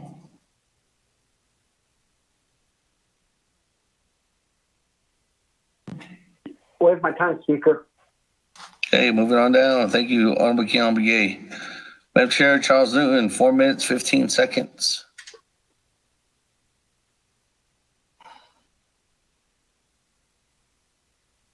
Madam Chair, going once. Chair Charles Newton, going twice. Speaker, I reserve my time. I'm still looking at 4 minutes, 13 seconds. Moving on down, Chairman Henia, 3 minutes, 25 seconds on reserve time.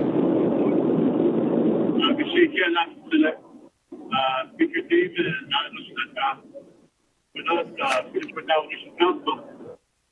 the Vice Chair Smith and Chair Daniel Silver. The amendment could not to this Chairman Daniel General 안 전원이 거니 나기 라이 이아가 하긴 전원이 아니 그는 저 chapter 안 쓰기도 아저 베이스로 저도 이소 근데 그래도 아이야 시스템이 이제 저기 멤버디나나로 그것이 아케나는 안 되는 멤버 이거에 좀 시야시거나 이제 보다 하기 타이즈인데 그게 지금 그나버디다 다시 니스큐는 또 하디는 말 the chapter there are the based on the name so I achieved this completion I reserve my time.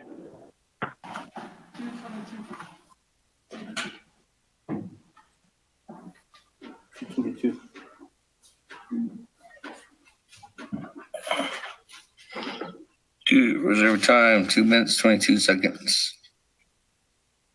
That, moving on down. On the Speaker, calling back in. This is Delegate Elmer McKay.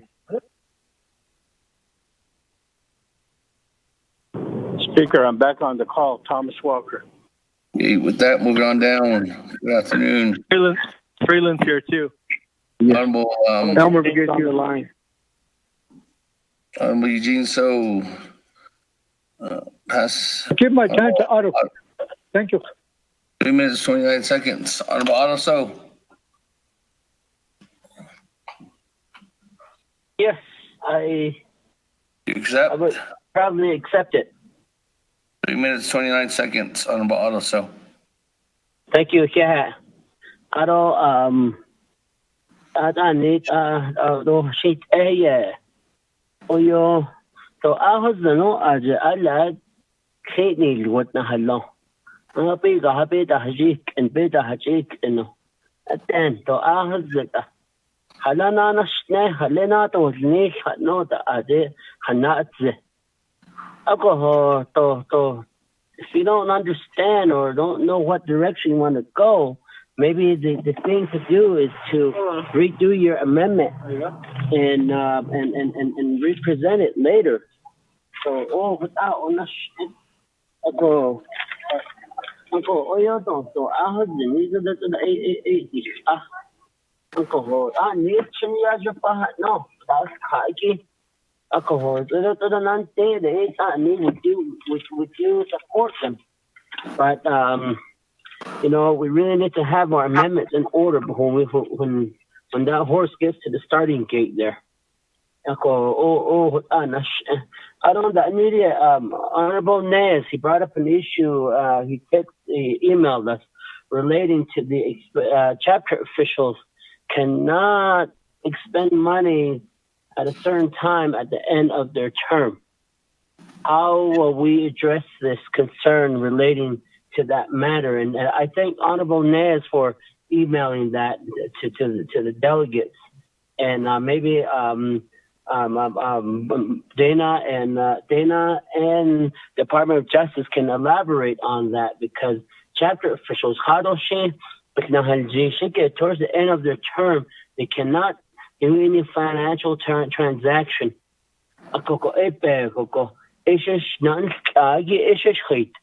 Overall, whether it's to this amendment or whether it's to the main legislation of sending $90 million to the chapters. I do support the sending the $90 million to the chapter. I don't. The other thing too is that whatever we send to the chapter, maybe the intent or the chapter scholarship go papi hoso sto akoko go 50-50 formula body chapter when they receive it. That way, when they look at the legislation, they say, "Oh, okay, deep scholarship, ako a scholarship line item, make it a basil yiti doche, kodo 90 million. This amendment, we don't need to do this amendment, and we just need to move forward. Say up in the neck. You can create. Earlier, Chairman Henio said there's some more amendments coming again. Ako kais na pe hit and ako kwa so but again, thank you very much, Mr. Eugene So, for allowing me some time and to raise these concerns. Then again, Mr. Chairman Rick Nance, thank you for sending that email, and I started to think about it.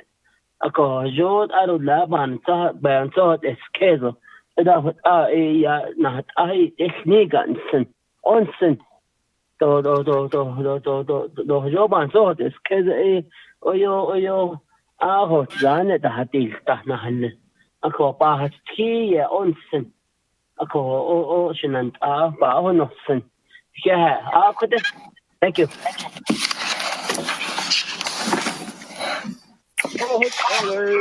Point of order. Daniel. Point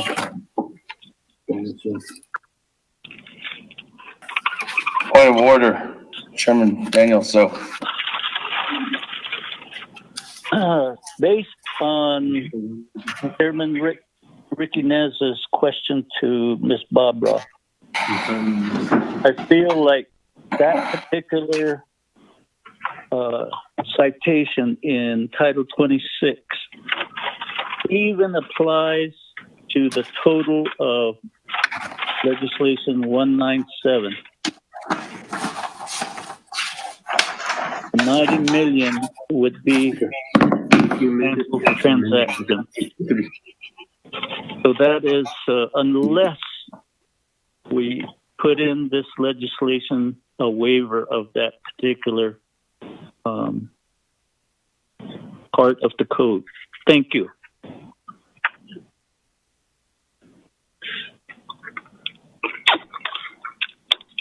Speaker privilege.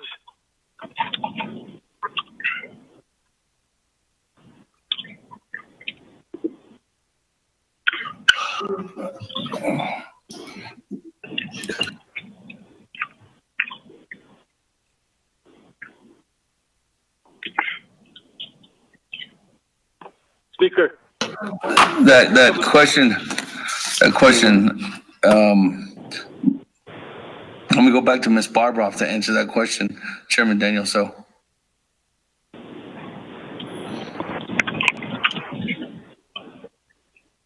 question privilege, Speaker Freeland. Honorable Freeland, what's your question and privilege? Considering what has been brought up by Chairman Nez and the concerns regarding the chapter officials, it seems like there needs to be some research done on that side. And then, of course, the amendment side. If this legislation was to get tabled for 7 days or 10 days, would it kill it? That's my question to it.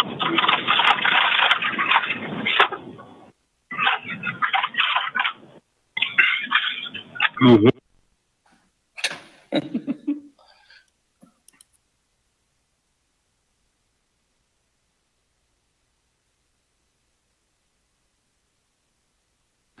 As indicated before, when I give the recommendation, Honorable Freeland, was back to Honorable amended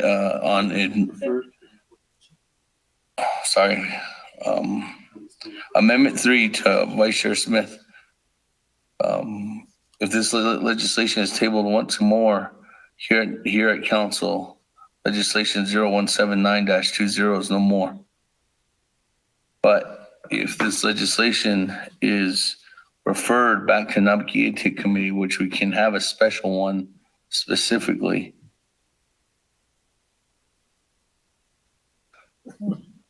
and then you would take it back, like you indicated, would have another special session. And I do believe that there's another one in the works, when not next week, next week after that, by Wednesday.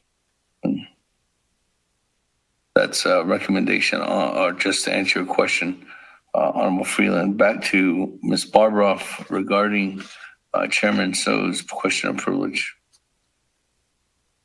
Thank you, Speaker. As I It's a fabulous question. And as I responded back in the email, I am not comfortable answering that question without doing research. I want to, of course, look at the statute, the purpose behind the amendments, look to see if there's any case law, and also have a discussion with the Department of Justice before I render an answer to what is a very important question. Thank you, Speaker.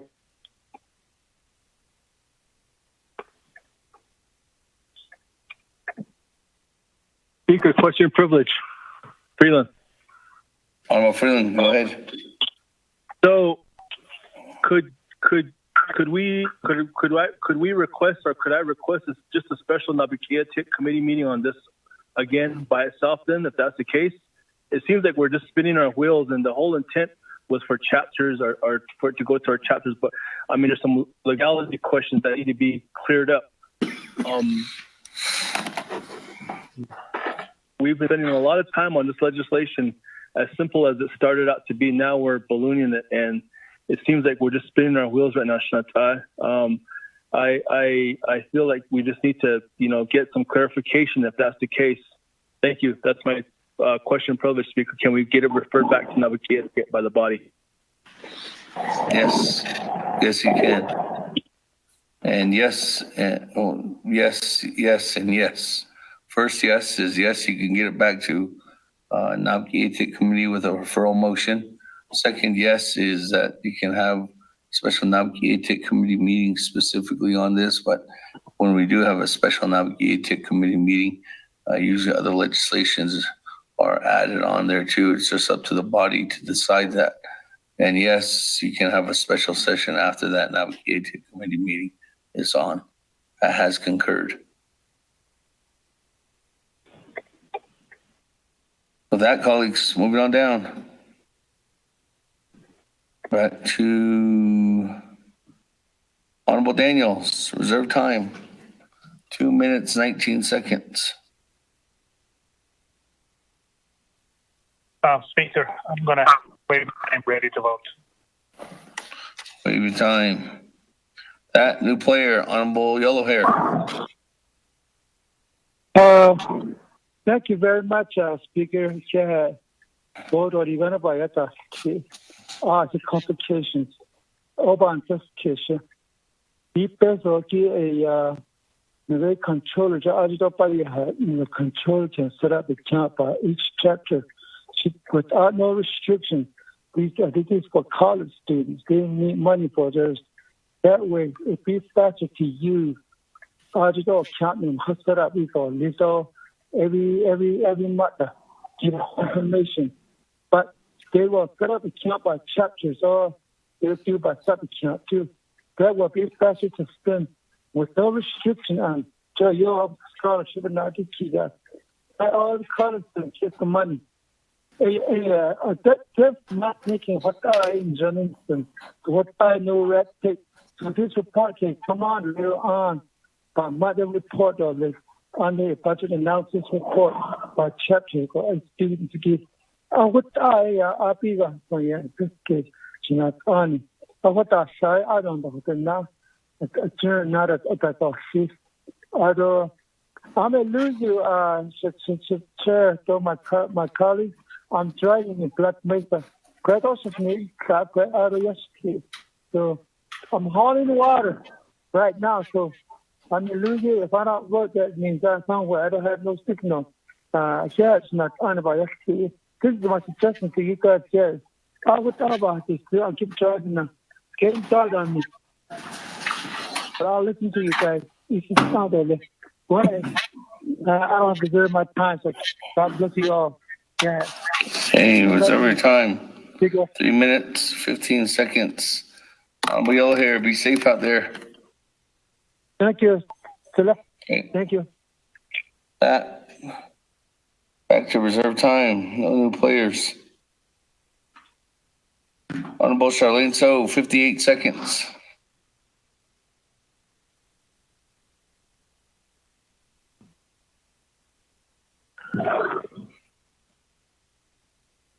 Honorable Charlene So. Going once. Going twice. Going 3 times. That, moving on down. Madam Chair, Charles Newton, 4 minutes, 13 seconds on Amendment 3.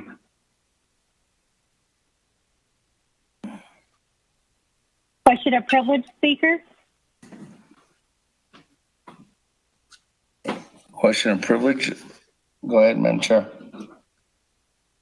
Speaker, my question is this legislation out of order then if we don't have an actual legal opinion on the issue that Honorable Naz brought up? Thank you.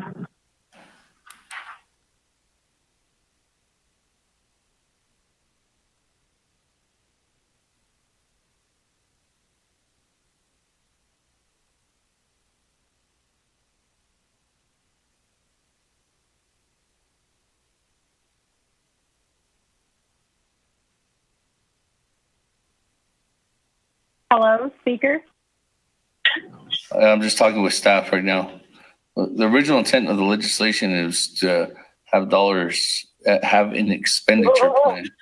And in the expenditure plan, it was identified for chapters. Now, in that expenditure plan, it kind of went outside the boundaries of chapters when allocation was adopted for $15 million to go to the Department of Information Technology. So in this, it's treated like an expenditure plan. So in that case, whatever dollars that are approved, no matter what, if they're approved through this process, they can be approved, but it would just be at once it gets approved, and let's say the president signed it into law, it would be at that time where Navajo Nation Council would probably have to do further work in trying to make sure that there's laws that, if not laws that are in place, or if they're imaginary laws that CPMD sometimes puts on chapters or Division of Community Development does in the process. And those are just some policies that might need some changes in order for us to move that forward and process these dollars out. So I don't think that we're out of order, but I could go back to to Ms. Barbroff. Ms. Barbroff, that's just. Thank you, Speaker. I also do not believe that you are out of order. As far as just interesting, and so maybe somebody, one of the delegates can help me.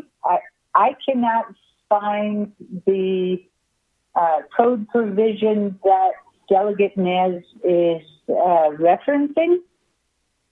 So I'm struggling there. If anybody can tell me where that provision comes from, maybe it was an amendment to Title 26 that I've missed. So that's just kind of my cry for help this evening. But no, I don't think that you're out of order at this point in time. Thank you, Chair, Speaker. Okay. That, Madam Chair, Charles Newton, 4 minutes, 13 seconds. I apologize for interrupting, but thank you, Speaker. My concern is that I think that it's a really good question that was raised by Honorable Naz, and we don't have an actual answer to that. And what worries me is if we pass this legislation now and money starts getting out to the chapters, are they really going to have enough time to spend that money? We talked about how there's already barriers in place. There's always these difficulties that are associated with the chapters getting, spending the money. As Honorable Rick Naz stated, if we had all the time in the world, I can see how this would really benefit our Navajo people. But in this case, I just don't see that it's something that's doable. What I worry about is we're going to get a legal opinion, and then Council may have to draft new spending to occur, but that doesn't guarantee that the president is going to sign off on it, which means that we're going to be adding more time on to have to veto whatever it is that override the veto, because I think he is going to veto it. And so what I worry about is not spending this money on time. And so I think it was a good gesture and I think it was a good idea, but I just don't see it being possible right now. And so for that reason, as Shiaj already stated, Honorable Daniels, I'm going to vote red on this. And I apologize. Again, I think it's a good endeavor and it's something that's a good idea. I just worry realistically whether the chapters are going to really spend this money, especially with this thing in place that says that they're not supposed to. So with that, I'm going to waive the rest of my time, Speaker. Thank you.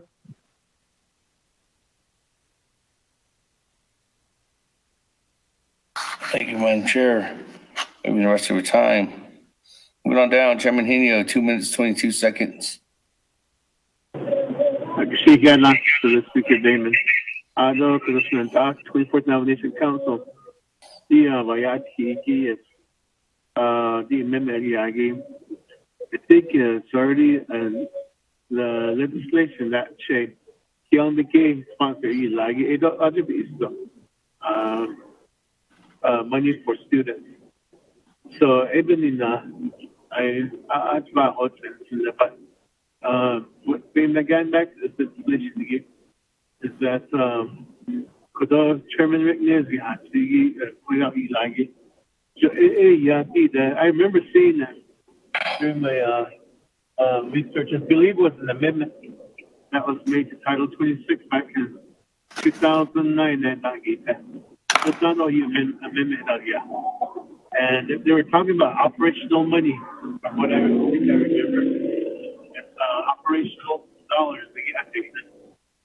Like if we travel and supplies and but I might be wrong, but I'm trying to think. I wish I had my old computer.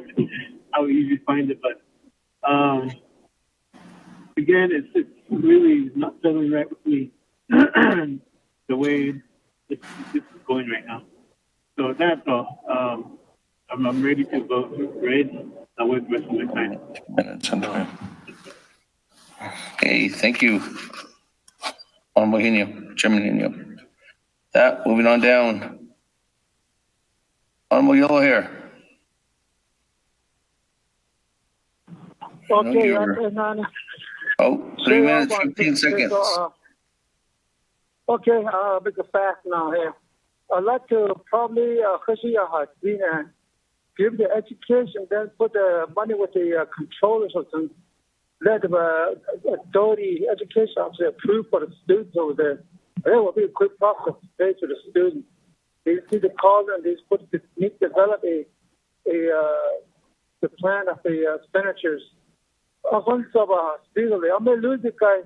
I'm driving, so if he called my name, maybe there's no signal where I handle it. Chair all it. Thank you very much. I won't wait my time now. God bless you all. Each one of you be wrote in a good way for the people. Chair. Hey. Not every time now. I'll wait. Thank you. Ready to vote for Columbus Drive. All right. Thank you, Honorable Yellow Hair. Again, safe travels. That, colleagues, I don't have anybody else in the queue. There was no questions. Go back to reserve time. Honorable Charlene So, 58 seconds.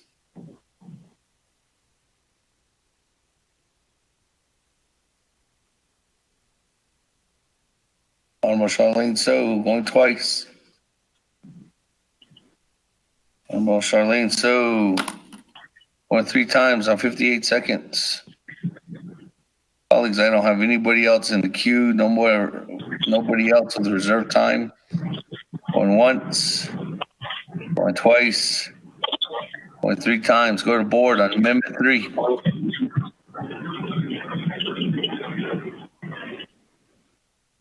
Vote.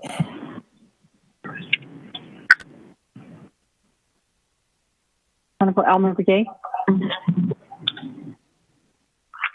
I vote green. Honorable Almer Begay. Honorable Almer Begay votes I green. vote green. Honorable K. Allen Begay Jr. Delegate Callan votes green. Honorable K. Allen Begay Jr. votes green. Honorable Paul Begay Jr. Honorable Paul Begay Jr. Honorable Paul Begay Jr. did not vote. Honorable Nathaniel Brown. Delegate Brown votes green. Honorable Nathaniel Brown votes green. Honorable Regina Charles Newton. Charles Newton votes red. Honorable Regina Charles Newton votes red. Honorable Amber Knaspah Crotty. Honorable Amber Knaspah Crotty. Honorable Amber Knaspah Crotty did not vote. Honorable Herman Daniels. I vote red. Honorable Herman Daniels votes red. Honorable Mark Freeland.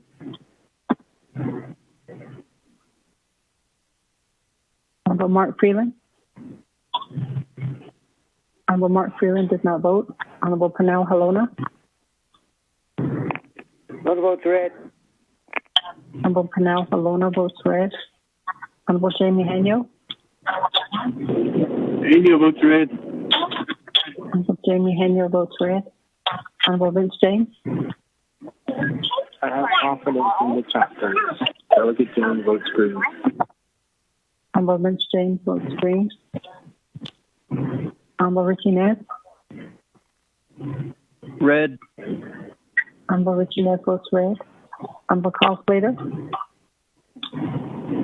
I apologize. I just lost connection and got back on. Is this the vote on the Smith Amendment, Amendment 3? Yes. Yes. I vote red. Delegate Slater, red. Carl Slater votes red. Honorable Raymond Smith Jr.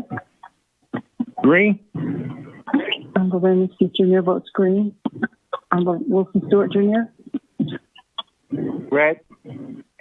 Honorable Wilson Stewart Jr. votes red. Honorable Otto So.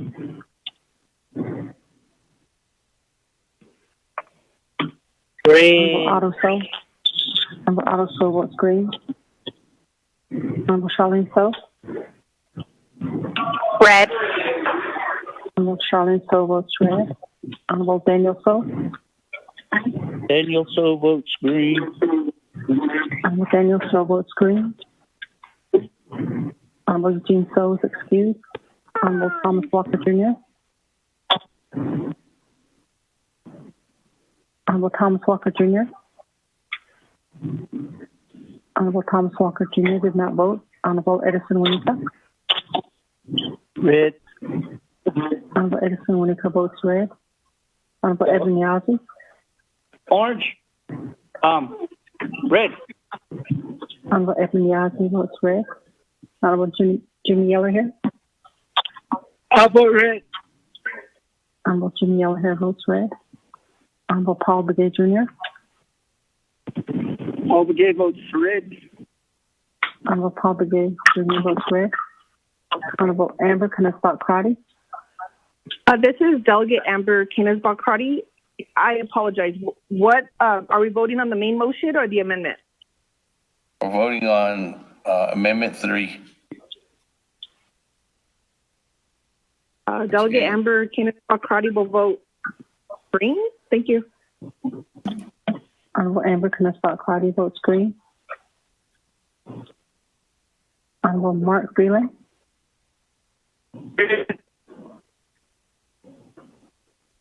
Honorable Mark Freeland. Mark Freeland votes green. Honorable Mark Freeland votes green. Honorable Thomas Walker Jr. Thomas Walker votes red. Honorable Thomas Walker Jr. votes red. With that, Mr. Speaker, you have a vote of 9 in favor and 13 opposed. Mr. Speaker. That, colleagues, 9 in favor, 13 opposed. Speaker not voting on Amendment 3 fails. That, moving back to main motion. Honorable Charlene So. Good player.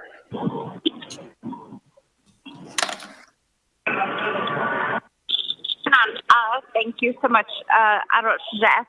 If we can stick with the main motion to get the allocations to the chapters, I would greatly appreciate it. I guess that will be the basis. Thank you.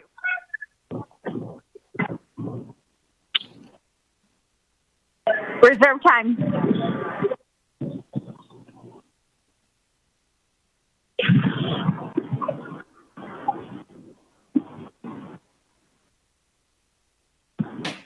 Thank you. Reserve time. 4 minutes, 44 seconds. Moving on down. Honorable Vince James on the main motion.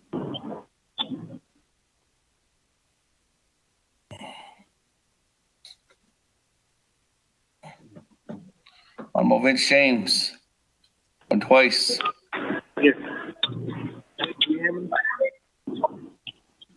Honorable Vince James going 3 times.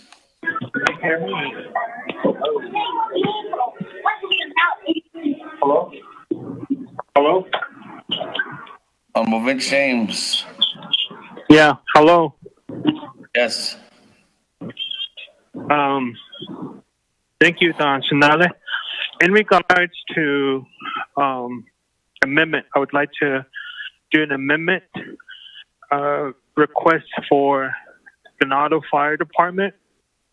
The amendment was emailed out by Dana, and the information was also emailed out to my colleagues. Reserve my time.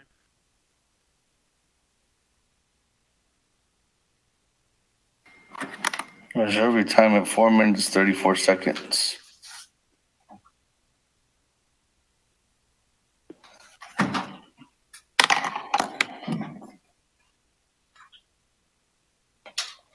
Open it up.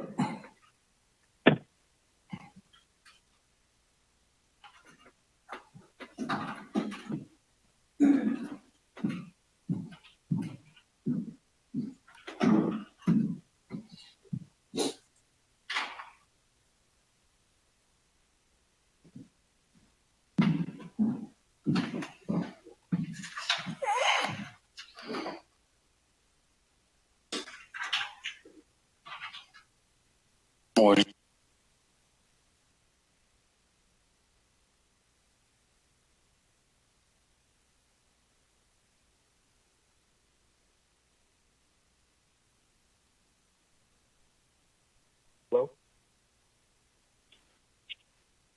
Hello? We're looking at it.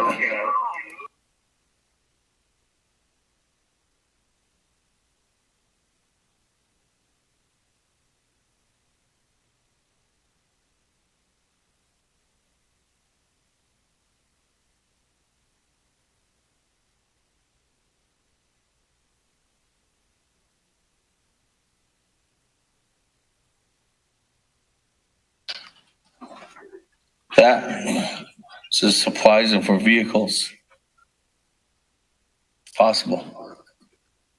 That motion by, actually, let's read it to record.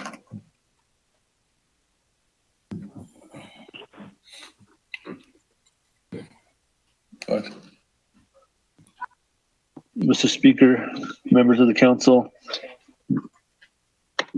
Amendment 3, page 1, line 14, after plan, insert, and Ganado Fire District Expenditure Plan. 2, page 3, line 24, add new paragraph as follows.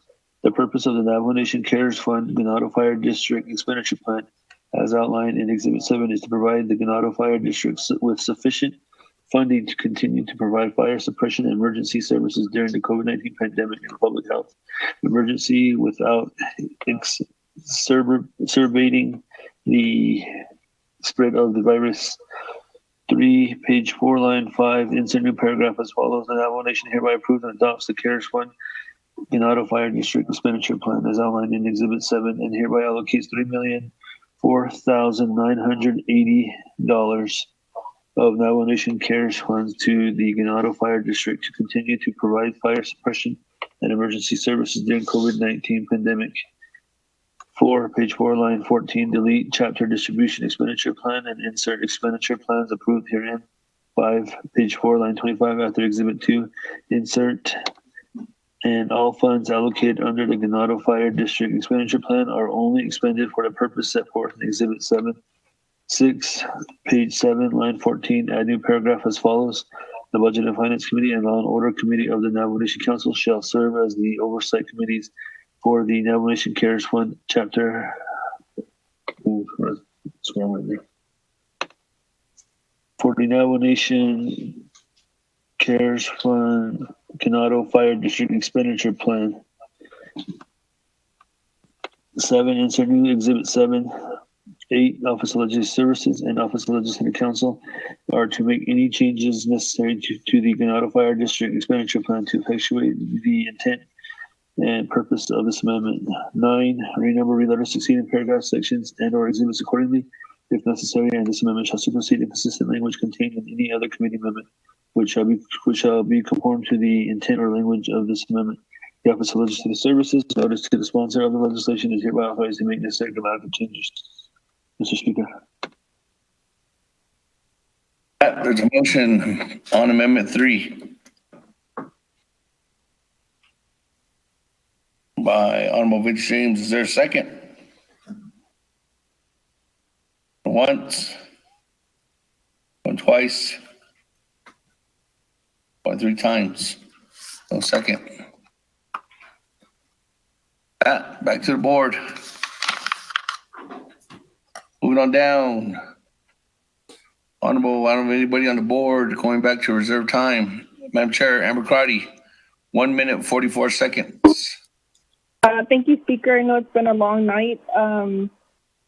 I did want to see, in terms of broadband, Native Renewables did ask for their allocation. If I can reserve my time and I could work on this amendment. Thank you, Speaker.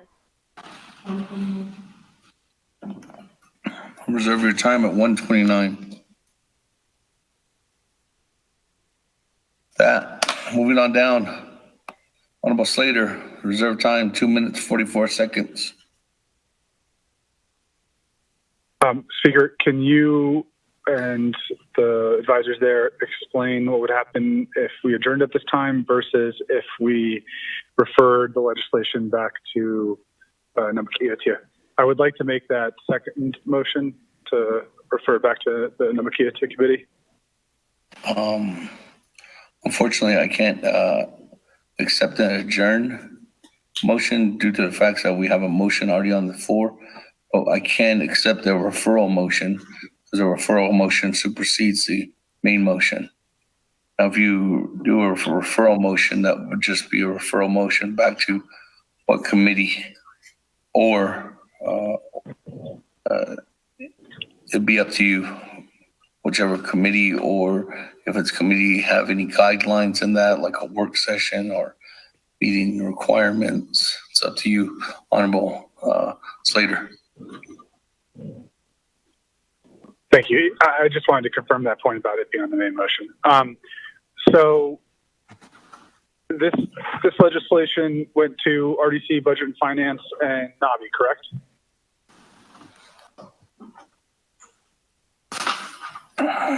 Yes.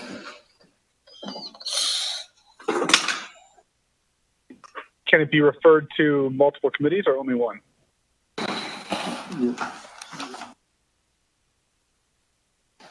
Honorable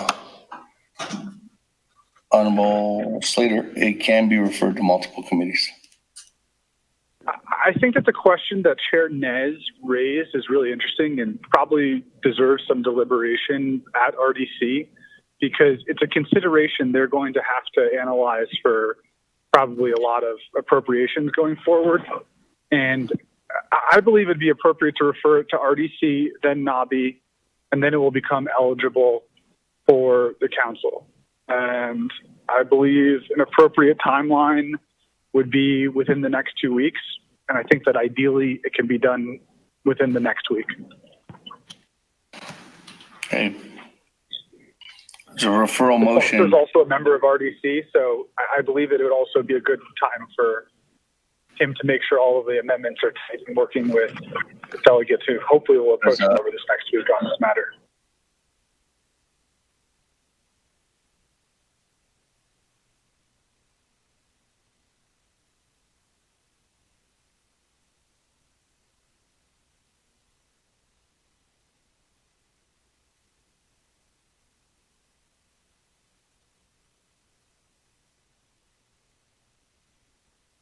Okay, with that referral motion back to, this is the referral motion back to Resource and Development Committee. Once heard from there, then going on to Napkiatik Committee. And then it'll be eligible again to go back to Navajo Nation Council. That's a referral motion. Motion by Honorable Slater. Is there a second? Second. Second. Honorable Wanika. With that, colleagues, referral motion is non-debatable. That, go to the board on the referral motion.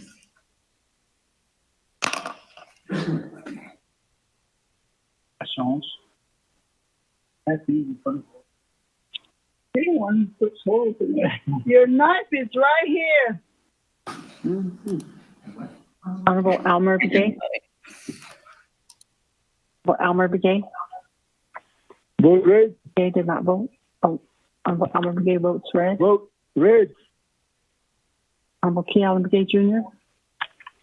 Delegate Calvin votes red. Honorable Key Allen Begay Jr. votes red. Honorable Paul Begay Jr. Paul Begay votes green. Honorable Paul Begay Jr. votes green. Honorable Nathaniel Brown. Delegate Brown votes green. Honorable Nathaniel Brown votes green. Honorable Regina Charles Newton. Charles Newton votes green. Honorable Regina Charles Newton votes green. Honorable Amber Knisbach-Crotty. Delegate Amber Knisbach-Crotty votes red. Thank you. Honorable Amber Knisbach-Crotty votes red.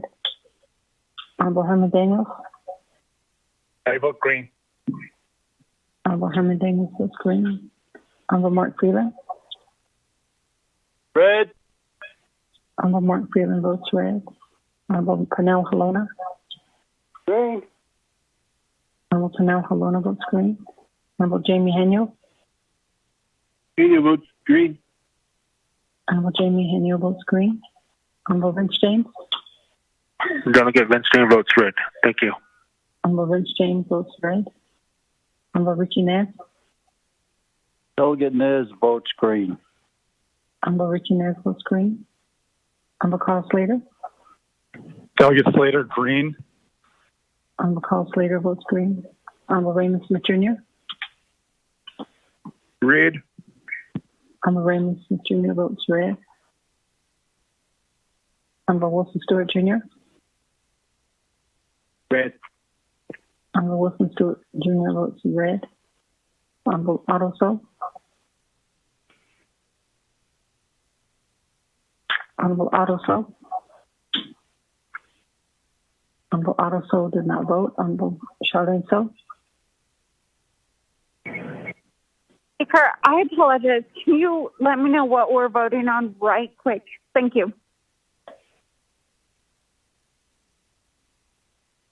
Charlene, so we're voting on referring legislation 0197-20 back to Resource and Development Committee and then to NABI.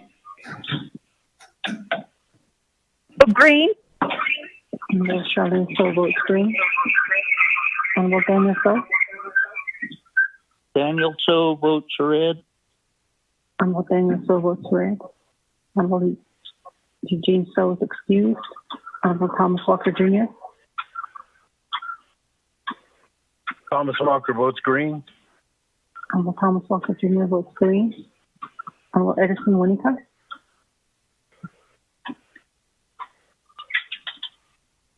Honorable Edison Winnicott.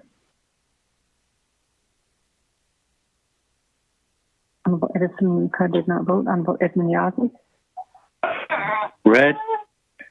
Honorable Edmund Yazzie votes red. Honorable Jimmy Yellowhair. Honorable Jimmy Yellowhair. Honorable Jimmy Yellowhair did not vote. Honorable Otto So. Honorable Otto So. I vote red. Honorable Otto So Yellowhair votes red. votes green. Yellowhair votes green. Honorable Edison Wanika. Honorable Edison Wanika. Honorable Edison Wanika did not vote. Honorable Jimmy Yellowhair. Honorable Jimmy Yellowhair votes green. Yeah, thank you. With that, Mr. Speaker, you have a vote of 11 in favor and 10 opposed. Mr. Speaker.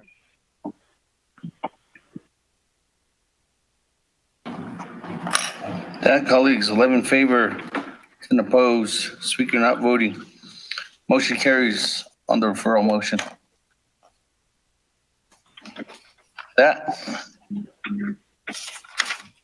Speaker, Get on this is down. Motion, Speaker. Motion. point of Madam privilege. Chair. Thank you, Speaker. May I request the voting sheet on that last vote? Thank you. Yes, well, we can email that out, Madam Chair. That, Honorable Slater. Thank you. I'd like to motion to suspend the floor rules to consider legislation 218-20.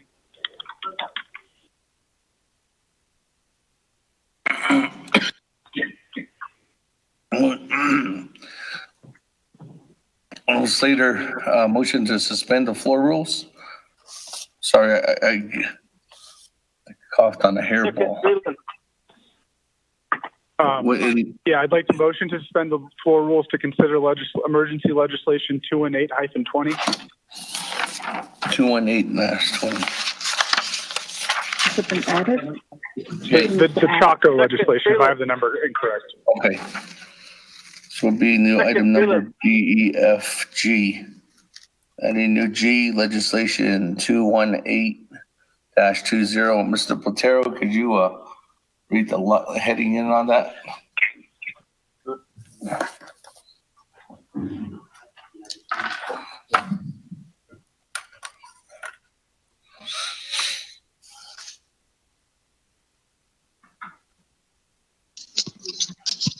Mr. Speaker, legislation 0218-20, an action relating to an emergency submission of the Navajo Nation Heritage and Historic Preservation Department's proposal entitled Chaco Canyon Cultural Resources Investigations to the United States Department of Interior, Office of the Secretary. Mr. Speaker. Motion by Honorable Slater to add this on. Second by Honorable Freeland.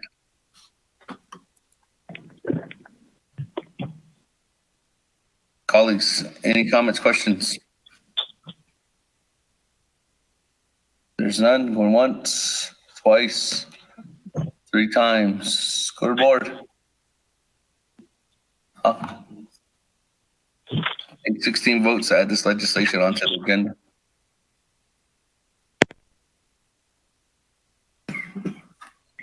Question privilege, is it 16 or is it 2/3 of the body at this time? 16 members of the entire body. So 16 votes. Not of the voting body at this time. Honorable Elmer Begay. Honorable Elmer Begay.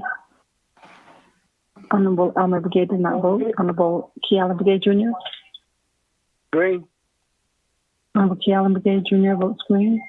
Honorable Paul Begay Jr. Delegate Paul Begay votes green. Honorable Paul Begay Jr. votes green. Honorable Nathaniel Brown. Honorable Nathaniel Brown. Delegate Brown votes green. Honorable Nathaniel Brown votes green. Honorable Regina Charles Newton.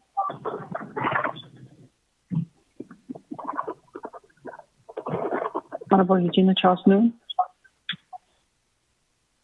Honorable Regina Charles Newton did not vote. Honorable Regina Charles Newton votes green. Honorable Amber Knesbat Crotty. Honorable Amber Knesbat Crotty. Delegate Amber Kenneth Bakrati votes green. Thank you. Honorable Amber Knossbach-Crowdy votes green. Honorable Herman Daniels. Green. Honorable Herman Daniels votes green. Honorable Mark Freeland. Green. Honorable Mark Freeland votes green. Honorable Pernell Halona. Green. Honorable Pernell Halona votes green. Honorable Jamie Henyo.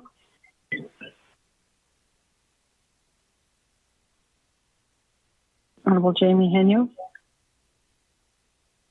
Honorable Jamie Henyo did not vote. Honorable Vince James. Delegate James votes red.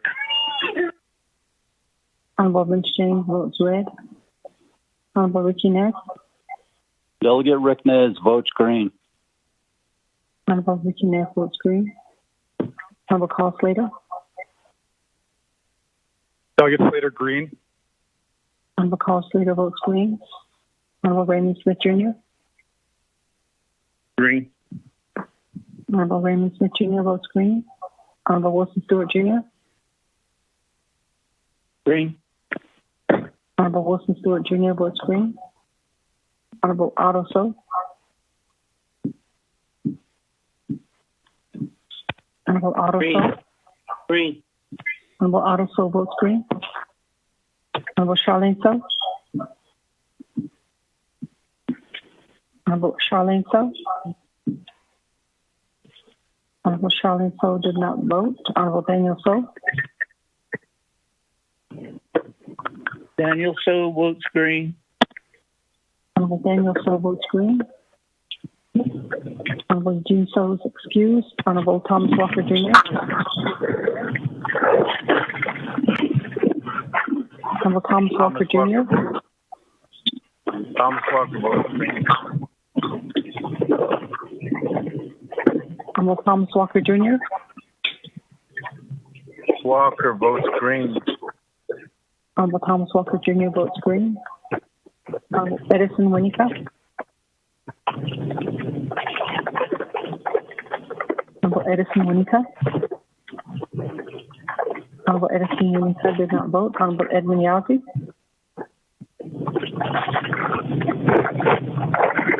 Honorable Edmund Yazzie. Honorable Edmund Yazzie did not vote. Honorable Jimmy Yellowhair. How about green right here? Probably going to lose signal next 3 miles right here. Have a good night, my friend. If I don't answer me, I lost signal. How about green? Honorable Jimmy Yellowhair votes green. Honorable Almer Begay. Green. Honorable Almer Begay votes green. Honorable Jamie Henyo. Honorable Jamie Henyo. Honorable Jamie Henyo did not vote. Honorable Charlene So. Speaker, my apologies. It's a little bit static on my end, but can I get a clarification of the legislation number 4? Thank you.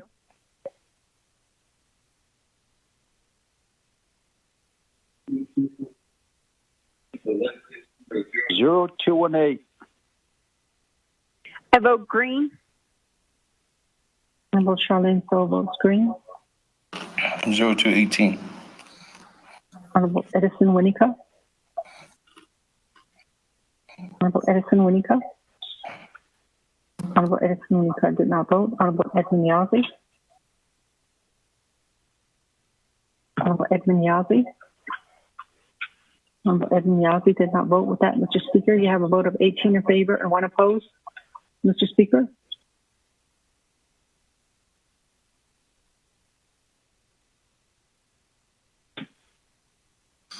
That colleagues, 18 in favor, 1 opposed. Speaker not voting. Motion carries. That, moving on down, item number G, 0218-20 is the legislation. Sponsor is Honorable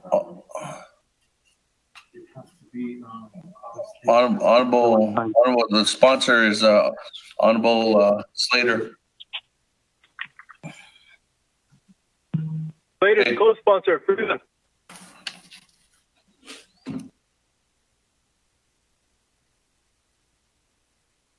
Delegate Freeland is the prime sponsor.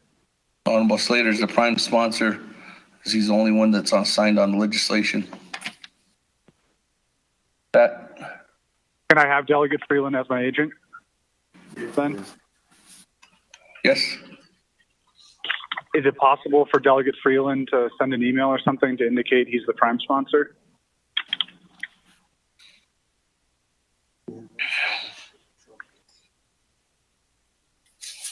That would be a I guess question. while you contemplate that, I can start. I don't want to waste too much time right now. Point of order. Okay. I'm going to go to Mr. Patero, if you want to read legislation 0218-20 into the record. Mr. Speaker, members of the council, check number 0218-20, an action relating to an emergency submission of the Navajo Nation Heritage and Historic Preservation Department proposal entitled Chaco Canyon Cultural Resources Investigations to the United States Department of Interior, Office of the Secretary. For Navajo Nation Council Rules of Order, Rule 9, legislation has been read into the record by electronic voice recording. Mr. Speaker.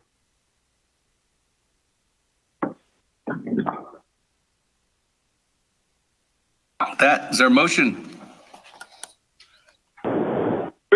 Delegate Nez, second. Motion by Honorable Freeland, second by Honorable Chairman Nez. Comments, questions?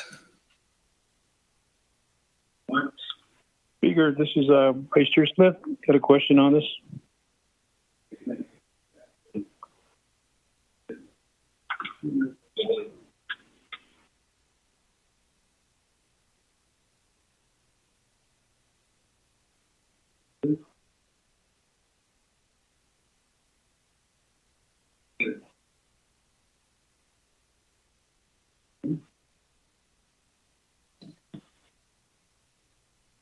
Can you hear me now? Okay. Thank you. With that, motion second, Vice Chair Smith has a question, so we'll go ahead and put 20 minutes on the board. Sponsor, Honorable Slater, you have 20 minutes. Thank you. I just want to be clear that it's Delegate Mark Freeland who put the work into getting this legislation together and worked with the Office of Legislative Counsel.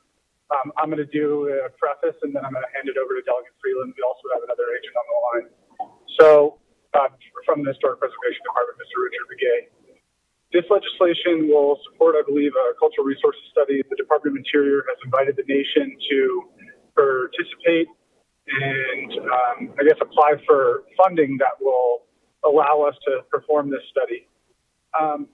I have a very personal connection to the Chaco area, and I just want to mention this briefly because this is personally very important to me. When I was younger, my grandparents, that's where I learned so much about our history as a people, both from our religious and cultural perspective and from the anthropological perspective. Even though we're from Round Rock, they spent a lot of time over in Chaco with families and north there as well, but in our greater back there. So our connection to ceremony, to our affiliation to the whole region it's critical, and it makes who we are today. And there is a grave threat from other tribes, and this isn't to discredit them or try to diminish them or anything, but they are trying to usurp the Navajo Nation's connection and history and legacy that is very deep and extensive there. And I think that is not in dispute. What can become in dispute is when we let other people write our stories, our history, and our connection. And our prayers, they head that way when we're over here west of Chaco, when we pray to the east. And I don't want to talk a lot about some of the specific religious and cultural things. I just don't think that this is the right venue. But I strongly support this, and I want to hand the speaking over to Delegate Freeland. Thank you.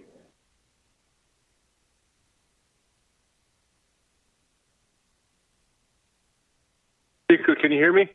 Yes, Honorable Freeland, go ahead. Thank you, Speaker. Honorable Slater, thank you for that introduction. This is just a simple request to support the proposal submission of historic preservation. For historic preservation, the deadline to the Department of Interior is Tuesday, September the 8th. This is just a resolution to support their proposal for the Cultural Heritage Investigation Studies.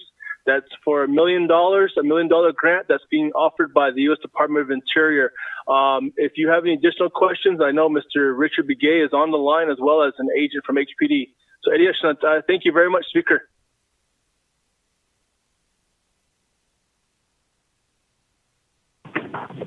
Speaker, Delegate Yella, we should just vote now.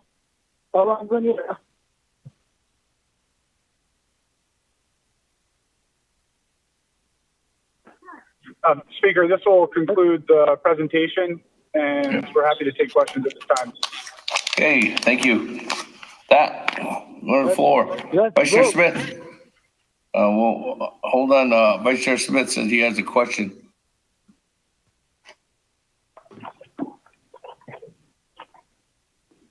Thank you, Speaker. First question is, what constitutes this as an emergency? Reading the emergency, it says National Navajo Nation and federal law services required, law enforcement services, disaster relief, fire protection. And is this actually an emergency? Does this fit the bill?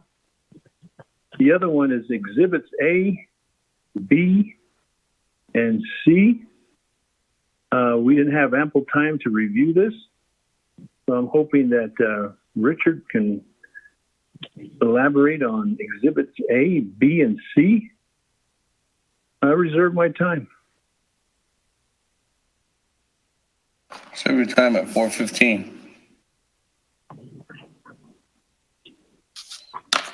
Just to answer your first question, Honorable Vice Chair Smith,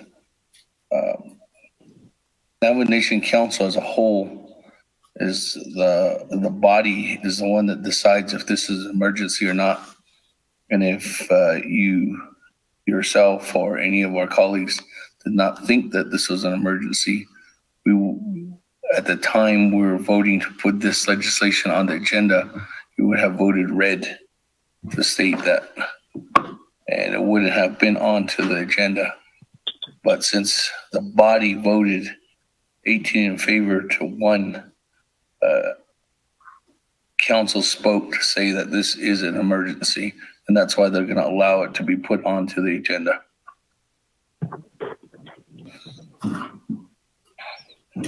Second question, I'll go back to Honorable Slater.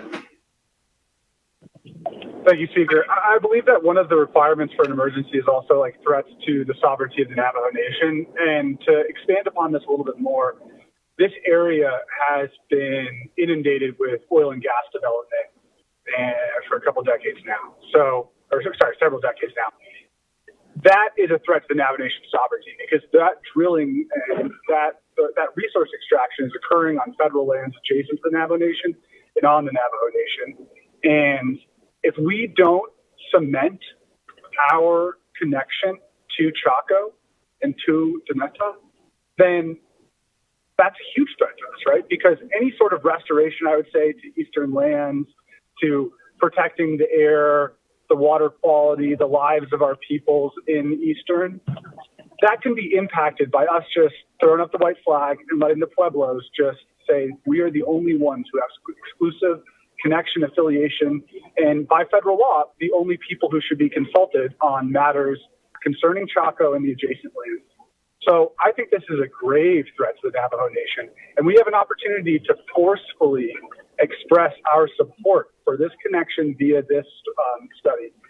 So I'll hand it off to Mr. Begay in a moment, but Delegate Freeland introduced this legislation this morning, and we've had, it's like 10 hours at this point to read a few pages. It's been placed on the website, and I think that it's not very complex. I think that we all, with an explanation from Mr. Begay, will be able to come to the right conclusion and support this initiative. So, Mr. Begay, I'm going to hand off the answer regarding Delegate Smith's question on Exhibits A through C.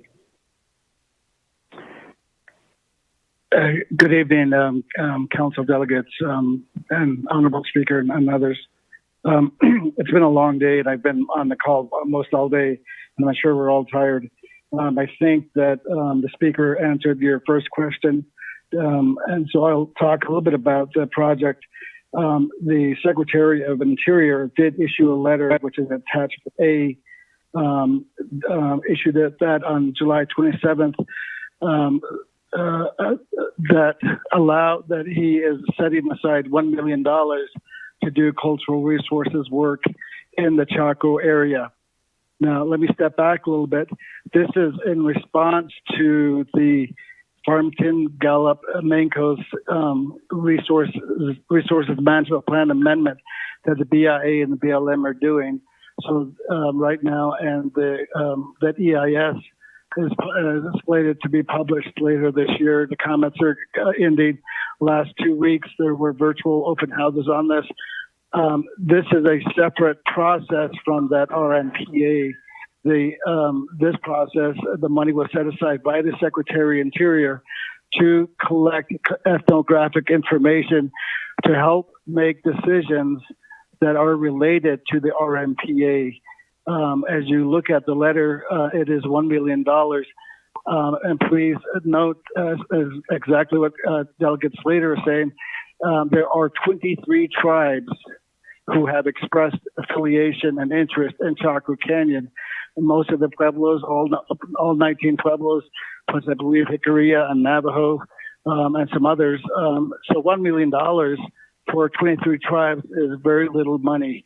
And as it is right now, I believe there are three Pueblo tribes who have applied for the total amount of $1 million. So the budget before you, as a proposal before you, is just a little over $400,000. And that money is meant to come to the Navajo Nation, and we will work with the local chapters to collect information, mostly on ethnographic resources, as we call them, archaeological sites or traditional cultural places, burials, and so on. And that information, we will have control over that information, and also we will use that information in consultation with the BLM and the BIA on that RMPA once it is finalized. So that is what is before you. The Exhibit B is the actual proposal. There are 4 steps involved in that. The first thing to do, we want to do, is to do what we call a literature research. There's lots of information out there that's already been published about Navajo connections, to Chaco areas, sites such as clan origins, ceremonial origins, movements across the landscape, issues about the establishment of trading posts, the commercial development, the capital economy out there, and so on. So a lot of that has been published. We want to collect that information.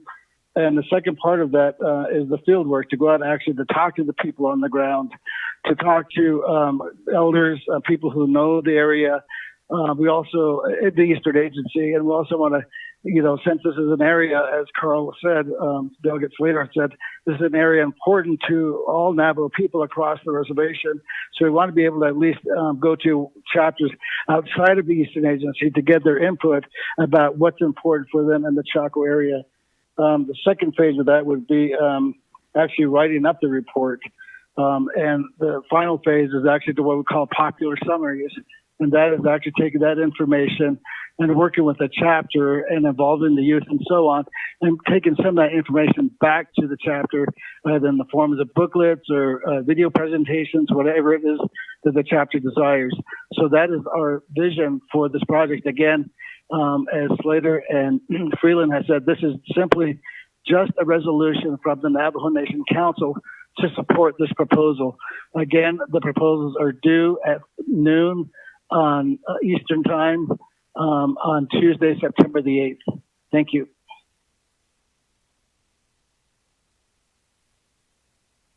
Speaker, Delegate Daniel So, put me in the queue.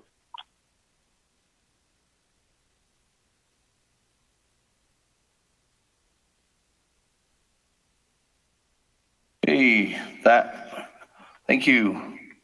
We'll put you in there, Chairman Daniel. So, Honorable Elmer Begay, you're up.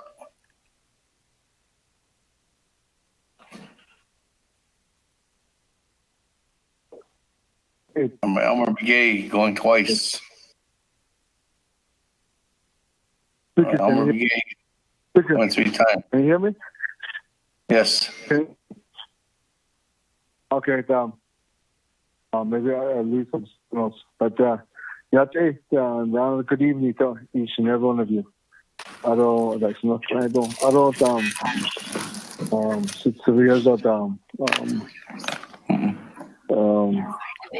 Mr. Freeland, Bill Slater. Mr. Richard Begay, I should again, two this,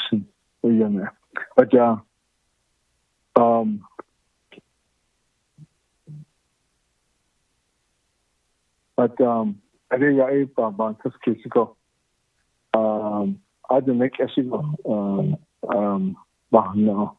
So that is engineer it are the culture part of it.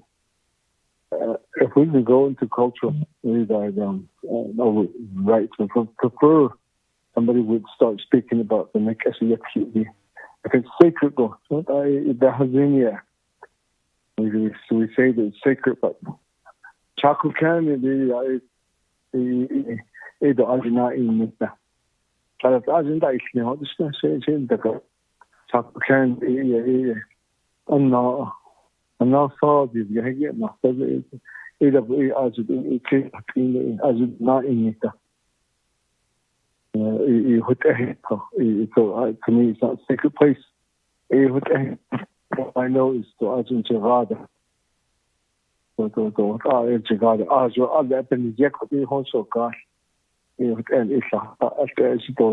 prepare yourself to go over there.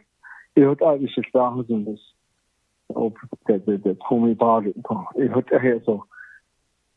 we can talk sacred sites and if we can be talking about culture part of it, I prefer talking to your own language to do that.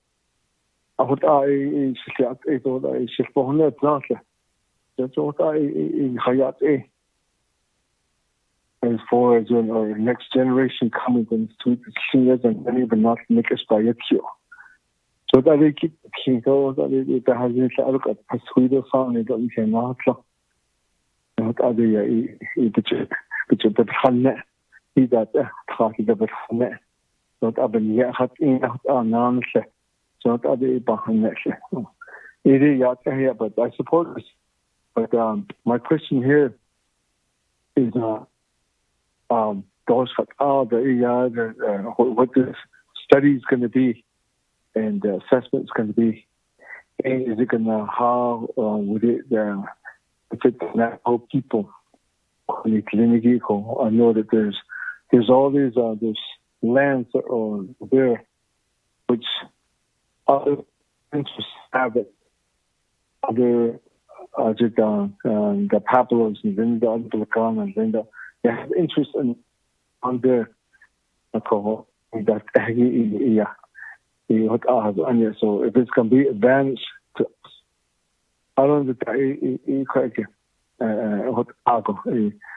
I understand that I've been working on some of these before. A lot of these stories that the Lacana, they just want these stories. They just want to write it up so they can talk about it, can write it, and then they can know about it. Like it's their history is.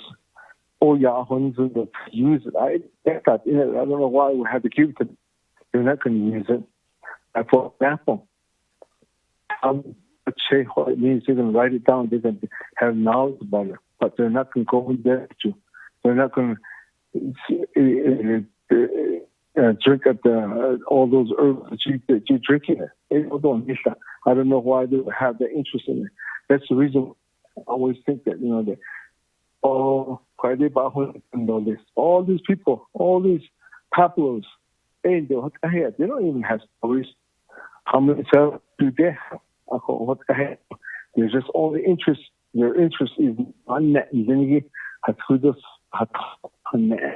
That's all they wanted to use it.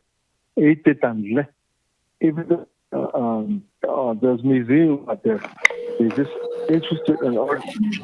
How we talk about these stories. Richard.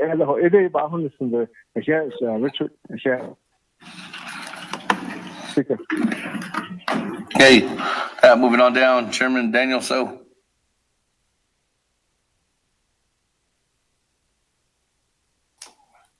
Oh, yeah, Cecilia. I guess I will get to Sanamtai.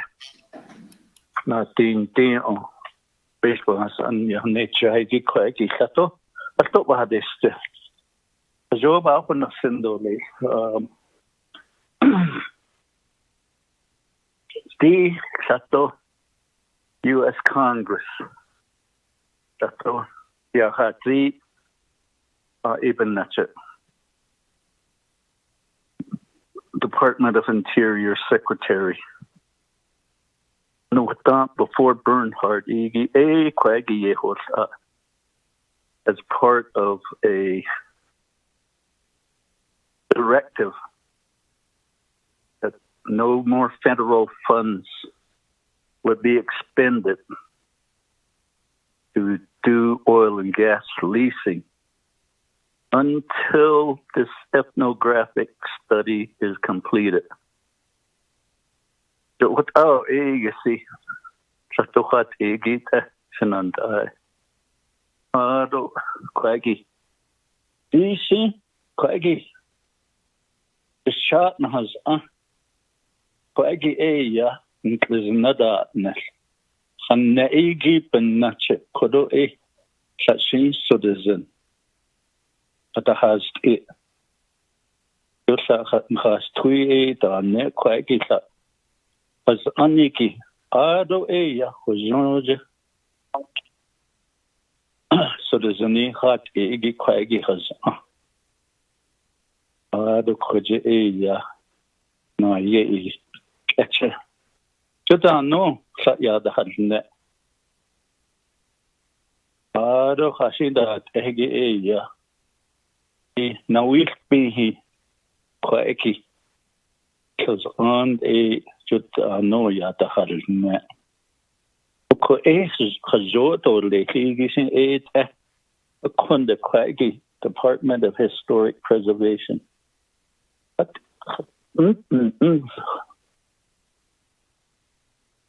what took you so long to get the proposal together? Quaggy Hazoto lately a Quaggy emergency. Well, you so she had need on the until then days. Oh yeah, when clo and on the sand. Quaggy at Charlie, not long Quaggy, Tinsel, Quaggy, Eddie, ne. Yo, yeah. Nina, this is the Rossi. Oh, such a base on her date. Oh, Hazo that Rossi. Quaggy. Such a base on her date. Oh.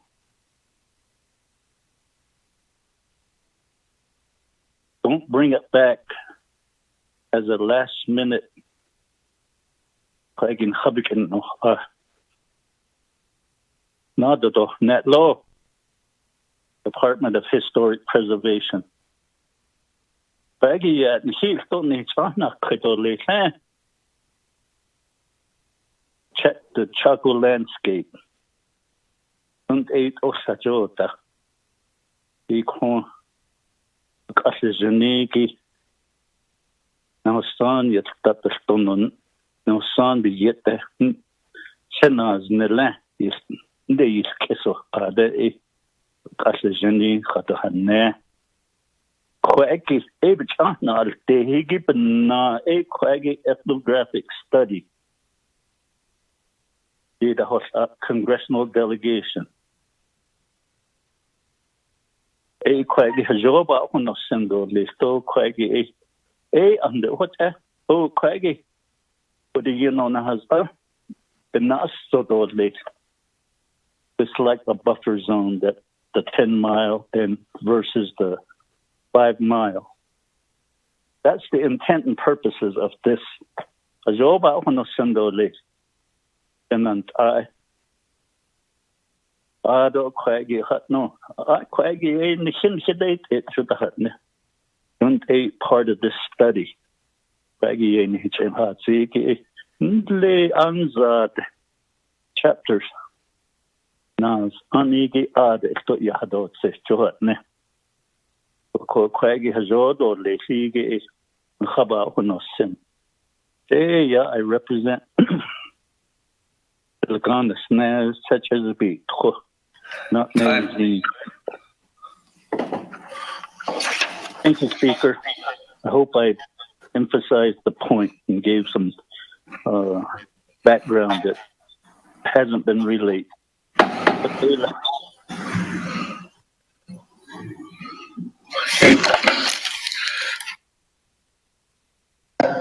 Moving on down.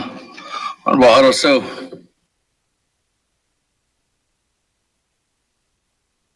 He did, I guess the information related to this legislation here is sounds like a more of a grant of not casto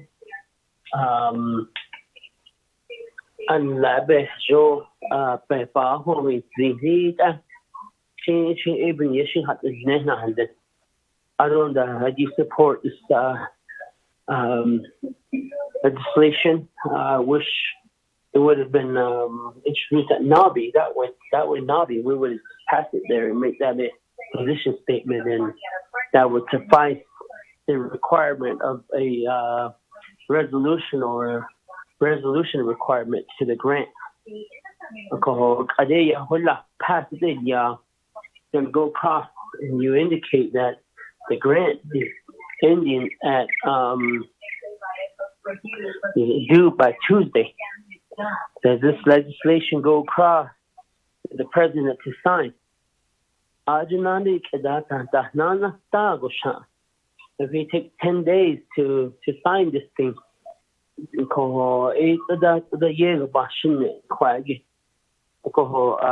is a good intention to get a lot of to get a hold of this grant and utilize. I don't know.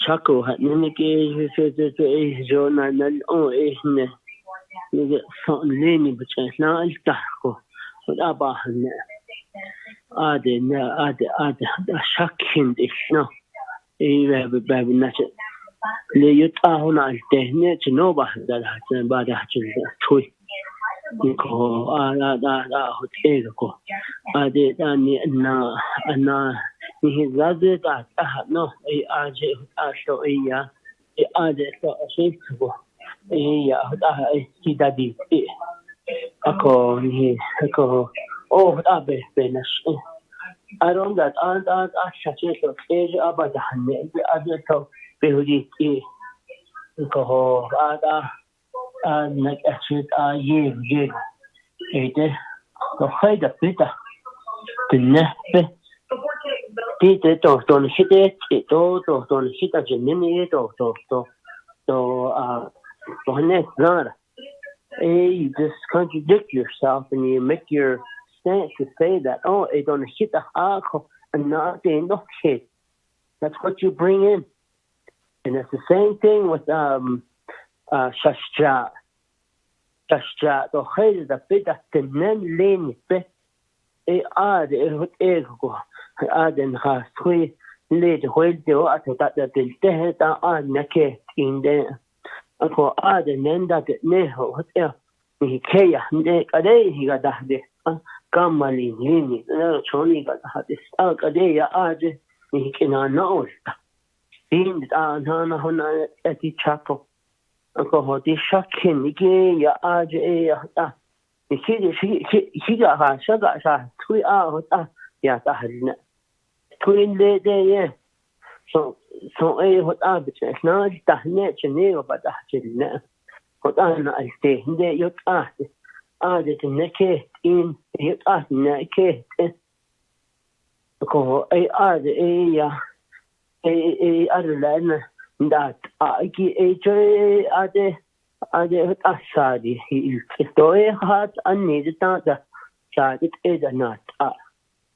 on lady kidan sa ako ba national twin ya da ila de so ki ayas ki lini hanne bidati ti ha de yag kare de ishke ne besin çok pasi haji na twin lini ki ayas ki ni لكان نحن خداتي ده ایتان هنده جنو ایک اتیشته نکو خود ایگو گوبش خنه داشت اچه دهته یا آها ای خود آشی سهلیه لیده توی ای خود ای که آیاس که دهیو لیز خود آیه تازیل دین نبی خود نه نودا خود ای خود با خنه خنده کده یا آجن تو به هنیتا تو ای هنیتا Oh, reserve my time.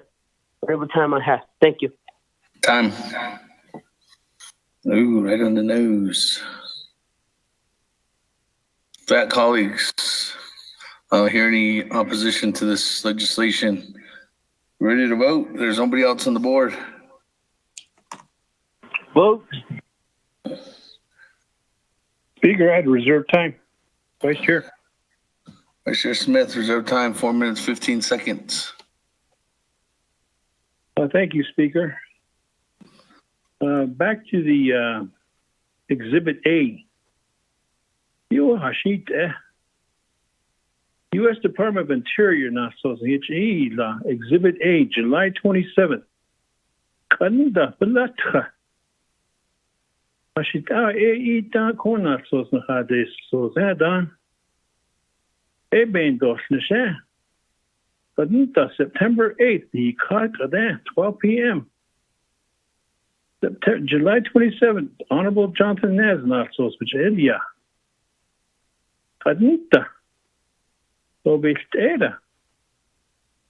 That's a big concern. I need it. What's your need? Sanahuit Ayada, but so much Elia, I don't cut the. Oyuda Sahazin Halo. Chijahazi. Akotida. Exhibit A. Speaker. Legislative Council. Could we just send a letter? I not Exhibit B at Australia. Ado Exhibit C. I don't know why we have to have a legislation. We should just say supporting on behalf of the Zoidas Australia. But I'll say to Tara Sweeney and get it going. We don't need to wait for the president because the requirement and the submission requirements be so. It doesn't say anything about legislation or anything about that. It just meets the criteria. So, Mr. Begay, I reserve my time on this. Thank you.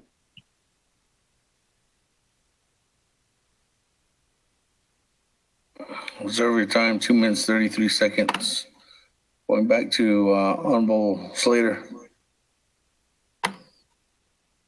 Question. Yeah, for the question, Vice Chair Smith. I think that, I guess that would be at your discretion at this point if you would like to motion to do something to that effect. But I think to cover all of our bases, we should pass a resolution. It seems like we have unanimous support. And we should also include a directive to the Speaker to send a letter on behalf of the Council as the governing body, letting them know we passed the legislation. And maybe before that, just consult the President's office because there could potentially be a joint letter that could proceed or be attached to the legislation and would signal the Council's sincerity and seriousness in addressing the issue. So, maybe he would move on this faster. But I presume because Mr. Begay is an agent of the executive branch that this is a priority of theirs and has been vetted through that process. But the legislation was also, the proposal from the Historic Preservation Department was presented to the Speaker's office, I think, on August 19th. And for a variety of reasons, I'm sure we're all well aware of, it just hadn't,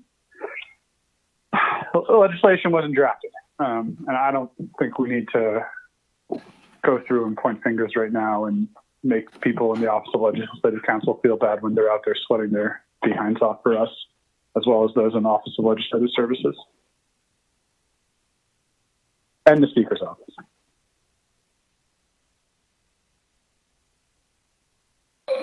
Pat, nobody else on the board. Thank you.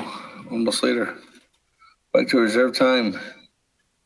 Mr. Smith, 2 minutes, 23 seconds, 32 seconds.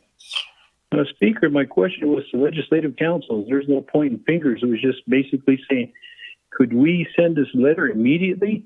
We can send a resolution or this emergency resolution later and address this, saying we have fit the bill and we have met the deadline rather than waiting. That's my request from legislative council. Do I need to make a directive? I reserve my time. 206.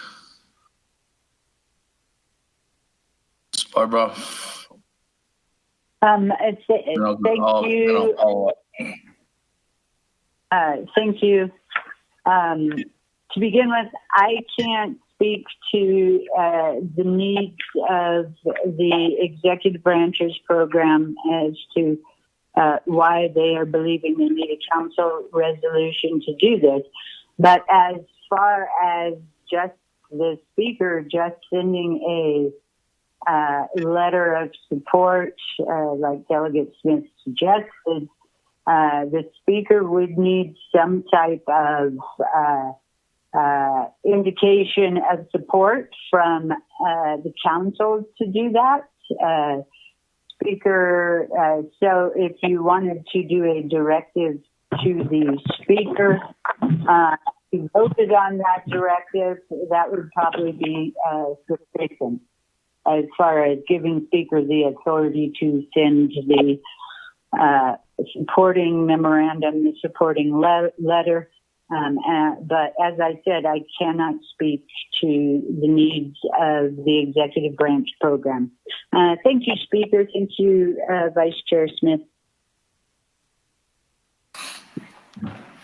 Just to add on top of that, once this legislation is passed, which I think it would be, Speaker's office, every time we do pass legislation, we take direction from council, and in this case, we put a support letter from the Speaker's office, attach that to the legislation, and send it off.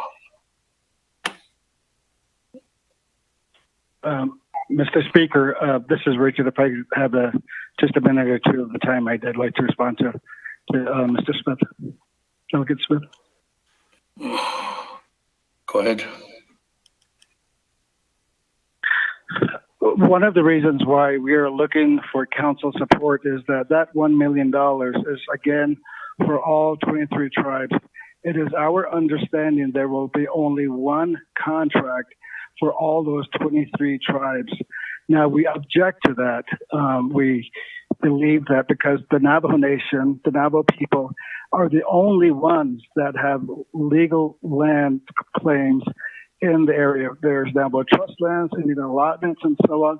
So we believe that some of that money, a good majority of that money, should be given to the Navajo Nation to do the work, and that the other bit should be split among the Pueblos however they want.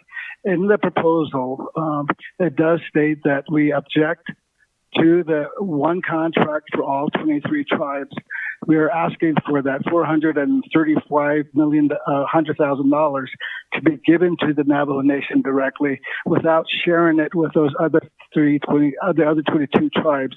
So we are objecting to the fact that there's only going to be one contract issued by the Department of Interior for all 23 tribes. We object to that. And that is one of the reasons why we're looking for support from the council, and hopefully there will be a letter from the council to say that that money should be given to the nation and not be shared under one contract with the other tribes. Thank you.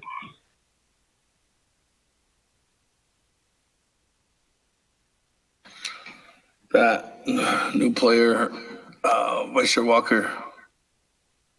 Yes, Speaker and members of council and the sponsors of this legislation, Honorable Slater, Honorable Freeland, either Queb by Yachi, sell by this. So, he did, this is also an opportunity. I appreciate the questions and concerns expressed by colleagues on the timing and sort of the logistical aspect of this process. But also, this is an opportunity for Navajo to step forward, step up in, regaining that ability to write, record, and write history. The history that we know. So the cultural experts that's mentioned in the documents here, the legislation, meaning our traditional practitioners, traditional philosophers and cultural practitioners and our healers. As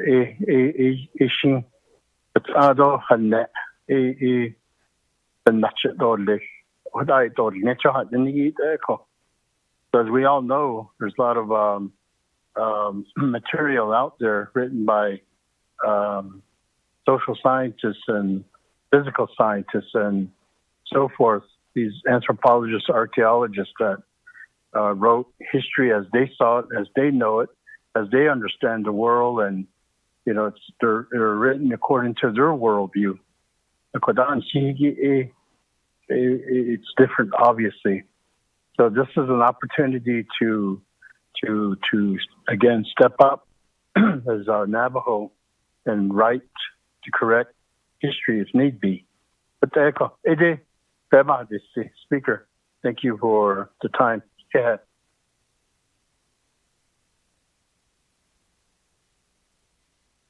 Thank you.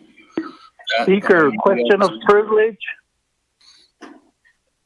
Question of privilege. Daniel So. Go ahead, Chairman So. My question goes to sponsors. As relayed by Mr. Begay, does the legislation entail that the council opposes one contract? Does the legislation say we want the 400,000? That's my questions of privilege. And if it doesn't say that, I'd like to offer an amendment.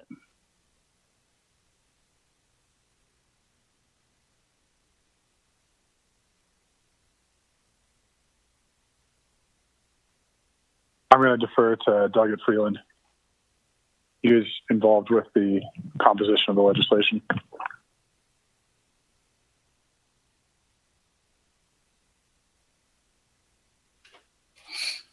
Honorable Freeland. I think Honorable Freeland's out of service area at this time. He texted me.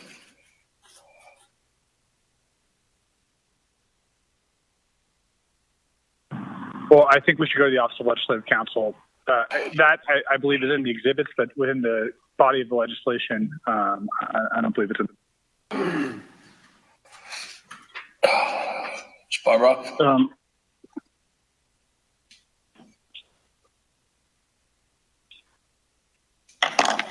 Thank you, Speaker. In answer to Chairman Stowe's question, no, I cannot find in the body of the legislation anywhere that it says that it opposes the issuance of more than one contract or contracts to other than the nation. Thank you, Speaker.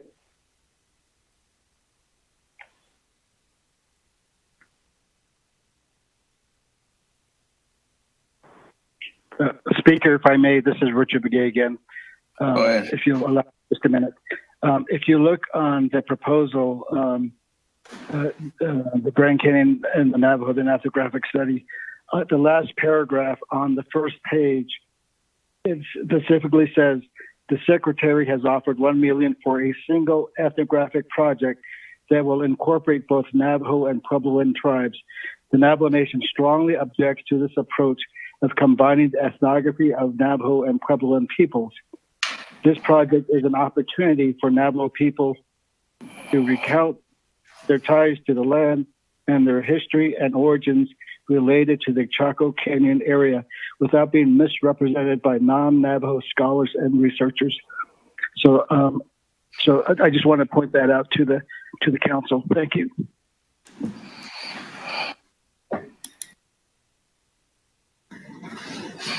Thank colleagues. Moving on down. I don't have anybody else in the queue. Go back to reserve time. Vice Chair Smith. 2 minutes. Thank you, Speaker. On that, 2 seconds. What Mr. Begay had mentioned, I think that should be in the legislation to clarify what exactly we're talking about. Speaker, reserve my time.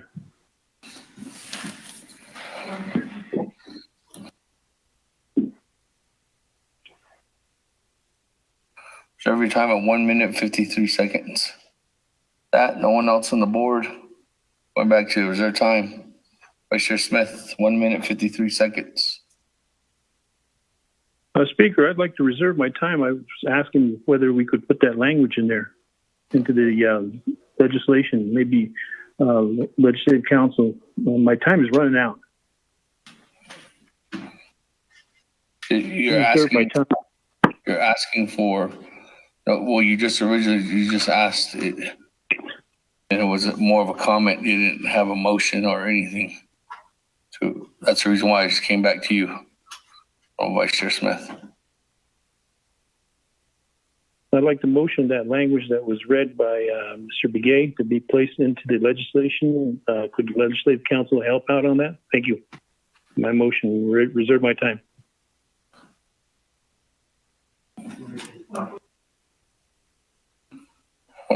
Reserve your time, 1:38. That,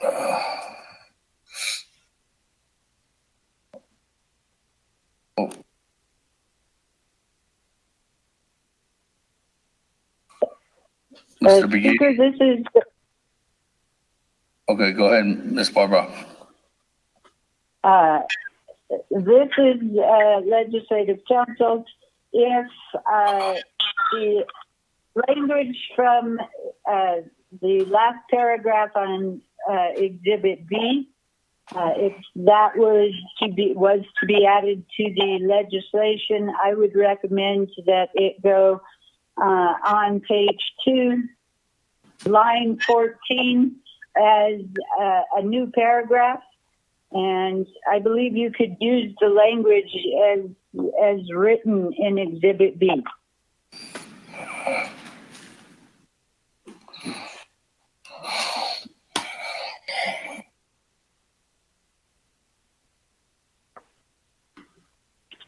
Speaker, so would we say something to the effect of the Navajo Nation strongly supports the following statement contained in the proposal?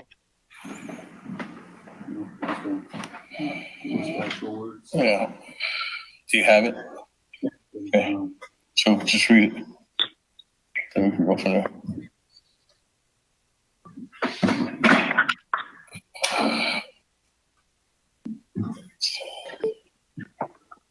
Mr. Speaker, members of the council, Amendment 1, page 2 of 4, line 14. Insert language before at the beginning of the paragraph, of paragraph F. The Secretary has offered $1 million for a single ethnographic project that will incorporate both Navajo and Puebloan Indians. Navajo Nation strongly objects to this approach of combining the ethnography of Navajo and Puebloan peoples. This project is an opportunity for Navajo people to recount their ties to the land and their history and origins related to the Chaco Canyon area without being misrepresented by non-Navajo scholars and researchers. Mr. Speaker.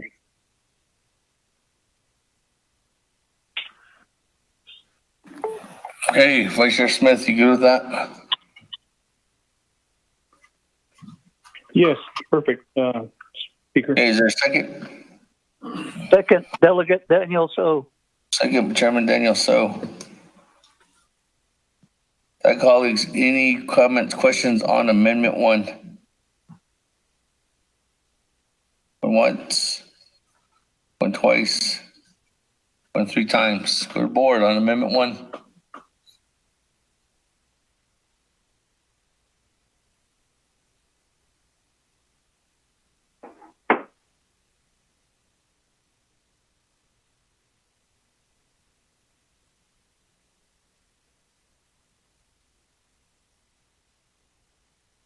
Honorable Key Allen Begay Jr. Honorable Key Allen Begay Jr. Honorable Key Allen Begay Jr. did not vote. Honorable Almer Begay. Honorable Almer Begay. Honorable Almer Begay did not vote. Honorable Paul Begay Jr. Delegate Paul Begay votes green. Honorable Paul Begay Jr. votes green. Honorable Nathaniel Brown. Honorable Nathaniel Brown. Honorable Nathaniel Brown did not vote. Honorable Regina Charles Newton. Honorable Regina Charles Newton. Honorable Regina Charles Newton did not vote. Honorable Amber Knussbach Carty. Charles Newton votes green. Honorable Regina Charles Newton votes green. Delegate Amber Knussbach Carty votes green. Thank you. Honorable Amber Knussbach Carty votes green. Honorable Herman Daniels.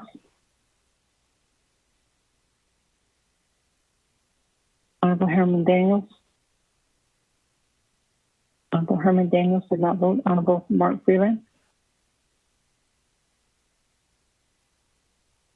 Honorable Mark Freeland. Honorable Mark Freeland did not vote. Honorable Pernell Halona.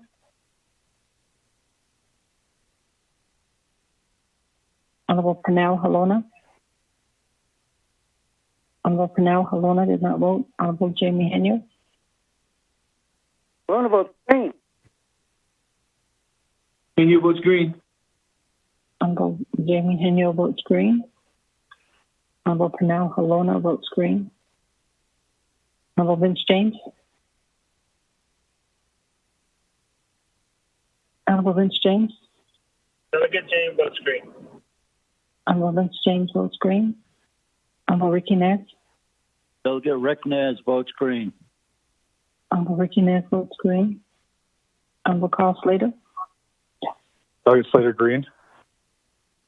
Honorable Carl Slater votes green. Honorable Raymond Smith Jr. Honorable Raymond Smith Jr. Honorable Raymond Smith Jr. votes green. Honorable Wilson Stewart Jr. Green. Honorable Wilson Stewart Jr. votes green. Honorable Otto So. Green. Honorable Otto So votes green.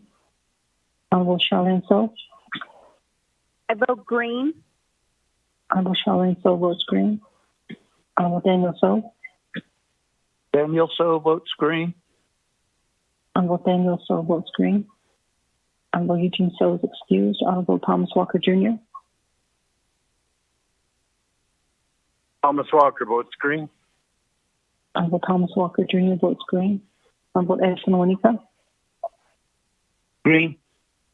Honorable Edison Wanika votes green. Honorable Edmund Yazzie. Green. Honorable Edmund Yazzie votes green. Honorable Jimmy Yellowhead. Honorable Jimmy Yellowhead. Honorable Jimmy Yellowhair did not vote. Honorable Alma Begay. I vote green. Honorable Alma Begay votes green. Honorable Key Allen Begay Jr. Delegate Keelan votes green. Honorable Keelan Begay Jr. votes green. Honorable Nathaniel Brown. Delegate Brown votes green. Honorable Nathaniel Brown votes green. Honorable Herman Daniels.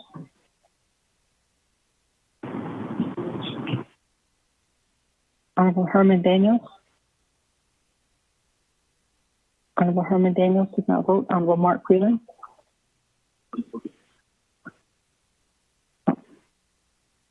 Honorable Mark Freeland via text votes green. Honorable Jimmy Yellowhair. Honorable Jimmy Yellowhair.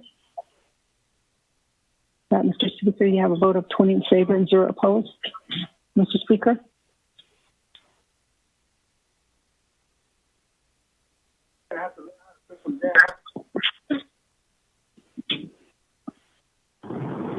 Speaker, I vote green. Mr. Daniel.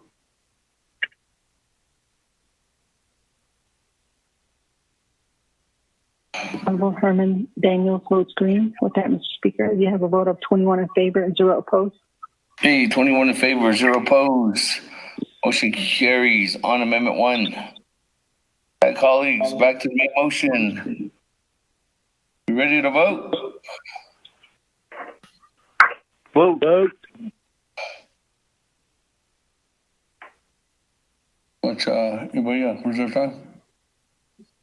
Commissioner Smith? 138.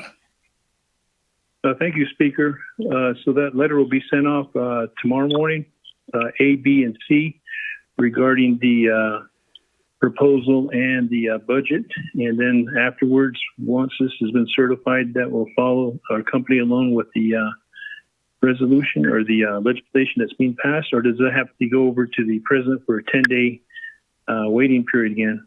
The reason why I say that is I'd like to see that letter just be sent off, and then the legislation can accompany it as been passed into law. That's my question there, Speaker. As I know, the legislation's final authority here. Correct me if I'm wrong, Ms. Barbara.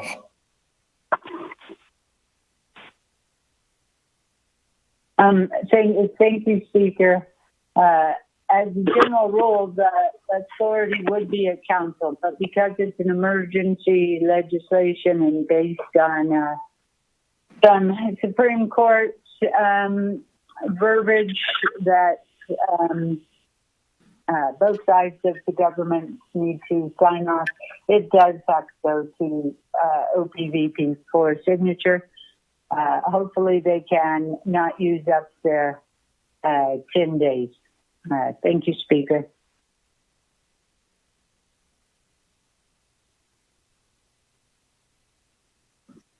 Okay.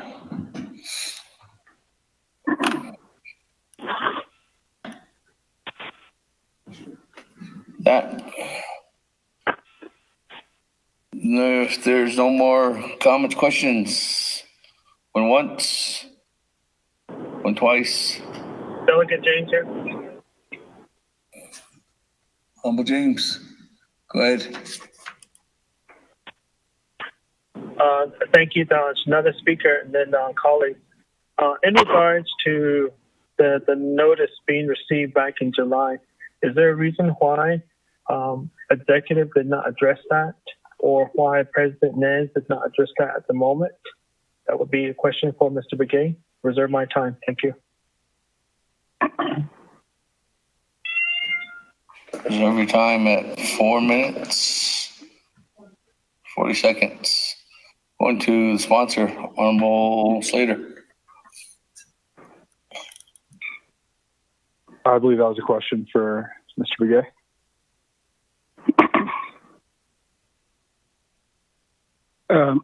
Hello, Mr. Speaker and members of the council. Yes, we did get that letter via email in July. Again, this is tied to the Mancos, Farmington, Gallup, RMPA. So we were busy with that.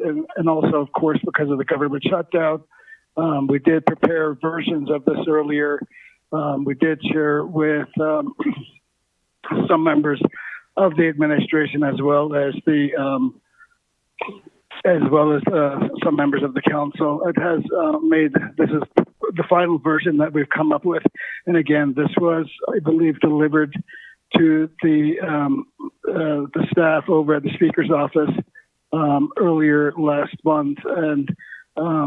And again, as Carl Slater said, for whatever reason, the legislation didn't get developed, but, we don't need to point fingers, but we wanted to make sure that we did have a response to this letter, and that's what's before you right now.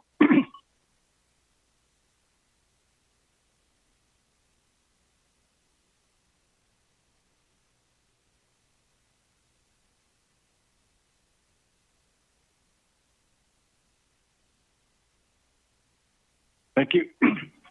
Thank you. Yeah, colleagues, any other comments, questions? Going once, going twice, going 3 times. Second reading on legislation 0218-20. Mr. Speaker, members of the council, you have one amendment, page 204, line 14. Insert the following language at the beginning of paragraph F. The Secretary has offered $1 million for a single ethnographic project that will incorporate both Navajo and Pueblo Indians or tribes. The Navajo Nation strongly objects to this approach of combining the ethnography of Navajo and Pueblo peoples. This project is an opportunity for Navajo people to recount their ties to the land and their history and origins related to the Chaco Canyon area without being misrepresented by non-Navajo scholars and researchers. Mr. Speaker.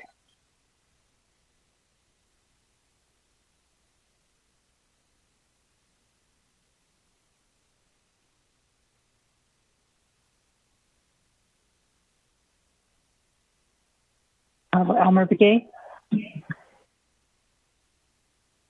Elmer Begay. Elmer Begay. Honorable Kealan Begay Jr. Delegate Kealan votes green. Honorable Kealan Begay Jr. votes green. Honorable Paul Begay Jr. Delegate Paul Begay votes green. Honorable Paul Begay Jr. votes green. Honorable Nathaniel Brown. Delegate Brown votes green. Honorable Nathaniel Brown votes green. Honorable Eugenia Charles Newton. Charles Newton votes green. Honorable Eugenia Charles Newton votes green. Honorable Amber Cansbach Carty. Delegate Amber votes green. Honorable Amber Cansbach Carty votes green. Honorable Herman Daniels. Honorable Herman Daniels. Honorable Herman Daniels did not vote. Honorable Mark Freeland. Honorable Mark Freeland. Honorable Mark Freeland via text votes green. Honorable Pernell Halona. Halona votes green. Honorable Pernell Halona votes green. Honorable Jamie Henyo.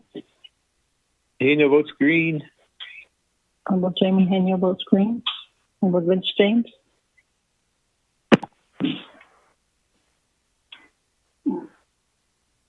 Honorable Vince James. Honorable Vince James did not vote. Honorable Vicky Ness. Delegate Rick Nez votes green. Honorable Vicky Ness votes green. Honorable Carl Slater. Delegate Slater, green. Honorable Carl Slater votes green. Honorable Raymond Smith Jr. Green. Honorable Raymond Smith Jr. votes green. Honorable Wilson Stewart Jr. Green. Honorable Wilson Stewart Jr. votes green. Honorable Otto Sow. I vote green. Green. Honorable Otto Sow votes green. Honorable Charlene Sow. Honorable Charlene Sow. Honorable Charlene Sow did not vote. Honorable Daniel Sow. Daniel Sow votes green. Honorable Daniel Sow votes green.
recognize the passing of Private Carlton Chi from Chairman Jammer Hinu's area this evening. So, colleagues, without due respect, if we could do a moment of silence at this time.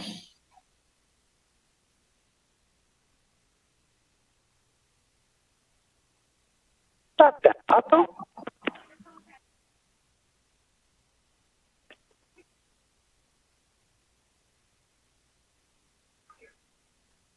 Thank you very much, everyone. Any other comments, questions on the adjournment? There's none. We have a motion adjourned by Chairman Hinu, second by Madam Charles Newton. Go to board on adjourning at 9:48 p.m. Honorable Elmer Begay. Honorable Elmer Begay. Honorable Elmer Begay did not vote. Green. Okay, Elmer Begay. Honorable Elmer Begay votes green. Honorable Kealan Begay Jr. Delegate Kealan votes green. Thank you. Honorable Kealan Begay Jr. votes green. Honorable Paul Begay Jr. Honorable Paul Begay Jr. Honorable Paul Begay Jr. did not vote. Honorable Nathaniel Brown. Honorable Nathaniel Brown. Honorable Nathaniel Brown did not vote. Honorable Eugenia Charles Newton. Charles Newton votes green. Honorable Eugenia Charles Newton votes green. Honorable Amber Knaspot Crotty. Honorable Amber Knaspot Crotty. Honorable Amber Knaspot Crotty did not vote. Honorable Herman Daniels. Honorable Herman Daniels. Green. Honorable Herman Daniels votes green. Honorable Mark Freeland. Honorable Mark Freeland. Honorable Mark Freeland did not vote. Honorable Sanal Halona. Votes green. Honorable Sanal Halona votes green. Honorable Jamie Henyo. Honorable Jamie Henyo. Honorable Jamie Henyo did not vote. Honorable Vince James. Delegate James votes green. Honorable Vince James votes green. Honorable Ricky Ness. Delegate Rick Nez votes green. Honorable Ricky Ness votes green. Honorable Carl Slater. Delegate Slater green. Honorable Carl Slater votes green. Honorable Raymond Smith Jr. Honorable Raymond Smith Jr. Honorable Raymond Smith Jr. did not vote. Honorable Wilson Stewart Jr. Green. Honorable Wilson Stewart Jr. votes green. Honorable Otto So. Vote green. Honorable Otto So votes green. Honorable Charlene So. I vote green. Honorable Charlene So votes green. Honorable Daniel So. Daniel So votes green. Honorable Daniel So votes green. Honorable Eugene So is excused. Honorable Thomas Walker Jr. Delegate Thomas Walker votes green. Honorable Thomas Walker Jr. votes green. Honorable Edison Winika. Green. Honorable Edison Winika votes green. Honorable Edwin Yazzie. Honorable Edwin Yazzie. Honorable Edwin Yazzie did not vote. Honorable Jimmy Yellahair.